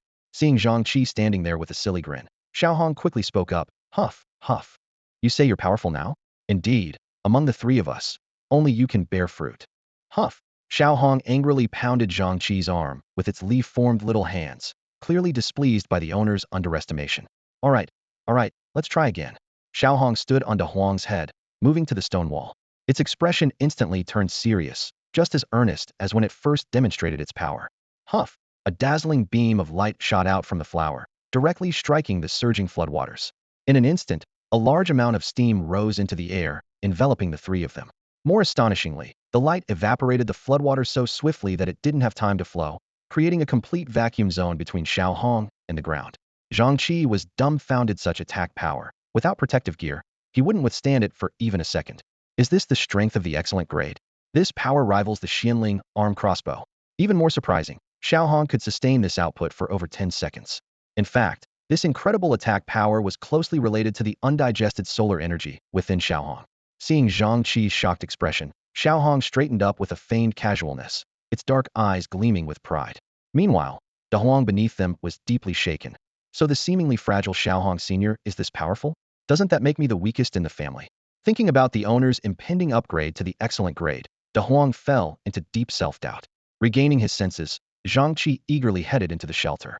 He took out a sun-moon spirit fruit the size of a ping-pong ball, radiating golden energy from the solar crystal. System evaluation. This is an excellent grade sun-moon spirit fruit.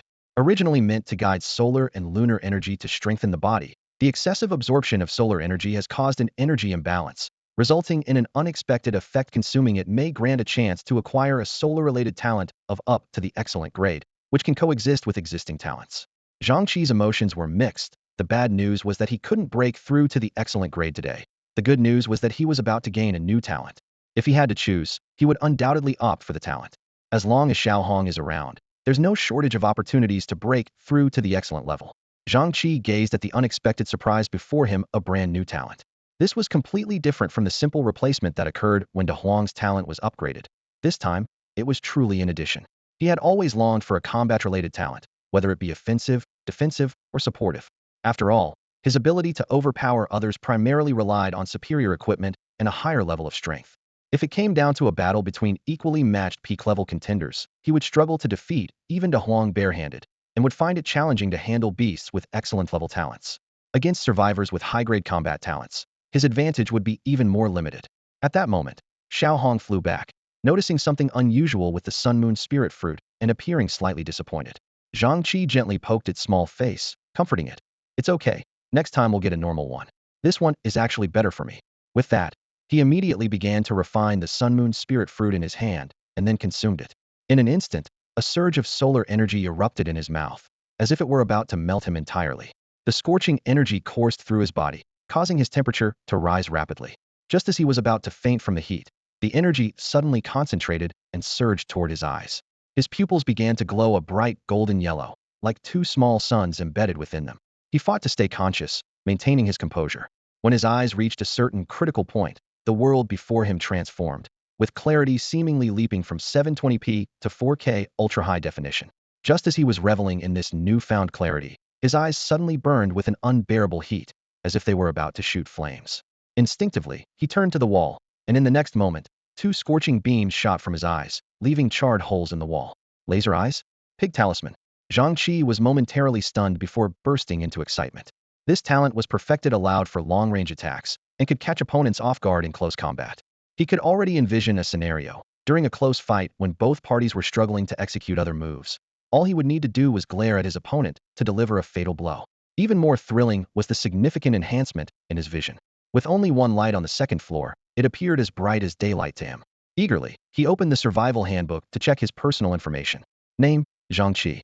Talent, sublime, extraordinary, radiant sunfire eyes. Exceptional effect, greatly enhances vision, sees through illusions, and can emit radiant sunbeams from the eyes. Upgradable, explore specific ways independently. Strength, quality status, bottleneck. Evaluation, a survivor from Blue Star, possessing an exceptionally rare dual talent despite being only of quality level. Curious about his new talent, he stepped out of the shelter, signaling to Xiao Hong to stop glowing. Although it was still some time until dawn, the dark environment appeared only as an overcast day in his vision. The dense fog in the distance no longer obstructed his sight. Even though it hadn't completely dissipated, he could now see objects 1,000 meters away. The talent he acquired this time was certainly worthwhile, especially since it also had the potential to be upgraded. This reinforced Zhang Chi's belief that the shelter was the key to upgrading talents. Although this talent was obtained through Xiao Hong and was considered a talent of the Misty World, it could still be upgraded by him, leaving him to attribute this ability to his identity as a survivor in the shelter. After experimenting with his new talent, Zhang Chi returned to the shelter and took out the 5 elements shelter construction blueprint. This was the last upgrade opportunity of the day and the most important one. Sublime, activate. The blueprint for constructing the 5 elements sanctuary unfolded gradually before Zhang Chi's eyes. This valuable plan not only allowed the sanctuary to be upgraded to level 6, but also enabled the builder to add extra construction plans as desired. The moment he activated the blueprint, tiny lights emanated from it, seamlessly integrating into the sanctuary. The sanctuary's information was immediately updated. A 2-story building of second-tier quality, equipped with superior rapid recovery functions and expansion capabilities. As for the upgrade requirements, Zhang Chi carefully checked the list. High-quality survivor qualification, 1,000 units of premium wood, 4,000 units of premium stone, 500 units of premium iron, 200 units of mithril, and 100 units of 5 elements energy stones for each attribute, plus 5 buildings of excellent or higher grade. Worth every penny, Zhang Chi murmured to himself, quickly calculating the resources at hand. Thanks to the materials obtained by trading a large amount of food in the region yesterday, more than half of the wood was already in stock, and only a small portion of the iron was missing, which he estimated could be gathered within 2 days. Although the stone requirement was large, it could be resolved with some extra time. The 5 element spirit stones were not an issue. Just from the purchase of Xuanmu spirit stones from Li Feng last night, combined with what he already had, he possessed over 600 units. Although some energy had been depleted, with the 5 elements conversion room, attribute conversion was not a problem. The real challenge lay in 2 things, 100 units of mithril and the 2 remaining excellent grade buildings. If the blueprint for the farm was counted, he was actually only short of 1 building. This wasn't difficult to solve, as he had over 10 black iron chests and 1 bronze chest in his possession, which should yield enough buildings once he had spare talent attempts to open them.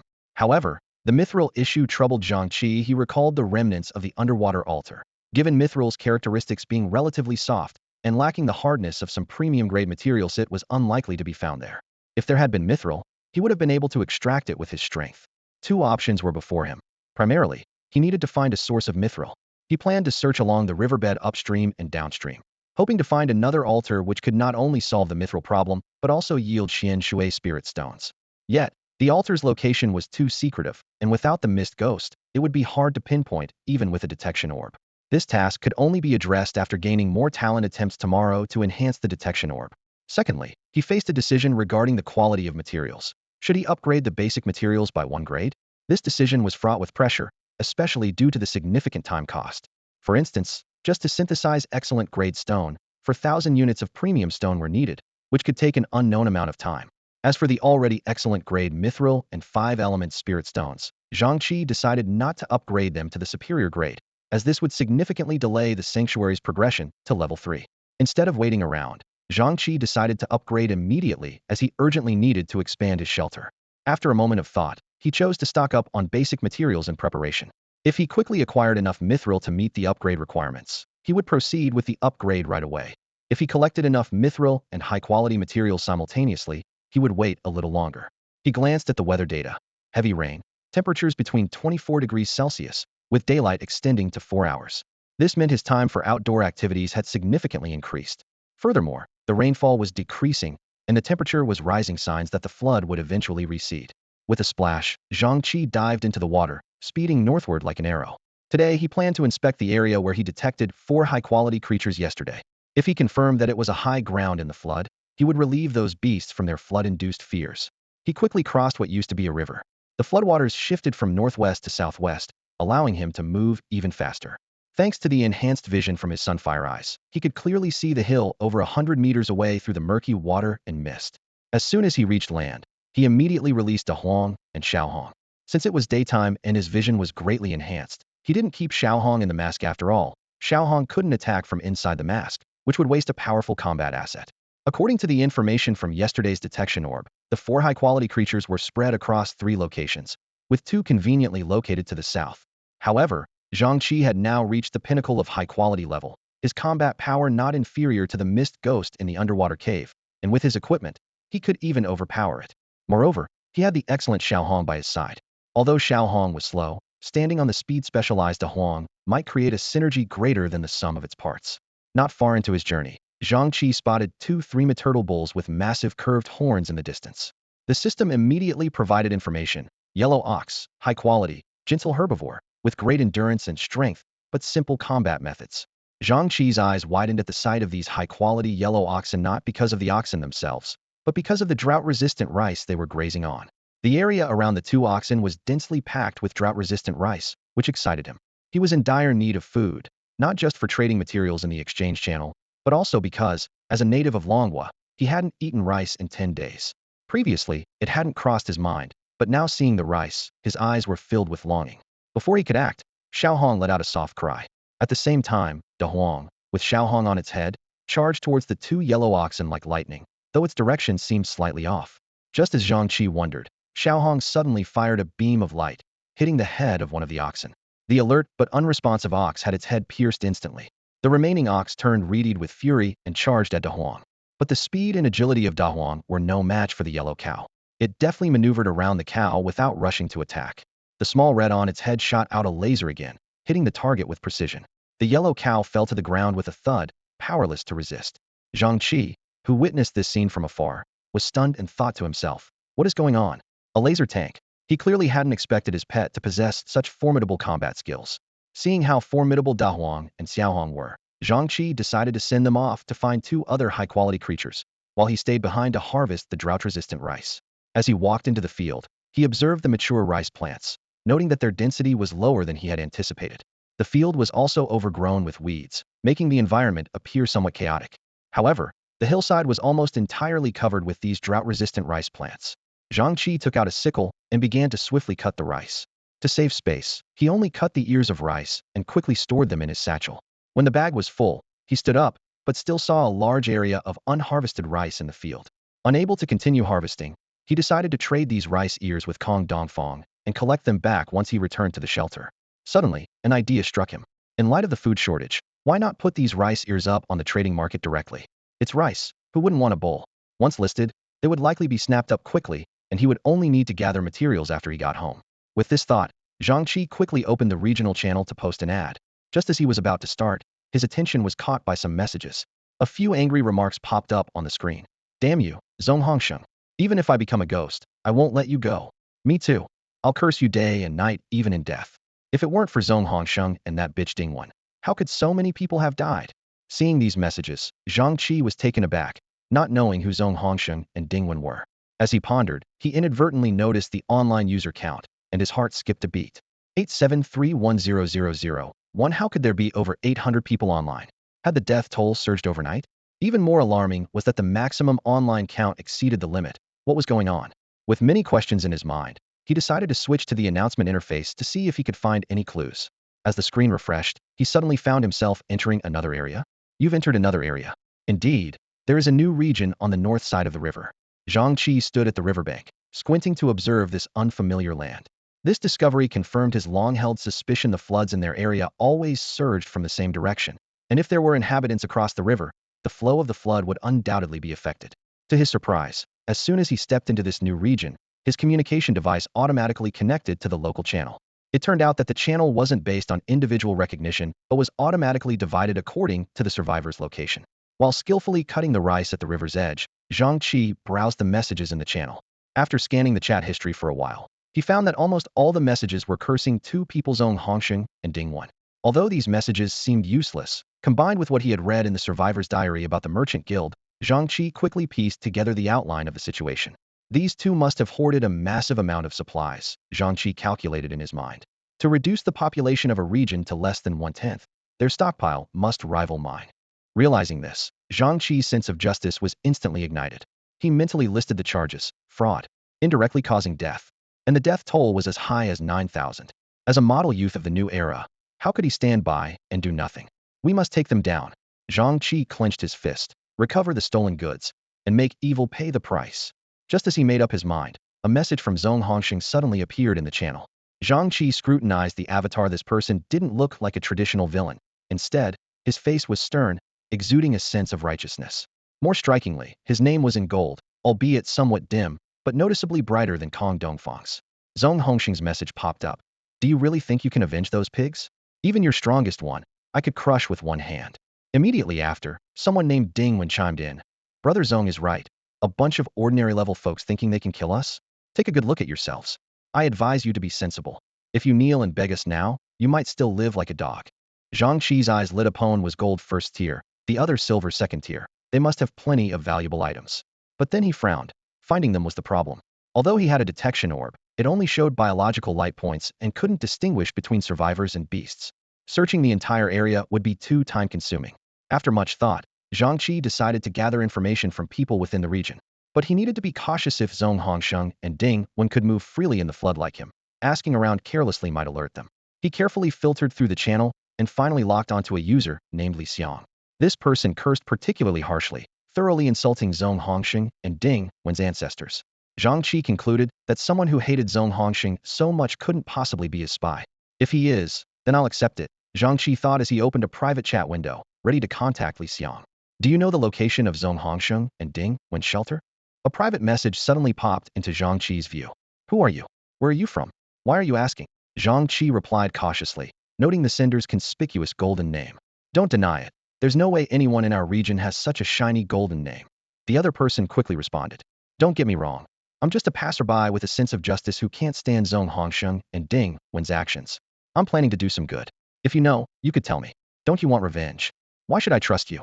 Zhang Chi typed with a smirk. You and Zhong Hongsheng both have golden names. Maybe you're using the same tricks as him. How can you guarantee you're not going to join forces with them? Brother, it's not that I look down on you, Zhang Chi replied bluntly. Do you think all the resources in your entire region combined can rank higher than me? Besides, if I wanted to join them, why wouldn't I just go directly to them? After sending this message, Zhang Chi continued to harvest the last few stalks of drought rice, waiting for a response. There was no mention of him in the regional channel, which put him somewhat at ease. Just as he was about to ask someone else, the other person finally replied. I asked someone in the know to add you. He can tell you Zhong Hongsheng's location. Zhang Chi immediately opened his friend request list, only to be stunned by what he saw. Thousands of requests flooded in, mostly from other survivors in the region, and they were still pouring in. Pass it on to me. I have too many friend requests. Wang Zirue. The other person replied instantly. As soon as Zhang Chi added him, the request was accepted. To his surprise, this was another strong player with a silver name. He wondered, there are only 500,000 people in the second tier, so why are there so many high-ranking players in this region? Could it be that other regions have already been wiped out? I can tell you Zhong Hongsheng's location, Wang Zirue said straightforwardly. But are you confident you can kill him? By the third day in this region, he had already broken through to the superior level and at least has a superior level pet. Otherwise, he wouldn't have gained so many people's trust. Just provide the location, Zhang Chi replied confidently. As long as it's not too far, leave the rest to me.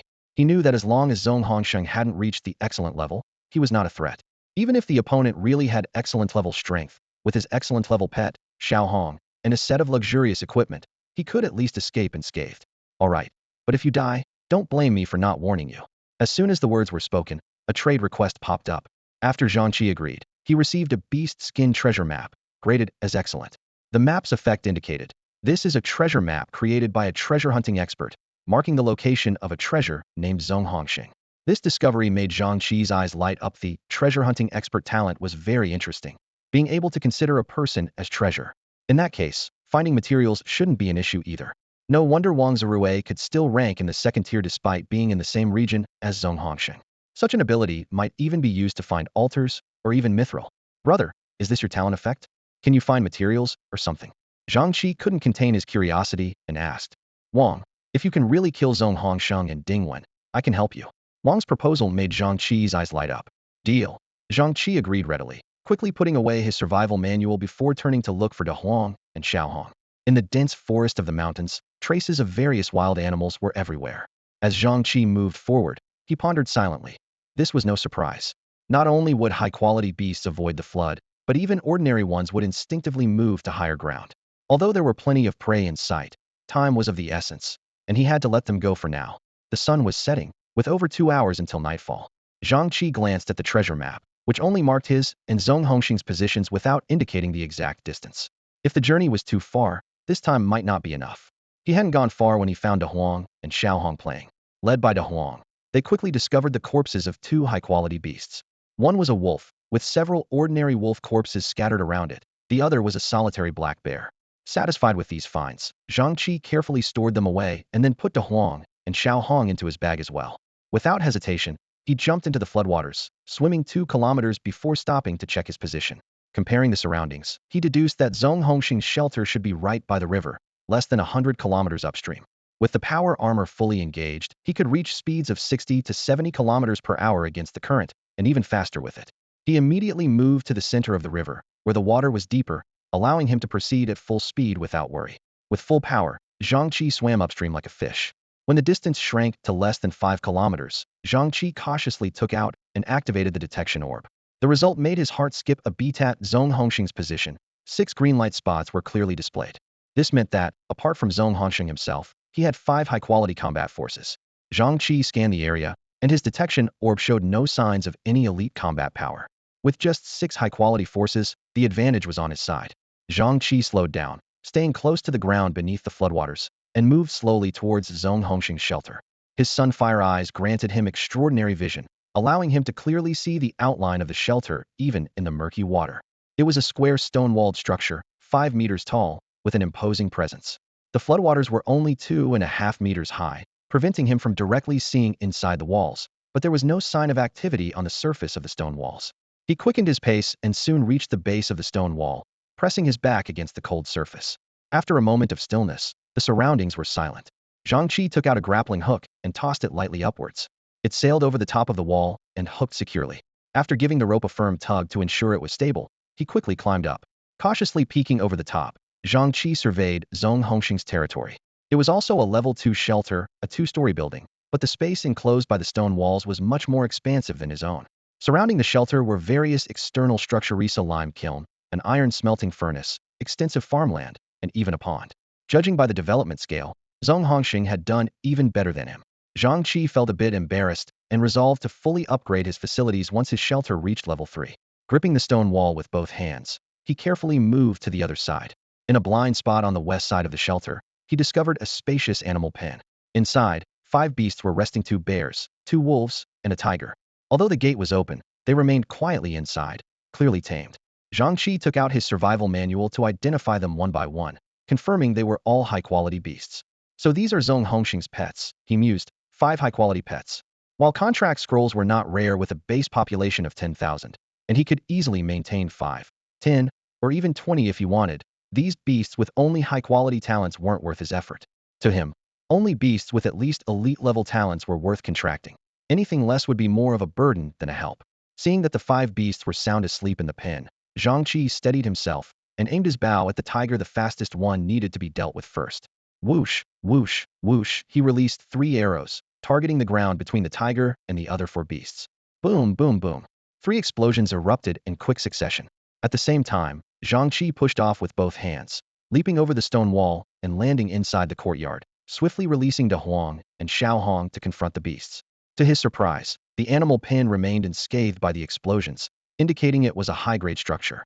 After the explosions, the tiger was barely clinging to life, but the other beasts, though injured, still had the strength to fight. Due to the terrain and the injuries sustained by the beasts, De Huang chose not to engage in guerrilla warfare with them. De Huang particularly disliked brown bears, and although black bears weren't brown bears, they looked similar and might even be related. With a swift movement, De Huang lunged at the black bear, surrounded by a storm of wind and lightning.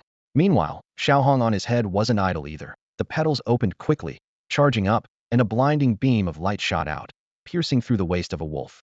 The wolf howled in pain, and though it didn't die, it collapsed to the ground, severely injured. Seeing that the two small creatures were fighting successfully, Zhang Chi turned and walked briskly toward the nearby shelter. Upon reaching the door, he raised his right foot without hesitation and kicked forcefully, causing the wooden door to shatter into pieces. Entering the room, Zhang Chi glanced around. Leather sofas were scattered across the living room. A few exquisite porcelain vases lay toppled on the floor, and a silver table reflected a faint glow. The air was thick with the smell of alcohol. Just then, footsteps sounded from the staircase, and a middle-aged man in a long robe and pajamas slowly descended from the second floor. His demeanor was calm, exuding authority without anger, and even upon seeing Zhang Chi's sudden intrusion, his expression remained unchanged. Zhang Chi perked up his ears and vaguely heard a woman's voice from the second floor, though it sounded muffled as if her mouth was obstructed. "Friend, it's one thing to come uninvited, but breaking in is a bit much," the middle-aged man said calmly. "You don't seem to be from our area, do you? Besides me, no one else should have reached the premium level here. I know how you found me. Wang Rui's must have helped you. Don't be deceived by them. Just because others say something doesn't make it true." In response, Zhang Chi merely nodded slightly. "Makes sense." As soon as he finished speaking, he raised his arm, and a crossbow bolt shot through the air, aiming straight for Zhong Hongxing's chest. However, Zhong Hongxing reacted swiftly, clearly wary of Zhang Chi, and managed to dodge the deadly bolt at the last moment. Zhang Chi wasn't surprised. Zhong Hongxing controlled most of the resources in this region and had 6 premium-level combatants at his disposal, so he certainly didn't lack high-quality food. When the fog ghosts appeared in their region yesterday and yielded digestion fruits, this area likely experienced the same. Thus, Zhong Hongxing's current strength was expected, but compared to Zhang Chi, who was close to the premium pinnacle, he was still far behind. Zhang Chi quickly drew the lightweight steel axe from his waist and charged forward for close combat, without further ado. Seeing this, Zhong Hongxing conjured a sharp machete seemingly out of nowhere. Clang! The weapons collided fiercely, sparking a series of blinding flashes. Zhang Chi remained expressionless, standing firm as a rock, not retreating a single step. In contrast, Zhong Hongxing's face changed drastically upon contact, and he staggered backwards until his back hit the wall.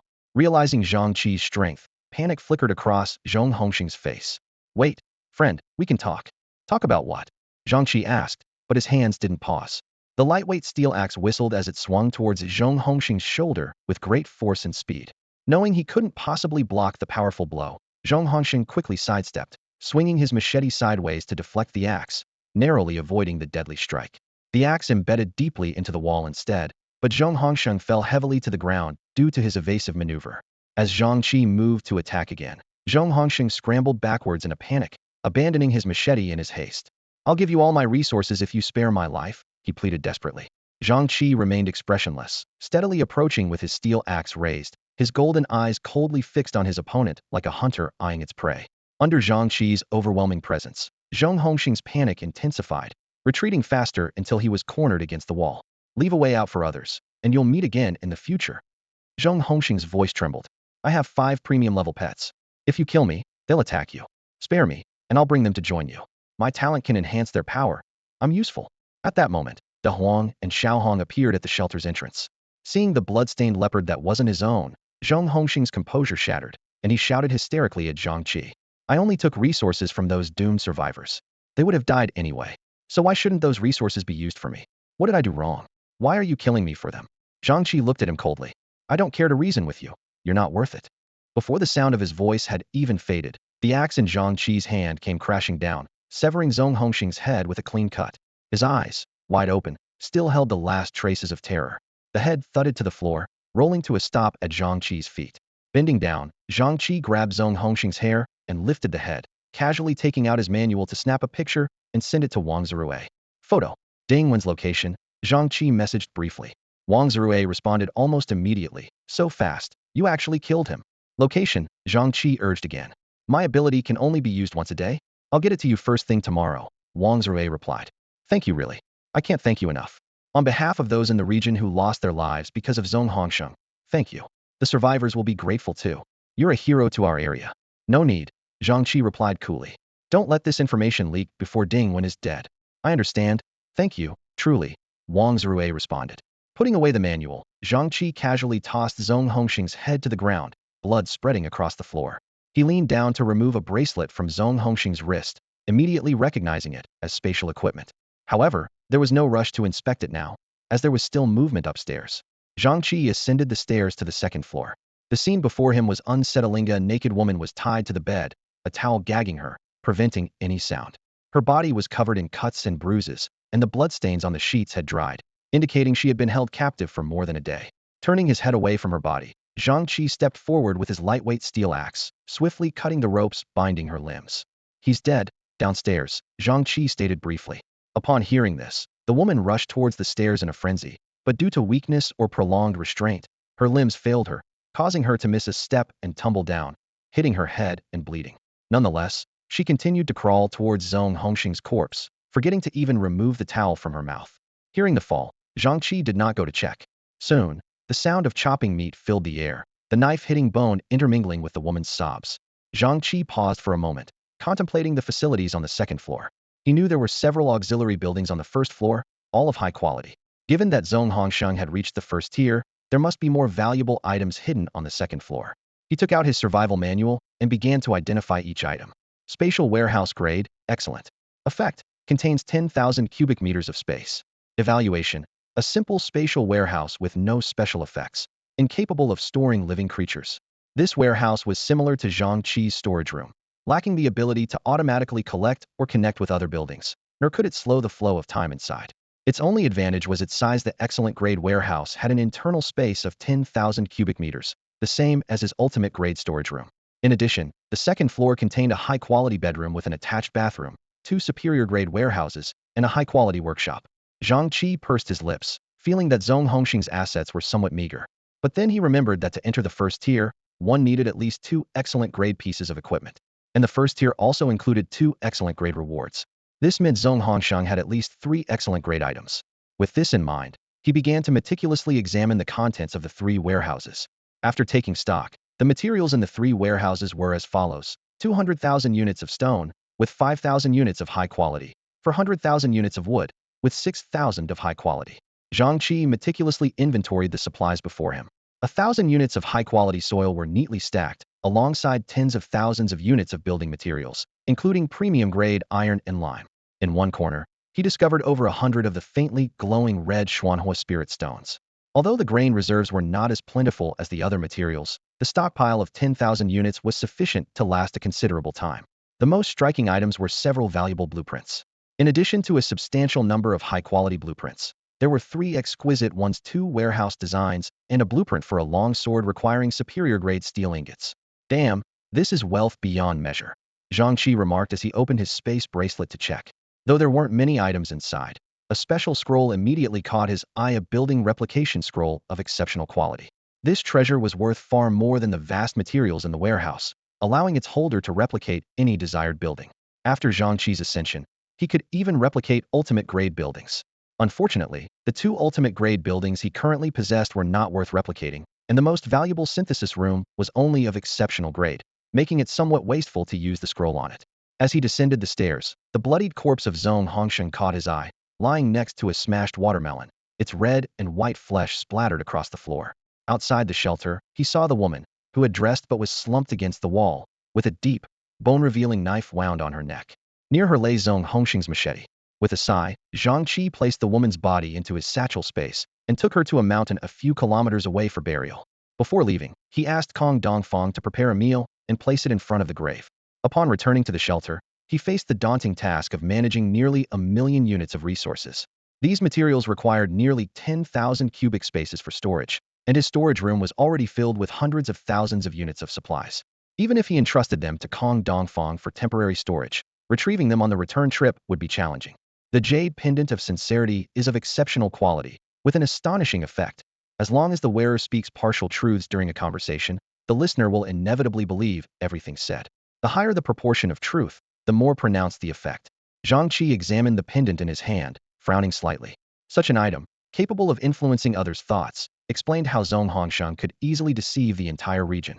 An exceptional grade item against ordinary survivalists almost guaranteed success. After thoroughly rinsing the pendant with clean water, he wore it around his neck, although he had no intention of deceiving others with it. In this environment, even speaking the truth often failed to gain trust. This pendant might save him a lot of explanation. Once he confirmed his surroundings were clear, Zhang Chi leaped into the raging floodwaters.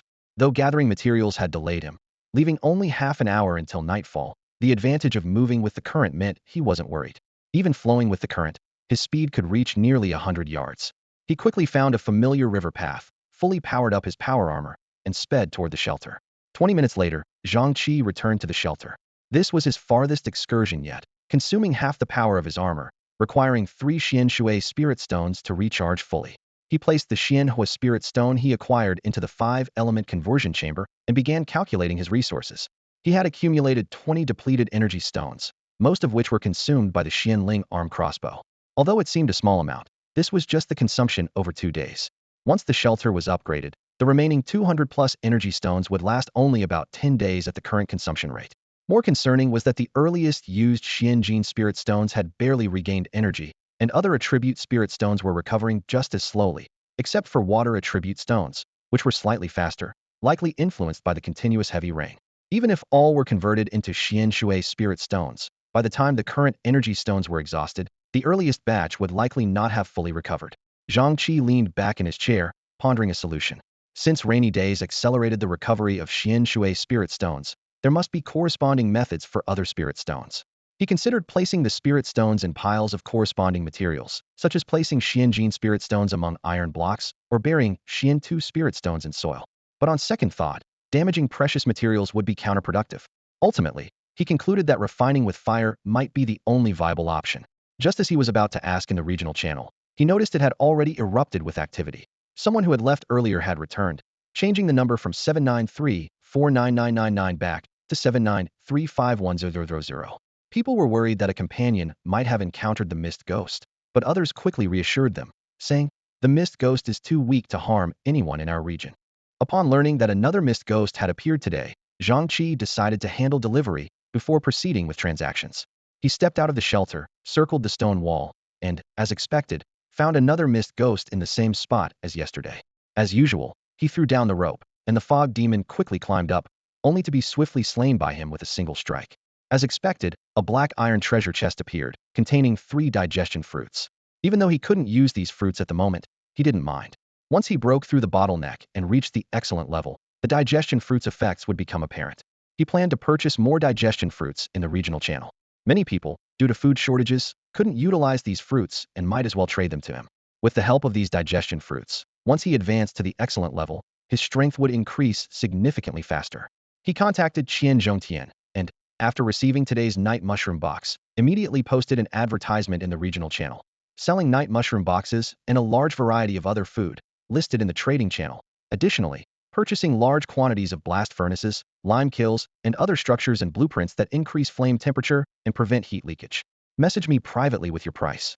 His purpose in collecting these lime kiln and blast furnace blueprints was not for producing lime or smelting iron, but to replenish energy for the mysterious fire spirit stone. With 500,000 units of ordinary wood on hand, and no time to process them in the synthesis room, he thought it better to use them for producing lime and iron, thereby helping the energy stone recharge. Meanwhile, the high-quality wood was also nearing 10,000 units, and he would soon have enough to gather 1,000 units of excellent grade wood to upgrade the shelter. After some negotiation, Zhang Chi exchanged some food and high-quality tools for 7 lime kiln and 10 blast furnace blueprints. Combined with the 3 lime kilns he already had, he now possessed 10 lime kilns and 10 blast furnaces. Although he could continue purchasing, he decided not to acquire more blueprints for now, considering the stone wall's internal space was already full. He planned to address the space issue once the shelter reached level 3. Meanwhile, he also retrieved all materials from Kong Dongfang, spending several busy hours. When he checked the time, it was already midnight. Zhang Chi took out the duplication staff, ready to accelerate the growth of the green mist fruit tree he had planted. Though this ability could only be used once a day and on the same plant only once every 7 days, the results were significant. He approached the long-forgotten green mist fruit tree, intending to hasten its maturation. When he initially planted it, he had carefully tended to it, placing it in excellent grade soil and adding farmyard manure and growth serum. Now, new branches were faintly emerging from its broken limbs, and the once withered trunk was slowly regaining vitality. Without hesitation, he activated the duplication staff, and a verdant beam of light shot towards the green mist fruit tree. The branches visibly began to grow, and moments later, they extended rapidly to the shelter's rooftop, with pale green new leaves appearing one after another. Soon, a dozen or so small white flowers blossomed at the branch tips. Zhang Chi hesitated slightly, pondering whether the green mist tree required pollination. Before he could decide, some flowers on the tree began to wither and fall, failing to bear fruit. However, it wasn't long before Zhang Chi picked 7 green mist fruits. He knew well that these fruits were of great value. The quality of the fruits was high, with the effect of allowing a creature at the peak of the ordinary level to break through to the high-quality level. For creatures not yet at the ordinary level peak, consuming these fruits would likely result in death. These 7 green mist fruits represented a potential path for him to break through his limits. He didn't expect that just one use of acceleration would not only heal the severely injured Qingwu tree, but also produce 7 plump Qingwu fruits. Looking at the results, Zhang Chi calculated that this was likely due to the high quality of the Qingwu tree combined with the excellent soil. Unlike what Qian Zhongtian mentioned, he did not encounter the problem of the planter box becoming unusable after acceleration, probably because the Qingwu tree required much less nutrients than the spirit fruit tree. He took out the Qingwu fruit he had obtained before the flood from his storage space.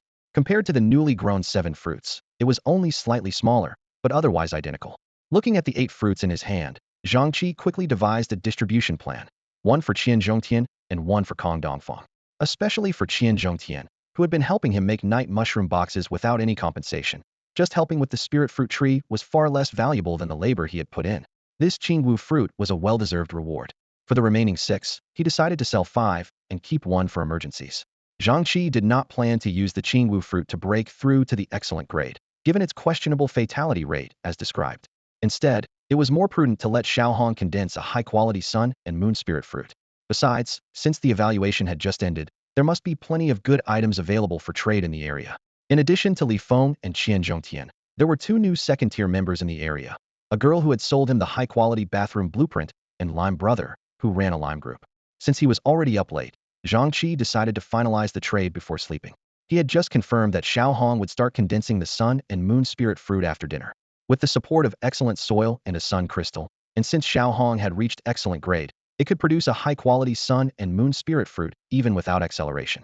Zhang Chi quickly posted a trade message in the channel, stating that Qingwu fruits could help break through to high quality, and he was only trading for excellent grade items or above. Li Feng, Lime Brother, and Hygiene Sister all inquired, so he sent a detailed explanation, emphasizing that this was a breakthrough method used by his pet and was absolutely safe for those who had reached the peak of ordinary grade. After some negotiation, he traded for 2 excellent grade blueprints and 200 units of excellent steel ingots. Conveniently, he had obtained an excellent grade long knife blueprint today. When his talent usage was sufficient, he could upgrade the blueprint and steel ingots to outstanding grade, crafting a long knife with potential reaching the ultimate grade. The other items he acquired, a steel furnace and a mining pick blueprint, although of average value, were urgently needed, making them worthwhile. With the trades concluded, others either didn't have suitable excellent grade items or had not yet reached the peak of ordinary grade. However, Zhang Chi wasn't in a hurry since the Qingwu tree would bear fruit again in 7 days. He then arranged for Xiaohong to enter the outstanding grade soil, gave it a sun crystal, and instructed it to condense the sun and moon spirit fruit while ensuring its core safety. Once everything was set, Zhang Chi finally lay down to rest. The next morning at 8 o'clock, he checked on Xiaohong first thing. He saw it holding a ping-pong ball-sized orb of light. Unlike last time's glaring brightness, this time the glow was particularly soft, indicating that Xiaohong had made significant progress in energy control. Seeing Zhang Chi arrive, Xiaohong focused even more intently on its work. Take your time, Zhang Chi gently reassured. The sun and moon spirit fruit was about to mature, and the system showed its quality as high grade, with effects of improving physical fitness and increasing body potential. Consuming it would trigger the sun and moon energy to temper the body, ensuring high-grade potential with a chance to reach excellent grade. Most importantly, this fruit had no side effects. Great, still no side effects. Although the chance of advancing to the excellent potential level isn't guaranteed, it's not a major issue. Zhang Chi noticed his talent count had refreshed, and he sat on a stone bench to carefully plan his day's activities. In front of him lay a pile of items awaiting enhancement: a long sword blueprint, a building replication scroll, 2 jade pendants sincerity and blue lake, a detection orb, a bronze treasure chest, and over a dozen black iron chests. He quickly ran through the priorities in his mind. The replication scroll could wait, as it wasn't immediately needed. The sincerity pendant was already excellent enough for current circumstances, The blue lake pendant, being defensive gear, needed priority enhancement. The longsword blueprint wasn't urgent since he still had a light steel axe and a captured excellent machete. With Wang Zirui's talent as a treasure seeker, the detection orb's priority was also lowered. As for the black iron chests, they weren't hard to obtain and could be opened directly. After a moment's thought, Zhang Chi decided to save his talent use for the evening. After all, he still had to kill Dingwen today, and who knows what he might loot. As he contemplated, the glow from Xiaohong began to fade. Zhang Chi immediately got up to check, receiving the freshly produced Sun Moon Spirit Fruit. He gently poked Xiaohong's cheek and asked, "Are you still feeling okay?" Seeing Xiaohong still had the energy to sway, Zhang Chi sighed in relief. It seemed that the excellent level Xiaohong condensing a spirit fruit one level lower didn't consume much energy. "Take a good rest. I'll be making my breakthrough here," Zhang Chi said as he began infusing energy into the Sun Moon Spirit Fruit, enhancing its quality to an excellent level. This spirit fruit could guide the body's energy refinement, and although the chance of reaching superior potential was slim, achieving excellent potential was certain. Zhang Chi swallowed the spirit fruit in one gulp. Having learned from his previous experience, he was well prepared this time. He had Kong Dongfang prepare 30 pounds of excellent meat yesterday, just for this moment. As the sun and moon energy began to rage within him, causing a torturous mix of hot and cold, he immediately started devouring the meat. This was not only to replenish his energy, but also to provide sustenance for the sun and moon energy. Through his training, Zhang Chi was no longer a rookie. He understood that the longer the sun and moon energy lasted, the greater the increase in strength and potential. This was why he could suppress beasts of the same level after each breakthrough, not just because of the excellent food, but because he started from a higher point during each breakthrough. Even though he knew this would increase the pain, what was a little suffering in exchange for becoming stronger? Finally, the last trace of sun and moon energy dissipated from his body. Zhang Chi swallowed the last piece of meat, feeling the changes within him. Unlike the overwhelming strength he felt when breaking through to a superior level, this time, he sensed a subtle transformation in his life's essence. With his eyes closed, Zhang Chi felt the energy in the air resonate with the newly formed energy within him. This sensation filled him with ecstasy. Finally possessed what could truly be called a blue bar. Unlike the scarce and hard-to-control energy of the premium stage, the energy he now wielded was abundant and could be effortlessly directed throughout his body. At least the Yaoyang fire, I won't burn out after just one use now, he thought with relief, eager to test his newfound power. However, as he prepared to move, his vision suddenly rose, and he nearly hit the ceiling. He quickly raised a hand to steady himself, avoiding an awkward collision. Back on the ground, Zhang Chi realized that his physical capabilities had undergone a dramatic transformation. Although he felt he could control it perfectly, his strength far exceeded his expectations. Xiaohong, waving beside him, indicated that this was due to the energy enhancing all his physical attributes, and as long as he didn't actively channel the energy, he would return to his normal state. Following Xiaohong's advice, Zhang Chi withdrew all his energy, and his physical strength returned to a manageable level. Even so, he felt confident that he could easily defeat the mist ghost he had encountered in the underwater cave without any equipment. If he used his energy, he could finish the fight in under a minute.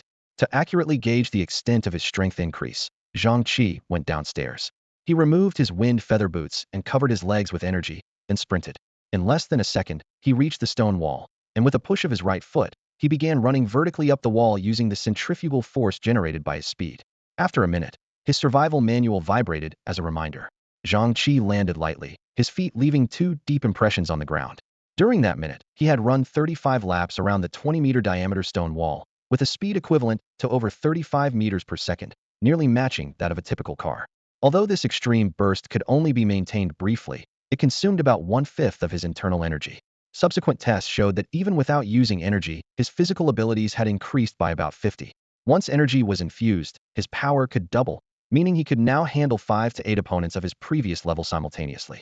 As dawn approached, Zhang Chi returned to the shelter, obtaining an animal hide marked with Ding Wen's location from Wang Zirui through private messages.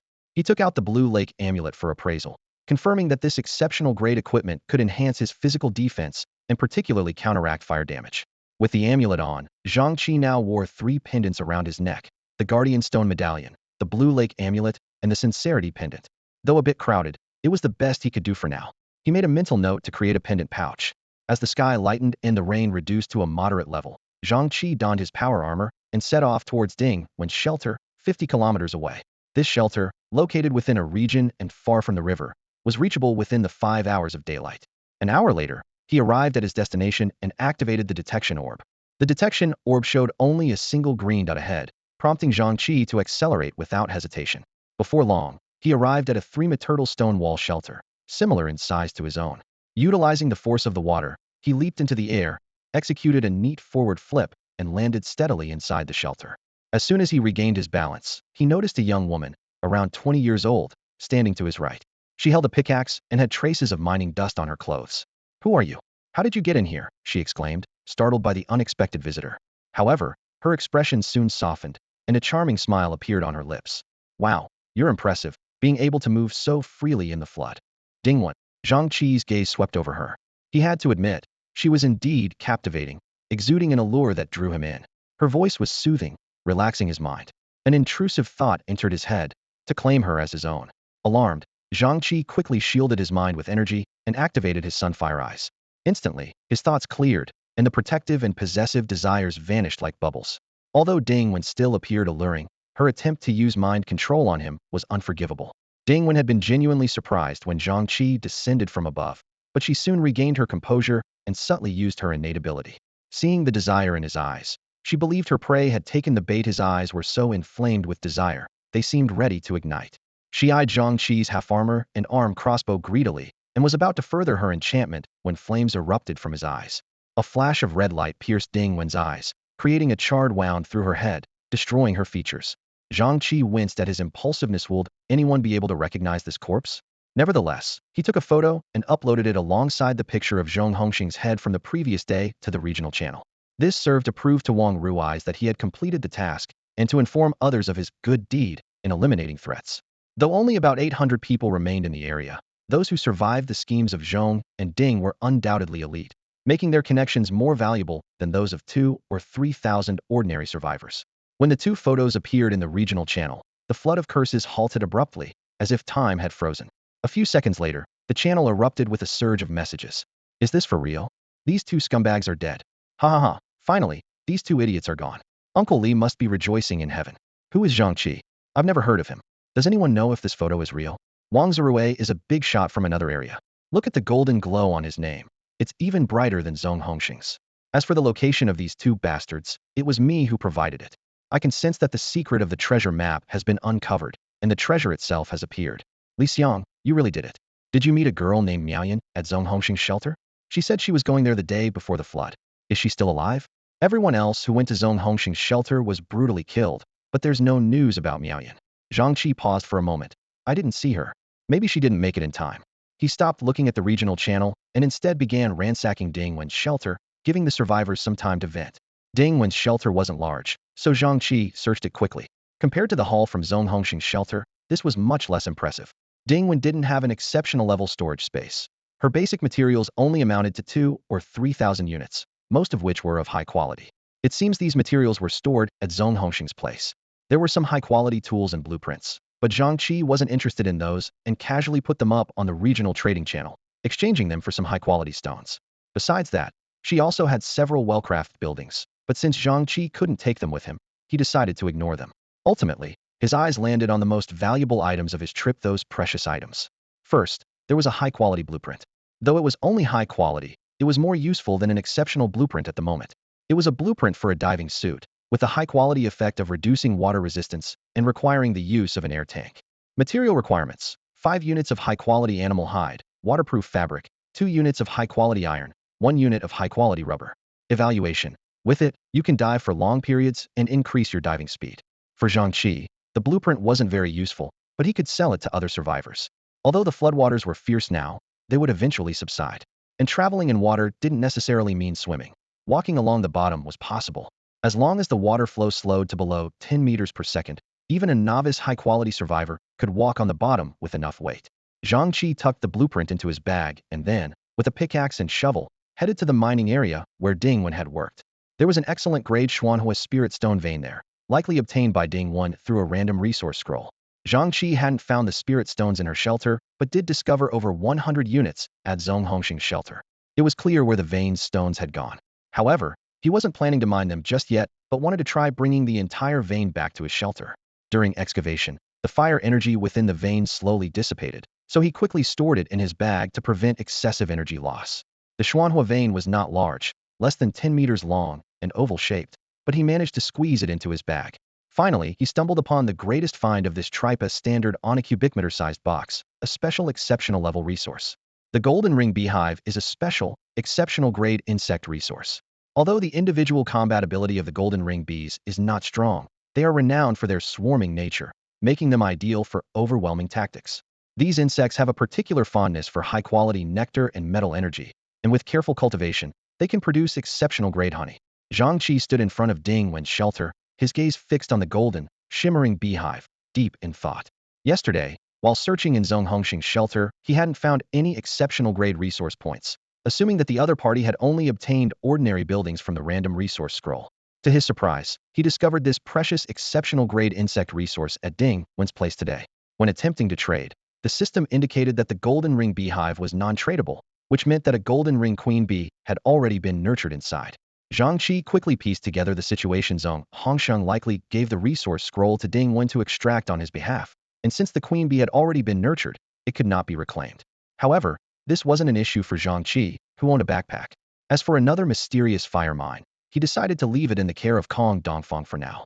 Although both resources could fit into his backpack, he was concerned that the golden ring queen bee might be harmed by the mysterious fire mine due to elemental incompatibility. Choosing between these resources wasn't difficult. Compared to the excellent grade mine that could only produce 1 or 2 pieces of mysterious fire spirit stones daily, the exceptional grade golden ring bee swarm was clearly more valuable. After dealing with Ding Wen's remains, Zhang Chi opened the survival manual, initially intending to ask Wang Zirui for help with publicity, only to find his private message box flooded with messages. A quick glance revealed numerous messages expressing thanks with trade offers, people offering 104 units of premium stone for 1 unit of stone, 98 units of premium wood for 1 unit of wood, 103 units of premium iron or for 1 unit of water. There were over 600 such trade offers, almost like gifts. If he accepted them all, he could acquire about 40,000 units of premium materials and over 300 premium equipment blueprints.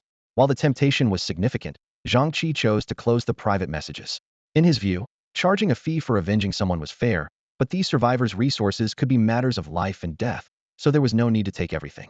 Besides, he was already resource-rich, and instead of a one-time deal, he preferred to have these people continue working for him, cultivating more elites. He then turned to the regional channel and sent a message. Everyone, engage in normal trading. If you truly want to repay me, just stay alive and gather more materials and tools to sell to me. Boss, you don't have to do this. I've long lost the will to live. Giving you everything wouldn't be a waste, someone replied. What nonsense is that? We all cursed those 2 scoundrels together, and no one is allowed to die. We're all that's left in our region, and even for their sake, we have to keep living. The boss is right. I say it's better to live poorly than to die. There are so many magical powers in this world.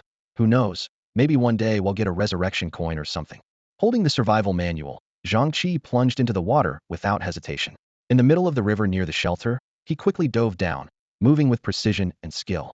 The high-grade mining pickaxe he crafted yesterday lay quietly in his backpack, ready to be used alongside his exceptional strength to complete the remaining tasks at the altar.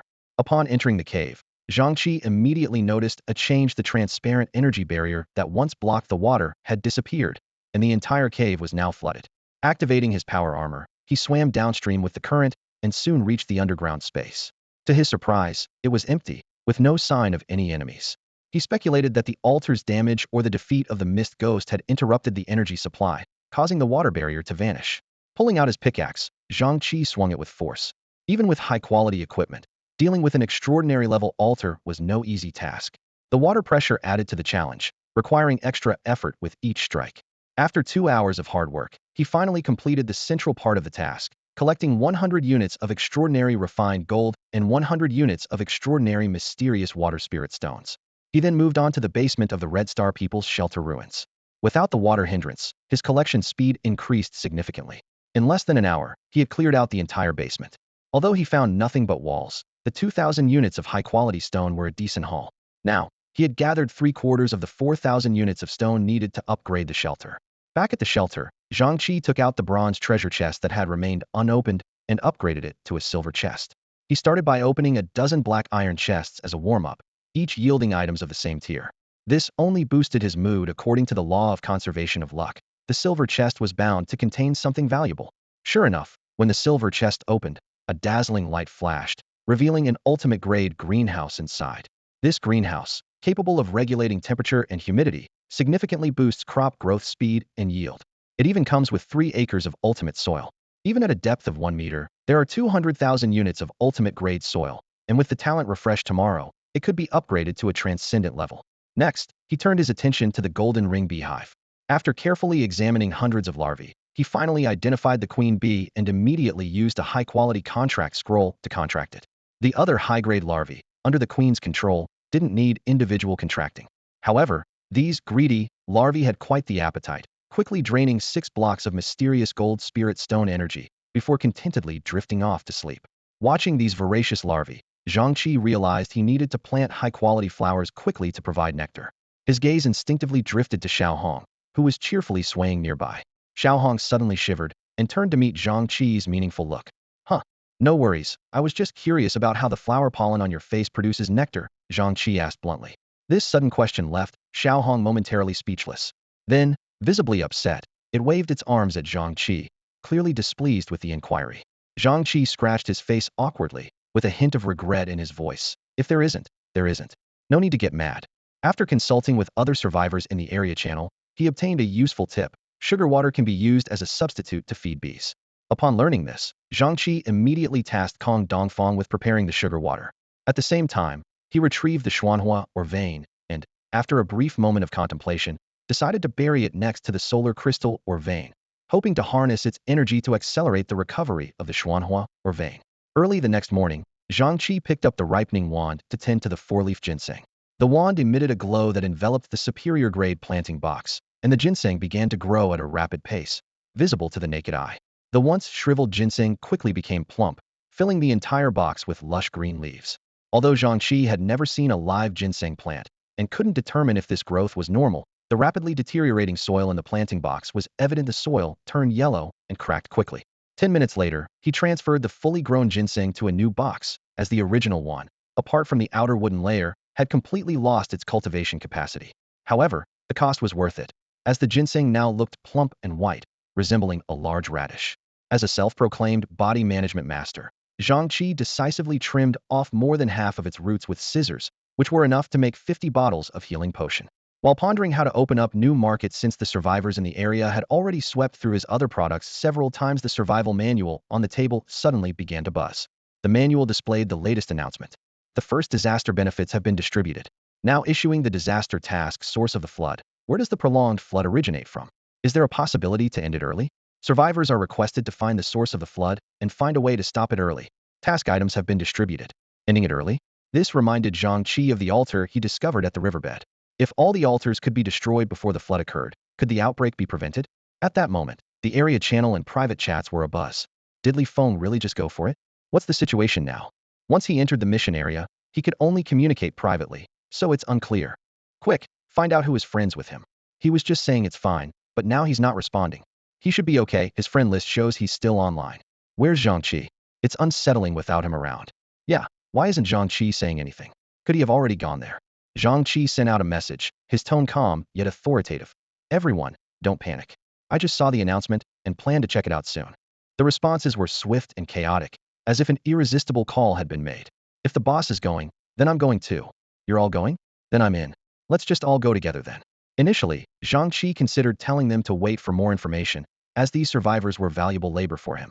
But on second thought, he remembered that the Misty World usually provides survivors with a buffer period, without sudden, overwhelming danger. Given this, the teleportation destination shouldn't be too perilous. Besides, while these people were his labor and clients, Zhang Chi valued quality clients and labor more. If they died right after teleporting, so be it. He opened his handbook space and found a scroll, likely the task item mentioned in the announcement. The teleportation scroll's effect was explained. Once activated, it transports you to a specified location, and upon reactivation, returns you to the shelter. The task item disappears after one round trip and is issued daily at the end of the task, only usable in the edge safe zone. The description made the task's danger evident. Although the teleportation scroll allowed survivors to escape when facing enemies, Zhang Chi remained vigilant. He meticulously checked his equipment. A while back, he had encountered a high-quality mist ghost at the altar under the river. This time, heading to the flood source, he might face even stronger foes. He checked the arrow reserves for his Xianling crossbow and took 6 types of energy stones from storage as a backup. Suddenly, he thought that if he teleported into water, he should wear his power armor, so he quickly donned the suit. Then, he fed some food to his stone mouse and golden ring bee and packed all his healing potions. Lastly, he checked his satchel to ensure all essential tools and weapons were in place. After confirming everything, Zhang Chi summoned De Huang and Xiao Hong, swiftly placing them into his satchel. Then, he activated the teleportation scroll. As darkness and light intertwined, Zhang Chi sensed a subtle change beneath his feet. When his surroundings became clear again, he immediately released De Huang and Xiao Hong, quickly scanning the area. He found himself in a forest shrouded in white mist, with thick fog limiting visibility to just a few meters. Behind him was a calm lake without any waves, the only sound being the gentle meeting of the water and wind. After a brief observation, Zhang Chi confirmed there was no immediate danger and opened his survival handbook. Mission objective. You have entered White Mist Island. Please find the source of the flood and try to end it as soon as possible. He then checked the regional channel to see if others had arrived. He's here. Since Zhang Chi is here, I definitely have to keep up. Zhang Chi? I've never heard of him. Hey, are you in the same region? Is Zhang Chi here too? What do you mean? Aren't we in the same region? Seeing this, Zhang Chi was slightly surprised. He hadn't expected this task to involve multiple regions. After all, the flood's impact wasn't limited to just their area. With this in mind, he realized that survivors from other regions might become new clients. After a moment of thought, Zhang Chi sent a message to boost his reputation. Everyone, don't let your guard down. The mist here is denser than around the shelter, and the threat from mist ghosts remains high. Especially at night, they can blend into the fog with strong attack and escape abilities. Even though it's daytime here, we still need to be cautious, Zhang Chi said as he carefully surveyed his surroundings, the survival manual in his hand glinting faintly. Suddenly, the chat channel erupted with a flurry of discussions. When you see other survivors, avoid them unless you're familiar with them. Whoa, such a dazzling gold. Who is this person? Zhang Chi is a legend.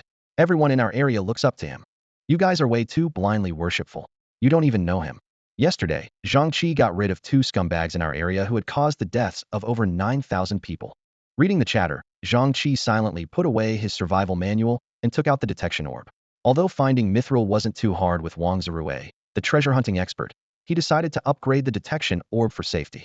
Once the orb was upgraded, its detection range expanded to a radius of 20 kilometers, and it could now show the strength level of creatures. When he activated the orb, the sight before him made his scalp tingle.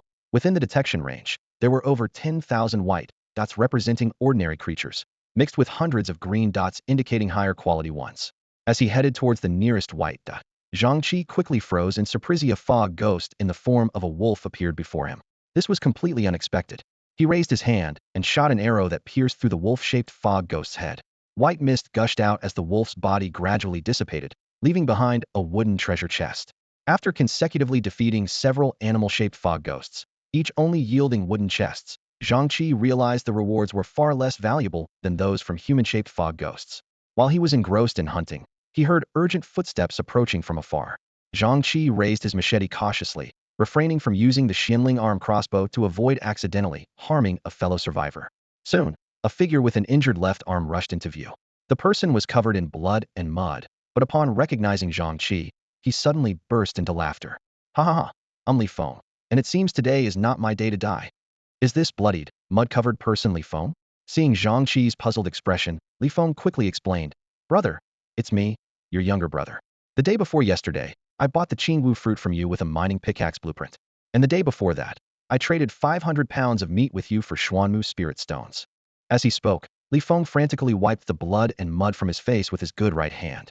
However, his right arm was also covered in dirt, making his face even harder to see. Watching as Li Feng's face grew darker with each wipe, Zhang Chi couldn't help but twitch his lips. But he was already fairly certain of Li Feng's identity. Despite the dirty face, the facial features were still somewhat recognizable. Moreover, what Li Feng mentioned matched exactly with what he had sold him. Having just arrived at White Mist Island, it was unlikely that an enemy could know their situation so well. You, Zhang Chi started to say, but his pupils flashed gold red, and he quickly raised his left arm, shooting an arrow swiftly. The arrow whizzed past Li Feng's ear, leaving him drenched in cold sweat and frozen in place. Before he could explain, Zhang Chi dashed towards him like lightning, raising his machete as if to behead Li Feng. Clang! The sound of metal clashing rang in Li Feng's ears, and he quickly realized what had happened. Before he could react, Zhang Chi grabbed him and flung him behind. Simultaneously, a bottle of potion landed in his arms.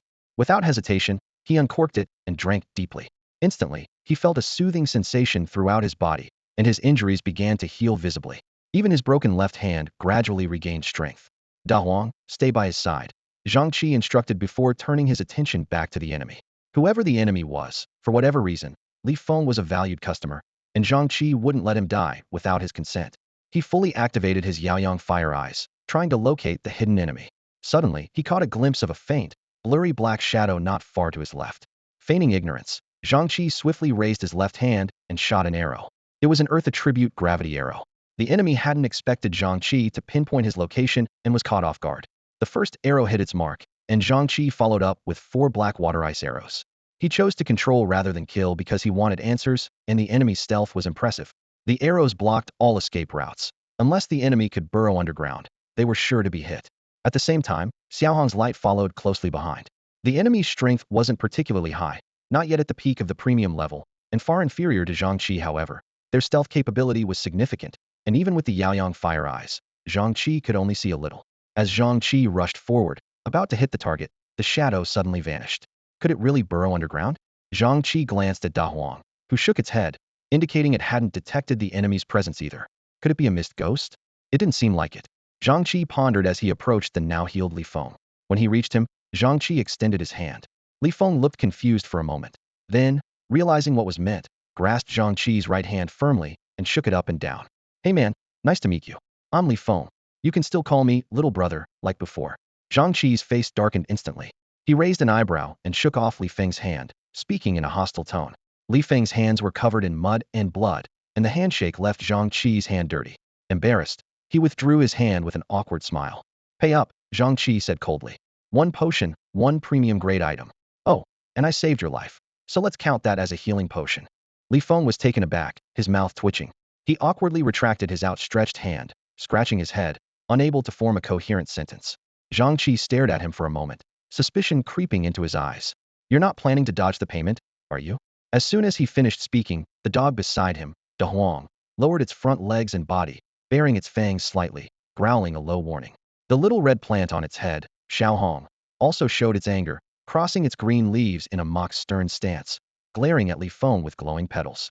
Zhang Chi remained expressionless, but he felt a bit of satisfaction inside. These 2 little ones were proving useful, even learning to play the bad cop role. Yes, they deserved a treat when they got back.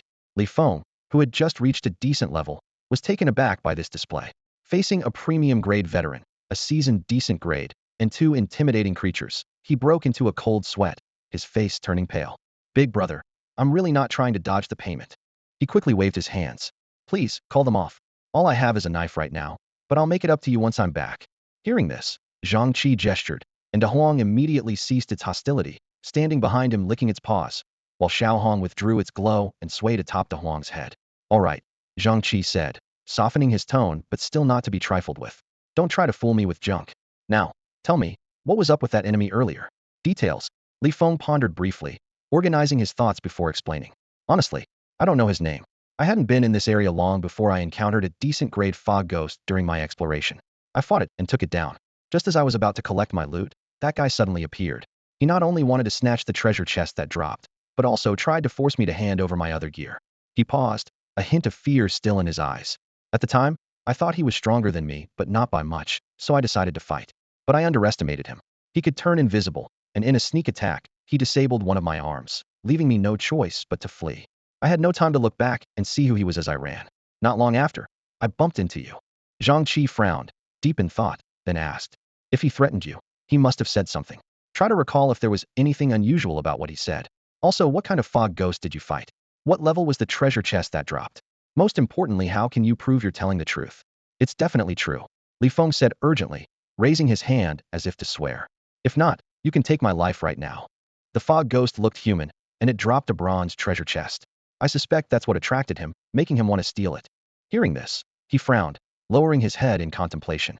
Zhang Chi's heart skipped a beat, a flicker of excitement passing through his eyes. Like fog ghosts could still drop bronze treasure chests. He breathed a sigh of relief, unable to hide a trace of excitement. Compared to killing premium-grade beasts, decent-grade, human-like fog ghosts were much easier to handle. Moreover, there seemed to be plenty on this island. Li Feng had just arrived and already encountered one, indicating they were widely distributed. If he could gather enough bronze treasure chests, he hoped to quickly amass a large number of ultimate-grade items, whether they were equipment or building materials. Despite being at a premium level now, Zhang Chi was still using a mix of excellent and premium-grade gear. leaving him with a constant lack of security. As for whether Li Feng's story was true, he had plenty of time to verify things, and taking his life wasn't difficult. Before long, Li Feng interrupted Zhang Chi's musings. I remember now, he started. When he first appeared, he mentioned something about being from some League of Heroes and asked me to hand over the box. When he realized I wasn't taking it seriously, he started getting rough. Zhang Chi's lips twitched slightly at the mention. What kind of name was that for a team? All right, he waved his hand impatiently. Take some time to check out the chat channels here and gather some information. Or get someone else to do it. It doesn't really matter, just see if any of them are exceptional level. Zhang Chi paused, seemingly uncertain. He initially considered having Li Feng provoke them in the chat, hoping someone might respond out of anger and reveal useful information. But he quickly realized they didn't have enough information yet, and provoking them could backfire. If any of them had extreme battle skills, especially if some were exceptional level, things could spiral out of control. Although he was confident he could escape, he decided to play it safe. Gather intel first, at least find out if they have any exceptional level members, Zhang Chi advised. He thought for a moment, and then added, I'll also look for opportunities to collect some bronze chests to upgrade my gear. Zhang Chi glanced at Li Feng's left arm, seeing that it was no longer a problem, and then turned to leave. I'm off, he said, pausing to take out 2 bottles of healing potion from his backpack and tossing them to Li Feng. Hold on to these. Use them if needed, and consider them bought. If you don't use them, return them to me. If you decide to buy them, remember to prepare exceptional gear. Zhang Chi wasn't worried about Li Feng affording the potions. Even though Li Feng hadn't said it outright, Zhang Chi was certain Li Feng had a bronze chest. The fact that someone demanded the chest from him and he was still alive suggested it was still in his possession. As for the potions, Zhang Chi wasn't concerned. Even though Li Feng hadn't paid him yet, the younger brother's inheritance had to be accepted. Li Feng hurriedly caught up. Hey, I can handle it. I have exceptional battle talents. Hearing this, De Huang turned to look at Li Feng with a strange expression, making Li Feng shrink back a little. Zhang Chi, however, didn't turn back. He simply waved his hand and disappeared into the forest. This time, he moved quickly, not stopping even when encountering ordinary mist ghosts. Previously, he worried about their density and the potential threat if they teamed up, but seeing Li Feng and the shadow being pursued for so long eased his concerns. Still, Zhang Chi felt a sense of urgency. Li Feng had casually encountered human mist ghosts and even found a bronze chest. He feared that if he didn't speed up, all the chests would be snatched by others. As he raced towards the green light ahead, Zhang Chi occasionally glanced back at De Huang. It was growing rapidly, nearly 2.5 meters long and over 1.2 meters tall. Soon, he could ride it. Zhang Chi was determined to upgrade De Huang to exceptional level quickly, anticipating a significant increase in its size and speed. De Huang seemed to sense Zhang Chi's intent, looking up at him. The intense look in Zhang Chi's eyes, as if admiring a great masterpiece, made De Huang shiver slightly, sensing an ominous future. Throughout the journey, Zhang Chi didn't waste time on ordinary mist ghosts, heading straight for his target. Soon, he encountered his first superior-level mist ghost. From afar, Zhang Chi spotted a bear-shaped mist ghost and immediately felt unlucky. However, his companion, De Huang, instantly perked up, eyes gleaming with excitement. Arg! De Huang growled softly, eager to charge forward. Go on, I won't compete with you. Zhang Chi smiled and gestured to De Huang. Whoosh! Xiao Hong also chimed in softly from atop De Huang's head, as if cheering it on. With permission granted, De Huang was thrilled, instantly enveloped in a force of wind and thunder. Lightning flashed as it appeared near the brown bear mist ghost. Even without assistance from Zhang Chi and Xiao Hong, dealing with a high-quality brown bear was now a piece of cake for De Huang. Enhanced by its exceptional speed and strength, De Huang darted around the bear like lightning, each swipe of its claws accompanied by the sound of wind and thunder. The battle ended swiftly, with the brown bear mist ghost collapsing and dissipating into a cloud of black mist. Without pausing, the trio immediately headed towards the next green light indicated by their detection orb. 3 hours later, Zhang Chi and his companions had defeated 5 mist ghosts, only one of which was in human form. Their loot was decent. 4 black iron chests and a bronze chest lay quietly in his spatial equipment. However, Zhang Chi was not pleased. Along the way, he noticed that others were also hunting these high-quality mist ghosts. Several times upon reaching a green light, he found no trace of a mist ghost, only signs of battle. Once, he even saw a team retreating from a distance, but chose not to engage, merely observing before moving on. This won't do. Zhang Chi thought for a moment and then decided. Let's head straight for the island's interior. According to the detection orb, the island's interior housed several mist ghost gathering spots, each with more than one high-quality mist ghost. He needed to move faster and reach them before others to claim the chests. Additionally, these gathering spots might hold clues for his mission. He needed the chests and couldn't ignore the tasks. As they ventured deeper, Zhang Chi noticed an interesting phenomenon. The closer they got to the mist ghost gathering spots, the higher the proportion of human-shaped mist ghosts. Although these were all ordinary-level ghosts, he chose to eliminate them one by one. Black iron chests might not be of high quality, but with luck, they could hold valuable items. Even if he couldn't use them, selling them would yield a good profit. He quickened his pace, targeting human-shaped mist ghosts and ignoring the rest. Unfortunately, this didn't last long. As he neared the mist ghost gathering spot, he again found fresh battle traces suggesting someone else had entered the area from the other side. Zhang Chi immediately became cautious, signaling to Huang to hide, and treading lightly himself as he advanced carefully. As he moved forward, the battle signs became more evident. Broken trees lay scattered, the ground was scorched in large patches, deep craters from explosions were visible, and tree trunks were riddled with arrow holes. This destruction was clearly the work of a well-coordinated team, not a single individual. Even more concerning was the fact that he hadn't encountered a single mist ghost. The previous group had evidently cleared them all out. Zhang Chi became increasingly cautious, slowing his pace. Not far ahead, he heard the clear sound of weapons clashing and faint voices. There are too many mist ghosts here. We can't handle them all. Let's retreat and regroup, a steady male voice said. As soon as he spoke, an explosion sounded ahead, followed by the rapid approach of footsteps in Zhang Chi's direction. Quickly reacting, Zhang Chi dashed several hundred meters away, hiding in the white mist. He discreetly activated his Sunfire Eye, observing the newcomers through the fog. It was a 6-person team, 4 men and 2 women, all with agile movements suggesting at least high-quality strength. Leading them was a young man in black armor, wielding a long sword, appearing rather ordinary.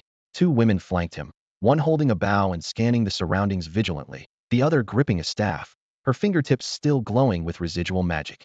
Following them were 3 other men, one carrying a heavy shield, another wielding a dagger, and the third unarmed, wearing glasses. Zhang Chi narrowed his eyes, scrutinizing the man with the dagger. If he wasn't mistaken, this was the shadowy figure that had pursued Li Feng earlier. Although he hadn't seen the man's face clearly then, the shape of the dagger was etched in his memory. Keeping a safe distance, Zhang Chi silently trailed behind them. He refrained from acting immediately for 2 reasons. First, there were many mist ghosts pursuing them from behind, with unknown numbers and strength, and acting rashly could lead to being surrounded. Second, these people appeared unscathed, likely retaining their combat capabilities. He noticed that this group maintained high vigilance during their escape, especially the man with the heavy shield, who stayed at the rear to shield the others. After running about a kilometer, seeing that the mist ghosts hadn't caught up, the group each took out a potion and drank it, stopping to rest. Zhang Chi intended to move closer to eavesdrop on their conversation, but he realized it wasn't necessary. Their argument grew louder, reaching his ears clearly. I told you we should hunt isolated high-quality targets first, but you insisted on going to the gathering point, the man with the dagger said angrily. Now look, we couldn't bring the treasure chest out, and we wasted several excellent potions. What do we do now? Who's going to account for everyone's losses? Zhang Chi had already identified the man with the dagger as Yin Yupeng, and the person he was questioning was the leader, the young man in black armor, Yi Chun. Yi Chun gave Yin Yupeng a cold glance, his eyes filled with undisguised contempt. You didn't object when the decision was made, but now you blame me at the first sign of trouble? Object. Would objecting have made a difference? Yin Yupeng's voice rose, pointing to 2 women. Those 2 are your favorites. The furry guy only knows how to play peacemaker, and Li Shan is completely unresponsive. Even if I objected, would you have listened to me? You better watch your mouth, or else. Yi Chun stepped forward, eyes locked on Yin Yupeng, fists clenched. The 2 women mentioned by Yin Yupeng seemed accustomed to this kind of dispute. One focused on drawing circles on the ground with her staff, while the other turned her head, staring blankly into the distance right in Zhang Chi's direction, making his heart skip a beat, but he quickly realized she was merely daydreaming. As Yi Chun approached, Yin Yupeng shrank back slightly, unwilling to back down, but unable to find words. At this moment, the man with glasses hurried over, separating the 2 with a hand on each.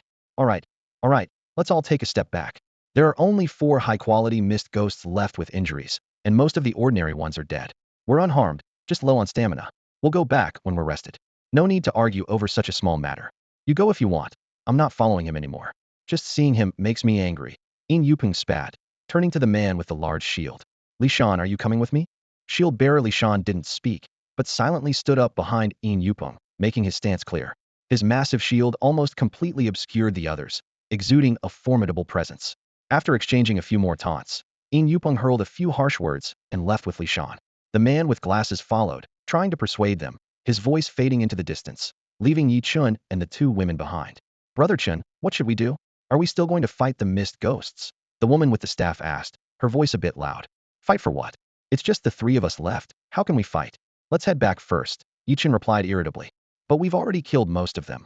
Only 4 high-quality mist ghosts are left, and not many ordinary ones. The staff-wielding woman protested, clearly not understanding why they should give up. Are we listening to you or me? Yi Chen's voice rose, then softened as if realizing he was too harsh. If we really finish off the mist ghost group ourselves, Yin Yupeng and his group will completely break with us. Let's head back first. With that, Yi Chen waited for the 2 women to stand, then unusually followed behind them as they left, instead of leading as before. Perched in the trees, Zhang Chi watched with intrigue. What an entertaining drama, he thought, genuinely impressed by their performance. At first, he thought they were really arguing. Zhang Chi stood at a high vantage point, his gaze piercing through the dense white fog, taking in the scene several hundred meters away. The reactions of the 2 girls holding weapons caught his attention after being scolded. One lowered her head, the other turned away, seemingly submissive, yet their grip on their weapons was unusually tight, with knuckles turning white. Even more peculiar was their vacant expressions, as if their minds were elsewhere, not focused on the current dispute. The person carrying the shield was even more suspicious.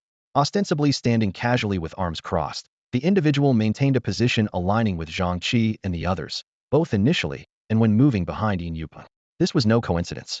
One person acting strangely could be dismissed, but 3 people behaving oddly at the same time suggested something was amiss. If it weren't for Zhang Chi's blazing sun vision, capable of cutting through the fog to see clearly, he might have been deceived by their facade. What was even more intriguing was how this group repeatedly emphasized the heavy casualties among the mist ghosts, claiming only 4 injured elite ones were left.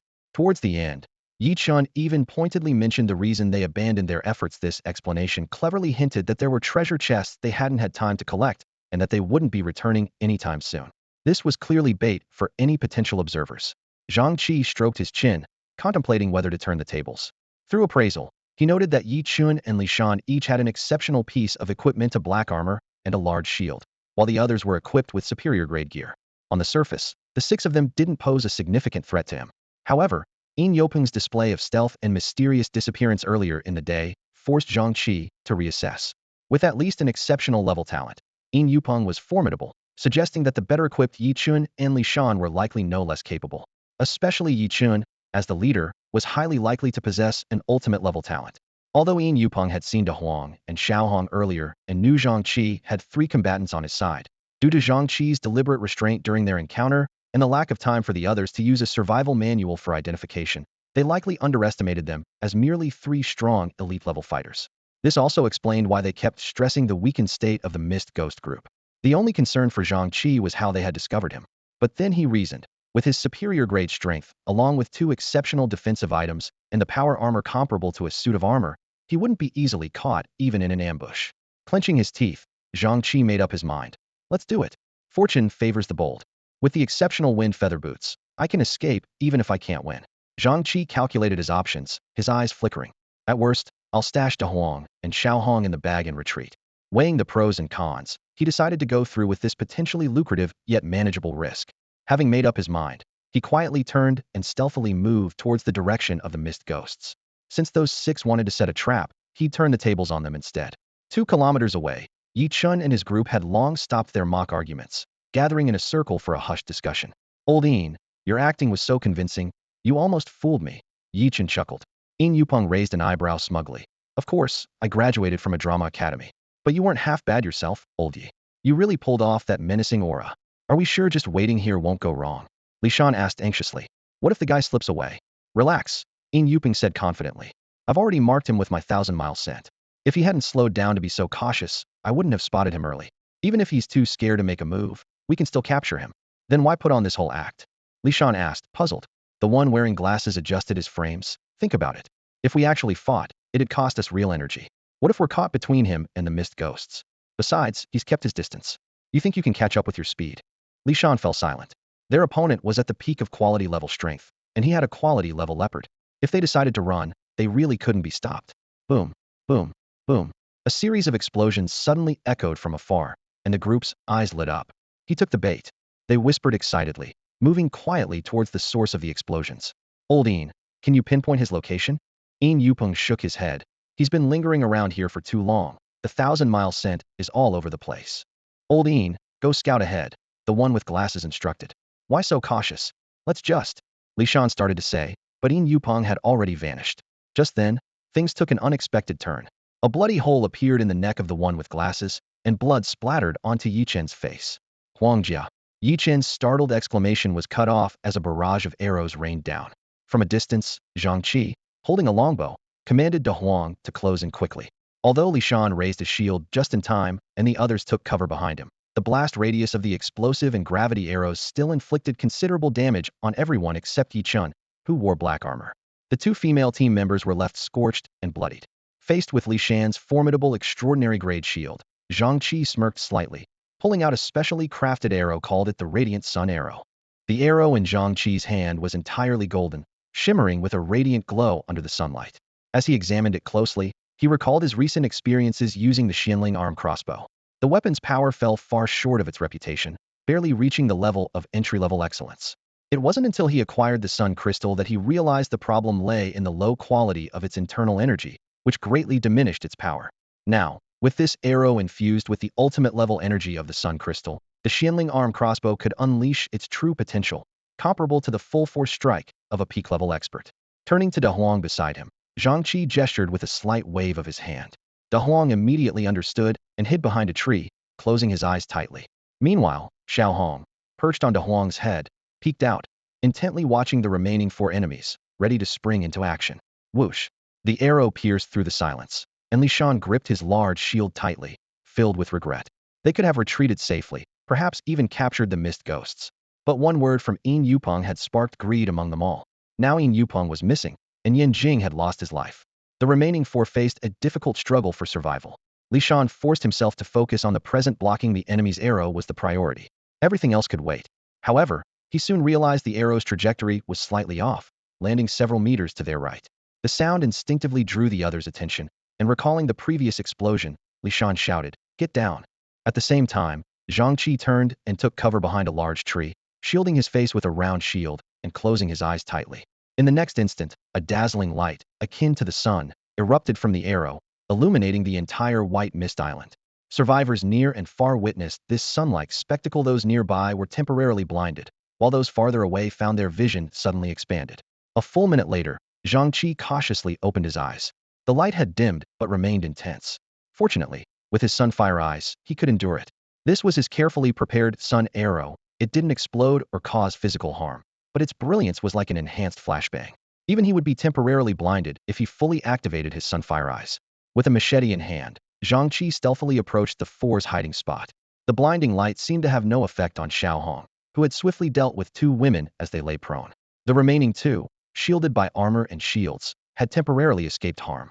The two were now like headless chickens, blindly running through the forest and occasionally crashing into thick tree trunks. Clearly, they were completely blinded. Even under normal circumstances, Zhang Chi was much faster than them, and now they were stumbling blindly while he moved with perfect clarity. Within a minute, he caught up to the pair, hand in hand, fleeing for their lives. He raised his left hand to aim, but hesitated. Both likely had combat-related talents, and now they were already blind. This was the perfect opportunity for him to understand just how powerful the combat talent augmentation truly was. Bang! Crack! Li Shan slammed into a tree with such force that he broke it with sheer brute strength. At the same time, Yi Chen pulled him back, using his momentum to prevent any loss of speed. Within seconds, they were behind Zhang Chi, and Yi Chen swung his sword down with a fierce momentum. However, just as the blade was about to strike, Yi Chen sensed a change. He forcefully pushed Li Shan backward, using him to block Zhang Chi's attack. The blade's energy sliced through Li Shan, splitting him from his right shoulder to his left hip. A scream filled the air. "Ah, Yi Chen, you bastard!" Zhang Chi's blade twisted with a cold sneer in his eyes, and he casually severed Li Shan's head, letting it roll to the ground. With no time to clean up the battlefield, he stored Li Shan's body in his spatial space and charged at Yi Chen. He had no interest in dealing with a mere human alone. A single life wasn't enough to satisfy him. Yi Chen seemed to know he wouldn't be spared easily and didn't hesitate to employ the typical anime protagonist move: persuasion. "Spare me. I have ultimate level items. Just let me return to the shelter, and I'll give them to you," Yi Chen shouted. But Zhang Chi had no intention of believing him. Clang! His sword struck Yi Chen's black armor, and he raised an eyebrow, surprised by its durability. "It's that tough. Please, spare me. It was all Yin Yopeng's fault for deceiving us. He said you were a merciless demon. I'm sorry, I was wrong." Yi Chen's voice carried urgency. "I have an ultimate level talent. I can be your subordinate. Just give me a chance." Before he could finish, Zhang Chi's blade swung mercilessly towards his head again. At the critical moment, Yi Chen's reflexes were astonishing. He raised his arm quickly, the black armor's bracer meeting Zhang Chi's blade. Simultaneously, Yi Chen's sword swept out, forcing Zhang Chi back a few steps. I was willing to be your dog, and you still won't let me go. Don't think you'll get away with this. Yi Chun roared, his aura surging as an invisible airflow began to swirl around him, compressing the air with his power. In an instant, his senses heightened, allowing him to pinpoint Zhang Chi's location even without sight. Zhang Chi, witnessing this, finally understood why Yi Chun could use Li Shan as a shield at the crucial moment. This invisible airflow had been aiding Yi Chun's perception all along. It was just too subtle for Zhang Chi to notice before. Clang! Their weapons clashed again, sparks flying as both quickly retreated. Yi Chun stepped back 3 paces, while Zhang Chi retreated 5. Zhang Chi was astonished at how much the airflow enhanced Yi Chun's physical abilities. Clearly, Yi Chun's combat talent was of the ultimate level. Otherwise, such a significant boost wouldn't be possible. Nevertheless, Zhang Chi showed no sign of backing down. He wasn't an ordinary person, and his superior level strength and energy augmentation filled him with confidence. This time, he chose to attack proactively, unleashing his energy in an instant, his speed increasing dramatically. They collided again, Yi Chun using his armor for protection, his left hand guarding his head, while his right hand wielded his sword swiftly at Zhang Chi, but Zhang Chi wasn't intimidated. Equipped with ultimate-level power armor and 2 excellent defensive items, he fearlessly grabbed Yi Chun's wrist with his left hand, yanking him downwards, while his right hand's blade swiftly aimed for Yi Chun's neck. Clang! At that moment, Yi Chun's response was even quicker, his sword subtly shifting direction, using its hilt to precisely block Zhang Chi's blade. Zhang Chi activated his energy, showcasing his formidable strength. On the opposite side, Yi Chun was not to be outdone, his peak-level prowess combined with exceptional combat talent, causing his aura to rise continuously. The two figures intertwined, their left hands gripping each other tightly, blades locked in a stalemate. Friend, you've seen my strength. Leave a little room for future encounters. Yi Chun gritted his teeth, veins bulging on his forehead. Zhang Chi smirked coldly. Your talent can't last long, can it? Otherwise, you wouldn't have begged for mercy at the start, nor would you want to back off now. Yi Chun's face changed drastically, clearly struck at his weak spot. Do you really want to fight to the death? You might not last longer than me. Fair point. Zhang Chi nodded in agreement, his gaze gradually turning blood red, locking onto Yi Chun's tightly closed eyes. Since, before Yi Chun could finish, Zhang Chi's eyes shot out 2 scorching beams of light, piercing through Yi Chun's skull with precision. His body instantly went limp, the surrounding energy dissipating. What an exhilarating and honorable face-off, Zhang Chi remarked as he collected Yi Chun's body. You were strong, but unfortunately, I was stronger. He retraced his steps along the escape route, searching for any potential spoils left behind. Upon returning to the site of the arrow explosion, he found De Huang and the others gone, with sounds of battle echoing from afar. He quickly gathered the 3 bodies and followed the noise. De Huang was locked in fierce combat with Yin Yupeng, who possessed a talent akin to invisibility, making it difficult for De Huang to target him. However, Yin Yupeng was unlucky enough to be directly exposed to the blinding light of the exploding arrows. Even with his back to the light source, the reflections from surrounding objects were damaging to his eyes, let alone facing it directly. The battle exhibited a peculiar balancing. Yupeng could turn invisible but was blinded, while De Huang, unable to see his opponent, could navigate the terrain. Every time Yin Yupeng collided with a tree or rock, creating noise, it provided De Huang an opportunity to attack. Zhang Chi chose to observe from a tree, wary of Yin Yupeng's potential sudden disappearance. He speculated that Yin Yupeng might have teleportation or burrowing abilities, which usually have range limitations, making it easier to spot his position from a height. However, until De Huang bit through Yin Yupeng's throat, he never used any teleportation ability. Zhang Chi reasoned that if it were a talent, combining invisibility and teleportation would likely have usage limits. If it were a tool, having a single-use opportunity was understandable. After collecting Yin Yupeng's body, Zhang Chi, along with De Huang and Xiao Hong, headed towards the direction of the Mist Ghost group. The previous explosion was merely a decoy, he said. He wouldn't recklessly attack monsters knowing there was an ambush. Before long, a magnificent scene unfolded. A vast lake lay in the center of a valley surrounded by mountains, with only one outlet. Water cascaded from this outlet, forming a majestic waterfall that merged into a river flowing out of the island. This valley was the source of the entire river. The valley was vast, with a large lake taking up most of the space, yet leaving plenty of open ground around it. Hundreds of misty ghosts roamed around the lake in an orderly manner, resembling patrolling guards. Zhang Chi crouched in a concealed spot, observing everything, and a bold hypothesis flashed through his mind. Could these misty ghosts be guarding something? He recalled the underwater altar near his shelter and the boundless lake surrounding White Mist Island. Looking at the lake in front of him, which continuously fed water into the river, a shocking thought emerged. Could the altar be channeling water from the outer Great Lake to this place, then into the rivers flowing through various regions? The layout of this place was like a miniature version of the outer Great Lake. If that's the case, this was the source of the flood. Zhang Chi immediately realized he needed to adjust his previous plan, originally intending to just kill a few high-quality misty ghosts and retreat with the spoils. Now it seemed he had to eliminate them all. With this in mind, he quickly retreated to the back of the mountain. From his storage space, he retrieved Yi Chen's corpse and carefully removed the black armor from it. Among the 6, only 3 had spatial equipment: Yi Chen, glasses, and Yin Yupeng. The other 3 had nothing but their gear, as the survival manual would vanish upon a survivor's death, taking its contents with it. Zhang Chi quickly checked the acquired spatial equipment, but found nothing that could immediately enhance his combat power, deciding to examine it more thoroughly back at the shelter. He then refined the cleaned black armor, which underwent a transformation. Its appearance remained mostly the same, but the quality significantly improved. Black Dragon Armor. Grade: Ultimate. Effect: distributes damage across the armor when attacked. Evaluation: extremely strong defensive armor, though the exposed head is a drawback. The refined Black Dragon Armor was indeed remarkable, capable of distributing damage across the body. Although it lacked a helmet, with the protective stone tablet and blue lake amulet, Zhang Chi wasn't worried. Yi Chen's long knife was of the same excellent grade as his current machete, so he decided to keep the machete due to familiarity. As for Li Shan's shield, since it didn't suit his combat style and the Black Dragon Armor provided sufficient defense, he chose not to refine it. While equipping himself, Zhang Chi had an idea. He put on the wind feather boots first, then the boots of the Black Dragon Armor. To his surprise, the Black Dragon Armor's boots automatically adjusted to accommodate the wind feather boots perfectly. Although he lost a bit of traction, he retained the speed boost, making this combination very satisfying. From his earlier observation, Zhang Chi had identified 4 high-quality misty ghosts in the group, all injured, but only one was a human misty ghost. Among the hundreds of ordinary mist ghosts, less than 1/10 were actually human mist ghosts. Even more disappointing was that the treasure chests Yi Chen and the others mentioned earlier, which they didn't have time to take, didn't contain any bronze-grade items. The highest were only black iron-grade.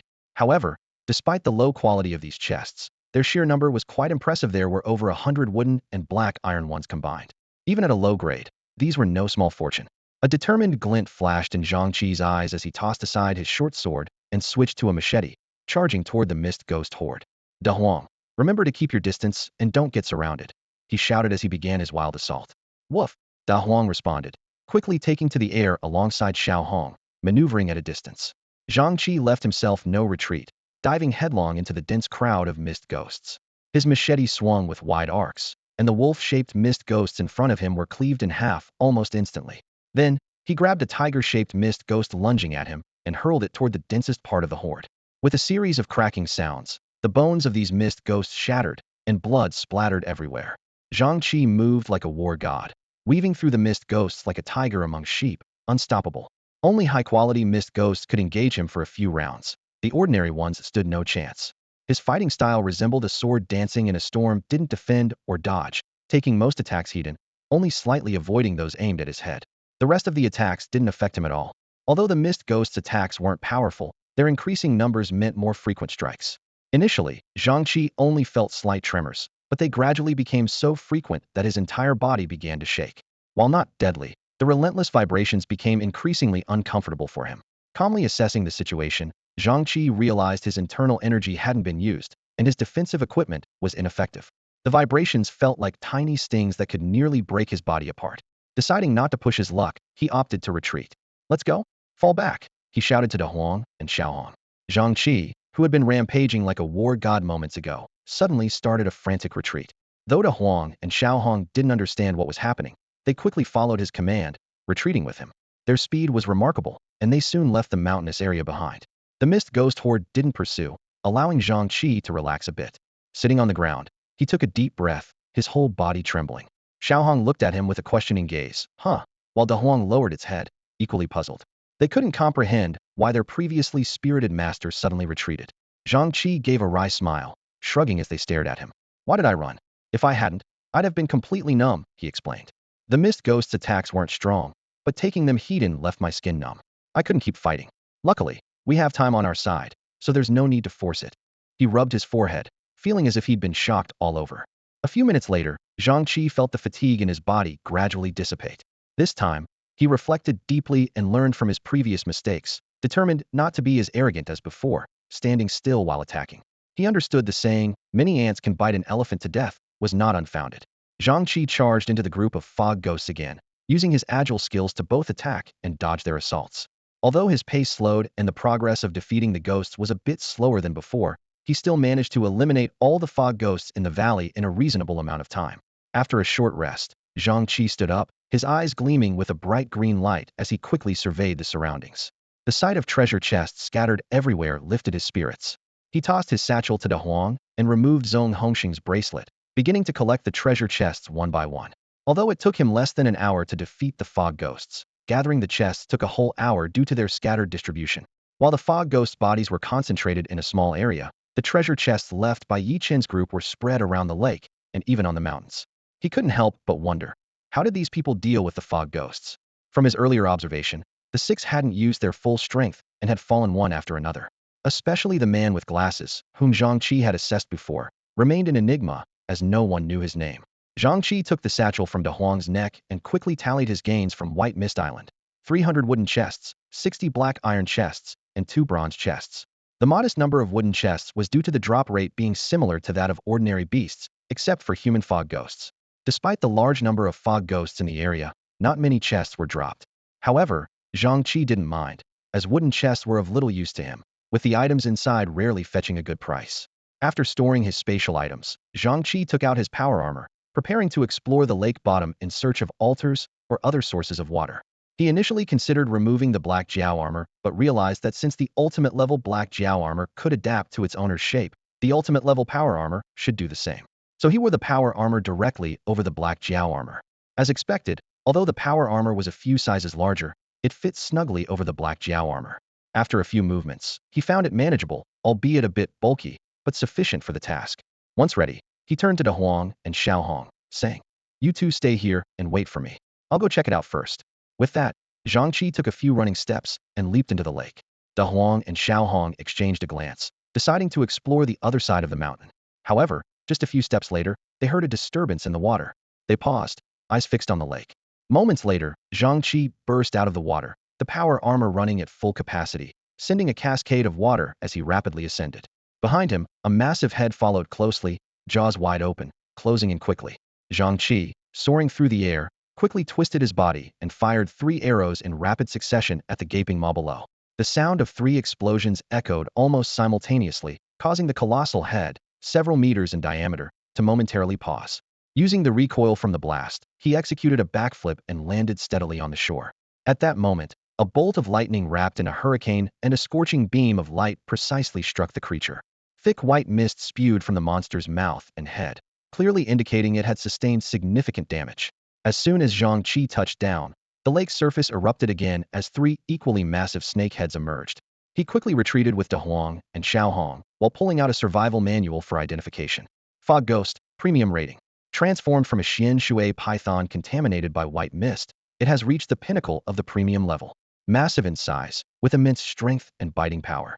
Looking at the gigantic snake monster with heads several meters in diameter, Zhang Chi couldn't help but remark, "Is this really just premium level?"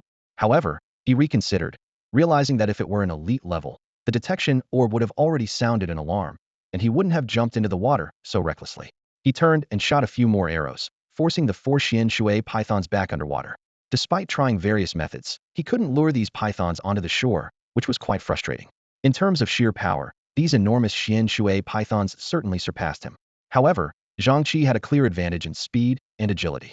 On land, he was confident he could take them down one by one. But underwater, things were problematic without leverage, and with the power armor's propulsion relying on his hands, which were also needed to operate the Xianling crossbow, it was challenging to maneuver and shoot simultaneously. Meanwhile, the Xian Shui pythons, as their name suggests, had a distinct advantage underwater.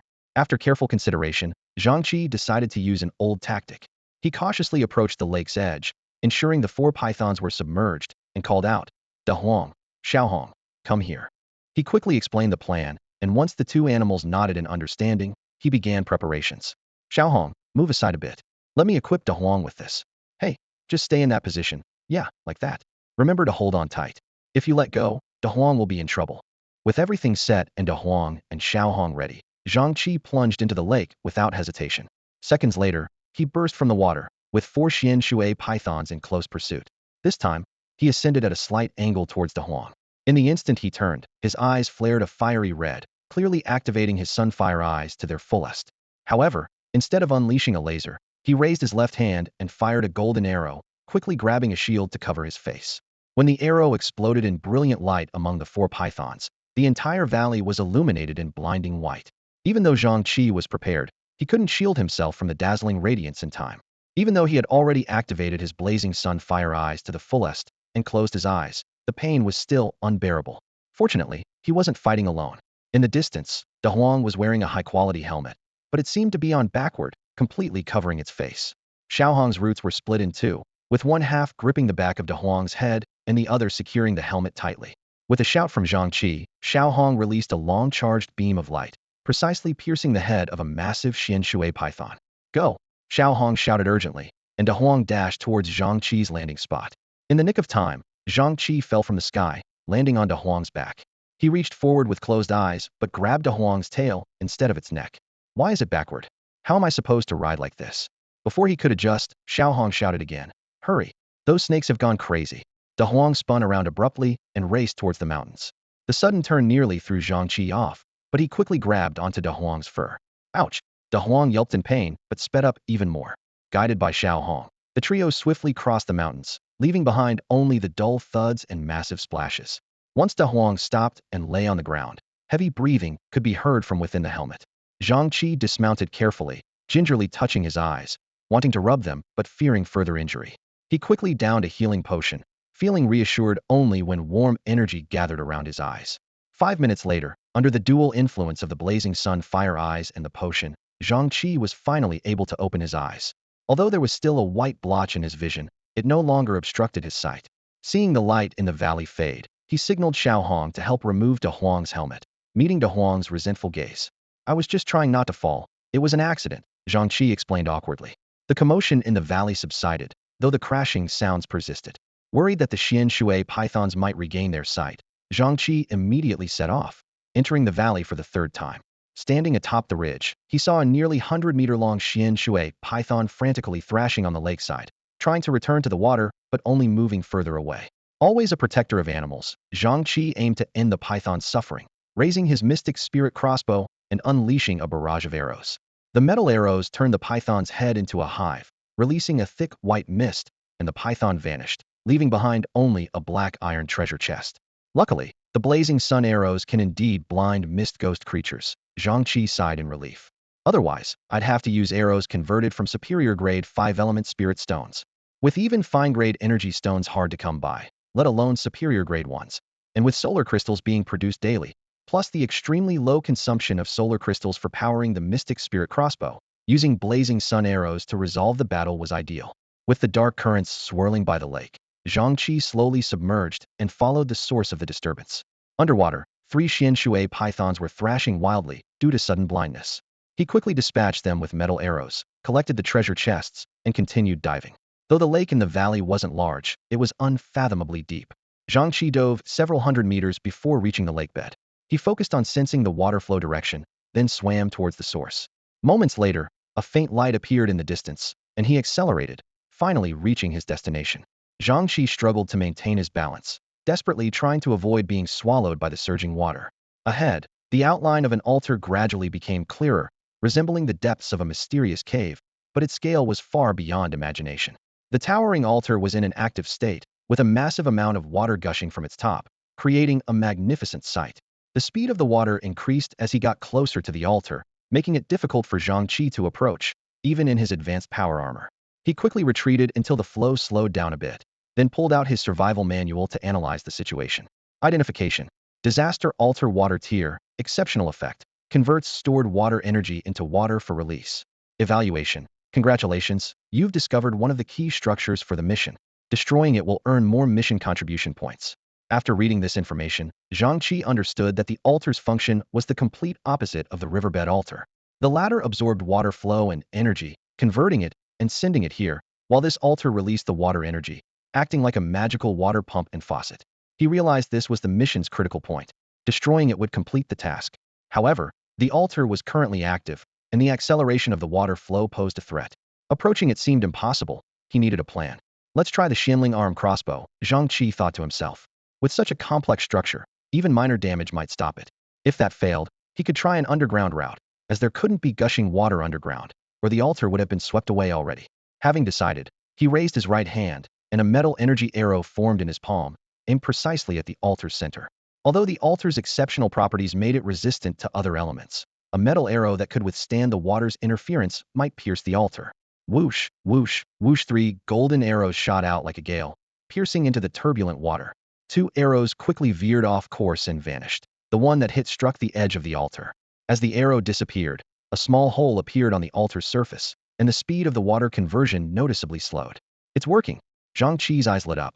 Although the reduction wasn't significant, it was a start. As the gushing water gradually slowed, the difficulty of destroying the altar decreased. Whoosh, whoosh swiftly fired more arrows, each one hitting its mark. With each successful hit, more holes appeared on the altar's surface, and the water flow gradually diminished. Zhang Chi's accuracy improved until the water flow nearly ceased, allowing him to stabilize his position.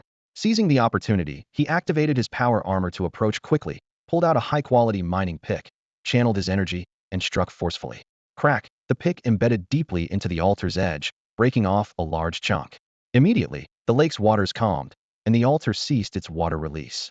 As he removed chunk after chunk, a wave of joy washed over Zhang Chi. This outlet looked like a water pump, but was much heavier than ordinary equipment, with a thick layer of xianshui spirit stones beneath, occasionally revealing a few of exceptional quality. The more he dug, the happier he became. After an hour of work, he finally removed the altar completely. Besides the 100 units of fine mithril and 100 units of superior adamant, Zhang Chi took stock of his haul and discovered an impressive quantity of xianshui spirit stones, totaling over 2,500 units. Although there were only 200 units of superior-grade xianshui spirit stones, this was still double the amount he had found at the altar on the riverbed. Wearing his power armor, he meticulously searched the lakebed, ensuring there were no other valuable items left to collect. Once satisfied, he activated his thrusters and shot up to the surface. As he stepped back onto the shore, he was surprised to see that the water level had dropped by about 5 meters, and the stream at the valley's exit had significantly diminished. This meant the downstream river, dependent on this lake, would likely dry up soon. Checking his survival manual, he saw it was already 4 p.m. He had been in the area for over 8 hours, and it was likely nighttime back at the shelter. This mysterious island, shrouded in white mist, seemed to have a different day-night cycle. It was daytime when he arrived, even though it was still dawn at the shelter area. Today's haul left him quite satisfied. Had collected numerous treasure chests, and now had enough mithril for the shelter upgrade, only lacking some stone to complete the process. The series of intense battles had left him feeling a bit weary, and it was time to return to the shelter. He planned to immediately start acquiring stone, aiming to upgrade the shelter to level 3 by tonight or the next morning, and finally build the long-awaited ultimate-grade plant greenhouse. He called over to Huang and Xiao Hong, who were wandering nearby, and the 3 of them quickly headed back in the direction they had come. They reached the edge of the island in just over half an hour. Just as Zhang Chi was about to use the teleportation scroll to return, he heard a heated argument coming from the distant woods, with his name mentioned amidst the commotion. What nonsense about Zhang Chi! When our League of Legends leader returns, we'll scatter his ashes. This made Zhang Chi frown. First, he was sure he hadn't offended anyone. Second, League of Legends was the name of the team led by Yin Yupeng and Yi Chun, whose leader was currently in his spatial equipment. Suppressing the urge to return to the shelter, he stealthily approached the source of the voices. Using the dense canopy for cover, he quickly spotted 2 groups of people in a standoff. One side had about 20 to 30 people, while the other had 40 to 50. To his surprise, the smaller group included Qian Zhongtian, Kong Dongfang, Li Feng, and even Wang Zirui, all of whom he recognized from their avatars in the regional channel. The larger group consisted of unfamiliar faces, likely from the same region as Yi Chun and his team. As he wondered why these people had converged here, a furious shout erupted. "Watch your mouth, or I'll kill you right now." Zhang Chi immediately quickened his pace towards the commotion. His 3 trusted aides were over there, and he couldn't let anything happen to them. Upon hearing someone insult Zhang Chi, Wang Zirui immediately lost his temper. To him, Zhang Chi was the savior of their region, his benefactor. Especially upon arriving at Misty Island and learning that, under Zhang Chi's leadership, 8,000 people had miraculously survived, Wang Zirui felt gratitude and admiration. His eyes were bloodshot, and his facial muscles were tense. His arm, veins bulging, gripped a machete, ready to charge forward, but he was held back by Qian Zhongtian, who grabbed his sleeve. Qian Zhongtian, noticing Wang Zirui's angry glare, understood immediately. The young man's face was full of impulsiveness, a typical hothead. Lowering his voice, he explained, "Kid, there are more of them. Are you looking to get yourself killed? Even if you're not afraid to die, think about the people behind you." Wang Zirui shook off Qian Zhongtian's hand and retorted disdainfully, "Old man, There are 3 of us at the premium level and only 2 of them. What are you scared of? I say let's just do it. Standing at the front, Li Feng's knife gleamed coldly. Seeing Wang Zirui, who was at a regular level, ready to fight, he, as a premium level, especially with the healing potion from Zhang Chi, was eager to charge, slightly leaning forward in readiness. Qian Zhongtian, seeing this, felt the veins on his forehead throb, sensing trouble. While they did have 3 at the premium level, he and Kong Dongfang had just reached that level, and their talents weren't combat-oriented. If a fight broke out, they might not gain the upper hand. Moreover, they had over 20 regular-level individuals with them, while the opposition had 40 to 50, twice their number. A battle could result in heavy casualties. He felt a sense of relief that he knew Kong Dongfang well and that his temperament was good. If he had 3 hotheads, he might not have been able to hold them back. Unexpectedly, just as Li Feng finished speaking, Kong Dongfang clenched his fist in anger and shouted, "Uncle Qian, Li Feng is right. Let's just take them on. I'll rip their mouths apart." Hearing this, Qian Zhongtian was stunned, disbelief written all over his face. He couldn't understand how Kong Dongfang had become so attached to Zhang Chi in such a short time. A mocking laughter came from the other side. "Ha ha, I say, that old Biden among you is the wisest. Hand over 10 black iron chests, and we'll let you go. Otherwise, we'll just take them ourselves. Whether you can return in one piece is another matter." Being called old Biden, even at his age, Qian Zhongtian felt his blood boil, his face turning red. He couldn't blame the young ones for their impulsiveness, but having crossed many bridges and grown much rice, he wasn't going to act rashly out of momentary anger. He took a deep breath, suppressing his anger, and said, "Kid, think it through. You have people backing you, and so do we. Your so-called alliance might not be stronger than Zhang Chi. If you leave now, we can pretend nothing happened. How about it?" His words were met with derisive laughter from the other side, full of contempt. "That damn Zhang Chi might have a bit of a reputation, but our alliance leader Yi Chun and deputy leader Li Shan are top tier, with 4 second-tier members. 2 gold names and 4 silver names. No matter how strong he is, can he take on 6? Though it seemed long, from the moment Zhang Chi heard the insult to now, only seconds had passed. Qian Zhongtian's face turned ashen at their words, his fingers inching towards his weapon, ready to fight to the death. But just then, a voice came from behind him. "Old Qian, you've read too many books. Why bother talking to them?" Hearing the voice, Qian Zhongtian turned around in confusion. Li Feng and Kong Dongfang, who were acquainted with Zhang Chi, immediately brightened and rushed towards the direction of the sound. At that moment, Zhang Chi stood steadily atop a large tree. Though positioned behind his own lines, he had a clear view of the enemy. With a swift raise of his arm, 3 crimson arrows shot through the air, piercing the enemy ranks. Explosions thundered, sending shockwaves rippling through the air. "Since we've made enemies, leave none behind," Zhang Chi sneered. "Even the leader fell by my hand. This alliance is my enemy now. When you cut the weeds, you must pull up the roots." As the dust from the explosions lingered, Zhang Chi darted past the approaching Li Feng and Kong Dongfang, charging straight into the enemy formation with his blade. Though the 40 to 50 enemies were spread out and avoided the direct blasts, they were still thrown into disarray, many collapsing to the ground, charred. Zhang Chi's blade flashed, and heads began to roll. The gruesome scene struck fear into the hearts of his enemies and left his own allies stunned in place. "Please, don't kill me. If you kill me, Yi Chun and Li Shan will never forgive you," pleaded an enemy who had collapsed on the ground. Zhang Chi turned to him, a cold smile playing on his lips. "Don't you find my armor familiar?" "Our armor? This is the armor of leader Yi Chen? How is it on you?" "No, I don't believe." Before he could finish, Zhang Chi's blade had sliced across his neck. In a few swift moves, Zhang Chi had slain all the enemies attempting to flee. After collecting the bodies, he turned to face Qian Zhongtian and the others. Everyone was silent, even the usually talkative Qian Zhongtian. "Why is everyone so quiet?" Zhang Chi greeted them with a smile. "You're amazing, brother, cutting them down like vegetables." Li Feng was the first to speak. "Chi, you're incredible. I always knew that so-called leader was nothing compared to you." Kong Dongfang quickly added. "Savior, you're so strong. It's a good thing you came, or who knows how many of us would have died." Wang Zirui chimed in. Over 20 people began to flatter Zhang Chi, while Qian Zhongtian hesitated to speak. Zhang Chi merely smiled faintly, gesturing for them to quiet down and instructing them to wait at the teleportation point at the edge of the island. He then took Wang Zirui aside to a secluded spot where no one could overhear them and asked, "If I give you the body, can you find his hideout?" "Of course I can. All I need is a photo, or even some detailed information. As long as he has something unique, it can become a singular treasure. If there's nothing unique, the closest matching item or creature will be shown as the treasure on the map. And a treasure map can only find one treasure before it disappears." Upon hearing this, Zhang Chi nodded. He had a habit of identifying and photographing individuals, so he had already assessed and taken pictures of the 6 people Yi Chen brought along. Now he accessed Wang Zirui's friend list and sent over these photos. From today, for the next 6 days, unless I have other requests, help me track the locations of these 6 people, he instructed, his tone calm yet firm. Start with the young man in black armor, then the one with the shield, and the rest, in any order. With that, Zhang Chi paused briefly before taking out a qingwu fruit and handing it to Wang Zirui. Take this, it should suffice as compensation. Wang Zirui quickly waved his hands in refusal. No, no need. You are a great benefactor to our entire area. How could I accept compensation? It's just a few uses of my ability, and I've already been compensated. He declined earnestly, gratitude evident in his eyes. Zhang Chi replied coolly, I'm not offering this out of conscience. He paused, adding, I haven't taken anything from others, and your talent is useful. Helping you improve your strength might prevent future troubles.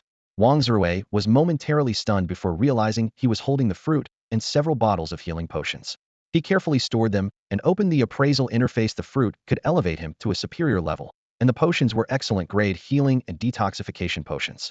Wang Zirui was deeply moved, almost to tears. Our benefactor not only avenged us, but also helped me reach a superior level and gave me such valuable healing potions. He was overwhelmed with emotion, choking up. I'm so touched. Zhang Chi wasn't surprised by Wang Zirui's gratitude. He hadn't insisted on using Wang Zirui's ability for free, not out of conscience, but because he felt that since he didn't demand anything from others, Wang Zirui's talent should be no exception. Moreover, his talent was valuable, and enhancing his strength would avoid future issues.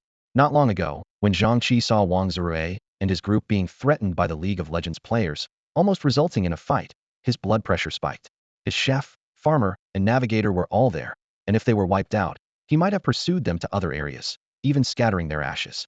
Fortunately, he arrived in time to avert the crisis.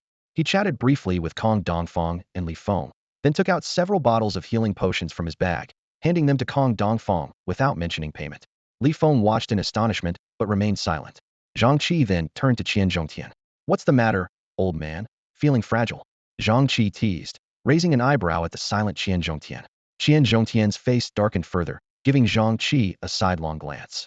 Don't you know manners? He muttered. All right, I know what you're going to say. If it weren't for you today, we might all have died here. He paused, sighing, I'm just not used to it. Zhang Chi could tell that Qian Zhongtian was stubborn, but genuinely grateful. He nodded gently in understanding. By the way, did you use today's ripening ability? Zhang Chi suddenly remembered. Since we met, why not try ripening Xiaohong? That way, Xiaohong can mature twice a week, quickly reaching an exceptional level. He looked at Qian Zhongtian and continued. Not to mention the strength, just the speed of condensing the sun and moon spirit fruits will increase significantly. A hint of doubt crossed Qian Zhongshan's eyes, but he quickly noticed De Huang standing beside Zhang Chi. Zhang Chi's gaze followed, and his brows furrowed slightly. Wait? Zhang Chi pondered briefly, then took out a survival manual to appraise De Huang, the result leaving him wide-eyed. What Qian Zhongtian saw wasn't De Huang itself, but Xiaohong atop De Huang. Exceptional level. And it was alive, a plant capable of free movement. In his experience, it was an unprecedented miracle. However, Zhang Chi seemed to have anticipated this reaction. He swiftly stowed De Huang and Xiaohong in his satchel, leaving a parting remark. Don't use tomorrow's ripening. Save it for me. It's mealtime, so I'm heading home. With those words, Zhang Chi activated a teleportation scroll, vanishing instantly from sight. Kong Dongfang followed suit, quickly pulling out a teleportation scroll and calling out as he walked. I'm still here. Chi go. You won't have food when you get back. Witnessing this, Qian Zhongtian couldn't help but fume, his nose twitching in anger. Just moments ago, he was feeling down, only to be left behind by Zhang Chi without a second thought, making him curse under his breath. Word of Zhang Chi's departure from White Mist Island spread quickly, prompting others in the area to return to their shelters. Back at the shelter, Zhang Chi released De Huang and the others, allowing them to roam freely. He then opened the regional channel, aggressively purchasing superior-grade stones, and using the synthesis room to upgrade them to excellent-grade stones. To gather resources quickly, he offered some of his food as reserves, putting the rest up for trade in exchange for stones. Moreover, Zhang Chi entered the workshop, busily crafting superior-grade tools and equipment to sell to others in the area, aiming to acquire more superior stones. Today, Zhang Chi finally achieved one of his goals, level 3 shelter. Zhang Chi was busy until 9 o'clock when he finally gathered enough high-grade stones for synthesis. He wiped the sweat from his forehead and checked the operating status of the synthesis room, frowning slightly. The efficiency is too slow, he thought, staring at the progress bar in the synthesis room and calculating silently. Even if it ran non-stop, it would take 5 to 6 hours to process all the remaining high-grade stones. He picked up the survival manual and swiped quickly on the screen, listing the last batch of equipment on the trading channel. Zhang Chi pondered whether he should directly purchase excellent grade stones to solve the problem, as he was only short of a little over 300 units, which would cost about the same as a few bottles of healing potions. However, it was uncertain whether there was enough stock of excellent stones in the area. It can wait until tomorrow, he muttered to himself, just about to post a purchase ad on the regional channel when a thought struck him. Since the synthesis room's efficiency was too low, why not build another one? Of course, he wouldn't foolishly use a building replication scroll on the synthesis room, as it was too costly. His idea was, might other survivors have synthesis rooms for sale? He had been keeping an eye on synthesis room information in the area and had posted purchase ads, but there had been no response. However, the situation was different now. The mission location had gathered survivors from multiple regions, and many had added each other as friends. Since Qian Zhongtian in their area managed to open a synthesis room, perhaps someone in another area had also obtained this building. As an excellent grade building, the synthesis room's conversion ratio was 100 to 1, making it extremely resource intensive. Even at the beginning of the crossover, buying from the trading channel was much more cost-effective than synthesizing it himself. Most people who acquired this high-consumption, low-return team-oriented building would likely choose to hold it for a better offer or trade it rather than immediately build it in their shelter. With this in mind, Zhang Chi quickly sent a message on the regional channel. Does anyone have friends who are survivors from other regions? I need a favor. Please ask if anyone in their area is selling a synthesis room, and if so, send them my way. I won't let you help for nothing. If a deal is made, a high-quality diving suit will be yours. As soon as the message was sent, the regional channel became lively. What are you talking about, big guy? You've helped us so much. Sending a few messages is nothing. Exactly. We don't need a reward for this. Are we even human if we do? Right? I'll message a few girls I met today. Wow. We're all here for the mission. So how come you met a few girls? Maybe because I'm handsome? Remember him, guys. When we see him tomorrow, we'll beat him up. Although a high-quality diving suit sounds tempting. You traitor. Actually, I think it's tempting too.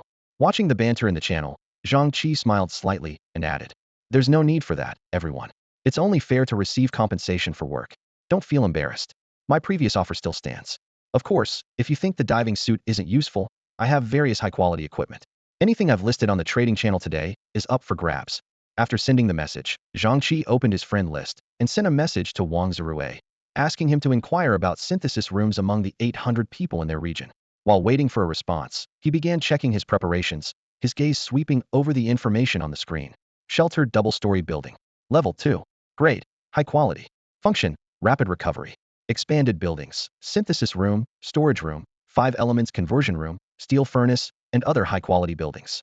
Upgrade requirements. High-quality survivor level. 1,000 units of premium wood, 4,000 units of premium stone, 500 units of premium iron, 200 units of mithril, 100 units of each elemental energy stone, and 5 excellent or higher grade buildings. Evaluation. It might cost you a fortune, but once completed, it's worth every penny. Zhang Chi carefully reviewed the list of requirements for upgrading the shelter, cross-referencing it with the materials he had painstakingly gathered over the past few days. The stone was slowly being synthesized in the generator, needing over 5 more hours to complete. In his mind, he tallied up the excellent grade buildings he already had, an outstanding synthesis room, an ultimate storage room, an ultimate 5-element conversion room, and an excellent grade steel furnace he had traded for with Qingwu fruits from Weixingjie and Limege. Other facilities like the bathroom and kitchen were only of high quality, meaning he still needed one more excellent grade building to meet the upgrade criteria. In his hands were 3 blueprints for excellent buildings, 2 for excellent grade space warehouses obtained from Zhonghongshan, and 1 for an excellent grade breeding farm from Kongdongfang. The farm required too much space and would have to wait until the shelter reached level 3 to be built, and he planned to upgrade it to outstanding grade before construction. Thus, he had already prepared all the materials for the excellent grade space warehouse and could start building on the first floor of the shelter at any time. However, he wasn't in a rush to build just yet. If he received a synthesis room soon, he would prefer to construct that first. He still had 1 talent use left for the day, which he could use for this purpose. After all, without upgrading, the resource consumption of the synthesis room was something he couldn't afford. Everything was ready. Now he just needed to wait for time to pass. Zhang Chi called De Huang and Xiaohong for a meal. Each found their place. Zhang Chi sat on a chair, De Huang lay on a mat, and Xiaohong stood on the table, each with a bowl of steaming soup in front of them. The soup, made by Kong Dongfang with digestive fruits and a chef's pot, was excellent for stimulating appetite. For the 3 of them, eating meant getting stronger, so they naturally tried to eat as much as possible. Zhang Chi had bought the digestive fruits during his recent material acquisitions. After a satisfying meal, Zhang Chi took out his survival manual to check for news on the synthesis room. There was no news from Wang Zirui's area, possibly due to a lack of discovery or the owner perishing in the flood. However, 2 people in the channel were looking for a synthesis room. Through communication, Zhang Chi was surprised to find that this mission spanned hundreds of survivors' areas. It seemed the river north of the shelter was indeed massive. He quickly added these two people as friends, asking them to introduce him to anyone selling a synthesis room. Soon, a survivor named Shi Tsuiqiao added him. Judging by the profile picture, she appeared to be a woman in her 40s or 50s, a second-tier survivor. She straightforwardly sent the synthesis room information, clearly a decisive person. Young man, I do intend to sell this item. But you should understand, if sold to a large team, it could fetch a good price. If your offer is too low, I won't sell, Shi Tsuiqiao stated bluntly. Zhang Chi replied immediately. How about this? It can heal and detoxify, essentially a lifesaver in critical moments. He sent the detailed information on a healing potion. Nice item, but not very useful for me. Try offering something else, Shi Tsuiqiao responded. Not very useful? Zhang Chi raised an eyebrow, surprised by her reaction. It seems that Shi Tsuiqiao must have similar items or talents, and probably in considerable quantity. Otherwise, she wouldn't be so indifferent. Zhang Chi frowned in thought, tapping his fingers on the table. He only had this one high-quality item on hand, while other things like energy stones would need to be piled up like a mountain to exchange for a building. Offering an exceptional item? He shook his head. Trading an exceptional for a high-quality one would be a loss. Instead of speculating here, I might as well ask directly. Zhang Chi decided internally, realizing his bargaining skills were limited and honesty might be the best approach. His fingers instinctively touched the sincerity jade amulet in his pocket, but he withdrew them after a moment. The other party was doing honest business, and using such small tricks might seem disrespectful, or even create animosity. Just tell me what you need, and I'll see if I have it. Zhang Chi sent a straightforward message. Shi Tsuiqiao quickly replied. All right, I need Xuanmu spirit stones and Xianshui spirit stones right now. If you choose to trade with these, I can give you a discount. What kind of discount? Zhang Chi inquired further. 300 units of Xuanmu spirit stones, or 350 units of Xianshui spirit stones. Seeing this message, Zhang Chi's eyes lit up, a smile forming on his lips. He originally had just over 700 units of 5-element spirit stones, but after excavating the altar today, the high-quality ones alone surged to over 3,200 units, with more than 300 exceptional units. This price was an unexpected delight. Shi Tsuiqiao added. By the way, if you have exceptional spirit stones, 1 unit can substitute for 20 units of the same attribute high-quality spirit stones. If you don't have enough of one attribute, you can use both, but the total value must remain the same. Zhang Chi narrowed his eyes, a decision forming in his mind. With his exceptional synthesis room, 1 unit of exceptional grade only required 10 units of high quality to synthesize, so trading with exceptional grade was like purchasing at half price. However, he couldn't appear too eager. He needed to negotiate a bit. Firstly, to prevent the other party from raising the price, seeing how readily he agreed, and secondly, he needed time to convert the spirit stones. I don't have many of these 2 spirit stones, but I do have a few exceptional Xuanmu spirit stones. But 15 units is too much. I can't possibly gather enough. Zhang Chi feigned difficulty. Shi Tsuiqiao quickly conceded. All right, if you can provide 5 units of exceptional Xuanmu spirit stones, I'll give you a 10 discount, and if you use all exceptional grade, I'll give you a 20 discount. That's the lowest I can go. It's still too expensive. If it's 10 units, I'll check with some friends to see if I can scrape together enough. Zhang Chi continued to press. Fine, let's consider it as making a friend, but I can't go any lower. Shi Tsuiqiao eventually relented. 6 minutes later, Zhang Chi retrieved 6 newly converted units of Xuanmu spirit stones from the 5-element transformation room, combined them with 4 units he had prepared for the crossbow, and initiated the trade request with a total of 10 units. After waiting a minute with no response, he added, I barely managed to gather this much. You're making a big profit from this deal. It would take 1,000 units of high-quality spirit stones to synthesize in a synthesis room. I don't even know how long it'll take to recover the costs. This seemed to work, as Shi Tsuiqiao immediately agreed to the trade request. Upon acquiring the synthesis room, Zhang Chi eagerly activated his talent, Ascend, Activate. He placed the synthesis room on the first floor and immediately invested 1,600 units of premium-grade stones, letting it begin synthesizing high-quality stones like its predecessor. This not only solved the problem of lacking a high-quality building, but also allowed him to gather the necessary stones in less than 3 hours. Satisfied, Zhang Chi checked the private chat interface to find that another person with a synthesis room had accepted his friend request. To his surprise, this person intended to give him the synthesis room for free. Zhang Chi, I'm a survivor from the same area as Yichun. I heard you need a synthesis room, and I happen to have one. I'm offering it to you freely. We only hope that after you eliminate the League of Legends, you won't take out any anger on us. Currently, there are 2,000 people in our area, all of whom have suffered under Yichun and his group. So, we will never be your enemy. In fact, when people in our area heard that Yichun and his group were gone, they were overjoyed. We're giving you this synthesis room to thank you for toppling the mountain over our heads and to show our stance. Zhang Chi read the message, raising an eyebrow slightly. He didn't expect that right after taking down Yi Chen's group, without saying a word, someone would voluntarily offer a tribute. No wonder they managed to survive under Yi Chen's oppression with 2,000 people. He thought to himself, this person is indeed clever, able to maintain so many people in such circumstances. He replied, Zhang, there's no need. Let's trade normally. The other party quickly responded, no need, boss. Everyone in our area contributed a little compensation to me. If we trade, I wouldn't be able to explain it to them. Just consider it a token of our appreciation. And if you ever encounter people from our area, we hope you can let bygones be bygones. Zhang Chi was a bit surprised but understood the sentiment. He replied, all right, but if anyone who followed Yi Chen appears on White Mist Island, let me know. The person quickly replied, rest assured, they've all been wiped out on White Mist Island, and none of them will appear again. Completely wiped out? What a coincidence. Zhang Chi raised an eyebrow, surprised by their luck, but didn't mind. After all, he planned to personally visit Yi Chen's area in the next few days, dismantle the shelters there, and gather information. With the jade pendant of sincerity in hand, he wasn't worried about not getting news. As for the synthesis room, he didn't refuse it. After all, if what the person said was true, accepting some compensation was only fair. If it turned out to be false, he could deal with them later after gathering information. Accept the trade, Zhang Chi said simply, storing the synthesis room. Since he didn't have any talent points today, he would have to wait until later to construct it.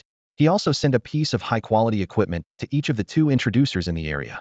It seemed he should make more friends from other areas in the future. Time flew by, and there were less than 2 hours left until the synthesis room's construction was complete.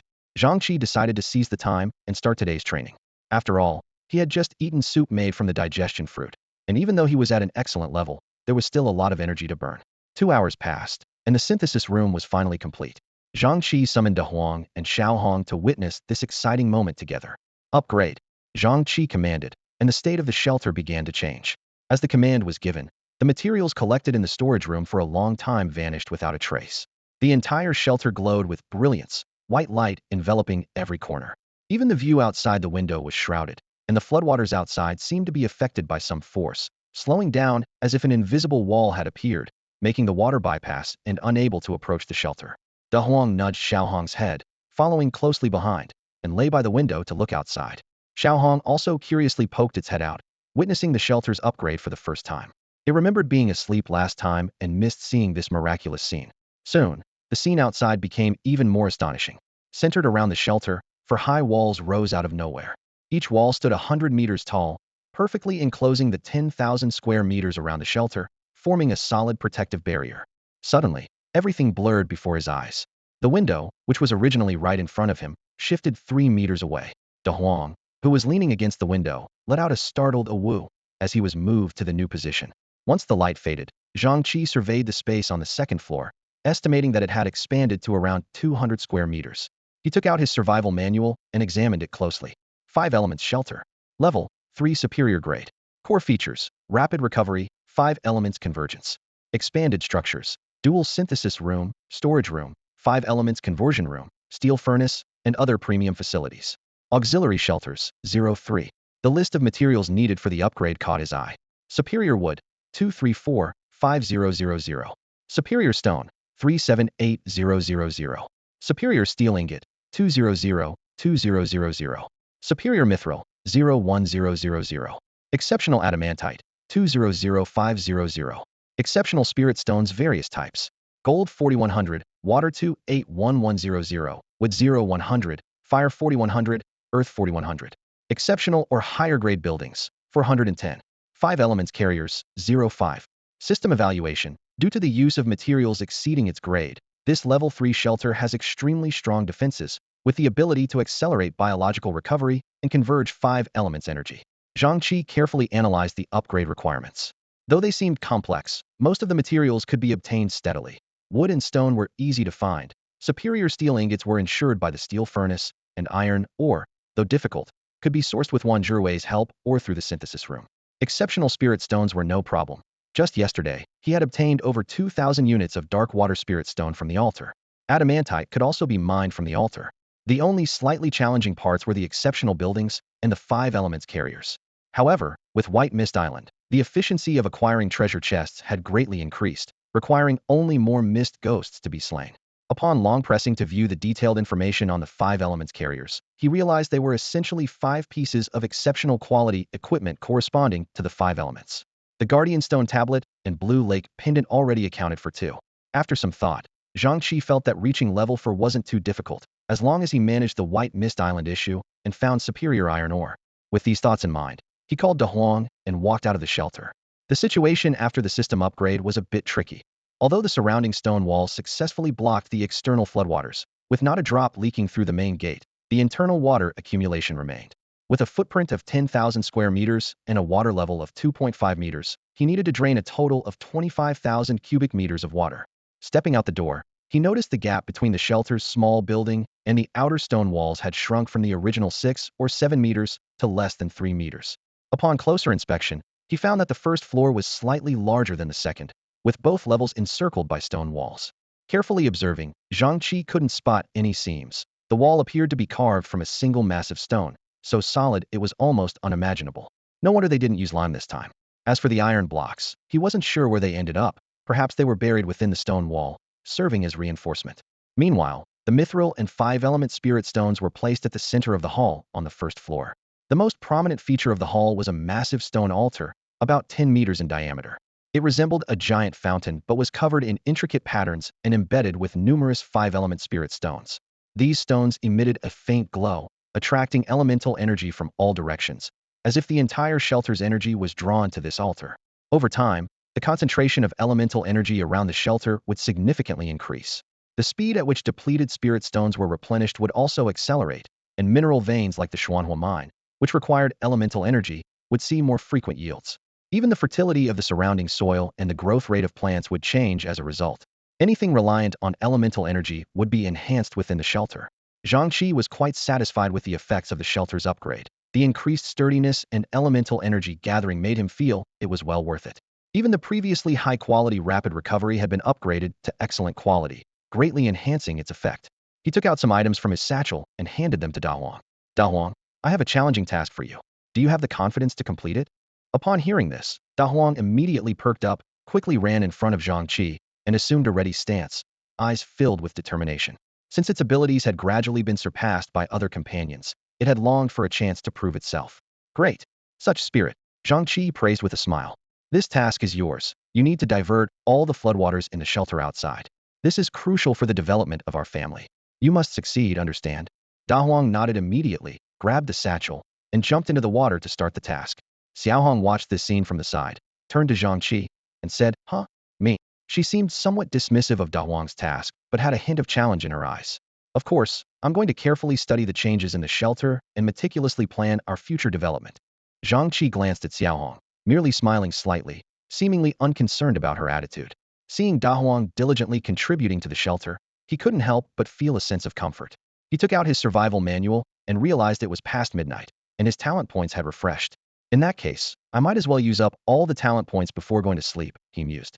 He then remembered that he hadn't thoroughly checked the 3 space equipment held by Yi Chun and the others, and he still had an excellent synthesis room, 2 bronze chests, and dozens of black iron chests in hand.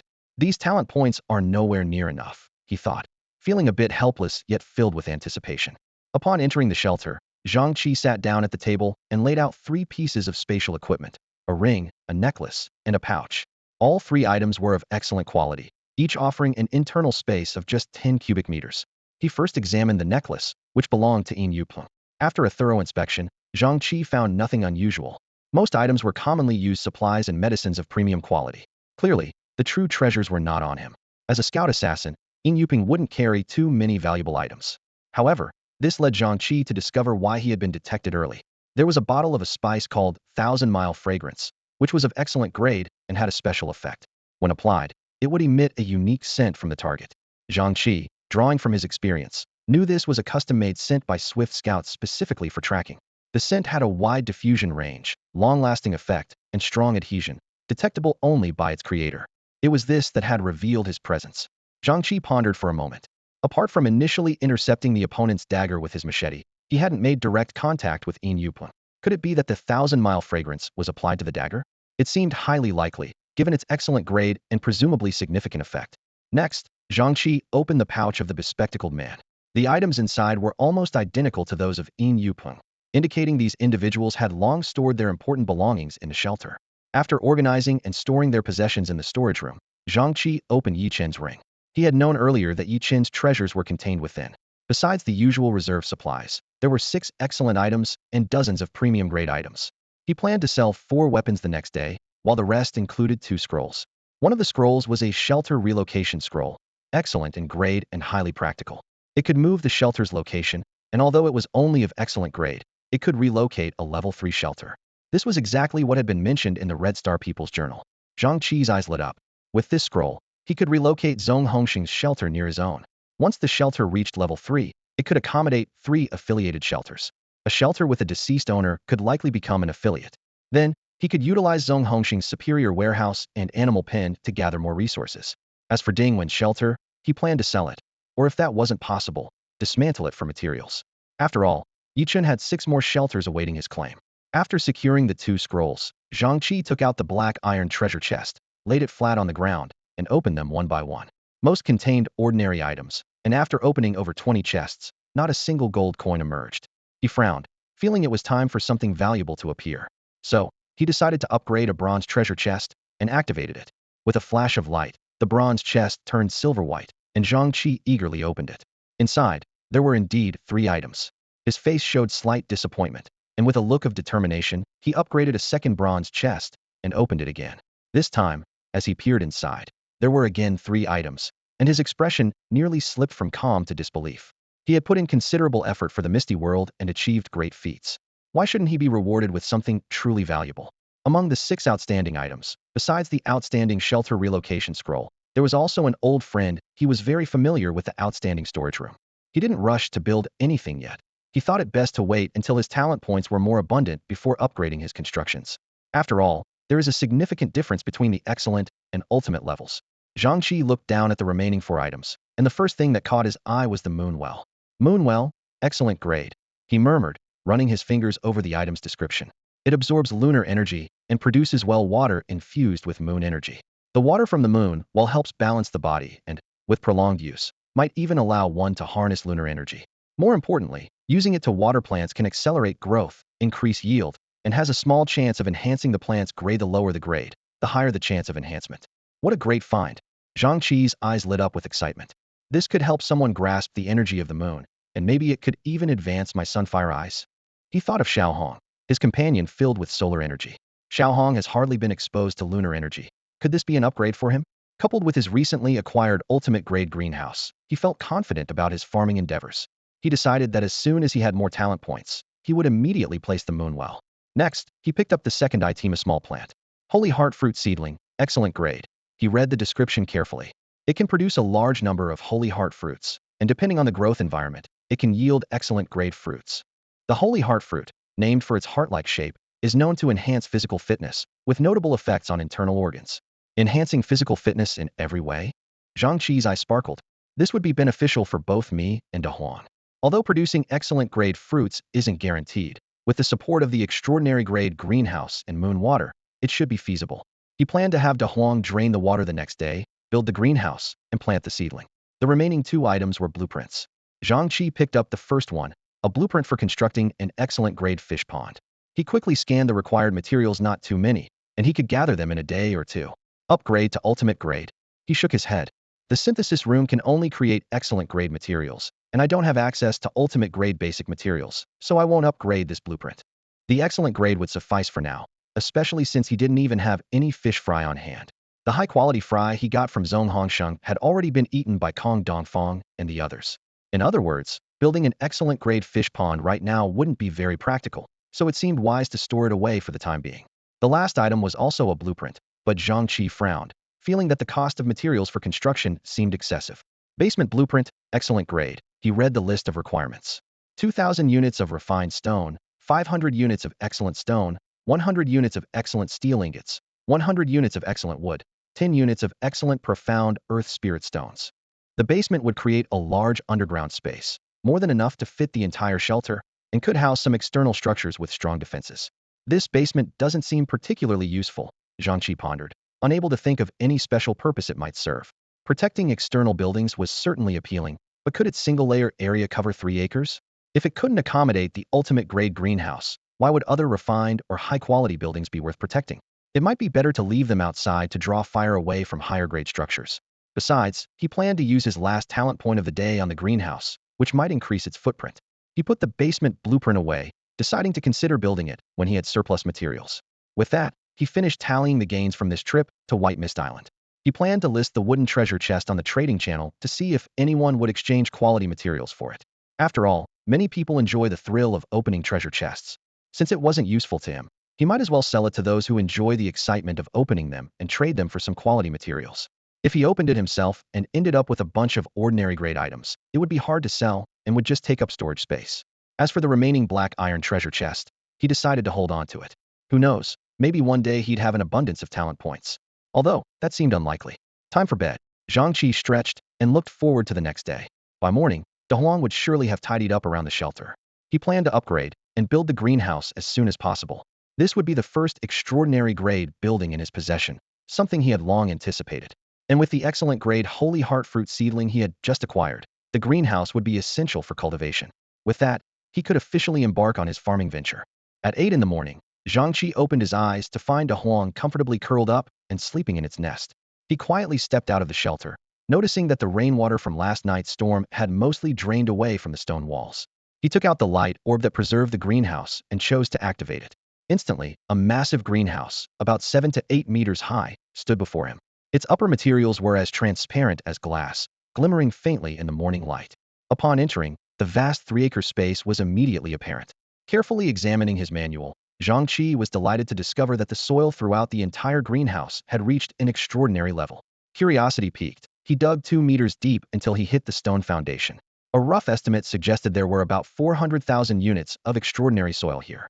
The interior of the greenhouse was well designed, equipped with a fully functional control panel that could precisely adjust the light transparency and angle for each section. Despite the current stretch of rainy days with no sunlight, Zhang Chi had a plan. He would let Xiaohong rest here, using its glow to supplement the plant's light until the sun reappeared. He carefully planted the sacred heart fruit seedlings in this precious, extraordinary soil. Given the ample space, he decided to transplant other plants into the greenhouse as well. Then, he took out the replication staff to accelerate the growth of the sacred heart fruit seedlings. This time, he opted not to use organic fertilizer, fearing that high-quality fertilizer might interfere with the extraordinary soil's effects. As the staff's light enveloped the seedlings, they began to grow rapidly, but unexpectedly leaned towards the ground. Zhang Chi quickly realized the need for a support structure and hurriedly took a spear and a green dragon crescent blade from his bag to place them nearby. As expected, the vines immediately clung to the spear. He rushed back to his workshop to quickly craft several long wooden stakes, constructing a support framework. The green dragon crescent blade was retrieved, but the high-quality spear was left in place to avoid hindering the plant's growth. Soon, the sacred heart fruit vines covered most of the framework, and white buds started to bloom on the branches. Seeing the flowers bloom, Zhang Chi promptly brought over the golden-ringed beehive. Some of these bees, nurtured for 2 days with the profound golden spirit stones, had completed their metamorphosis. Dozens of golden-ringed bees flew straight to the flowers, beginning to collect the exceptional nectar, which would undoubtedly accelerate their growth. Watching the diligent bees flitting among the flowers, Zhang Chi finally breathed a sigh of relief. Initially, Zhang Chi thought that the flowers on the Shengxin fruit vine would soon bear fruit. However, after many small flowers bloomed, the vine suddenly stopped growing. The ripening effect was supposed to make the plant grow for a year, but since the Shengxin fruit was planted in extraordinary soil, its growth cycle evidently exceeds a year. It could be that the Shengxin fruit takes several years to bear fruit, or perhaps the seedlings were too small and need to mature before flowering and fruiting. Despite this, the situation isn't bad. While they can enjoy the exceptional grade fruit, the golden ring bee colony's food supply is sufficient. In a few days, they might be ready to join the fight. Even if they can't battle, they can still help with pathfinding, exploring the environment, and locating creatures, which is quite useful. Zhang Chi remembered he had asked Qian Zhongtian for some seeds. With 3 acres of land, he couldn't let it go to waste. Although the quality grade seeds seemed unworthy of a plant greenhouse, they could be uprooted at any time without regret. When better plants became available, they could be replaced. As for the quality potatoes he had dug up and the quality wheat he got from Zhong Hongsheng, Zhang Chi planned to plant them all. He was even more delighted when Qian Zhongtian shared some good news: the ling fruit trees might be cultivated in bulk. Zhang Chi had eaten ling fruit before and found no seeds inside, making cultivation nearly impossible. Qian Zhongtian had tried grafting without success. Recently, however, Qian Zhongtian had some success with seedling cultivation using branches, increasing the chances of success. Hearing this, Zhang Chi was thrilled. Ling fruit is a valuable resource for enhancing strength and can serve as an energy supplement, similar to a small blue vial. Excited, Zhang Chi messaged Qian Zhongtian. Old Qian, send me a few ling fruit tree branches. I'll give it a try too. Qian, you? Do you know how to cultivate seedlings? Qian Zhongtian replied skeptically. Well, you have the ripening ability. What's the harm in cutting a few small branches? Zhang Chi retorted casually. Apparently convinced by Zhang Chi's reasoning, Qian Zhongtian sent over 3 ling fruit tree branches. The cut ends of the branches had their bark neatly peeled off, revealing the white woody layer beneath. Soon after, Qian Zhongtian also sent a bunch of detailed notes, cultivation diaries, and his own speculations.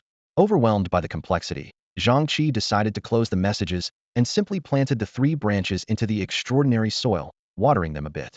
If they didn't succeed, he could always use the moon well water as a backup. If the technique fails, use the tools to compensate, Zhang Chi thought, feeling reassured. Suddenly, he remembered the qingwu fruit. The qingwu tree also seemed to lack seeds. Although he hadn't eaten it himself, Qian Zhongtian had, and kept urging him to trade the qingwu tree for research. It seemed that, like the ling fruit, the qingwu tree might also be propagated by cuttings. Hence, he decided to cut 9 qingwu tree branches, planting them in the soil and watering them, hoping for an unexpected harvest. Looking at the 12 small branches planted in the ground, Zhang Chi nodded in satisfaction, then picked up a hoe and busied himself planting across the 3 acres. He carefully tilled each patch of land, planting seeds that he hoped would soon grow. The meeting place agreed with Qian Zhongtian was White Mist Island. Today, Zhang Chi intended to see if Qian Zhongtian could help accelerate Xiaohong's maturation again. If all went well, Xiaohong's advancement to an exceptional level would be significantly expedited. When the time comes, it will be able to produce higher quality sun and moon spirit fruits. Zhang Chi contemplated this. So far, he hadn't come across anything else that could help someone break through to a premium level. Although Ascension was powerful, each item could only be used once, and no matter how much the Azure Mist fruit was enhanced, it couldn't grant him exceptional potential. Only by elevating Little Red Sun and Moon Spirit Fruit to a premium level could there be a slim chance of such a breakthrough. I can't just rely on a vast number of Sun and Moon Spirit Fruits and hope for luck, Zhang Chi thought to himself. The opportunities for talent are too precious to waste like this. 10 minutes later, Zhang Chi met Qian Zhongtian. Before he could even greet him, Qian Zhongtian rushed over like an excited child, crouching before De Huang, his hands hovering around Little Red, eager to touch, but hesitant to move. All right, there's plenty of time to look at the plant. Let's focus on maturing it first, Zhang Chi said helplessly. Right here. Qian Zhongtian hesitated. The soil quality here is poor. It doesn't even rank well among the ordinary level. Before he finished speaking, Zhang Chi pulled out a massive wooden box, 2 meters square and 1.5 meters high, from his satchel. Qian Zhongtian instinctively took out his survival manual to identify it, and upon seeing the information, he stammered. I see. Zhang Chi placed Little Red in the center of the box, handed it an ultimate-level sunstone, and interrupted Qian Zhongtian's astonishment. It's just some extraordinary soil. Look at you, acting like you've never seen the world. Hurry up and mature it. I'll give you a few units for seeding afterward. I still have tasks to complete. Really? This whole box? What are you thinking? Be grateful for a few units, Zhang Chi replied irritably. Qian Zhongtian sighed, both pleased and regretful, and began to use his talent. In an instant, Little Red emitted a dazzling light. Zhang Chi, prepared in advance, immediately activated the Radiant Sunfire Eye, and De Huang smartly crouched under the box. Only Qian Zhongtian, focused on observing, was blinded by the intense light, tears streaming down his face, yet he couldn't bear to close his eyes. Just as Zhang Chi was about to retreat to a safe distance, an arrow suddenly shot toward Little Red from the left. In a split second, he swiftly extended his left hand, using the combination of the Black Dragon Armor's bracer and the mysterious Spirit Arm crossbow's overlap to block the sneak attack. With a clang, the arrow fell to the ground. De Huang leaped up instantly, surrounded by wind and thunder, charging toward the direction the arrow came from. Old Qian catch. Zhang Chi tossed Li Shan's premium-level shield to Qian Zhongtian, providing protection for his life and covering some attack directions. Several more arrows whistled through the air, all targeting Little Red. Zhang Chi resolutely transformed into a human shield, deflecting each arrow. Suddenly, a loud explosion erupted in front of his chest. It was an explosive arrow. A massive explosion engulfed Zhang Chi's upper body, flames and smoke instantly shrouding his figure. Qian Zhongtian, standing nearby, recoiled in shock, a trace of fear flashing across his face. As the smoke and dust cleared, Zhang Chi reappeared remarkably unharmed, without even a tear in his clothing. Calmly assessing the power of the arrows, Zhang Chi quickly concluded that the explosive arrows were of excellent quality, while the others were merely of superior peak. Their strength isn't formidable, he evaluated internally. It would be easy to take them down once I locate them. He immediately activated his Yaoyang fire eyes to their fullest, his gaze penetrating through the forest ahead only to be surprised by the absence of any trace of the enemy. Could they have fled? He wondered, just as the sharp sound of arrows slicing through the air reached his ears again. Arrows emerged from the white mist ahead, their tips glinting as they sped towards him, yet he still couldn't see the enemy. This realization startled Zhang Chi, and a cold sweat broke out on his forehead. With his Yaoyang fire eyes fully engaged, he could usually spot targets from over 1,000 meters away. Even with the trees obstructing the view, the arrows had to pass through them too. By following the trajectory of the arrows, there shouldn't have been anything blocking his sight. The enemy should be at the point where the arrows originated. But now, he could only see arrows emerging from the mist, with no sign of the shooter. This implied the enemy's visual range was far greater than his own. Coupled with the formidable power of the arrows, this was a fearsome sniper. Realizing this, Zhang Chi began intercepting the incoming arrows with his blade, the clash of metal ringing sharply. He quickly shouted, "Da Huang, come back! Come back!" Da Huang let out a reluctant growl, hesitating on the spot, clearly eager to dash out and find the enemy. With its speed, it could locate the target swiftly, even if they were several kilometers away. While Zhang Chi had faith in Da Huang's abilities, the enemy's regular attacks were of superior peak quality, with occasional bursts of excellent level power. Sending Da Huang alone might not guarantee victory, and who knew if there were hidden allies waiting to ambush. He couldn't risk Da Huang's life. It was safer to have Da Huang accompany him, allowing for a quick retreat if necessary. "Old Qian, would there be any issues if we put Xiao Hong into storage during the ripening process?" Zhang Chi asked urgently, blocking arrows with his blade while addressing Qian Zhongtian. Qian Zhongtian frowned in thought before answering. "It should be fine. The energy is released onto the plant in one go after ripening." "All right, then you should head back. It's too dangerous here." As he spoke, Zhang Chi swiftly returned the box of extraordinary soil to his backpack with deft movements. "Okay, remember to check the survival manual. I'll gather information for you." Understanding the urgency, Qian Zhongtian quickly took out a teleportation scroll, leaving his excellent shield with Zhang Chi before vanishing in a flash of light. Zhang Chi took the shield, immediately raising it to protect his most vulnerable area, his head. "Da Huang, stay behind me and keep moving. Watch out for the arrows," he instructed, charging forward with the shield, resolutely heading towards the direction the arrows came from. The enemy was relentless, maintaining a steady rhythm of firing every 2 seconds. Even though none of the arrows could effectively harm Zhang Chi even after Zhang Chi had put Xiao Hong away, the barrage continued. He began to suspect it might be some sort of automated mechanism. However, this suited him fine. These superior-grade attacks posed no threat and only served to deplete the enemy's stamina and arrows. With the excellent shield protecting his head, even side-impact explosive arrows were ineffective due to the dispersed force. His black dragon armor was extreme grade, his head protected by both a blue lake amulet and a guardian stone plaque, offering dual layers of protection. Moreover, the blue lake amulet had special defensive properties against fire. Up to now, the guardian stone plaque hadn't even needed to activate. After sprinting several hundred meters, the enemy's arrow attacks abruptly ceased. Sensing an opportunity, Zhang Chi increased his speed, worried that the enemy might be planning to escape. However, he didn't let his guard down, holding his full body shield high, with energy ready to burst from within. "Da Huang, be careful, stay behind me," Zhang Chi warned quietly, his eyes scanning the surroundings vigilantly. The enemy is either sneaking around or up to something. If we get careless now and they launch a strong attack, it won't be good. Just as he finished speaking, a loud whooshing sound and howling wind erupted from the front. Zhang Chi reacted swiftly, not risking a peek, but immediately halting his steps, standing firm with one leg forward and the other back, embedding the shield into the ground, and bracing it with both hands in preparation for an assault. Bang! A massive force transmitted through the shield to Zhang Chi's hands as an arrow wrapped in a fierce gale struck the shield, producing an ear-piercing screech. With his current strength, he couldn't withstand it. The shield was pushed back, slamming into his shoulder. Zhang Chi gritted his teeth, unleashing his full energy to push his power to the limit. Even so, he couldn't resist the terrifying impact, being driven backwards by the arrow, carving 2 10-centimeter deep trenches in the ground with his feet. Exceptional level. Zhang Chi thought in shock. This power is at least at the exceptional level. He noticed that unlike the Xianling crossbow, this arrow had a strong, sustained impact, as if it would never dissipate. With Da Huang behind him, Zhang Chi retreated a full 20 meters, even with all his strength. Yet he wasn't afraid. As soon as the arrow's power dissipated, he immediately acted, collecting the arrow and then sprinting towards the source of the attack. A few minutes later, Zhang Chi stood on a hillock, his face dark.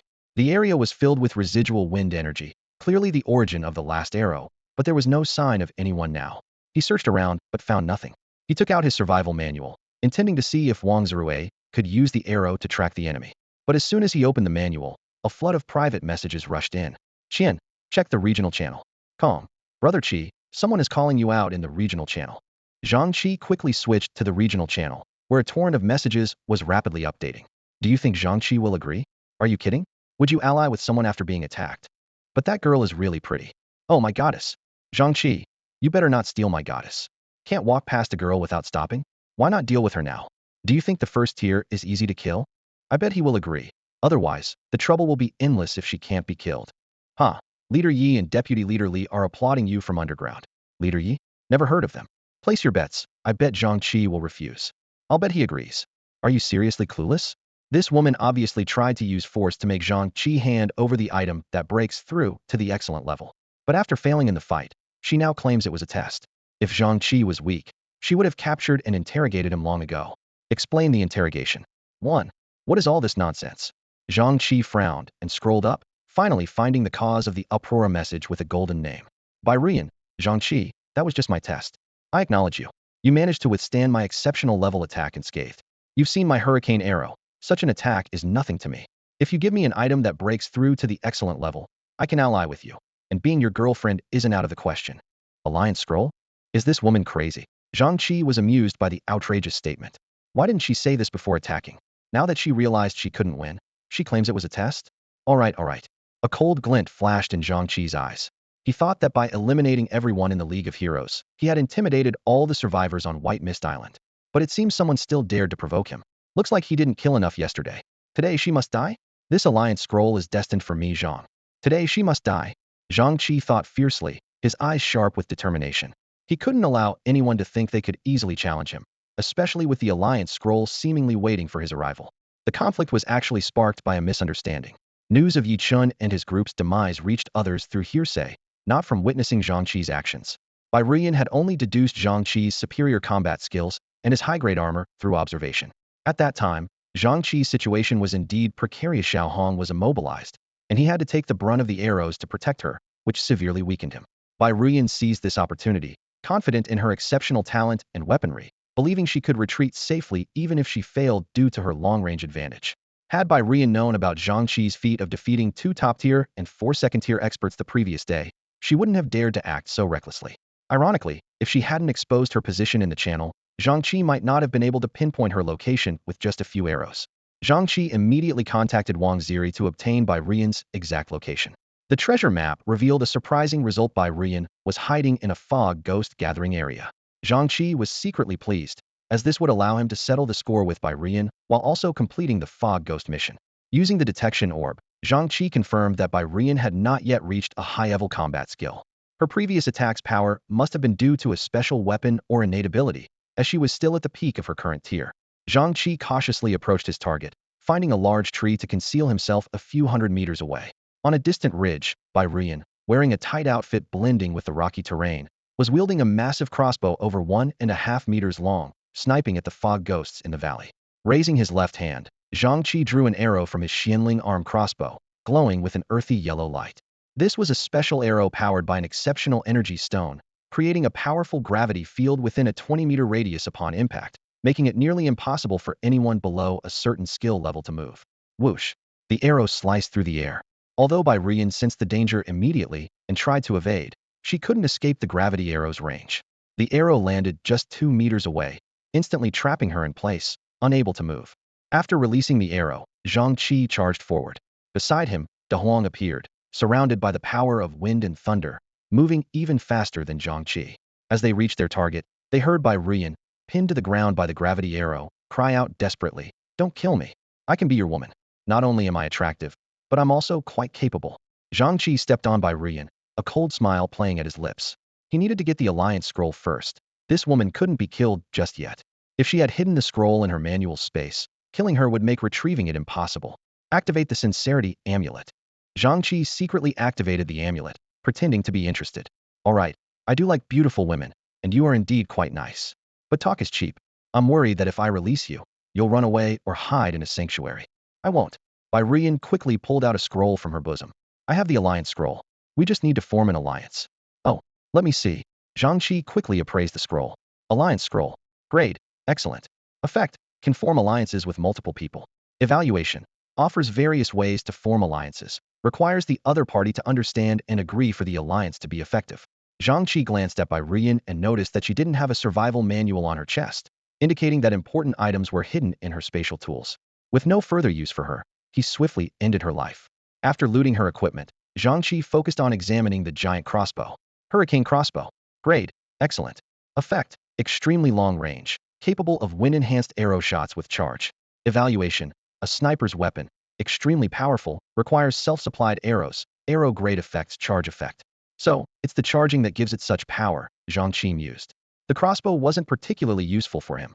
Despite its power, without the right arrow blueprints, its potential was limited. He preferred ambushes with a focus on control, and 3 of the 6 arrows for his Mystic Spirit Arm crossbow were control types, more suited to his combat style. Apart from its range, the giant crossbow had no special features. Even with the Sunfire eyes, visibility in the foggy world was only a few hundred to 1,000 meters. However, against strong enemies, it could be used for a preemptive charged ambush, switching back to the Mystic Spirit Arm crossbow afterward. Byrian's other equipment was ordinary, with only some usable giant crossbow arrows. The only excellent grade equipment was the crossbow and the Alliance scroll. Though the haul wasn't significant, the Alliance scroll alone made the trip worthwhile. Zhang Chi opened the survival manual to check the regional channel and found that everyone was already aware of Byrian's death. The channel was in an uproar. Oh no, my goddess Rian. What happened? He was one of Byrian's admirers in our region, one of the fish in her pond. These people messaged her all day, and suddenly her avatar went gray. You must be another fish, huh? You're so well informed. I told you not to mess with Zhang Chi. Even the top players in the Hero Alliance have fallen to him. Is there more gossip? Spill it. Can't say. Those who know, know. Securing his spoils, Zhang Chi turned with De Huang into the valley. Since I'm here, I might as well take this altar too. Around 4 in the afternoon, Zhang Chi returned to the shelter. This trip was quite rewarding. Byrian easily handled the battles, and in just over 6 hours, they destroyed 2 altars. In terms of resources, he acquired 200 units each of superior adamantine and fine mithril, plus 5,000 units of profound water spirit stones, with 300 units being of superior grade. However, he noticed a significant trend. Today's 2 altars had over 100 fewer units of superior grade profound water spirit stones compared to yesterday, and the second altar had even less than the first. He quickly realized the connection: the spirit stones were likely being consumed by the altars and transformed into floods directed at their shelter. If we don't act quickly, once the flooding ends, all these spirit stones will be wasted, Zhang Chi calculated, a sense of urgency flashing in his eyes. He remembered clearly that a level 4 shelter alone required 500 units of superior grade spirit stones. What about a level 5? It would probably need 500 units of the ultimate grade. Although his synthesis room could currently only produce superior grade, he might be able to purchase higher grade stones in the future. To synthesize 500 units of ultimate grade, he would need to prepare 50,000 units of fine grade spirit stones. Thinking of this number, Zhang Chi couldn't help but gasp. He suddenly realized that upgrading the shelter was essentially a bottomless pit of costs. But on second thought, if it meant survival, this investment was worth it. Leaving De Huang and the others to entertain themselves, Zhang Chi walked towards the greenhouse with slightly weary steps. Extraordinary level buildings and soil might just bring good news. As he opened the door, the sight before him left him completely stunned. The area where superior grade plants were growing seemed to have undergone a time-lapse. Where once 20-centimeter tall superior wheat seedlings had now grown to knee height. The vines of superior grade potatoes were as thick as chopsticks and had shot up to over 10 centimeters. The sole offspring of the Ginger King was even more astonishing, shooting up from 1 meter to 2.5 meters tall. What surprised him most were the vegetables sent by Qian Zhongtian, especially the chives and lettuce, which were already ready to eat. He quickly stepped forward, picked a lettuce leaf, and tasted it. It was surprisingly good. This is unbelievable. Zhang Chi marveled to himself. Although superior grade seeds naturally grew faster than ordinary seeds on Earth, it had only been 8 hours. Only now did he truly understand the meaning of the extraordinary level greenhouse's ability to accelerate plant growth. As for increasing yield, he carefully examined the lettuce at his feet. Its size was similar to ordinary lettuce. Perhaps it hadn't reached its full potential yet? With that thought, he decided not to harvest the lettuce just yet. However, the chives wouldn't be so lucky. Everyone knows that chives are best when fresh, and they don't taste good when they get old. Zhang Chi looked at the vibrant field of chives in front of him, a slight smile tugging at the corners of his mouth. In just a single morning, the chives had shot up to 30 or 40 centimeters, lush and green, perfect for harvesting. As he gazed at the sea of green, an unexpected craving for dumplings washed over him. It was odd, considering he hadn't been particularly fond of dumplings before his time travel. Eating dumplings for days on end during New Year celebrations as a child had actually made him wary of them. But now, in this misty world, The yearning for dumplings was surprisingly strong. If you want to eat, then eat, Zhang Chi thought to himself. He felt he deserved a reward for all his hard work lately. He quickly opened the regional chat channel and posted a request, buying flour and eggs. The higher the quality, the better. In a region with nearly 8,000 survivors, responses came swiftly. Before long, he had secured 10 pounds of high-quality flour and 10 eggs. After handing the ingredients over to Kong Dongfang, Zhang Chi turned to inspect the spirit fruit trees he had planted that morning. 3 spirit fruit tree branches and 9 green mist tree branches stood quietly, indistinguishable at first glance.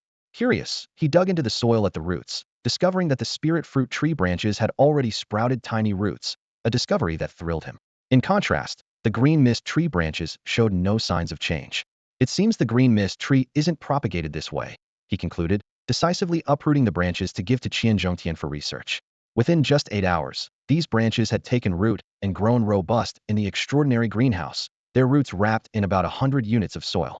Using the trading system, he sent the green mist tree and soil to Qian Zhongtian, instructing him, remember to ripen the green mist tree tomorrow and give me the fruits. Figure out how to reproduce them. Keep the soil for your research. Qian Zhongtian accepted the trade immediately, but didn't reply, likely engrossed in his research. Zhang Chi added, by the way, the spirit fruit tree branches you gave me have rooted. Could you send me a few more? To his pleasant surprise, Qian Zhongtian sent 10 half-grown seedlings. As Zhang Chi planted the seedlings and watered them, he suddenly realized a question: where did these fast-growing vegetables get their water? Checking the control panel, he discovered that the greenhouse was equipped with 1,000 cubic storage space for water and could automatically adjust soil moisture. Farming in this misty world really is convenient. He then checked on the other crops. The flowers on the Sacred Heart fruit vines had grown slightly, and the 4-leaf ginseng had developed into a plump radish, perfect for making healing potions. This reminded him that Li Feng still owed him 4 bottles of potion. That kid promised to pay up soon. Zhang Chi immediately sent a message. Pay up, or I'll start charging interest. Li Feng quickly replied, brother, it's not that I don't want to pay, but I don't have that many quality items. Seeing this message, a glint flashed in Zhang Chi's eyes. Trying to dodge the debt, he calculated silently, thinking that his younger brother's inheritance might yield more for him. Li Feng, buddy, do you think this could cover a few premium items? Huh. Zhang Chi stared at the communicator, feeling a tinge of disappointment. It seemed Li Feng intended to default. He opened the item information sent by Li Feng, and detailed data immediately appeared on the screen. Xuanmu Spirit Stone Vein. Grade, Premium. Effect, produces Xuanmu Spirit Stones. Current output, 3-day. Evaluation, a relatively rare vein that can produce wood element energy stones. Placing it in a high wood element energy concentration area can accelerate production. Zhang Chi frowned and tapped his fingers on the table, calculating how much this could be worth in healing potions. In terms of rarity, a Xuanmu vein was indeed more valuable than 4 bottles of healing potions. It's a resource point that continuously produces energy stones, akin to a small money printing machine. However, the daily output of 3 stones was really too low. In the market, a bottle of healing potion could fetch at least 50 units of energy stones, and that's a low price. After all, healing potions can heal wounds and detoxify, far surpassing the effects of ordinary premium items. 4 bottles could fetch at least 200 units of spirit stones, possibly even 300. Calculating this, it would take at least 70 days to break even with this vein. Only after that would the output be pure profit. However, Zhang Chi's eyes lit up as he remembered that his shelter could gather 5-element energy, which might accelerate the production of Xuanmu Spirit Stones. He quickly checked the data of the Xuanhua Spirit Stone vein and found that less than 24 hours after upgrading the shelter, the Xuanhua vein had already produced 7 units of Spirit Stones. Xuanhua Spirit Stone vein. Current output, 10-day. Evaluation, rich in fire element energy, production accelerated. The increase is that significant. Zhang Chi widened his eyes in surprise. Previously, when it was buried beside the Sun Crystal Stone and before the shelter upgrade, this vein only produced 3 units a day. This meant the 5 elements gathering ability increased production by more than twice. If the shelter upgrades to level 4 or 5 in the future, production will surely continue to climb, potentially reaching hundreds of units a day. The value of this Xuanmu vein soared in Zhang Chi's mind. Of course, this is its value to him. For Li Feng, the offer still had to follow market trends.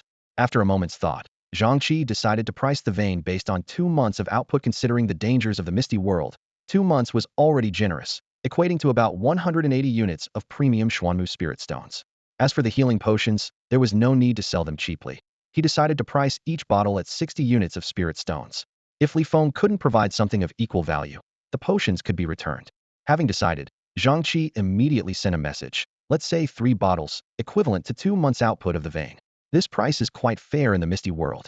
Li Feng quickly replied. Thanks, buddy. That's a fair price. I'll start excavation right away and trade the vein over. I also have an extra premium shelter relocation scroll. Can we trade that for the last bottle? Sure, Zhang Chi replied briefly. Upon receiving the Xuanmu vein, Zhang Chi was surprised to find that this so-called vein looked like a sturdy tree.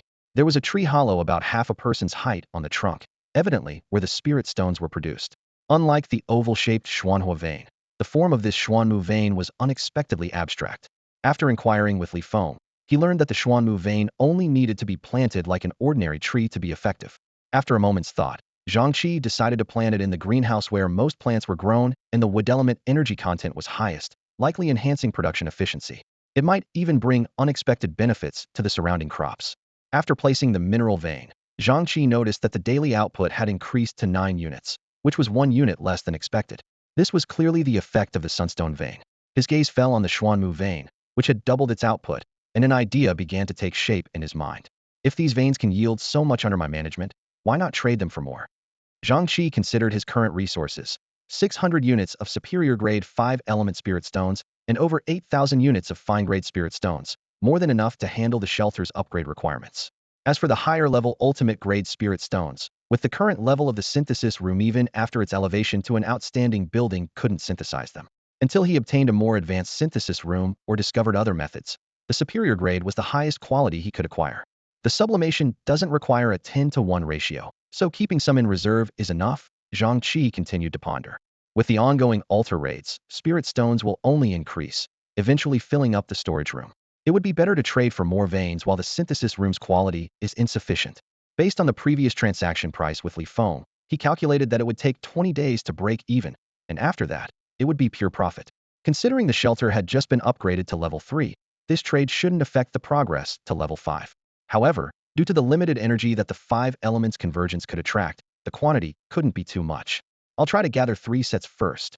With this decision made, Zhang Chi immediately posted a message in the regional channel. Purchasing 5-element spirit stone veins. 150 units of corresponding spirit stones per vein. Limited quantity. First come, first served. Feel free to share with friends in other regions. Successful transactions will receive a piece of quality equipment. He then added, this matter is fully entrusted to Kong Dongfang. Please contact him first. Zhang Chi then provided Kong Dongfang with 2,300 units of each attribute of the 5-element spirit stones and instructed, purchase only if it's under 180 units. Anything more expensive, forget it. Don't worry, Brother Chi. I'll get the lowest price, Kong Dongfang assured, then handed over a trade request. By the way, here's something extra from the boxes I opened. It's for you. After accepting the trade, Zhang Chi received a pot filled with over 200 fine-grade dumplings, along with a blueprint. Chive and egg dumplings. Grade, fine. Effect, enhances appetite, aids digestion. Evaluation, a delicacy from Blue Star. Perhaps you'll taste something different? Resisting the urge to taste them immediately, Zhang Chi stored the dumplings away. Such a delicacy should be shared with everyone. He then examined the other blueprint. Level 3 Shelter Construction Blueprint. Grade, quality. Effect, upgrade the shelter to level 3. Evaluation, an ordinary shelter upgrade plan. The only advantage is the flexibility to change construction plans after upgrading. This kind of thing exists, and it's only of quality grade. Zhang Chi was puzzled. I opened so many black iron chests yesterday. How come I didn't see a single one? Could it be that level 3 shelters can't produce this? This item, which was clearly marketable, might be more valuable than healing potions. Zhang Chi contemplated trying his luck by opening all the black iron chests later. He returned the blueprint to Kong Dongfang. I already upgraded to level 3 last night. You should sell it. Brother Chi, you're amazing, reaching level 3 so quickly. Enough with that line every time. Zhang Chi waved it off. Have you gathered enough materials? If not, I can help fill in the gaps as a reward for staying up late to help me acquire the veins. Since Brother Chi is tired of hearing it, I'll change my tune next time. Kong Dongfang chuckled, shaking his head. This time, you don't need to worry about the upgrade materials. I've been cooking for people with the kitchen god pot and traded for quite a few materials. Plus, selling this blueprint will almost cover it. But Brother Chi, there is something I do want to ask for your help with. This piqued Zhang Chi's interest. From what he remembered, Kong Dongfang rarely asked for help. Even when he had a broken leg, it was Qian Zhongtian who came to ask for healing potions. This was the first time he heard him make a direct request. What is it? Just say it. Brother Chi, you killed by Rian, right? Yes. Then you should have gotten the alliance scroll she posted in the regional channel. Can you take me along when you plan to form an alliance? I want to ally with you too. Zhang Chi found himself lost in thought. puzzled as to why Kong Dongfang assumed he wouldn't include him when forming an alliance. Meanwhile, Kong Dongfang was in the shelter's kitchen, skillfully using the chef's pan to cook for others in exchange for supplies. His mother's words echoed in his mind. If you can latch onto someone both talented and capable, you must show your support when they start their own venture, regardless of your good relationship. Asking seemingly silly questions is fine as long as you focus on improving yourself. The other person won't be annoyed but will instead take better care of you. Although forming an alliance isn't exactly the same as starting a business, the principle remains the same. De Huang, Xiaohong, dinner's ready. Zhang Chi called as he brought a steaming pot of dumplings to the table, habitually touching his ear. He set out 3 sets of bowls and chopsticks, glanced at his 2 pets, and then quietly put back 2 pairs of chopsticks. The aroma of dumplings filled the air as Zhang Chi devoured them, one after another, unable to stop. But when he turned his head, he saw De Huang grimacing as it reluctantly swallowed the first dumpling. If not for Zhang Chi's frequent reminders not to waste food, it would have spat it out. In contrast, Xiaohong was eating with relish, though its small mouth meant it took a while to finish a single dumpling. Seeing De Huang's pitiful expression, Zhang Chi suddenly remembered, oh right, leopards aren't vegetarians. He quickly returned to the kitchen, took out some premium cuts of meat, and seared them to perfection. In the sizzling oil, the steaks soon turned a tempting golden brown. Make do with this for now. Next time I'll make meat-filled dumplings for you, he said, as he took back De Huang's bowl of dumplings and shared them with Xiaohong. After a satisfying meal, Zhang Chi lay down on his bed. You two rest up as well.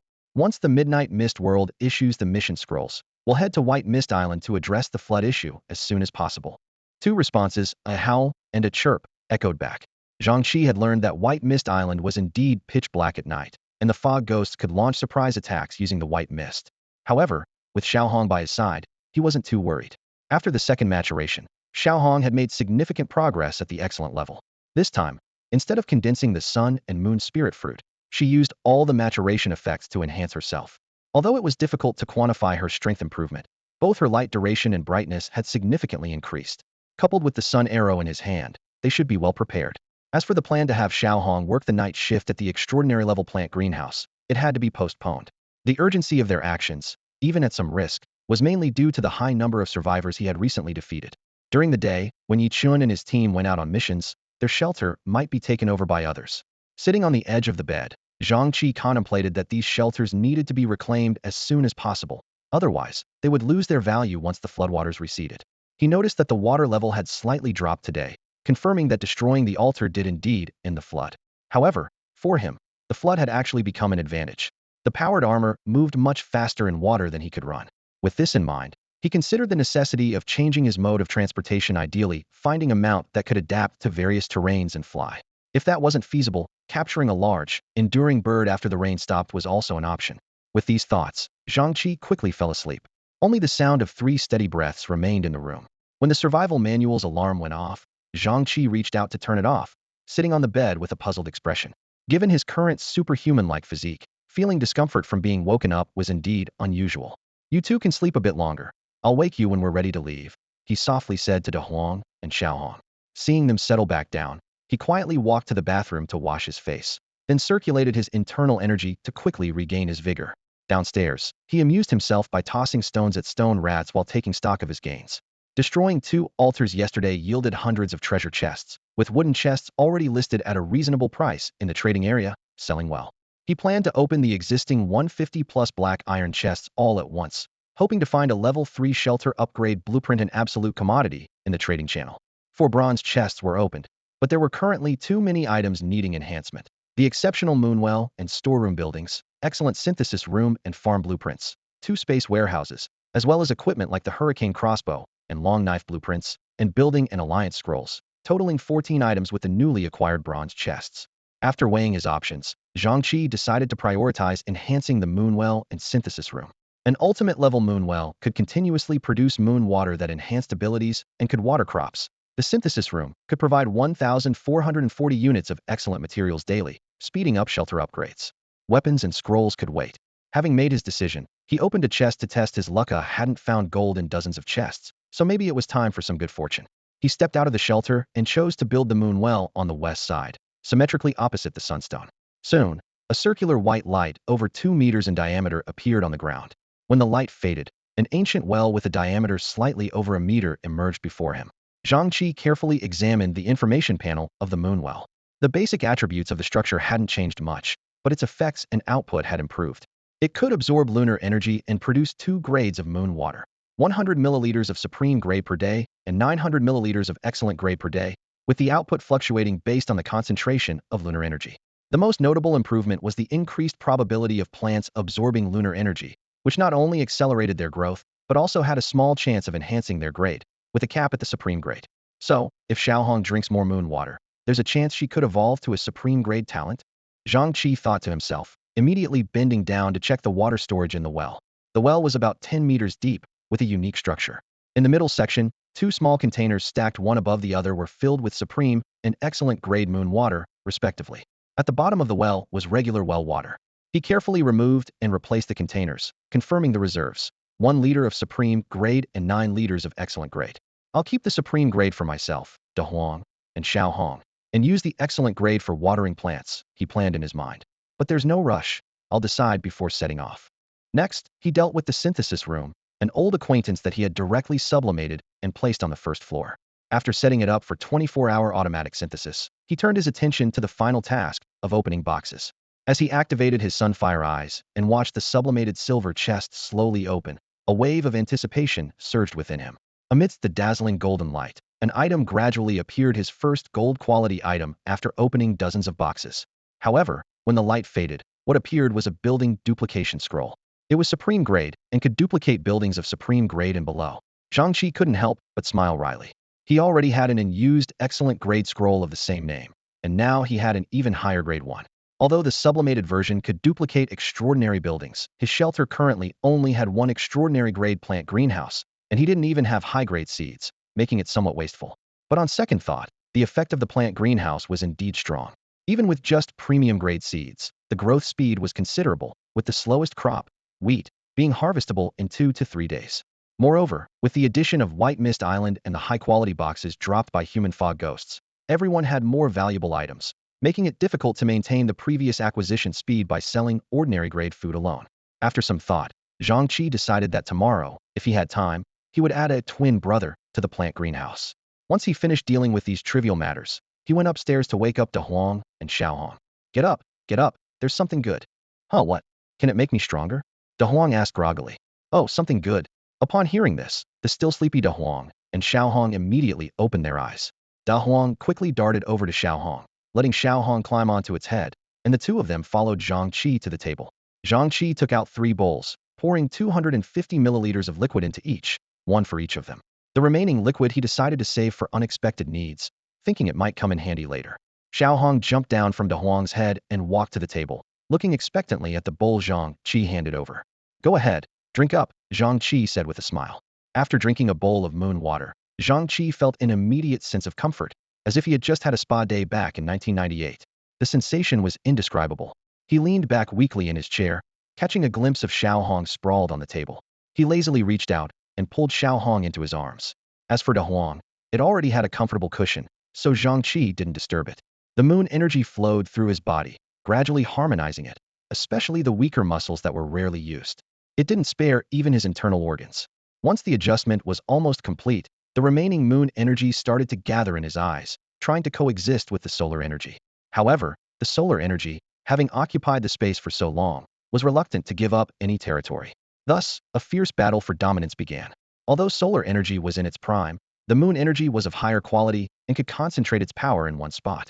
Eventually, the moon energy claimed a small area in Zhang Chi's left eye.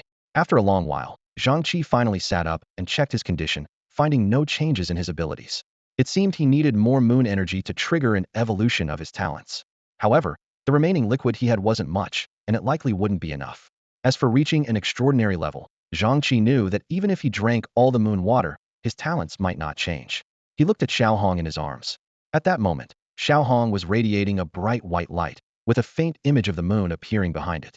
Unfortunately, the sight didn't last long, as a dazzling golden light began to shine from Xiao Hong, quickly overshadowing the white moonlight. It's okay, take it slow. You can drink more later, Zhang Chi comforted, gently poking Xiao Hong's small face. Xiao Hong's previously pained expression turned happy, and it playfully swayed in Zhang Chi's hand. Both of them had undergone changes, while De Huang, sitting nearby, watched them with a blank expression. De Huang had woken up much earlier, or rather, The moon energy had finished adjusting its body and directly merged within, enhancing its physical attributes and strength. Its strength had improved further, and it would soon reach the refined level. Initially, it was quite pleased, but seeing its owner and Xiaohong already at the refined level and still benefiting from the moon water made it feel a bit downhearted. Perhaps, I'm just a useless leopard, it thought. Zhang Chi didn't notice De Huang's change in mood, assuming it was just a bit disappointed about not breaking through to the refined level. So he called it over, gently patted its head, and placed Xiaohong back on top.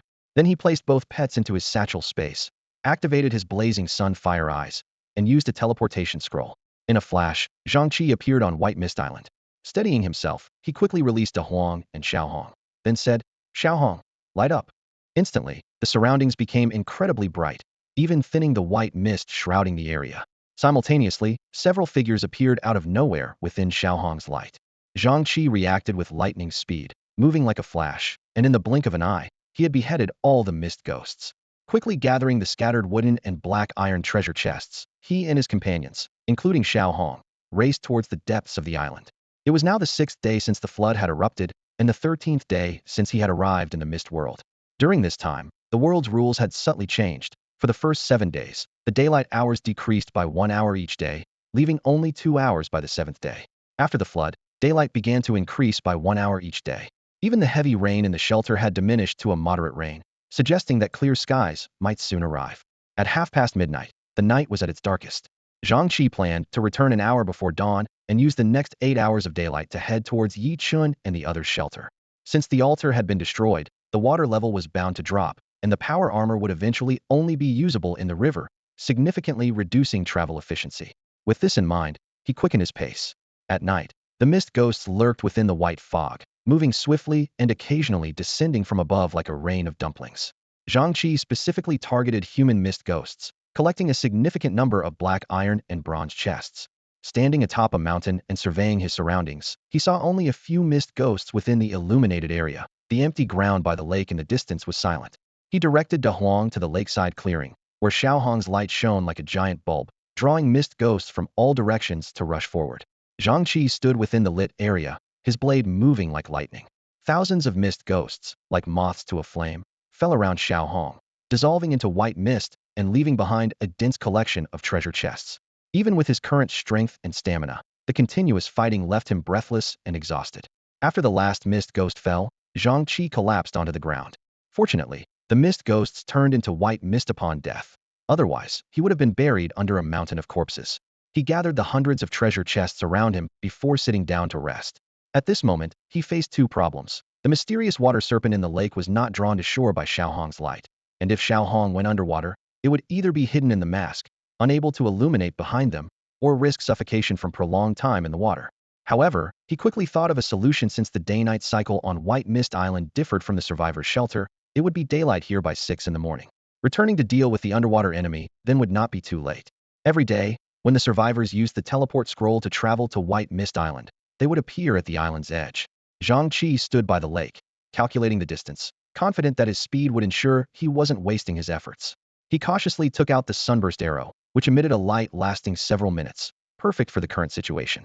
First, he placed a protective helmet on Da Huang, then raised his shield to cover his face. With his sunburst eyes fully activated, a bright white dot flickered in his left eye. Quickly switching to the sunburst arrow, he aimed at the lake's center and released the arrow. As the arrow struck the water, the entire lake seemed to explode.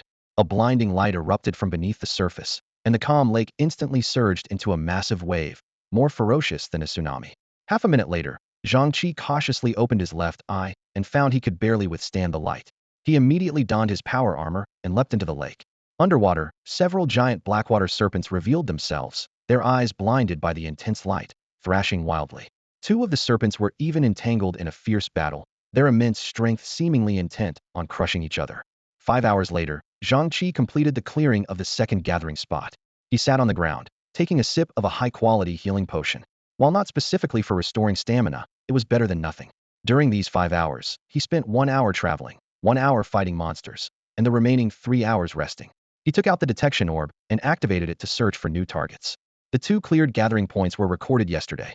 As he scanned the orb, Zhang Chi froze a blue dot appeared. This indicated an excellent grade target. Although he initially didn't know the relationship between the light's color and the level of strength, from Da Huang's experience with the talent reset scroll, The blue light indeed corresponded to excellent grade. This blue dot was located at the very center of White Mist Island, surrounded by fog ghosts of no more than good quality, clearly hiding a crucial final target. After careful consideration, Zhang Chi decided to rest until dawn. At 6:30, when the white mist dissipated, he could quietly approach and observe closely. If it was a beast-turned-fog ghost, it could be postponed, but if it was an excellent-grade human fog ghost, he would have to find a way to eliminate it. After all, human fog ghosts drop treasure chests of a higher quality than themselves, meaning he could obtain a silver chest, which would upgrade to 3 extraordinary-grade items. 2 hours later, the morning light dispersed the white mist. Zhang Chi moved swiftly through the forest, not pausing even when passing through valleys and lakes where fog ghosts roamed, heading straight for the target location. Finally, he stood atop a mountain, overlooking a vast valley surrounded by several large mountains. In the valley lay a wide lake, with the detection orb indicating only one light point in the entire area. In front of the lake, a man clad in black armor stood silently, hands resting on the hilt of a giant sword, eyes closed. Zhang Chi immediately recognized this as a human fog ghost, determining that it must be eliminated. However, to be certain, he decided to conduct an appraisal first. The Mist Ghost's power is rated as excellent, the king among the excellent tier, transformed from a human. Defeating him will complete half of your task. Zhang Chi stared at the system's assessment result, his brow furrowed. He immediately conducted a second appraisal of the Mist Ghost's equipment, and upon seeing the results, his face turned pale. Can't handle it, can't handle it. I'm out of here, Zhang Chi murmured to De Huang, and without hesitation, he turned to retreat. At that very moment, the Mist Ghost's eyes slightly opened, and its cold gaze locked onto Zhang Chi. The oppressive feeling from that look sent a shiver down Zhang Chi's spine, and he instantly sped up his escape. They ran nonstop for half an hour before Zhang Chi halted, hands on his knees, panting heavily. Sweat dripped from his forehead, soaking his clothes. It's not that I'm a coward, Zhang Chi panted, trying to justify himself. This Mist Ghost is just too absurd. The power rating of this Mist Ghost was strikingly similar to the female Mist Ghost he encountered in the river cave earlier. Considering the female Mist Ghost's strength, this sword-wielding Mist Ghost was at least at the pinnacle of the excellent tier. Among the three of them, the fastest progressing, Xiaohong, still had a long way to go before reaching the peak of the excellent tier. And that wasn't even the most despairing part. Recalling the appraisal results made Zhang Chi's heart sink. The sword the Mist Ghost wielded was of exceptional grade, and its armor matched his black Jiao armor in extreme grade defense. Such a setup was simply overwhelming. My Shinling arm crossbow is only of exceptional grade. Even if the Mist Ghost stood still, I might not be able to break its defense, Zhang Chi muttered to himself. The Hurricane crossbow might have a chance after upgrading, but I only appraised it from a distance, and it already sensed my location. Where would I find the time to charge up? Zhang Chi calculated in his mind that if a fight broke out, he might not even get the chance to escape. Better to wait until they acquire a couple of extraordinary defensive pieces, or until all three of them reach the peak of the excellent tier before attempting again. He turned to De Huang, intending to say something encouraging, but recalling the scene after drinking moonwater at dawn, he swallowed his words. Forget it, let's be sensible this time. Strengthening is not something that can be achieved through mere encouragement. Retreating from the formidable Mist Ghost, Zhang Chi vented his frustration on the ordinary Mist Ghosts, swiftly clearing out an entire lake of enemies like a precise killing machine. Glancing at the time, with an hour left before dawn, Zhang Chi activated a scroll to teleport back to the shelter. Determined to return home before sunrise, he skipped resting. Operating the power armor wasn't exhausting, and he planned to rest while traveling through the water. Besides, the shelter itself had rapid recovery capabilities, making rest unnecessary. Back at the shelter, Zhang Chi decided to harvest crops first. Entering the greenhouse, he found that the quality seeds planted the previous morning had mostly matured, and the greens were fully grown. He immediately embarked on the enjoyable, yet tiring task of harvesting. While harvesting, Zhang Chi couldn't help but complain to himself. Why does it feel like I'm more exhausted as the shelter develops? I just came back from a night of monster hunting, and now I'm seamlessly transitioning to harvesting. He found this reality hard to accept, and wished for a one-click harvesting feature. Unfortunately, despite the greenhouse being an extraordinary building, it lacked such a convenience. He realized a serious issue: if more buildings like this were added in the future, he might end up spending all his time harvesting and farming, with no time left for anything else. Fortunately, the greenhouse didn't require watering, fertilizing, pest control, or weeding, or he wouldn't be able to manage all the work. Zhang Chi suddenly became acutely aware of the severity of this issue, knowing he must find a solution. Otherwise, he'd eventually be stuck at the shelter, unable to venture out for adventures. Zhang Chi first thought of using a contract scroll to summon some helpful animals. However, looking at De Huang, he quickly realized that most animals were not suitable for the job. He couldn't really expect De Huang to dig holes and fill them with his paws, could he? Although he had done it before, It was too inefficient and could damage the crops. When it came to labor, humans were obviously the best choice, but they couldn't be contracted. Then he considered monkeys and apes, which, once trained, could use tools. Or creatures like stone rats, which have unique habits. They love eating stones and can dig mines. Perhaps there were other creatures that enjoyed turning soil, planting, and harvesting without needing any special food. Zhang Chi pondered. Wasn't he just describing humans after all? After collecting the vegetables, he put most of them up for trade. Then he hurried back to the greenhouse to turn the soil. He thought he should try contracting some earthworms. If he could nurture one, it could multiply through division. While earthworms couldn't harvest vegetables, they could turn the soil and bury seeds. Plus, they were easy to keep, feeding on decaying plants and using up the inedible parts of the crops. The soil they produced was valuable, and with higher levels, they might even help restore soil nutrients. With these thoughts in mind, Zhang Chi worked even harder. By the time he finished, dawn had broken. Instead of rushing off, he took out a liter of exceptional grade moon water and watered the holy heart fruit.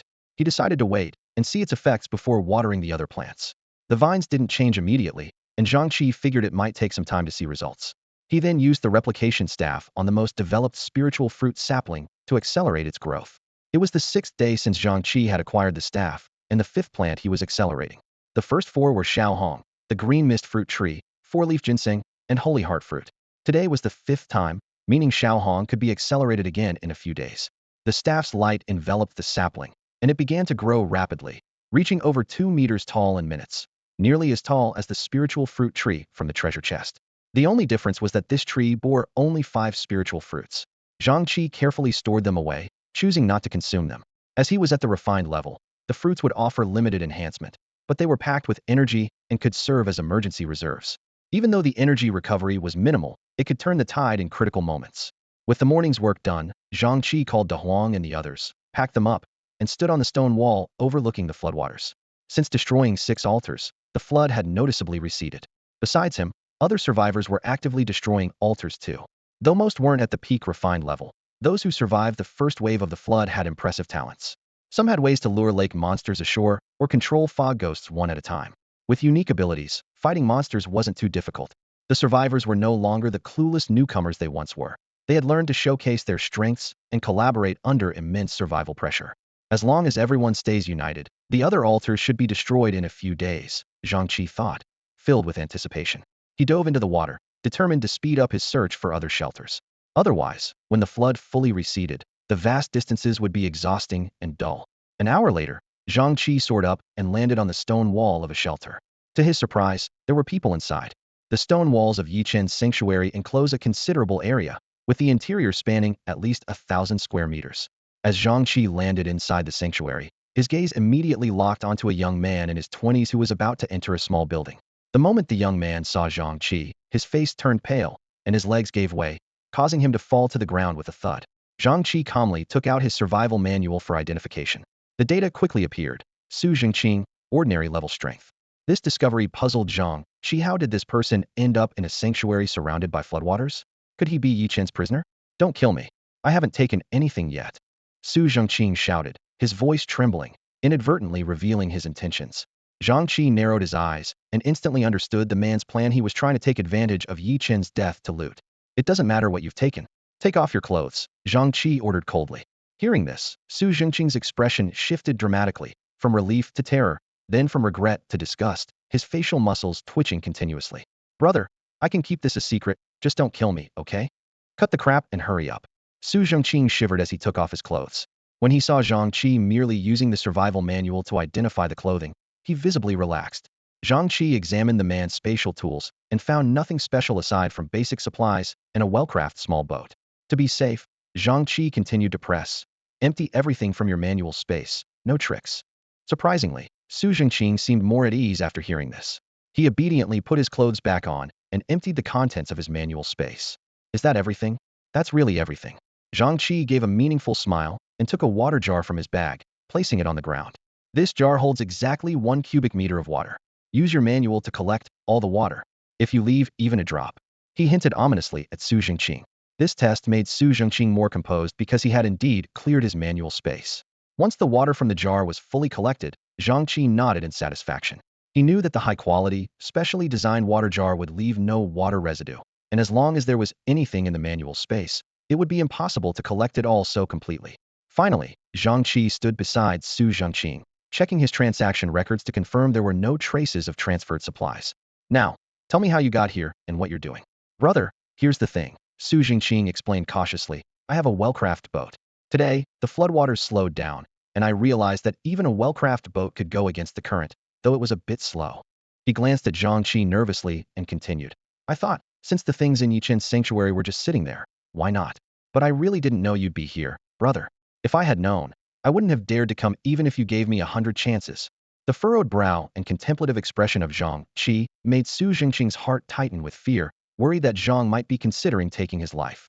Hastily, Su rummaged through the scattered items on the ground and pulled out a piece of paper, his voice trembling slightly. Brother, I can help you find the location of Su Shan and their hideout. Zhang Chi took the paper, already having anticipated this. The system immediately displayed identification information, safe navigation map, grade, excellent.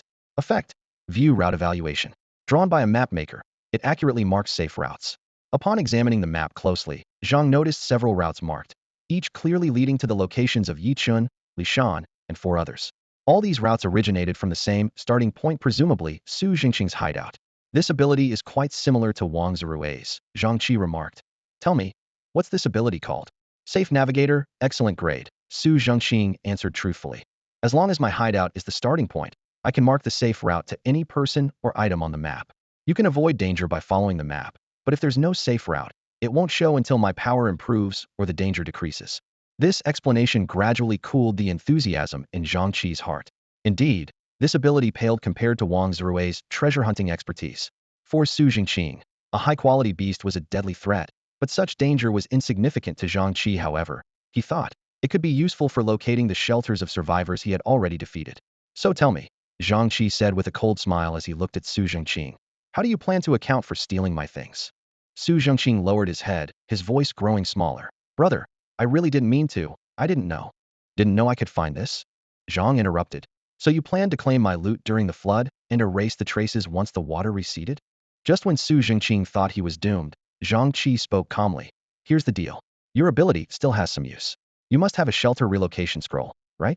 Move your shelter near mine, and from now on, you'll use your ability as I direct. As for everything else, we'll discuss later. Su Zhengqing nodded, feeling both relieved and disheartened. Although his life was spared, the loss of freedom was bitter. But he knew well enough that in this area, who didn't know Zhang Chi could single-handedly take down the League of Legends. Especially since Zhang had quickly found and killed Bai Rian just the day before. Su had no confidence he was stronger than Bai Rian. Don't resist, Zhang Chi said, placing Su Zhengqing into his satchel space. Inside, a leopard with flowers on its head startled Su, causing him to flee in panic, only to run into an invisible wall and faint on the spot. After dealing with Su Zhengqing, Zhang Chi turned his attention to Yi Chen's hideout. Upon searching, he had to admit, there were indeed many valuable items here. Standing at a vantage point, Zhang Chi surveyed the surroundings, spotting 4 towering superior buildings. Unfortunately, he found no mineral resources. After a quick mental calculation, he realized that Yi Chen's shelter had 2 more superior buildings than Zhong Hongxing's. With only 3 slots available for subsidiary shelters, he knew he had to abandon at least one of the shelters from the first-tier survivors he had previously defeated. After weighing his options, Zhang Chi decided that since Yi Chen's shelter was clearly superior to Zhong Hongxing's, it would be wise to attempt to incorporate it as a subsidiary first. He opened his survival manual and swiftly maneuvered to include Yi Chen's shelter as a subsidiary building. The manual immediately prompted, current shelter unoccupied by survivors, no consent needed. Full access granted upon incorporation. This information made Zhang Chi thoughtful. It seemed logical that a shelter with an owner would require consent to become a subsidiary. Otherwise, who would dare venture out? However, the term full access piqued his interest. Could it imply that there were multiple forms of subsidiary shelters? Perhaps akin to the difference between direct occupation and colonial rule, or even a model similar to a tributary state that only required tribute. He proceeded with the operation and instantly felt a change emanating from the shelter beneath his feet. In an instant, he transformed from a guest to the master of the place, gaining permissions to build and access detailed information. Shelter information. Subsidiary shelter, 13. Shelter, 2-story building. Level 2. Grade, common. Evaluation. Highest access granted, direct control enabled. Zhang Chi took out the shelter relocation scroll and activated it. A 3-dimensional projection of Yi Chen's shelter appeared before him. He faced 2 choices. Either absorb the entire shelter into the scroll to be redeployed within 3 days, or directly transport it near his own shelter. Considering the specific use of this subsidiary shelter was yet to be determined, he decided to store the stone walls and internal facilities in the scroll first, planning to make detailed arrangements upon his return. This experience made him realize that the value of the shelter relocation scroll exceeded his expectations. As his domain expanded, he would certainly need such items more frequently in the future, indicating a need to stockpile relocation scrolls of various levels. As the massive shelter vanished, the surrounding floodwaters quickly rushed in to fill the void. Fortunately, Zhang Chi was wearing his power armor and turned decisively toward Li Shan's shelter. With Su Zhengqing's map, he no longer needed to ask for directions, saving him considerable trouble. When Zhang Chi arrived at Li Shan's sanctuary, he found the only remarkable building to be surprisingly simple. After searching the area, he saw nothing special aside from a few well-built structures and a pile of materials. How could this sanctuary be considered top-tier? Shouldn't there be at least 2 exceptional buildings after evaluation? Zhang Chi wondered. Could it be that Li Shan was supported by Yi Chen? It wasn't an impossible thought, given that Yi Chen could aid others, including himself. Why Yi Chen chose Li Shan over the 2 women, he couldn't fathom.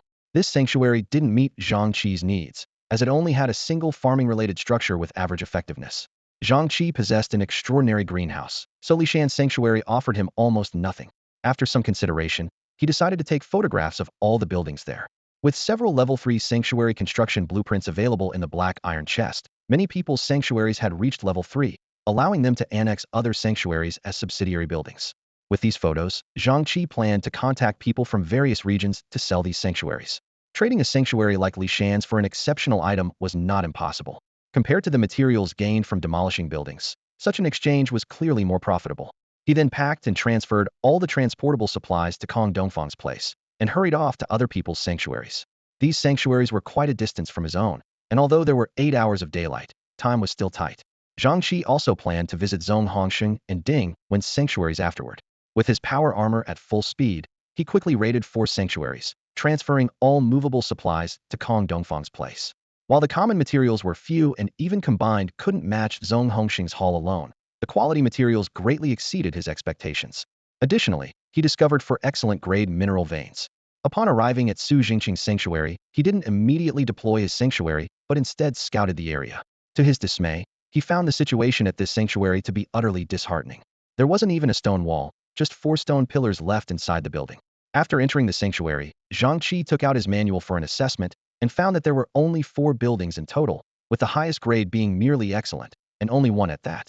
As for how the excellent grade ship came to be, Zhang Chi had a suspicion. Did Su Zhengqing have an accomplice? At that moment, Zhang Chi noticed Su Zhengqing lying on the ground, with a lump on his head. He splashed water from a bottle onto Su Zhengqing's face, waking him up instantly. Su Zhengqing cried out in terror, "Don't eat me, don't eat me." Zhang Chi quickly reassured him, "Get up, get moving, use the scroll. By the way, how did you get that ship?" Su Zhengqing's face turned red, then white, seemingly embarrassed. After hesitating, he replied, "Yesterday, I defeated a human fog ghost, and luckily found it in a black iron chest." Zhang Chi was taken aback. The chance of getting gold is that high? Su Zhengqing nodded. Even I didn't expect it. Zhang Chi looked at him thoughtfully. "Brother, using the scroll will make your sanctuary disappear. What will we do then? Do you have any other options?" Su Zhengqing, a bit uneasy, replied in a low voice, "No, I only have the option to take it with me." Zhang Chi nodded, understanding now. The 2 options that appeared at Yi Chen's sanctuary must have been due to a subsidiary relationship. As the sanctuary vanished, he quickly packed Su Zhengqing away. He then used a scroll to teleport them both back to his sanctuary. Upon reaching the destination, Zhang Chi placed Su Zhengqing's sanctuary on a mountain about 10 kilometers west of his own. This location wasn't far from his sanctuary, and with Su Zhengqing's activated talent guiding him, it was easy to find. Afterward, Zhang Chi visited Zhong Hongsheng and Ding Wen's sanctuaries. Zhong Hongsheng's sanctuary was successfully annexed and transferred, while he took photographs of Ding Wen's sanctuary. Rushing against time, Zhang Chi finally returned to his own sanctuary before nightfall, ready to tally up the day's gains. In the early morning hours on Misty Island, Zhang Chi took stock of his day's haul. Besides thousands of ordinary treasure chests, he had also acquired 5 bronze-level chests. Despite having opened dozens of iron chests, he still hadn't found the upgrade blueprints for a level 3 shelter. After some inquiries in the regional channel, he discovered that none of the survivors who had upgraded to a level 3 shelter had found any more upgrade blueprints. Weighing his options, he decided to trade most of the chests at the market for useful resources, keeping only a few dozen for emergencies. In terms of resources, he had a substantial haul, a total of 7,500 units of mystic water spirit stones and refined mithril, along with 300 units of 2 other materials. From looting 6 survivors' shelters today, he amassed over 200,000 units of various materials, including 50,000 units of high-quality materials and nearly 1,000 units of superior materials. Additionally, he acquired over 20 pieces of superior tools and blueprints, the most notable being an exceptional grade building blueprint for a semi-automatic workshop found in Yichen's shelter. The construction requirements for this exceptional blueprint were quite demanding. 200 units of superior steel ingots, 200 units of superior mithril, 100 units of exceptional refined gold, 200 units of superior stone, and 200 units of superior wood, with energy stones as the power source. Although he had all the necessary materials, Zhang Chi pondered whether to enhance the blueprint to its ultimate form before building it. However, he quickly realized that some materials couldn't be simply enhanced, such as mithril and refined gold, which had no higher or lower grade relationship, a fact he had confirmed in the synthesis room. Ultimately, Zhang Chi decided to start construction immediately. His reasoning was straightforward. The sooner the factory was built, the sooner it could generate income. Moreover, he already possessed several superior-grade blueprints, including practical tools like mining picks and axes, as well as some weapon and armor blueprints, all obtained through selling healing potions and opening iron chests. These blueprints were sufficient to meet most survivors' needs, and the exceptional level workshop was more than adequate for the current stage. With this in mind, he chose a vacant spot within the shelter's courtyard and began constructing the exceptional level semi-automatic workshop. However, upon seeing its specific functions, he couldn't help but chuckle. What was termed semi-automatic actually required manually adding materials and semi-finished products, and he had to retrieve the finished products himself. Fortunately, it supported the use of fire energy stones to save on energy. So that's what they mean by semi-automatic, Zhang Chi murmured to himself. Zhang Chi stood in front of the workshop, a glint of excitement in his eyes. Combining the workshop with the storage room, this was the perfect setup for a fully automated production line. As he quickly scanned the list of items in the semi-automated workshop, familiar blueprints appeared before him: healing potions, superior pickaxes, all the designs he had used in his studio. But his gaze finally settled on the blueprint for a superior axe. This choice was deliberate. An axe could be used in combat and was an excellent tool for chopping wood. For most survivors with no combat experience, the axe, often used for chopping trees, naturally became their weapon of choice. More importantly, whether people needed a weapon or a tool, the axe could meet both needs, ensuring it would sell well. He placed the materials and spirit stones into the workshop, and the machine began to operate. Watching the display show an hour's time, he nodded slightly. Although an hour seemed long, with 10 production lines running simultaneously, it meant that every 6 minutes, a superior item would be produced. This efficiency was quite remarkable, considering that ordinary people with regular tools couldn't even cut through superior-grade materials, explaining why few people mass-produced and sold such equipment. After setting up the automated process, Zhang Chi turned and left the workshop. He decided to let it run for an hour first to observe the consumption of the mysterious fire spirit stones. If the costs were manageable, this would be a stable source of superior materials, perfectly filling the gap he faced when upgrading to level 4. Next, he took out a shelter relocation scroll containing Zhong Hongxing's shelter. Initially, he planned to build it next to his own shelter, but as he was about to cast the spell, he realized he could place it within his walls. After a brief moment of thought, he chose the latter. The shelter appeared in a burst of light, along with a circle of stone walls, fitting neatly within his spacious level 3 shelter's courtyard. This discovery delighted Zhang Chi. Checking the survival manual, the auxiliary shelter still showed 23, indicating he could add another one. Thinking this through, he decided to place Yichen's shelter in the courtyard as well, causing some overlapping stone walls to crumble, saving him the trouble of dismantling them. Da Huang, come here, he called to Da Huang, who was playing with Xiao Hong in the distance. Da Huang dashed over to him, but when Zhang Chi pointed to the simple animal pen and said, "You'll live here from now on," Da Huang froze as if struck by lightning. The pen, lacking walls, drafty, with only straw for bedding, made Da Huang let out a mournful howl. "Oh whoa, master, I know I'm a useless leopard, but you can't make me live in a place like this." Xiao Hong, perched on Da Huang's head, also chirped in protest, as if condemning Zhang Chi's harsh decision. "What on earth is this? Sleeping here can enhance your power. Don't you want to reach excellence sooner?" Zhang Chi looked at the suspicious Da Huang and the disbelieving Xiao Hong, unable to suppress a twitch at the corner of his mouth, feeling his credibility was being questioned. "Enough talk, you're staying here tonight," Zhang Chi insisted firmly. "Ah," Da Huang responded dejectedly. "Don't worry, I'll stay here with you." Xiao Hong squatted on Da Huang's head, cheering it on as if facing a formidable foe. Zhang Chi glanced at Xiao Hong and lifted it off Da Huang's head. "You want to sleep here too? You go to the greenhouse. Remember, you need to glow even while sleeping. Goodbye, Senior Xiao Hong. Bye, Big Cat." The two little ones reluctantly said their farewells. Zhang Chi went to the greenhouse and set up a platform 3 to 4 meters high in the center. On top, he placed a flower pot the size of a wash basin, filled with extraordinary soil and a sun crystal. He instructed, remember to glow, but don't scorch the other plants. Manage it yourself. Ignoring Xiaohong's protests, Zhang Chi turned to the workshop. He crafted many wooden boards and enclosed the animal pen tightly. To avoid damaging the exceptional level structure, he chose to nail the boards together rather than directly onto the pen. Thinking of De Huang's sleeping arrangements, he brought several bear skins from the bedroom leftovers from their hunts, which De Huang had specifically kept for bedding. As for the tiger skins, Zhang Chi used those for his own bed. With these tasks done, Zhang Chi finally had time to check Yichen's shelter. He was familiar with the 4 exceptional level buildings, especially the storage room and the breeding farm. The farm was just what he needed, solving his problem of limited ascension opportunities. Equipped with an automatic feeding trough and a water storage device, he promptly filled the trough with stones, filled the water storage, and moved all the stone mice inside. Among the remaining 2 buildings was a black iron tower on the roof, the lightning tower. This exceptional level structure not only attracted lightning elements, but could also convert other elemental energy stones into lightning energy stones, essentially serving as a charger for lightning energy stones. Although Zhang Chi didn't have any lightning energy stones, Yichun had dozens, likely obtained through this building's conversion or purchase. The utility of this building was clear. It could diversify the types of energy stones he had, offering him a broader range of options. The Thunderstone not only powers De Huang, but also serves to craft arrows for the Xianling arm crossbow. Moreover, the equipment analysis room before him requires them as well. The analysis room is of an excellent grade, with its core function being the consumption of thunderstones to analyze equipment structures and generate corresponding blueprints. This building was Zhang Chi's greatest gain from his journey, as it enabled him to transform enhanced equipment into higher-grade blueprints. Remarkably, these blueprints could be further refined to produce even higher-tier equipment, and eventually, the finished products could undergo a secondary enhancement. The only limitation was that the analysis room could only process equipment of excellent grade and below, and Zhang Chi's talent could only elevate extreme-grade items to extraordinary, preventing an infinite cycle. Pushing open the door to the analysis room, he entered a compact space of about a dozen square meters.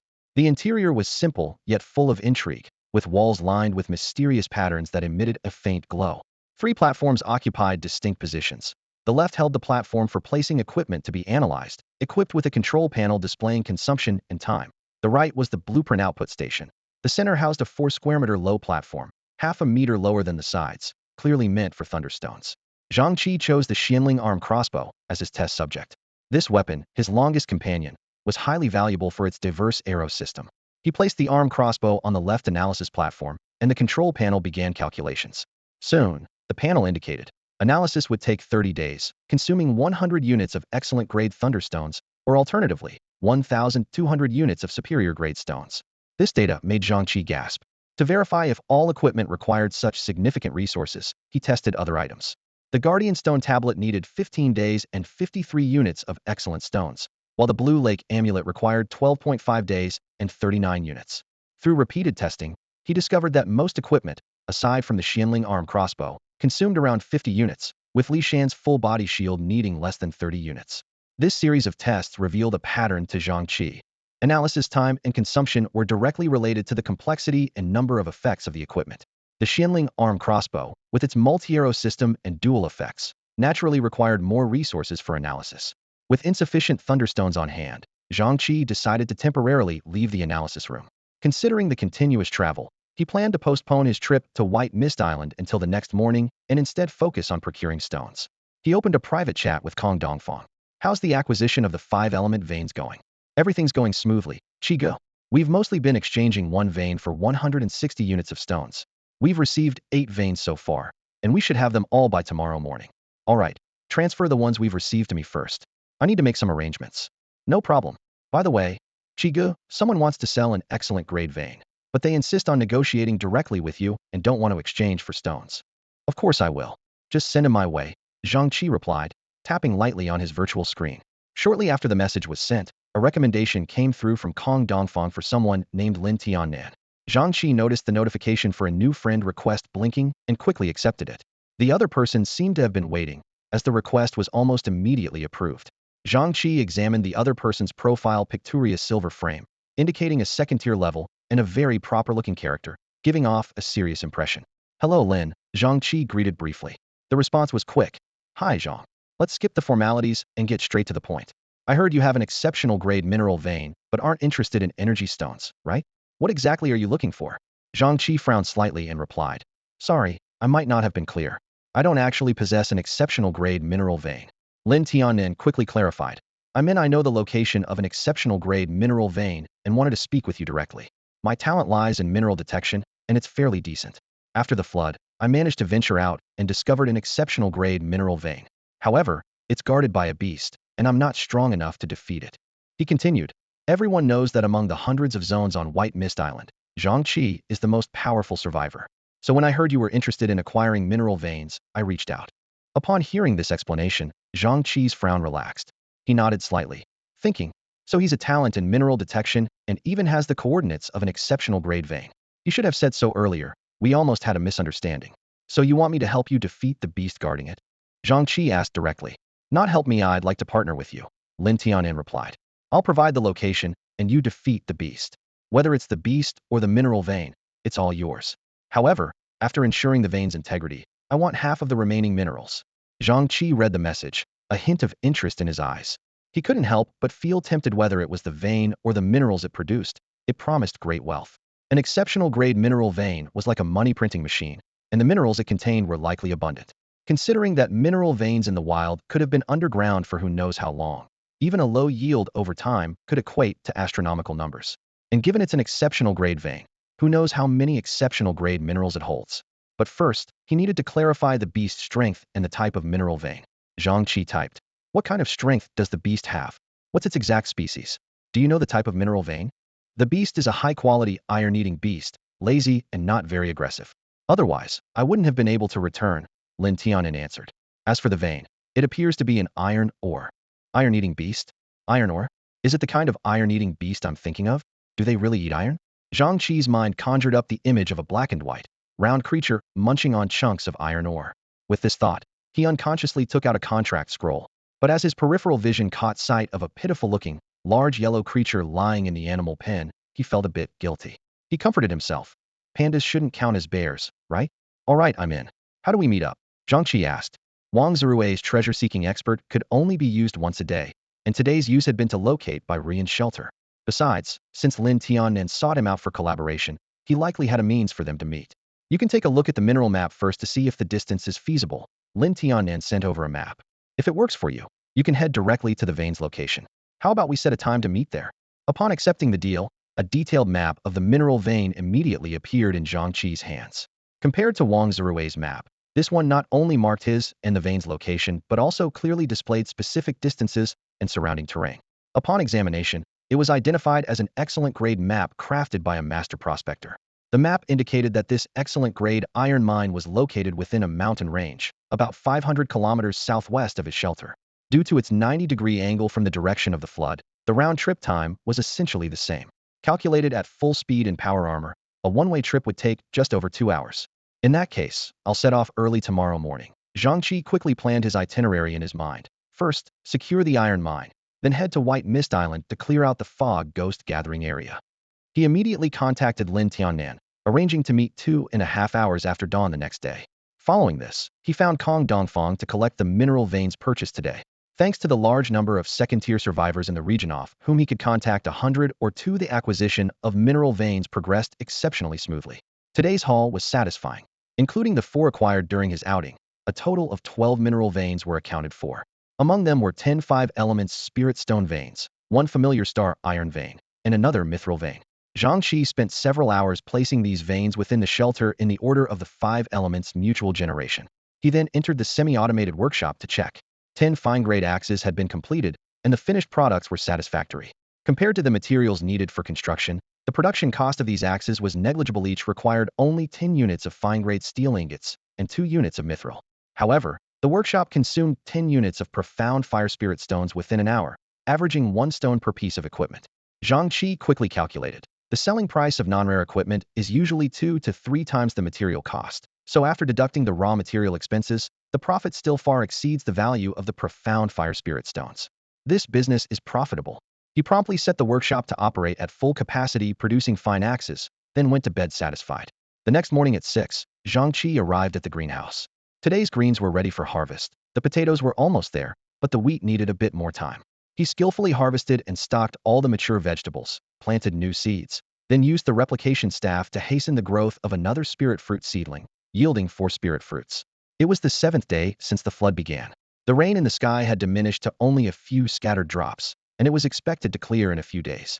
However, the surrounding white mist remained as dense as ever, showing no signs of receding. While enjoying breakfast, Zhang Chi discussed today's talent usage plan with De Huang and Xiaohong. Considering the presence of well-equipped fog ghosts, he decided to focus the talent uses of the next few days on enhancing equipment. Not only did he need to strengthen his own gear, but he also prepared some for De Huang and Xiaohong. Although they couldn't use armor and weapons, they could wear fine-grade items like guardian stone tablets and blue lake jade pendants. With the support of the analysis room, he could purchase similar items for analysis, significantly reducing analysis time and energy consumption. Subsequently, he could elevate the blueprints to an excellent grade, and collecting the materials shouldn't be too difficult. Of course, it would be even better if he could directly purchase the blueprints. The high-quality Mist Ghost, despite wielding a superior greatsword, is only at a proficient level. Zhang Chi judged that an excellent grade defensive item would suffice to counter it. His eyes narrowed as he calculated. If the situation became critical, he could upgrade the item to the ultimate level. At that point, equipping each person with an ultimate grade guardian stone would allow them to withstand the greatsword's attacks hidden and find an opportunity to break through its defense. However, to execute this tactic, upgrading the weapon's quality became the top priority. Zhang Chi retrieved the hurricane crossbow from his storage space and unhesitatingly used his sublimation ability. The crossbow immediately transformed, its rank soaring to the ultimate level. The system notification appeared. Hurricane crossbow, ultimate effect. 1. Comes with a long-distance scope, capable of partially seeing through the white mist. 2. Allows wind element power to be infused into arrows. Evaluation. With it, you are a true sniper. Note: arrows must be supplied separately, and their rank determines the infusion effect. Seeing through the white mist? Zhang Chi examined the hurricane crossbow in his hands. The weapon's appearance hadn't changed much, but a uniquely designed scope now adorned the original sight position, perfectly blending technology with a magical aura. He raised the crossbow, squinting his left eye while peering through the scope with his right. The outlines of mountains 8 to 9 kilometers away were faintly visible. Activating his sunfire eye to its fullest, his vision became clearer, though the mountain's details remained indistinct. Lowering the crossbow, Zhang Chi quickly assessed the tactical possibilities. On White Mist Island, targets within 3 to 4 kilometers could be aimed at. Although precise shots to the head or feet were difficult, this range was sufficient. He could easily launch several fierce shots at the proficient level Mist Ghost from 2 to 3 kilometers away. If it pursued, he would fight while retreating. If not, he would continue long-range harassment. This tactic was foolproof. With this in mind, he retrieved the arrows he had taken from Byrian. The best among them was the proficient grade arrow that had knocked him back 20 meters, but its quality was clearly insufficient. After all, Byrian hadn't penetrated an excellent grade full body shield with it, and even with the ultimate grade hurricane crossbow now, it might still struggle to penetrate ultimate grade armor. He immediately went to the analysis room and placed the arrow on the analysis table. The system displayed: Wind Spirit Arrow. Analysis time, 1.5 days. Consumption, 20 units of proficient grade lightning stones. Only a day and a half. Zhang Chi's eyes lit up. This meant by tomorrow night, he could obtain the proficient grade arrow blueprint. He had enough lightning stones in reserve to cover the 20-unit cost. After setting the stones and starting the analysis, he began planning the next steps. Once he had the blueprint, he would immediately elevate it to the excellent level and mass-produce them. With the ultimate grade crossbow paired with excellent grade arrows, he would be well equipped to deal with the armored Mist Ghost. For the remaining 2 sublimation opportunities, he decided to use one to upgrade the long knife blueprint. After all, he was currently using a proficient grade machete, which was barely adequate against similar level Mist Ghosts. After sublimating the blueprint, he placed it in the semi-automated workshop and reviewed the required materials. 10 units of excellent steel ingots, 2 units of proficient mithril, 1 unit of excellent grade adamantine, and 2 units of excellent wood. The material reserves were sufficient, allowing him to start production immediately. The workshop could automatically forge excellent equipment in an hour, which was much more convenient than survivors having to craft manually at a workbench, which required greater personal skill and specific tools. An hour later, a long knife with a blade length of 1.2 meters and a handle of 30 centimeters was finally forged. The blade was as straight as a sword, resembling a Tang Hung Dao, but single-edged, with its sharp edge gleaming coldly in the sunlight. Zhang Chi grasped the handle tightly with his right hand, first gently toying with it to feel the weight and balance. Then he walked outside, took out a high-quality steel ingot, and tossed it into the air. Gripping the handle with both hands, he stood firm, his gaze fixed on the airborne ingot, and then swung the knife down. With a crisp clang, the ingot was cleanly sliced in two, the cut as smooth as a mirror, with no trace of disorder. Satisfied, Zhang Chi sheathed the knife, deciding not to waste today's talent point on it. After all, his target today was to hunt a high-quality, iron-eating beast, not the more formidable high-quality mist ghost. For a panda, armor would be useless. An excellent long knife would suffice. As for the last chance to use his talent point, Zhang Chi decided to use it to enhance a building replication scroll, not the ultimate level scroll, but the excellent level 1 he got from Zhong Hongsheng. Currently, one greenhouse was keeping him busy, and adding another would leave him no time to go out. He would consider it once he found enough labor. He took out the scroll, and with a flow of light in his hand, the scroll transformed into a bright flash, then ascended to an ultimate level building scroll. Zhang Chi glanced at the moon while not far away, and a thought crossed his mind: could this scroll be elevated again? Intrigued, he immediately activated the scroll. As a bright beam of light enveloped the moon well, lasting for 2 minutes, the light gradually faded, leaving a glowing sphere in Zhang Chi's hand, sealing the moon well. Seeing this sphere, Zhang Chi was taken aback, a question arising. If it's a sphere, could I elevate it once more? He was eager to know if he could upgrade the moon well to a transcendent level.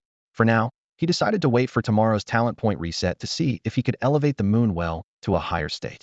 Carefully pocketing the sphere, Zhang Chi set off with De Huang and Xiao Hong towards the mine where Lin Tianan was located. On the way, his mind remained preoccupied with the matter of the scroll. If it could be elevated, then the other higher-grade scroll might not be usable anymore, as it was already at the ultimate level, able to replicate transcendent buildings. Unfortunately, his talent currently only allowed him to elevate ultimate-level items to transcendent. Thinking about this, Zhang Chi felt a bit anxious, pondering how he could enhance his talent. It seemed he needed to inquire around for ways to break through once he returned. Time passed, and 2 hours later, Zhang Chi finally reached the mountain range where the mine was situated. Upon landing, he immediately took out his survival handbook and sent a message to Lin Tianan. "I've arrived. Where are you?" Just after sending it, he looked up to see a large bird flying towards him in the distant sky. Instinctively, Zhang Chi raised his Xianling crossbow, ready to shoot the bird down. At that moment, a voice came to his ear. "Don't shoot, it's friendly." Focusing his gaze, he realized there was a person riding on the bird's back. Is this Lin Tianan? Zhang Chi wondered, amazed that he could venture out during the flood. What surprised him even more was the origin of Lin Tianan's bird. Had never seen such a large bird, capable of flying in harsh weather. In those few seconds, Zhang Chi's thoughts were in turmoil too, began to long for a bird like that. The bird eventually landed nearby, and a man in his 30s dismounted. The man's descent was somewhat unsteady, almost causing him to fall. Nonetheless, Zhang Chi's eyes were filled with envy. Despite the man's slightly awkward dismount, his flight was undeniably impressive. Zhang Chi pulled a survival manual from his pocket and carefully observed the man and bird before him. The manual indicated, Lin Tianan is accompanied by a standard-grade black luan, with a strength rating of superior. This is a rare bird known for its ability to manipulate water energy.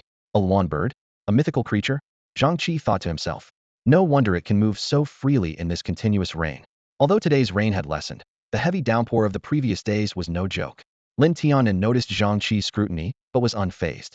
As the strongest survivor among hundreds of regions, such caution was only natural.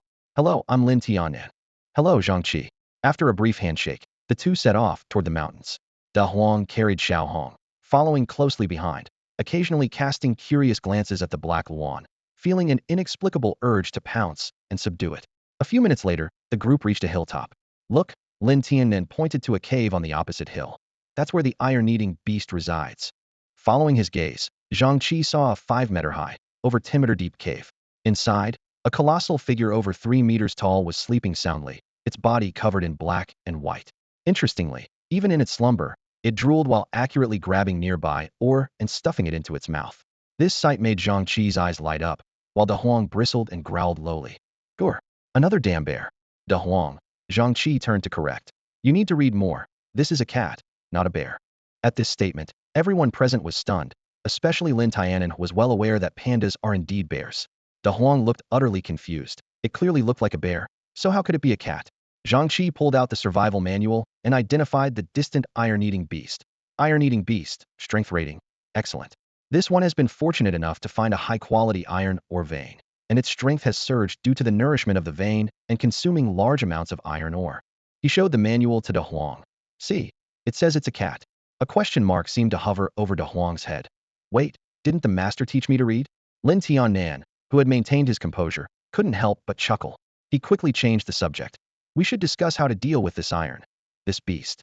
It seems lazy, but if anyone approaches the ore vein, it will act immediately." Zhang Chi nodded in agreement. taking out his newly enhanced ultimate-grade hurricane crossbow and loading a superior-grade arrow. As he firmly held the crossbow equipped with a scope, wind energy rapidly gathered around the arrow, and Lin Tianen nodded in approval. No wonder he's known as the top figure of the legendary White Mist Island. His actions are always grand. Even though he didn't directly aim at the target on the giant crossbow, the powerful wind pressure was enough to make someone of ordinary strength like him feel threatened. Furthermore, the leopard with a small red flower on its head appeared to be standing nonchalantly, yet it concealed a deadly intent. A closer look revealed its limbs slightly bent, ready to pounce at any moment. If Lin Tianen made the slightest move, the leopard would attack without hesitation. Several seconds later, Zhang Chi felt the hurricane crossbow in his hands had charged to its limit. He adjusted the scope slightly, aimed with his right eye, and pulled the trigger. Boom! The arrow, carrying the force of a mighty hurricane, shot into the cave like a bolt. The arrow's power nearly surpassed the exceptional level, hitting the stone wall beside the iron-eating beast with a resounding crash. The deafening sound and surging wind energy jolted the iron-eating beast awake. It stared blankly at the arrow embedded in the rock, fury erupting in its eyes. Roar! The iron-eating beast opened its massive jaws, revealing sharp fangs, its round eyes searching for the enemy. Suddenly, it spotted a group of creatures on the hilltop, among them a bipedal one that had once sneaked away with its food. Enraged, it pushed off with all its limbs, charging in that direction. Zhang Chi, what do we do? Lin Tianen asked nervously, cold sweat breaking out as he watched the furious iron-eating beast. The arrow missed its mark, and now it was enraged. What do we do? Zhang Chi echoed, puzzled, as he unhesitatingly stored the hurricane crossbow away. Forget it. Let's contract a panda first. We'll deal with this later. With that, he launched himself toward the iron-eating beast. The two figures intersected in midair, moving at an incredible speed. In less than 10 seconds, Zhang Chi closed the distance to less than 10 meters from the iron-eating beast. As they were about to collide, the iron-eating beast reared up on its hind legs, its right paw swinging fiercely at Zhang Chi's head. The paw, larger than a pot lid, swept forward with mountain-like force. Yet Zhang Chi did not dodge. He stood firm, relying on the strong defense of the black Jiao armor, and met the paw with his left hand. The immense force struck his arm, but was easily deflected. The iron-eating beast was momentarily stunned, unable to comprehend how this small creature possessed such strength. Ignoring its surprise, Zhang Chi drove his right fist into the beast's abdomen. Bang! With a loud impact, the beast bent over, howling in pain. Zhang Chi didn't relent, swiftly following up with 4 or 5 more punches. Dodging the beast's counterattack, Zhang Chi saw it lying on the ground, clutching its stomach and drooling. He pulled out a contract scroll and activated it toward the beast. Don't resist. The beast roared defiantly. A woo. It continued to resist stubbornly. Zhang Chi ignored its defiance, charging forward again, alternating punches and kicks. Then he grabbed the beast's right leg, swinging its massive body with force. Bang, bang, bang. Utilizing his excellent physical conditioning and formidable energy, he effortlessly tossed the iron-eating beast around like a heavy object. The glow of the contract scroll enveloped the beast, which, still dazed, instinctively struggled. Seeing this, Zhang Chi jumped onto its belly, launching a barrage of blows. Then, he clenched his fists and delivered 2 more powerful punches. A whoa! In its cries of pain, the iron-eating beast finally lowered its head. Stop, I surrender. Its voice tinged with resignation and anger. Satisfied, Zhang Chi nodded, completing the contract. He looked down at the beast lying on the ground, a smile playing on his lips. From now on, you'll be called. Zhang Chi abruptly paused, standing on the beast's belly, lost in thought. What should it be named? Big Black, Little White, or Black and White? He was at a loss, not being particularly good at naming things. Jumping off the beast's belly, Zhang Chi turned to walk toward De Huang and Lin Tianen, who were approaching. A person's name stands for something, Lin Tianen mused, looking at the iron-eating beast beside Zhang Chi with envy. I thought you might manage this excellent-grade beast, but I didn't expect you to do it so effortlessly. He was not only envious of Zhang Chi contracting a panda after all, who wouldn't love a round, adorable creature, but also of Zhang Chi's extraordinary strength, which allowed him to go almost anywhere. All right, let's talk about this later. We should check out the mine situation first. Zhang Chi waved his hand, refocusing on the present. The top priority now was the exceptional grade mine ahead. The mine is just ahead, not far from the iron-eating beast's cave, Lin Tianen said as he glanced at the beast lying on the ground, a hint of hesitation on his face. Upon hearing Lin Tianen's words, Zhang Chi nodded and placed the panda back into his bag. Let's go and check out the mining site first. The group headed towards a spot not far from the panda's cave. Due to a blind spot from their previous vantage point on the opposite hill, Zhang Chi hadn't noticed the iron or vein. As they approached, the sight before him took his breath away. A massive open-pit iron mine with large patches of rust red ore exposed on the hillside beside the panda's cave. Zhang Chi quickly estimated that the deposit contained at least 50,000 units. He immediately pulled out his survival manual to identify the quality of the ore, finding that the highest percentage was of superior grade, followed by standard grade, and even the excellent grade reserves were quite significant. If I can extract and refine all this iron ore, it would not only be enough for the steel ingots needed to upgrade the level 4 shelter, but also leave a surplus for equipment crafting. Zhang Chi calculated, feeling a surge of desire to claim the entire mining site for himself. However, he quickly suppressed this impulse, realizing that with Lin Tiannan's connection, there would be plenty of opportunities to find high-quality veins in the future, so there was no need to be short-sighted. Turning to Lin Tiannan, Zhang Chi asked, "Where is the exceptional grade vein you mentioned? Should I extract the vein first before mining this iron ore?" Lin Tiannan, clearly familiar with this mining site, didn't show much surprise at its vast reserves. He pointed slightly above the center of the vein. "It's right there, not too deep. Digging a few meters down should reveal it, but be sure to control your strength to avoid damaging the base of the vein." Zhang Chi took out his excellent grade pickaxe and leapt to the designated spot. After confirming the location, he began to dig carefully. Initially, he managed to work with restraint, but as he dug deeper, he had to apply more force. The surface layer of excellent grade iron ore was manageable, but the deeper exceptional grade ore required his full effort, even with his high-quality equipment. This won't work. Zhang Chi paused to think and decided to change his strategy. He began excavating around the area to extract the entire vein along with the surrounding exceptional grade iron ore. With a clear direction, his movements became faster, and he soon excavated the entire vein. After meticulously cleaning a corner of the exceptional grade iron ore, he finally uncovered the true form of the vein. Iron ore vein. Grade, exceptional. Effect, produces iron ore. Current output, exceptional grade 0.1 day, excellent grade 0.9 day, others omitted. Evaluation, a relatively common ore vein, but its grade is unexpectedly high. Due to insufficient energy, the grade of the iron ore is relatively low, but in areas rich in metallic energy, the yield of the ore can increase. Zhang Chi stood before a vein over 10 meters long, feeling the weight of the exceptional grade iron ore encasing it. He estimated that his backpack could hold this portion of the ore, meaning he could sell this batch directly to others and retrieve it once back at the shelter. However, half of the exceptional grade iron ore in the vein belonged to Lin Tiannan, so he needed to discuss it with him. Zhang Chi said to Lin Tiannan, "Old Lin, as you can see, there's no way to extract all the iron ore without damaging the vein." He paused, feeling slightly guilty, knowing that with forceful digging, most of the ore could still be harvested. He had already extracted quite a bit, even reaching the deeper layers of the vein, making further extraction possible. Realistically, at least 100 units of exceptional grade iron ore could still be mined. With a 50-50 split, Lin Tiannan could get close to 50 units of iron ore, which is no small amount. In exchange for excellent grade iron ore, it could fetch at least 1,500 units. Exceptional grade ore is an extremely scarce resource these days. Zhang Chi didn't intend to default on the agreement, but exceptional grade iron ore is hard to mine, and if he continued, he might not make it back to the shelter before dark. Just as he was considering offering Lin Tiannan a higher share, Lin Tiannan nodded slightly and said, "All right, but I'm not giving it to you for free." Zhang Chi was momentarily taken aback, then realized Lin Tiannan intended to trade the iron ore with him.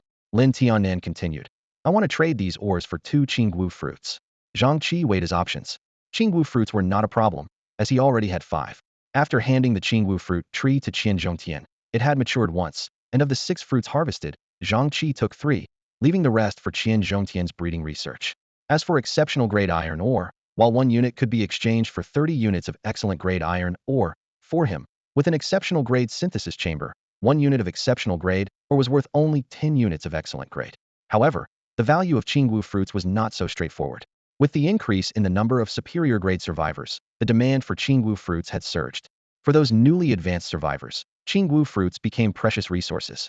Previously, people didn't place much emphasis on superior grade, but once someone nearby advanced, the situation changed dramatically. Now, a single Qingwu fruit could fetch at least 250 units of excellent grade steel ingots. 2 Qingwu fruits could be exchanged for 500 units of steel ingots, which, after refining, could yield 50 units of exceptional grade steel ingots. Yet, Zhang Chi knew this trade wasn't advantageous for him. After all, refining iron ore is quite resource-intensive and requires charcoal of the same grade, increasing costs. For him, it was more economical to trade excellent grade iron ore with Lin Tiannan and then use the steel furnace to process these excellent grade iron ores. This would not only reduce the burden on the synthesis chamber, but also save time and effort. After pondering for a moment, he said, "If you want Qingwu fruits, let's exchange them for excellent grade iron ore.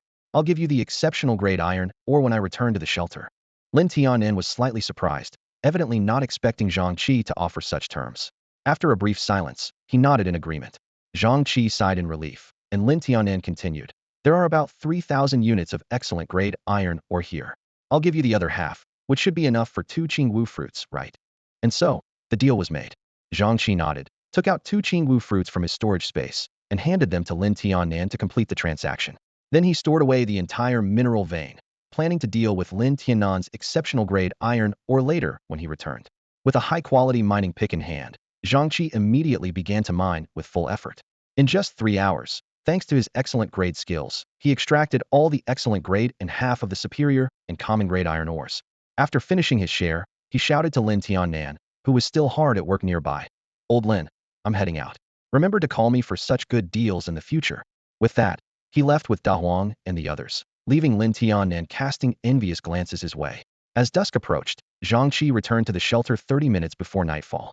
He first dealt with the transaction with Lin Tianan, handing over half of the iron ore from the exceptional grade vein. Then he buried the remaining ore near the metal vein and stored the iron ore he collected on this trip safely in the storage room. Standing before the excellent grade steel furnace, Zhang Chi began to plan his next steps. His shelter was equipped with several steel furnaces, though they had primarily been used to recharge Xuanhua spirit stones and hadn't been used for actual smelting yet. Since he had recently destroyed 6 altars, his stockpile of excellent grade 5-element spirit stones had reached over 15,000 units.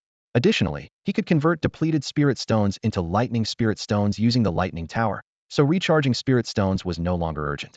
After careful planning, he decided to activate these steel furnaces for regular smelting.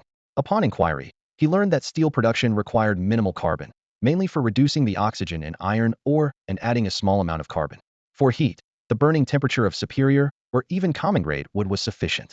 Thus, he procured a suitable amount of carbon and set up a program in the storage room for timed addition and material reception, ensuring a stable daily output of 150 units of excellent steel ingots and 1,500 units of common steel ingots.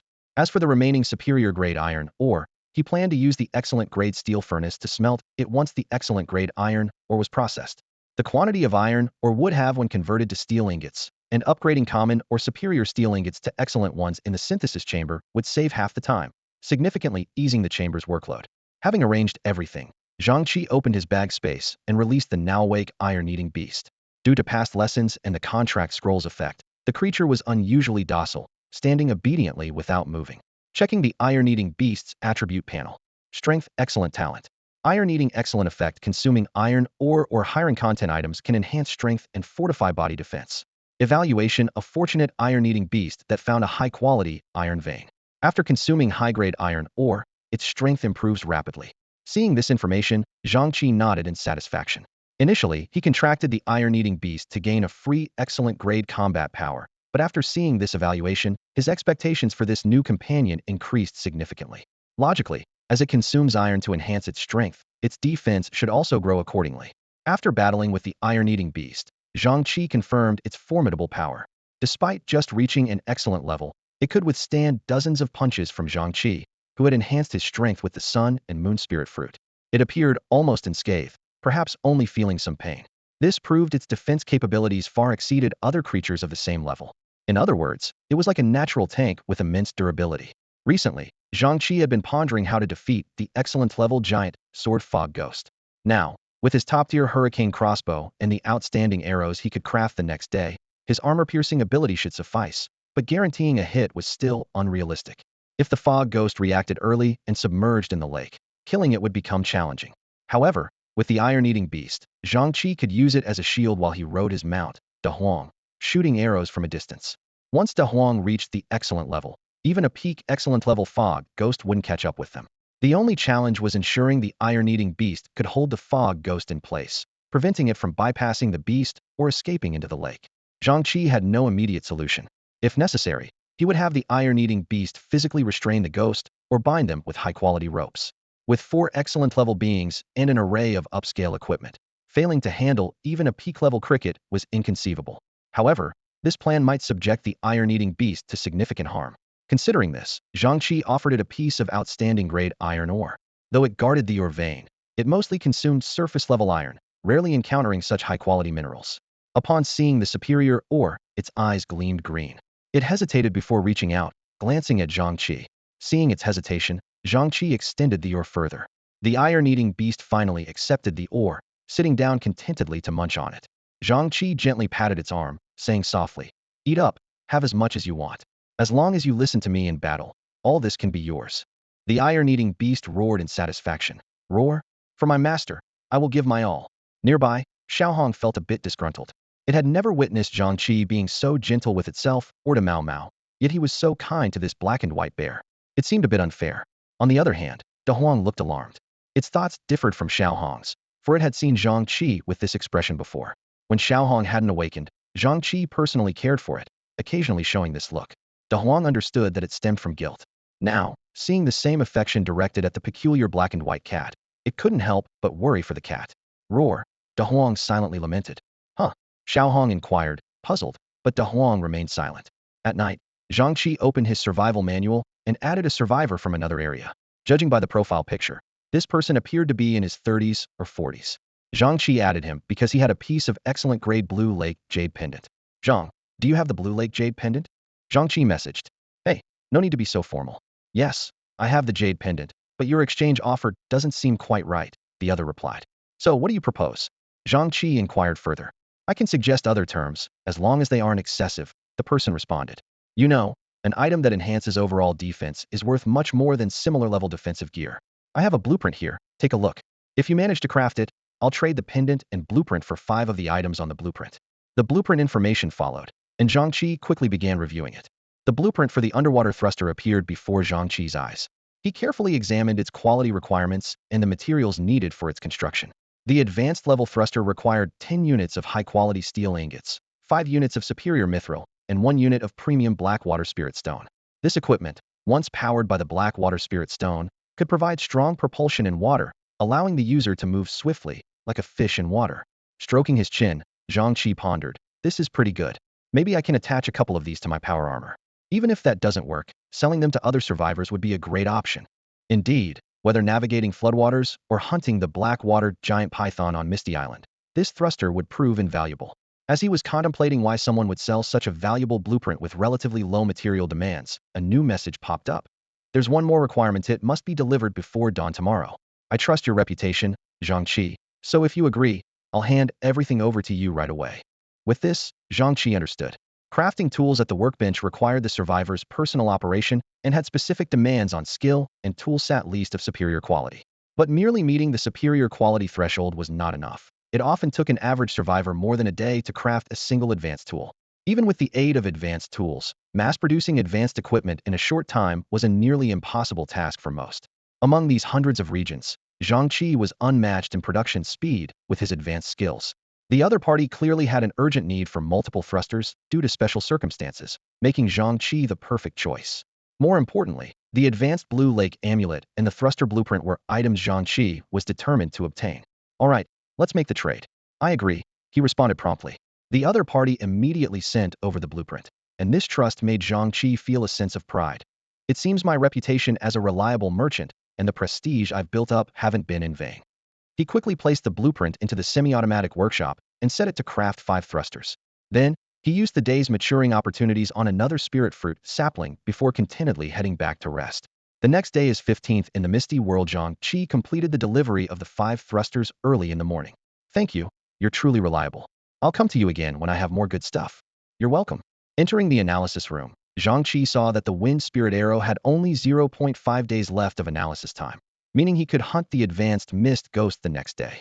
However, the most important task now was the allocation of today's sublimation opportunities.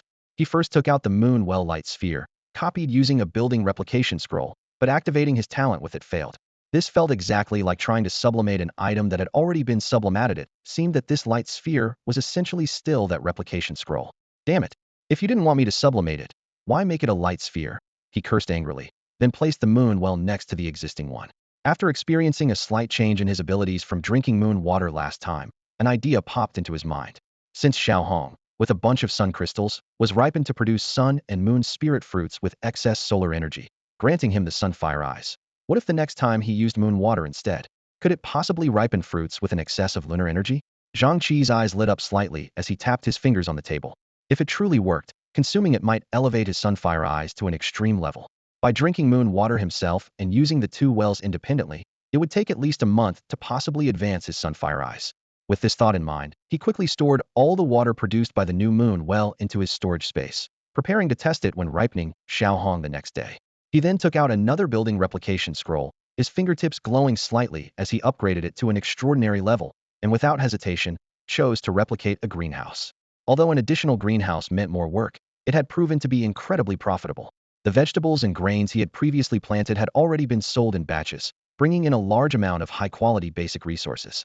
These high-quality foods could enhance the strength of survivors, and even those of the same high quality could gain significant benefits from consuming them.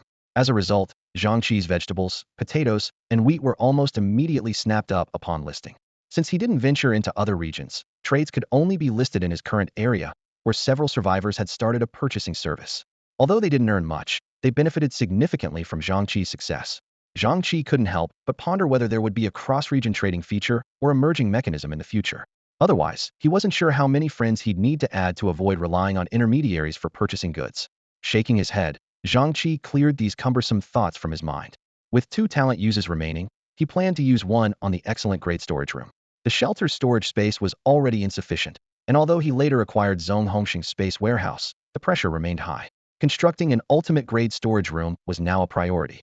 With a flicker of light in his hand, Zhang Chi built the storage room at the entrance of the first floor. Previous storage rooms were on the second floor, making access somewhat inconvenient. Placing it at the entrance would be much more convenient for use. As for the final talent use, he decided to apply it to the excellent grade long knife he crafted yesterday. His primary goal was to slay the fine grade mist ghost and obtain a silver treasure chest. This long knife needed to be upgraded to an ultimate level. Although he didn't want to engage in close combat with the mist ghost, battles were unpredictable, and having an ultimate grade weapon could be crucial, perhaps even breaking through armor at a critical moment. With all talent uses exhausted, Zhang Chi began to execute today's plan. He intended to retrieve by Rian's shelter first, then spend the remaining time destroying altars on White Mist Island. The number of survivors reaching high-quality strength had increased once again. After all, if he could acquire green mist fruits and trees, so could others. Moreover, items that enhanced potential weren't limited to green mist fruits alone. Spirit fruits worked too, albeit requiring larger quantities. After using today's ripening attempt on a new spirit fruit seedling, Zhang Chi immediately set out, his figure quickly disappearing from the shelter's entrance. By 6 in the evening, Zhang Chi finally returned to the shelter. Bai Rian's shelter was indeed further than expected, consuming a significant amount of time. Concerned that the flood might quickly recede after slaying the mist ghost, he decided to bring back other shelters as well. He then proceeded to destroy 2 more altars before returning. Upon entering, he headed straight for the analysis room. Opening the door, he immediately noticed that the Thunder Spirit Stone was depleted, and on another platform lay a blueprint. Wind Spirit Arrow Blueprint. Grade, Fine. Requirements: 2 units of fine steel ingots, 10 units of fine wood, 2 units of mithril, can create 10 arrows. Evaluation: arrows that are attuned to wind energy, featuring extremely fast flight speed and high precision. Holding this blueprint, Zhang Chi couldn't help but feel excited. Once the blueprint was elevated, he could mass-produce arrows to supply the hurricane crossbow. With it, he could kite while riding to Huang, or even continuously charge shots. Coupled with the fine-grade iron-eating beast he designated as a tank and distraction, he was confident he could handle the fine-grade peak mist ghost. Zhang Chi carefully put away the blueprint for the wind spirit arrow and took out the blue lake jade pendant he acquired last night. He gently placed the pendant on the analysis table, and the screen immediately displayed the detailed information needed for analysis. Time required is 3 days, consuming 38 units of fine-quality Thunder Spirit stones. 3 days. Zhang Chi frowned in thought. This time frame was indeed a bit long, especially since De Huang could reach fine quality in just a day or 2. After midnight tonight, he planned to accelerate Xiaohong's growth, which would enhance both their strengths. It seemed they wouldn't be able to use the ultimate Blue Lake Jade Pendant in the upcoming battle. Nevertheless, he methodically placed the required Thunder Spirit stones on the analysis table and set up the analysis program. This step was inevitable, but it would deplete his reserves of Thunder Spirit stones. Although he had people searching for Thunder Spirit stones all over, no sellers were found in various regions, likely due to the rarity of Thunder Spirit stone mines. Today's discovery of an excellent iron mine gave him a new idea. If iron mines exist in nature, then spirit stone mines might also be possible. With this in mind, he immediately sent private messages to Wang Zirui and Su Zhengqing. Use your abilities to find Thunder Spirit stones. Su Zhengqing quickly replied, Got it, big brother. However, Wang Zirui raised a crucial issue. Benefactor, if you have thunder spirit stones on you, we might not be able to find them. This message furrowed Zhang Chi's brow. What do you mean? Wang Zirui explained. My ability locates the nearest target that meets the criteria. Thunder spirit stones aren't living entities, so whether they have an owner doesn't matter. If you have thunder spirit stones with you, it's likely to point to your shelter. Sure enough, Su Zhengqing soon sent a message. Big brother, we're in luck. There are thunder spirit stones about 10 kilometers east of my shelter. The map he sent pointed directly to Zhang Chi's shelter location. This discovery made Zhang Chi ponder deeply. After some analysis, he came up with two solutions. First, change the search target to thunder spirit stone mines or higher quality thunder spirit stones. Second, transfer the thunder spirit stones he had to another survivor at a distance before locating them. He sent new instructions to Wang Zirui. In that case, locate something that can produce thunder spirit stones. Thinking of his lightning tower, he added, it must be a producer, not a converter. Soon, Wang Zirui sent a treasure map drawn on animal hide. By moving a few kilometers north the next day, they could estimate the exact distance to the treasure based on the angle. After securing the treasure map, Zhang Chi traded with Kong Dongfang for 2 portions of today's food. Considering the urgent need for De Huang to advance to fine quality, he decided to reserve all fine quality food for De Huang's consumption. Zhang Chi called over De Huang and the others, placing the food on the table. The table was laden with exquisite meat dishes, rich in color, aroma, and flavor, emitting an enticing scent. De Huang, give it your all and finish all this food. Once you're done, you should be close to a breakthrough, Zhang Chi said, pointing at the impressive pile of meat. Woof! De Huang nodded, eyes gleaming with anticipation. It lowered its head and buried its face into the meat, devouring it voraciously. Despite having more food than the others combined, De Huang ate swiftly, its sharp teeth tearing through the meat. In no time, it had cleared the plate, becoming the first to finish. As De Huang ate, it could feel subtle changes happening within its body. With the last piece of meat swallowed, these changes intensified, like an electric current running through its body. Without even a goodbye to Zhang Chi, it dashed into the animal pen, collapsed onto the soft bare skin, and immediately fell into a deep sleep. Zhang Chi hurried after it, worried something might be wrong with De Huang. He quickly took out a survival manual for identification, and the screen instantly displayed information. Leopard strength, advanced quality. Talent, lightning speed. Evaluation, a leopard prodigy, overfed and on the verge of a breakthrough. Seeing this evaluation, Zhang Chi let out a sigh of relief, his tense shoulders relaxing. He returned to the dining table, finished his meal, and then opened the regional channel. Looking to purchase items or blueprints that can immobilize someone. Anything that can restrict movement will do, he posted in the channel. Within minutes, his private messages exploded with hundreds of responses. He patiently checked each one, but couldn't find anything satisfactory. There were plenty of items that slowed movement, but they affected everyone indiscriminately. Even the armored beast he used as a shield would be affected. His gravity arrows could already achieve this effect. Just as he was about to give up, Lin Tian sent a message. I heard you're looking for items that restrict movement? I have something, though it's a bit low grade. You might want to check it out. This was followed by an item description. Beast lasso. Grade. High quality. Effect. Wraps around the target's neck when thrown. Evaluation. With this, you can capture elusive beasts. No matter how fast they are, if they're within 20 meters and have a neck, you can catch them. Zhang Chi raised an eyebrow, puzzled. Lin Tian actually has such an item?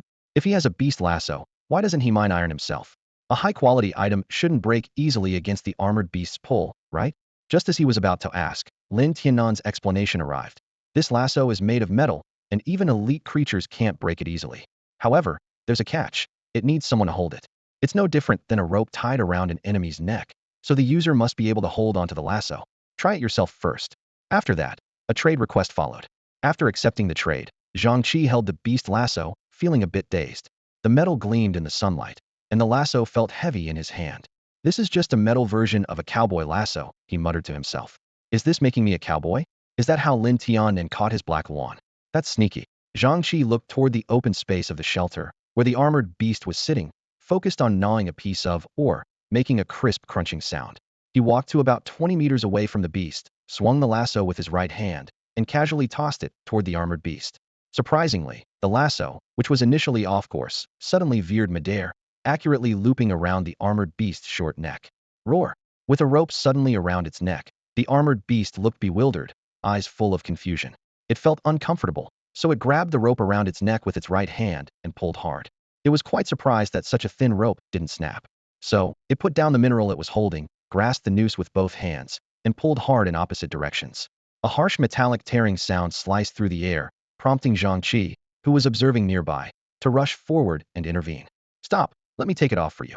Don't damage it, Zhang Chi said, carefully removing the noose from its body. After a thorough inspection, he found the noose intact and breathed a sigh of relief. From the earlier experiment, Zhang Chi gained a preliminary understanding of the beast noose's performance.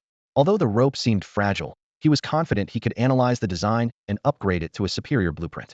His tactical plan was formed if he could find a way to disarm the mist ghost of its giant sword. The superior grade noose would not be easily broken by the mist ghost. If all else fails, I'll just make a few more, Zhang Chi thought to himself. If the mist ghost chases me, I'll ride on Da Huang and escape. If the mist ghost tries to run, I'll ride on Da Huang and use the noose on its neck. This tactic seemed quite feasible to him, so he decided to purchase the noose. This should work. How much are you asking for it? Zhang Chi inquired. Lin, this isn't for sale. I only have this one, so I can only lend it to you for a few days. All right, I'll return it to you by tomorrow or the day after. After the conversation, Zhang Chi went straight to the analysis room, removed the blue lake pendant, and replaced it with the beast noose in the analyzer. A quick glance at the time display showed that the analysis would take only 5 to 6 hours, consuming just a few lightning stones. Looks like I can have the noose ready by tomorrow. Now I just need Da Huang to break through and Xiaohong to bear fruit. Next, he gathered survivors from the area and commissioned 1,000 wooden frisbees, then headed to the open space of the shelter with the giant panda. Hold these, and when I tell you to throw, just throw them in any direction. Seeing the giant panda nod in understanding, Zhang Chi moved to a distance, picked up the hurricane crossbow, and loaded a regular bolt. Throw. As an elite creature, the giant panda had incredible strength, and the frisbees it tossed flew at high speed. Zhang Chi reacted instinctively, swiftly aiming the crossbow and pulling the trigger. Whoosh! An arrow grazed the edge of a wooden frisbee and disappeared into the distant sky. Looks like I've got a long way to go, Zhang Chi sighed inwardly. He was missing moving targets while stationary, let alone achieving precision in combat while riding Da Huang against elite mist ghosts. With this in mind, Zhang Chi drew the crossbow string again and loaded a new arrow. Again. Whoosh, thud, whoosh, the sounds of arrows piercing the air and hitting targets alternated. Time slipped away as he honed his accuracy, and soon it was midnight. By then, Zhang Chi's right hand was trembling slightly from pulling the crossbow string more than 10,000 times in 5 hours. The frisbees had been replenished over 10 times. However, his progress was evident. His efforts with the arrows and frisbees hadn't gone to waste. Now he could hit moving targets within a few hundred meters with almost perfect accuracy while standing still. Glancing at the time, it was past midnight. He gestured to the equally exhausted giant panda. Go rest. And don't disturb Da Huang. The giant panda nodded quickly and retreated to its den, curling up to rest. Zhang Chi then headed to the plant greenhouse and found Xiaohong. Xiaohong, are you ready? Seeing Xiaohong nod, he carefully took it down from the high platform and placed it in the extraordinary soil below. Then he took out the moon water he had prepared yesterday and poured all of it onto Xiaohong's roots. Watching Xiaohong's eager expression, he took out the replication staff. It had been 7 days since Xiaohong's first maturation, making it the perfect time for a second maturation. Zhang Chi activated the replication staff, and the glow of maturation enveloped Xiaohong completely. He instinctively activated his sunfire eyes to closely observe every detail of the transformation. This observation seemed unnecessary, as the light emitted by Xiaohong was not blinding, merely a soft glow like that of the moon. After confirming Xiaohong was fine, Zhang Chi turned and headed to the automated workshop. The daily talent refresh had occurred, so he immediately set about upgrading the blueprint for the wind spirit arrow. The upgraded blueprint indicated that crafting an excellent grade wind spirit arrow required 2 units of excellent steel ingots, 10 units of excellent wood, 2 units of mithril, and 2 units of adamant, allowing for the production of 10 arrows at a time. Relieved by the materials list, Zhang Chi had initially feared the need for rare materials like wind spirit stones. Instead, the blueprint merely required higher quality materials and added adamantine, which was manageable for him. He quickly set the automatic crafting parameters, initially planning to make 500 arrows. However, considering the cost of excellent grade wood and the limited time in the synthesis room, he adjusted the quantity to 50, which would be enough to deal with the mist ghost. He then went to the analysis room to check on the beast rope's progress. Seeing that it would take another 10 minutes to complete the analysis, he stood by and waited. During this time, he strategized on dealing with the Iron Eater. Although the Iron Eater had incredible defense, it was almost impossible to completely ignore the damage from an excellent grade greatsword. He had considered equipping the Iron Eater with power armor, but the size was unsuitable. Consequently, he decided to lend the Iron Eater his excellent grade blue lake amulethus piece, enhanced skin toughness, and combined with the Iron Eater's natural defenses, it should protect it from a fatal blow from the greatsword. As for his own safety, having Da Huang by his side ensured he had nothing to worry about. Even in close combat, his ultimate grade black Jiao armor, paired with the Guardian Stone plate, was sufficient for protection. Once the analysis was complete, he immediately upgraded the beast rope blueprint. The new crafting requirements were straightforward, needing only fine steel ingots and mithril. Based on practical needs, he crafted 50 of them, with any extras available for future sale. With these preparations done, he finally went to bed. The next morning at 6, he rushed to the automated workshop to collect the completed arrows and beast rope. Passing by the animal pen, he noticed De Huang was already awake, and an assessment showed it had reached fine-grade strength. De Huang, come on, let's test it out. No sooner had he spoken than De Huang, previously lounging on a bear hide, appeared before Zhang Chi in an instant. This speed left him quietly astonished even though he witnessed it. He struggled to track De Huang's movement. What surprised him even more was that De Huang, standing on all fours, was now eye level with him, over 3 meters long with a shoulder height of about 1.6 meters, perfect for riding. Zhang Chi deftly leapt onto De Huang's back. Let's go, De Huang, show me your speed. Upon hearing this, De Huang dashed forward so swiftly that Zhang Chi nearly fell backward. Fortunately, he clamped his legs tightly and quickly adjusted his posture to lie flat on De Huang's back. Sensing his owner was now stable, De Huang then activated its talent, pushing its speed to the limit. In an instant, Zhang Chi felt his surroundings blur as air currents and lightning swirled around him, yet strangely caused him no harm. In less than 5 seconds, De Huang had carried him around the entire perimeter of the wall. This was the wall of a level 3 5-element sanctuary, with a total length of 400 meters. A simple calculation showed that De Huang's speed was nearly 100 meters per second, and that was even with the need to make turns. If it were a straight run, the speed would be even more astounding. Zhang Chi compared privately, realizing that even a well-crafted mist ghost, as a human, could never reach such speeds, no matter how hard they tried. Even if De Huang only used half of his speed, the mist ghost would find it difficult to catch up. He dismounted from the leopard's back, giving De Huang a satisfied pat. Good horse. He then curiously asked, by the way, De Huang, how long can you maintain that speed while carrying me? Roar. De Huang responded in a low tone. What? You can run for 5 minutes. Zhang Chi gasped, shocked but quickly calming down to analyze. Actually, it's not that exaggerated. Leopards on Blue Star can reach speeds of over 30 meters per second. De Huang is already at the excellent level, and with the amplification from his extraordinary talent, increasing his speed by about 3 times isn't particularly exaggerated. He recalled that after reaching the excellent level himself, his strength had increased by at least 5 or 6 times compared to before. However, De Huang's improvement in endurance was indeed impressive. Ordinary leopards, when sprinting at their limit, would have to slow down after a few dozen seconds due to overheating.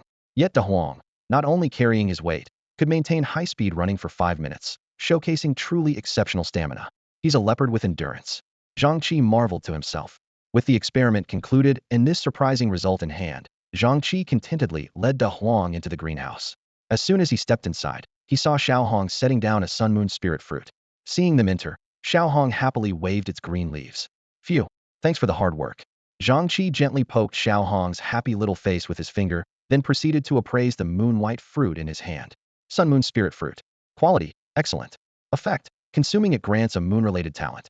Evaluation, an excellent grade sun moon spirit fruit cultivated with a small amount of origin. Due to absorbing excessive moon energy, its internal sun and moon energies are imbalanced. There is a certain chance of acquiring a moon-related talent upon consumption, up to the excellent level, which can coexist with existing talents. That's right, Zhang Chi confirmed after verifying. He immediately activated his talent ascension and swallowed the moon spirit fruit in one go. The cool energy quickly spread throughout his body. Unlike when he consumed the sun spirit fruit, this time the moon energy didn't linger in other parts of his body. Upon sensing the presence of sun energy, it directly converged near his eyes, seemingly intending to coexist with the sun energy there. However, when it contacted the small amount of original moon energy in Zhang Chi's left eye, things suddenly became complicated. The new moon energy became unusually volatile, like a parent discovering their child being wronged, immediately clashing fiercely with the sun energy.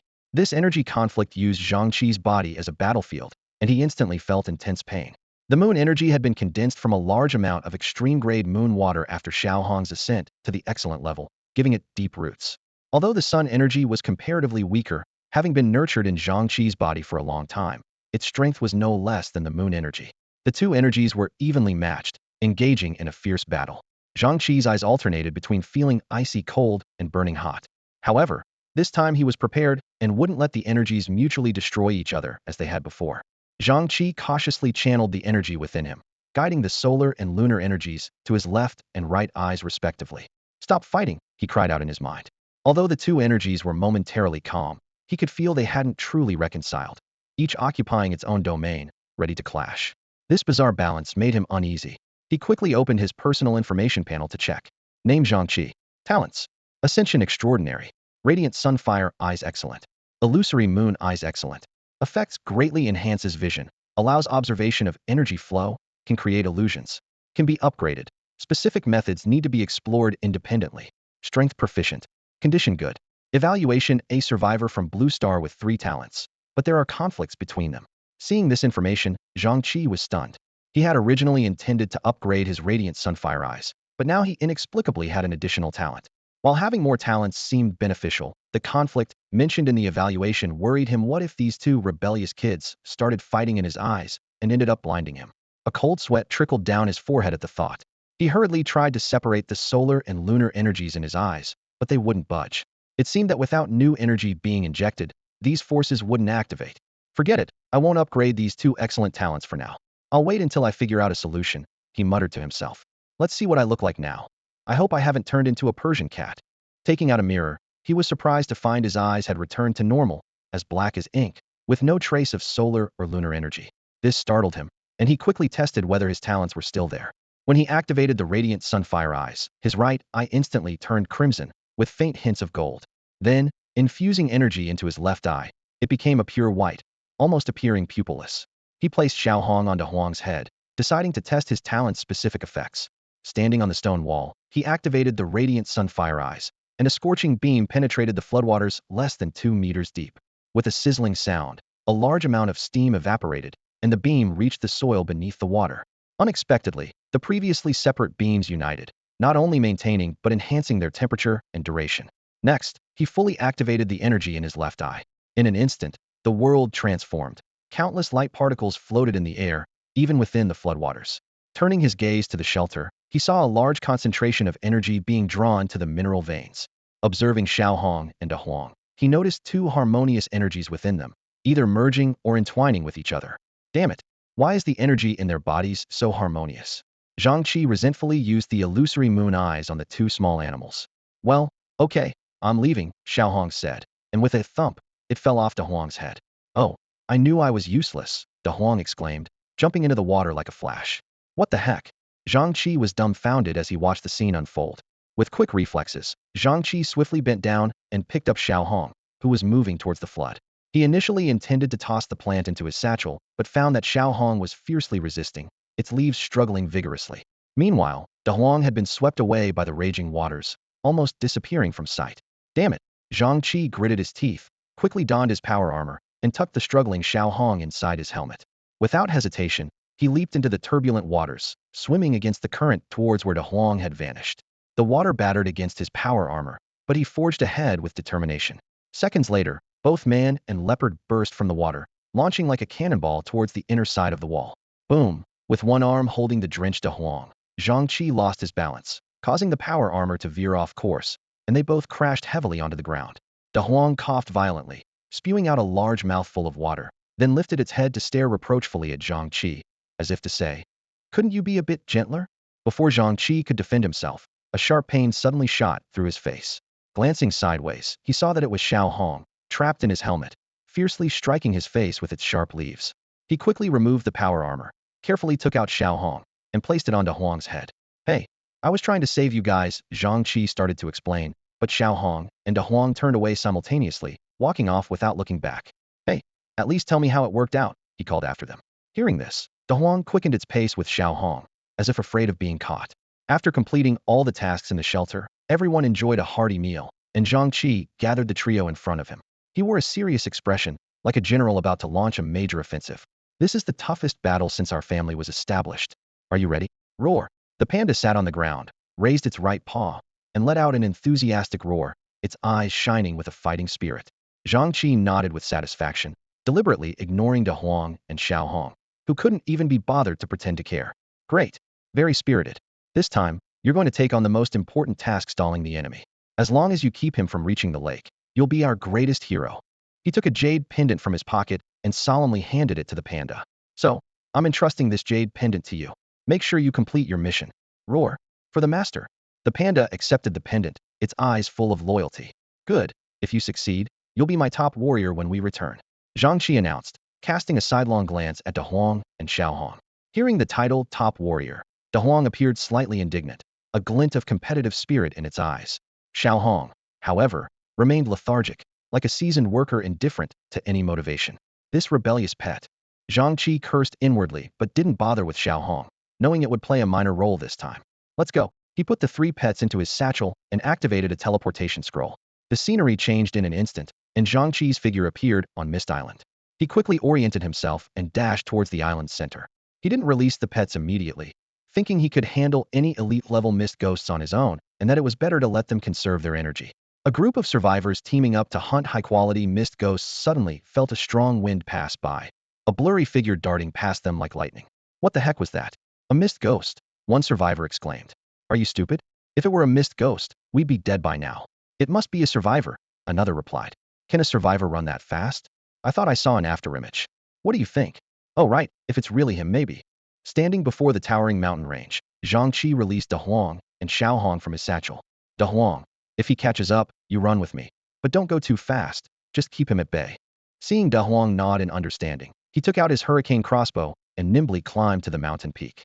Lying prone on the mountainside, Zhang Chi cautiously peeked out. His appearance was somewhat peculiar, with a headband made of thick leather that resembled a ninja's. His sharp eyes scanned the valley, where the elite-level mist ghost stood motionless by the lake, giant sword in hand, like a guardian statue. The ultimate armor of the mist demon is a full-body suit, resembling the Mingguang armor in design. It includes a helmet without a visor and arm guards without gloves. As Zhang Chi was meticulously examining this armor, the mist demon suddenly opened its eyes, locking its gaze directly on Zhang Chi's position. Despite being a kilometer apart, their gazes collided in the air like sharp swords. Zhang Chi's eyes narrowed as he immediately sensed something unusual. This mist demon's eyes were different from its kind, less vacant and more lively. Since I've been discovered, Zhang Chi muttered to himself, swiftly flipping onto the back of the big yellow leopard. He raised his hurricane crossbow to charge, but deliberately avoided using the sun arrow. The mist demon was too close to the lake, and he worried that the strong light might cause it to jump into the water. Although his powered armor could go underwater, the propulsion points were in his hands, making underwater combat not his forte.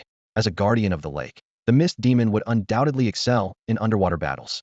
Zhang Chi's strategy was clear: first lure the mist demon out of the valley, then find an opportunity to use the sun arrow unexpectedly.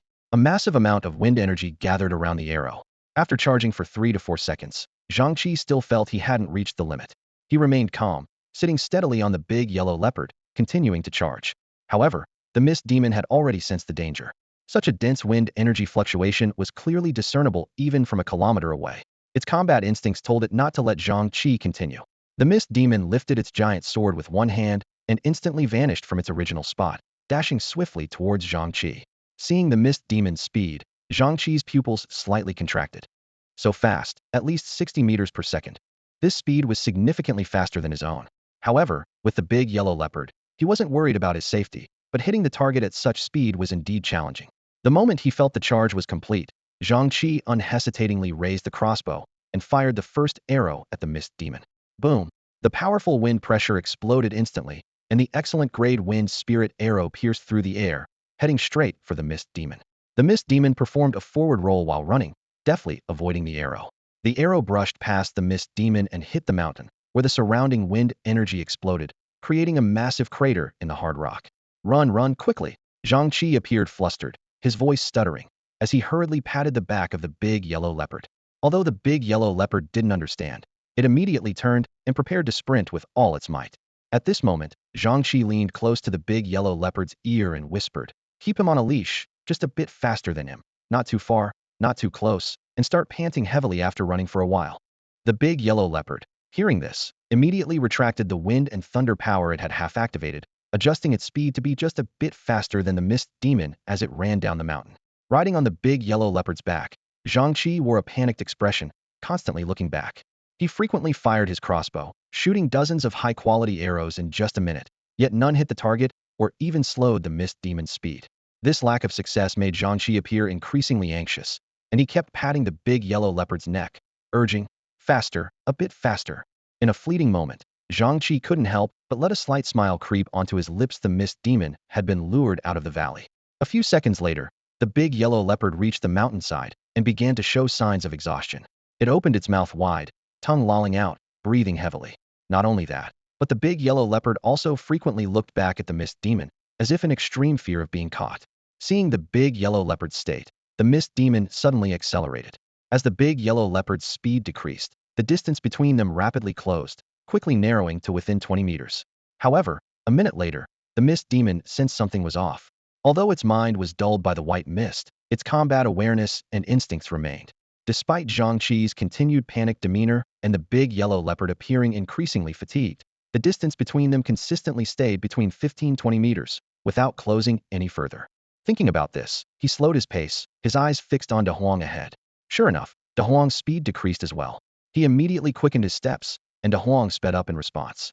This subtle interaction confirmed his suspicions, and he decided to turn around and head back to the valley. Zhang Chi sighed inwardly, feeling it was a pity that they were less than 10 kilometers from the lake, which was still too close. However, he didn't hesitate, quickly turning his leopard around while simultaneously putting away his heavy crossbow and drawing his round shield to cover De Huang's face. With a flick of his left hand, a dazzling arrow shot through the air, skimming past the mist ghost's ear and embedding itself in the ground ahead. At the same time, he deftly pulled down his headgear to use as a blindfold. Buzz! A blinding light erupted in front of the mist ghost, like a sudden sunrise. The intense light temporarily robbed the mist ghost of his vision, but the experienced warrior only panicked for a moment before sprinting towards the valley, relying on memory. Suddenly, he heard an unintelligible command from behind. Who? Left front, quick! De Huang immediately adjusted his direction to pursue. Who? Throw forward. With this command, Zhang Chi's beast-catching rope shot out like a snake, accurately looping around the mist ghost's neck. Before the mist ghost could react, a tremendous force from behind slammed him to the ground. Worse still, the rope around his neck continued to drag him along the ground like a sack of wheat. He gripped the rope tightly with his left hand, but found he couldn't break it no matter how hard he tried. Quickly realizing brute force was futile, the mist ghost reached for the rope's center above his head. He raised his right hand's greatsword, attempting to cut the rope. But just as he started, that mysterious voice sounded again. Who? He's cutting the rope. De Huang. Serpentine now, let him feel the sway. Zhang Chi shouted while preparing for his next move. He gripped the beast-catching rope with one hand, while the other held the hurricane crossbow, charging it. The moment he felt it was ready, he lifted his headgear and activated his dual-eye solar talent. Despite the discomfort in his eyes, he endured it to observe. Seeing the mist ghost stabilizing amidst the swaying and starting to cut the rope while keeping his face to the ground, Zhang Chi silently praised his opponent's wit.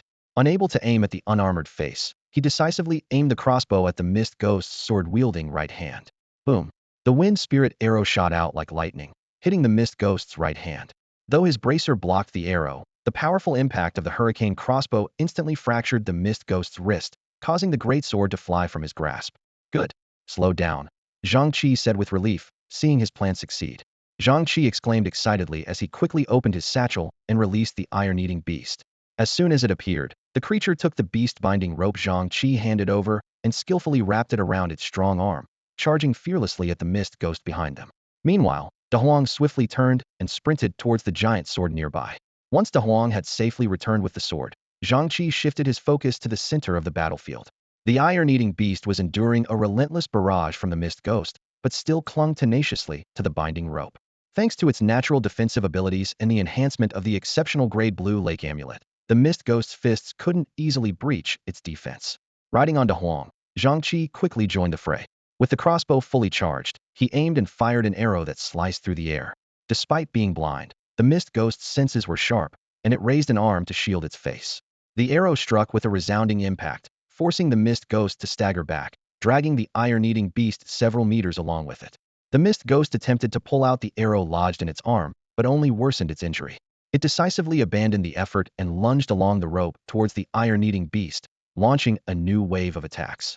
Meanwhile, Zhang Chi continued to charge his crossbow, while using his left-hand Xinling arm crossbow to fire continuously. Arrows of various kinds exploded around the mist ghost, and although the exceptional grade damage had limited effect, it did slow the creature's assault on the iron-eating beast. After 3 minutes of intense combat, the mist ghost was riddled with wind spirit arrows yet energetically suppressed the iron-eating beast, even snapping 2 of the beast-binding ropes. With his arrows depleted, Zhang Chi had no choice but to draw his long knife and stealthily approach. He thrust the blade with all his might, aiming directly at the mist ghost's face. The sharp sound of metal clashing rang out as the mist ghost blocked, causing Zhang Chi's blade to veer off course. Seizing the moment, Zhang Chi quickly tossed several healing potions to the iron-eating beast, which bit them open and swallowed them, taking a moment to recover. The battle turned into fierce close combat, with the mist ghost, despite its blindness, seemingly having a third eye, adeptly blocking Zhang Chi's attacks. After a minute of this struggle, Zhang Chi realized the danger. Without the extreme-grade black dragon armor and guardian stone tablet, he would have perished. Continuing like this, he would either exhaust his strength or deplete the energy of the guardian stone tablet, both leading to a fatal outcome. Making a swift decision, Zhang Chi loudly issued tactical commands, directing his 3 pets to their positions. He quickly sheathed his long knife, using his left arm to block the mist ghost's attacks, while focusing his eyes to unleash a skill. Although the mist ghost was momentarily affected, it deftly avoided the blinding light. Zhang Chi seized the opportunity, precisely wrapping the beast-binding rope around the mist ghost's left hand and handing the other end to the iron-eating beast. He then took out another rope, wrapping it tightly around the mist ghost's right arm, and shouted, "Pull!" As the mist ghost's left fist was about to smash into Zhang Chi's head, a powerful counterforce suddenly emerged, slowing the punch significantly. When the fist finally landed on Zhang Chi's head, it was softer than even a high-quality attack. Seizing the moment, Zhang Chi quickly secured the rope and threw it towards Da Huang. In midair, Da Huang accurately caught the rope with its mouth and began pulling in the opposite direction with 2 well-trained creatures. The mist ghost felt an immense pulling force, nearly tearing him apart, forcing his arms to extend straight, and his body swayed as he struggled fiercely. Zhang Chi didn't have time to watch. He flickered and appeared instantly behind the mist ghost. His hands slipped under the mist ghost's armpits, firmly gripping the back of his head. As the mist ghost's arms were forcibly pulled apart, Zhang Chi crossed his hands, holding the mist ghost's head steady, facing forward. At that moment, Xiaohong's voice thundered, "Here, fire!" A beam of intense light shot out, striking the mist ghost's forehead, and the brilliant light persisted for over 10 seconds, illuminating the surrounding air. As the light faded, the mist ghost's struggle suddenly ceased. Zhang Chi felt the mist ghost's strength vanish. He cautiously released his grip, but remained vigilant. "Xiaohong, one more time," he shouted. "Xiaohong, hurry, I'm dying," the mist ghost murmured weakly. The unfamiliar voice emerging from the mist ghost made Zhang Chi's heart tighten, his face changing dramatically. He quickly let go, kicked the mist ghost away, and turned to run towards the iron-eating beast. Amidst the beast's confused gaze, Zhang Chi swiftly removed the blue lake jade pendant and stored it in his bag. Meanwhile, he shouted loudly, "Da Huang, bring Xiaohong over." Quickly, Da Huang obeyed, instantly activating the power of wind and thunder, moving like the wind, reaching Xiaohong almost in the blink of an eye. It gently picked up Xiaohong, and with lightning speed, brought her to Zhang Chi's side. Zhang Chi quickly gathered them, then turned to face the mist ghost. At that moment, the mist ghost's eyes were still filled with admiration, as if waiting for Zhang Chi to prepare. "Didn't expect you to have encountered other revived mist ghosts," the mist ghost said slowly, with a hint of amusement in his tone. Zhang Chi cautiously raised his left hand to protect his head, his mouth twitching slightly. "Have you recovered to an outstanding level?" He knew well that he was protected by the ultimate level black Jiao armor and equipped with 2 pieces of outstanding grade gear. So even if the mist ghost regained its outstanding level, a single strike couldn't harm him. Only now did Zhang Chi have the chance to carefully observe the mist ghost in front of him. The mist ghost's body was riddled with wind spirit arrows, and there was a black hole on his forehead, coin-sized, with white mist spewing out. Though his forehead still emitted fog, his eyes had regained clarity, no longer looking dazed. The mist ghost noticed Zhang Chi taking out the survival manual and frowned slightly, but didn't stop him from flipping through it. Identification: Red Star person grade, outstanding status, near-death evaluation, once a survivor, about to dissipate. The mist ghost revealed while glancing at the words in the manual. No indication of a strike capability, but regardless, let's assume it has one. Zhang Chi watched him intently, calmly asking, "What does it mean that the disaster energy in the area is fixed? If more people die, will the remaining ones really face more severe disasters?" The mist ghost was momentarily puzzled, then showed a peculiar smile. "There's some truth and some falsehood to that. Disaster energy isn't fixed, but the fewer survivors, the harder it becomes to stay alive. What you think of as fixed refers to the intensity of the disaster, but that's not the case. The number of mist ghosts in the area hasn't decreased, but the number of survivors has. Do you think that won't result in deaths?" Listening to the mist ghost's explanation, Zhang Chi was intrigued. This isn't what the diary said. The mist ghost seemed to notice Zhang Chi's confusion and continued explaining. "Don't think the black-robed people were entirely lying back then. Many Red Star survivors have also propagated this notion. This is just a strategy to lure survivors to switch zones." Zhang Chi scoffed, continuing his inquiry. "Will all the regions of your Red Star people eventually merge? If not, how will long-distance trade be conducted? And how do you unite everyone together?" Before he could finish, Zhang Chi suddenly realized something and paused. How else to unite everyone? But through deception, the mist ghost replied. You'll soon find out the answers to your earlier questions. As for the last one, before the words were fully spoken, the mist ghost's form dissolved completely into white mist, leaving behind only armor riddled with arrows and a silver treasure chest. Zhang Chi quickly moved forward, deftly storing the armor and chest in his backpack. Summoning his steed, De Huang, he mounted and swiftly headed toward the valley. Along the way, he carefully retrieved his arrows while the quality ones were manageable. The exceptional grade arrows were costly and couldn't be wasted. Once in the valley, Zhang Chi immediately activated the detection orb. Confirming no other creatures were present besides him and De Huang, he instructed De Huang to stand by at the lakeside and donned his power armor to dive into the lake. The lake was remarkably wide and deep, with the peculiar feature of having no outlet in the valley, leaving the water's flow a mystery. Activating his dual eye power, the darkness receded as Zhang Chi quickly dove deeper, soon witnessing a stunning Xenia palace stood at the lake's bottom. After a moment's hesitation, he swam into the palace. Given the detection orb indicated safety, there shouldn't be any danger. Pulling out his survival handbook, he examined his surroundings. Quality-grade floors, stone pillars, walls. Despite its seemingly luxurious appearance, the palace's actual value wasn't high. Upon reaching the central hall, the sight before him was astonishing. In the center of the spacious hall, mysterious patterns were carved into the floor. Beneath the transparent floor, streams of water were clearly being propelled by a magical array. Where exactly is this water flowing? Zhang Chi pondered. Could it be that below is the massive lake where White Mist Island lies? The inflow of water causes a reaction that makes White Mist Island float. With questions in mind, he assessed the floor. The results shocked him. Disaster altar. Grade, ultimate. Effect. Can absorb all water energy from White Mist Island and release it after conversion. Evaluation. This is the core of White Mist Island. Destroying it will end the flood. Ultimate grade. Zhang Chi gasped. With his superb grade strength, even using a sublimated ultimate grade pickaxe would take a long time to chip off a piece. He quickly estimated the altar's area of the entire hall was roughly 1,000 square meters, with the central circular altar occupying 600 to 700 square meters and about 10 centimeters thick. Fortunately, his backpack had enough capacity to attempt packing the entire piece. He first returned to the lakeside to release his Iron Eater and Little Red, then contacted Kong Dongfang to confirm his location at the shelter. Upon receiving a positive response, Zhang Chi immediately returned underwater to begin work. Direct excavation of the altar proved futile, so he turned to excavating the surrounding floor. However, these floors had also been upgraded to superb grade and were exceptionally sturdy. After finally dislodging a piece, the fragments were swept up by the swift currents. Bang!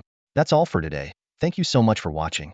I hope you guys enjoyed. If you wish to have another part of this recap, please give us at least 1,000 likes. Please don't forget to comment and subscribe to our channel for more content like this. Until next time.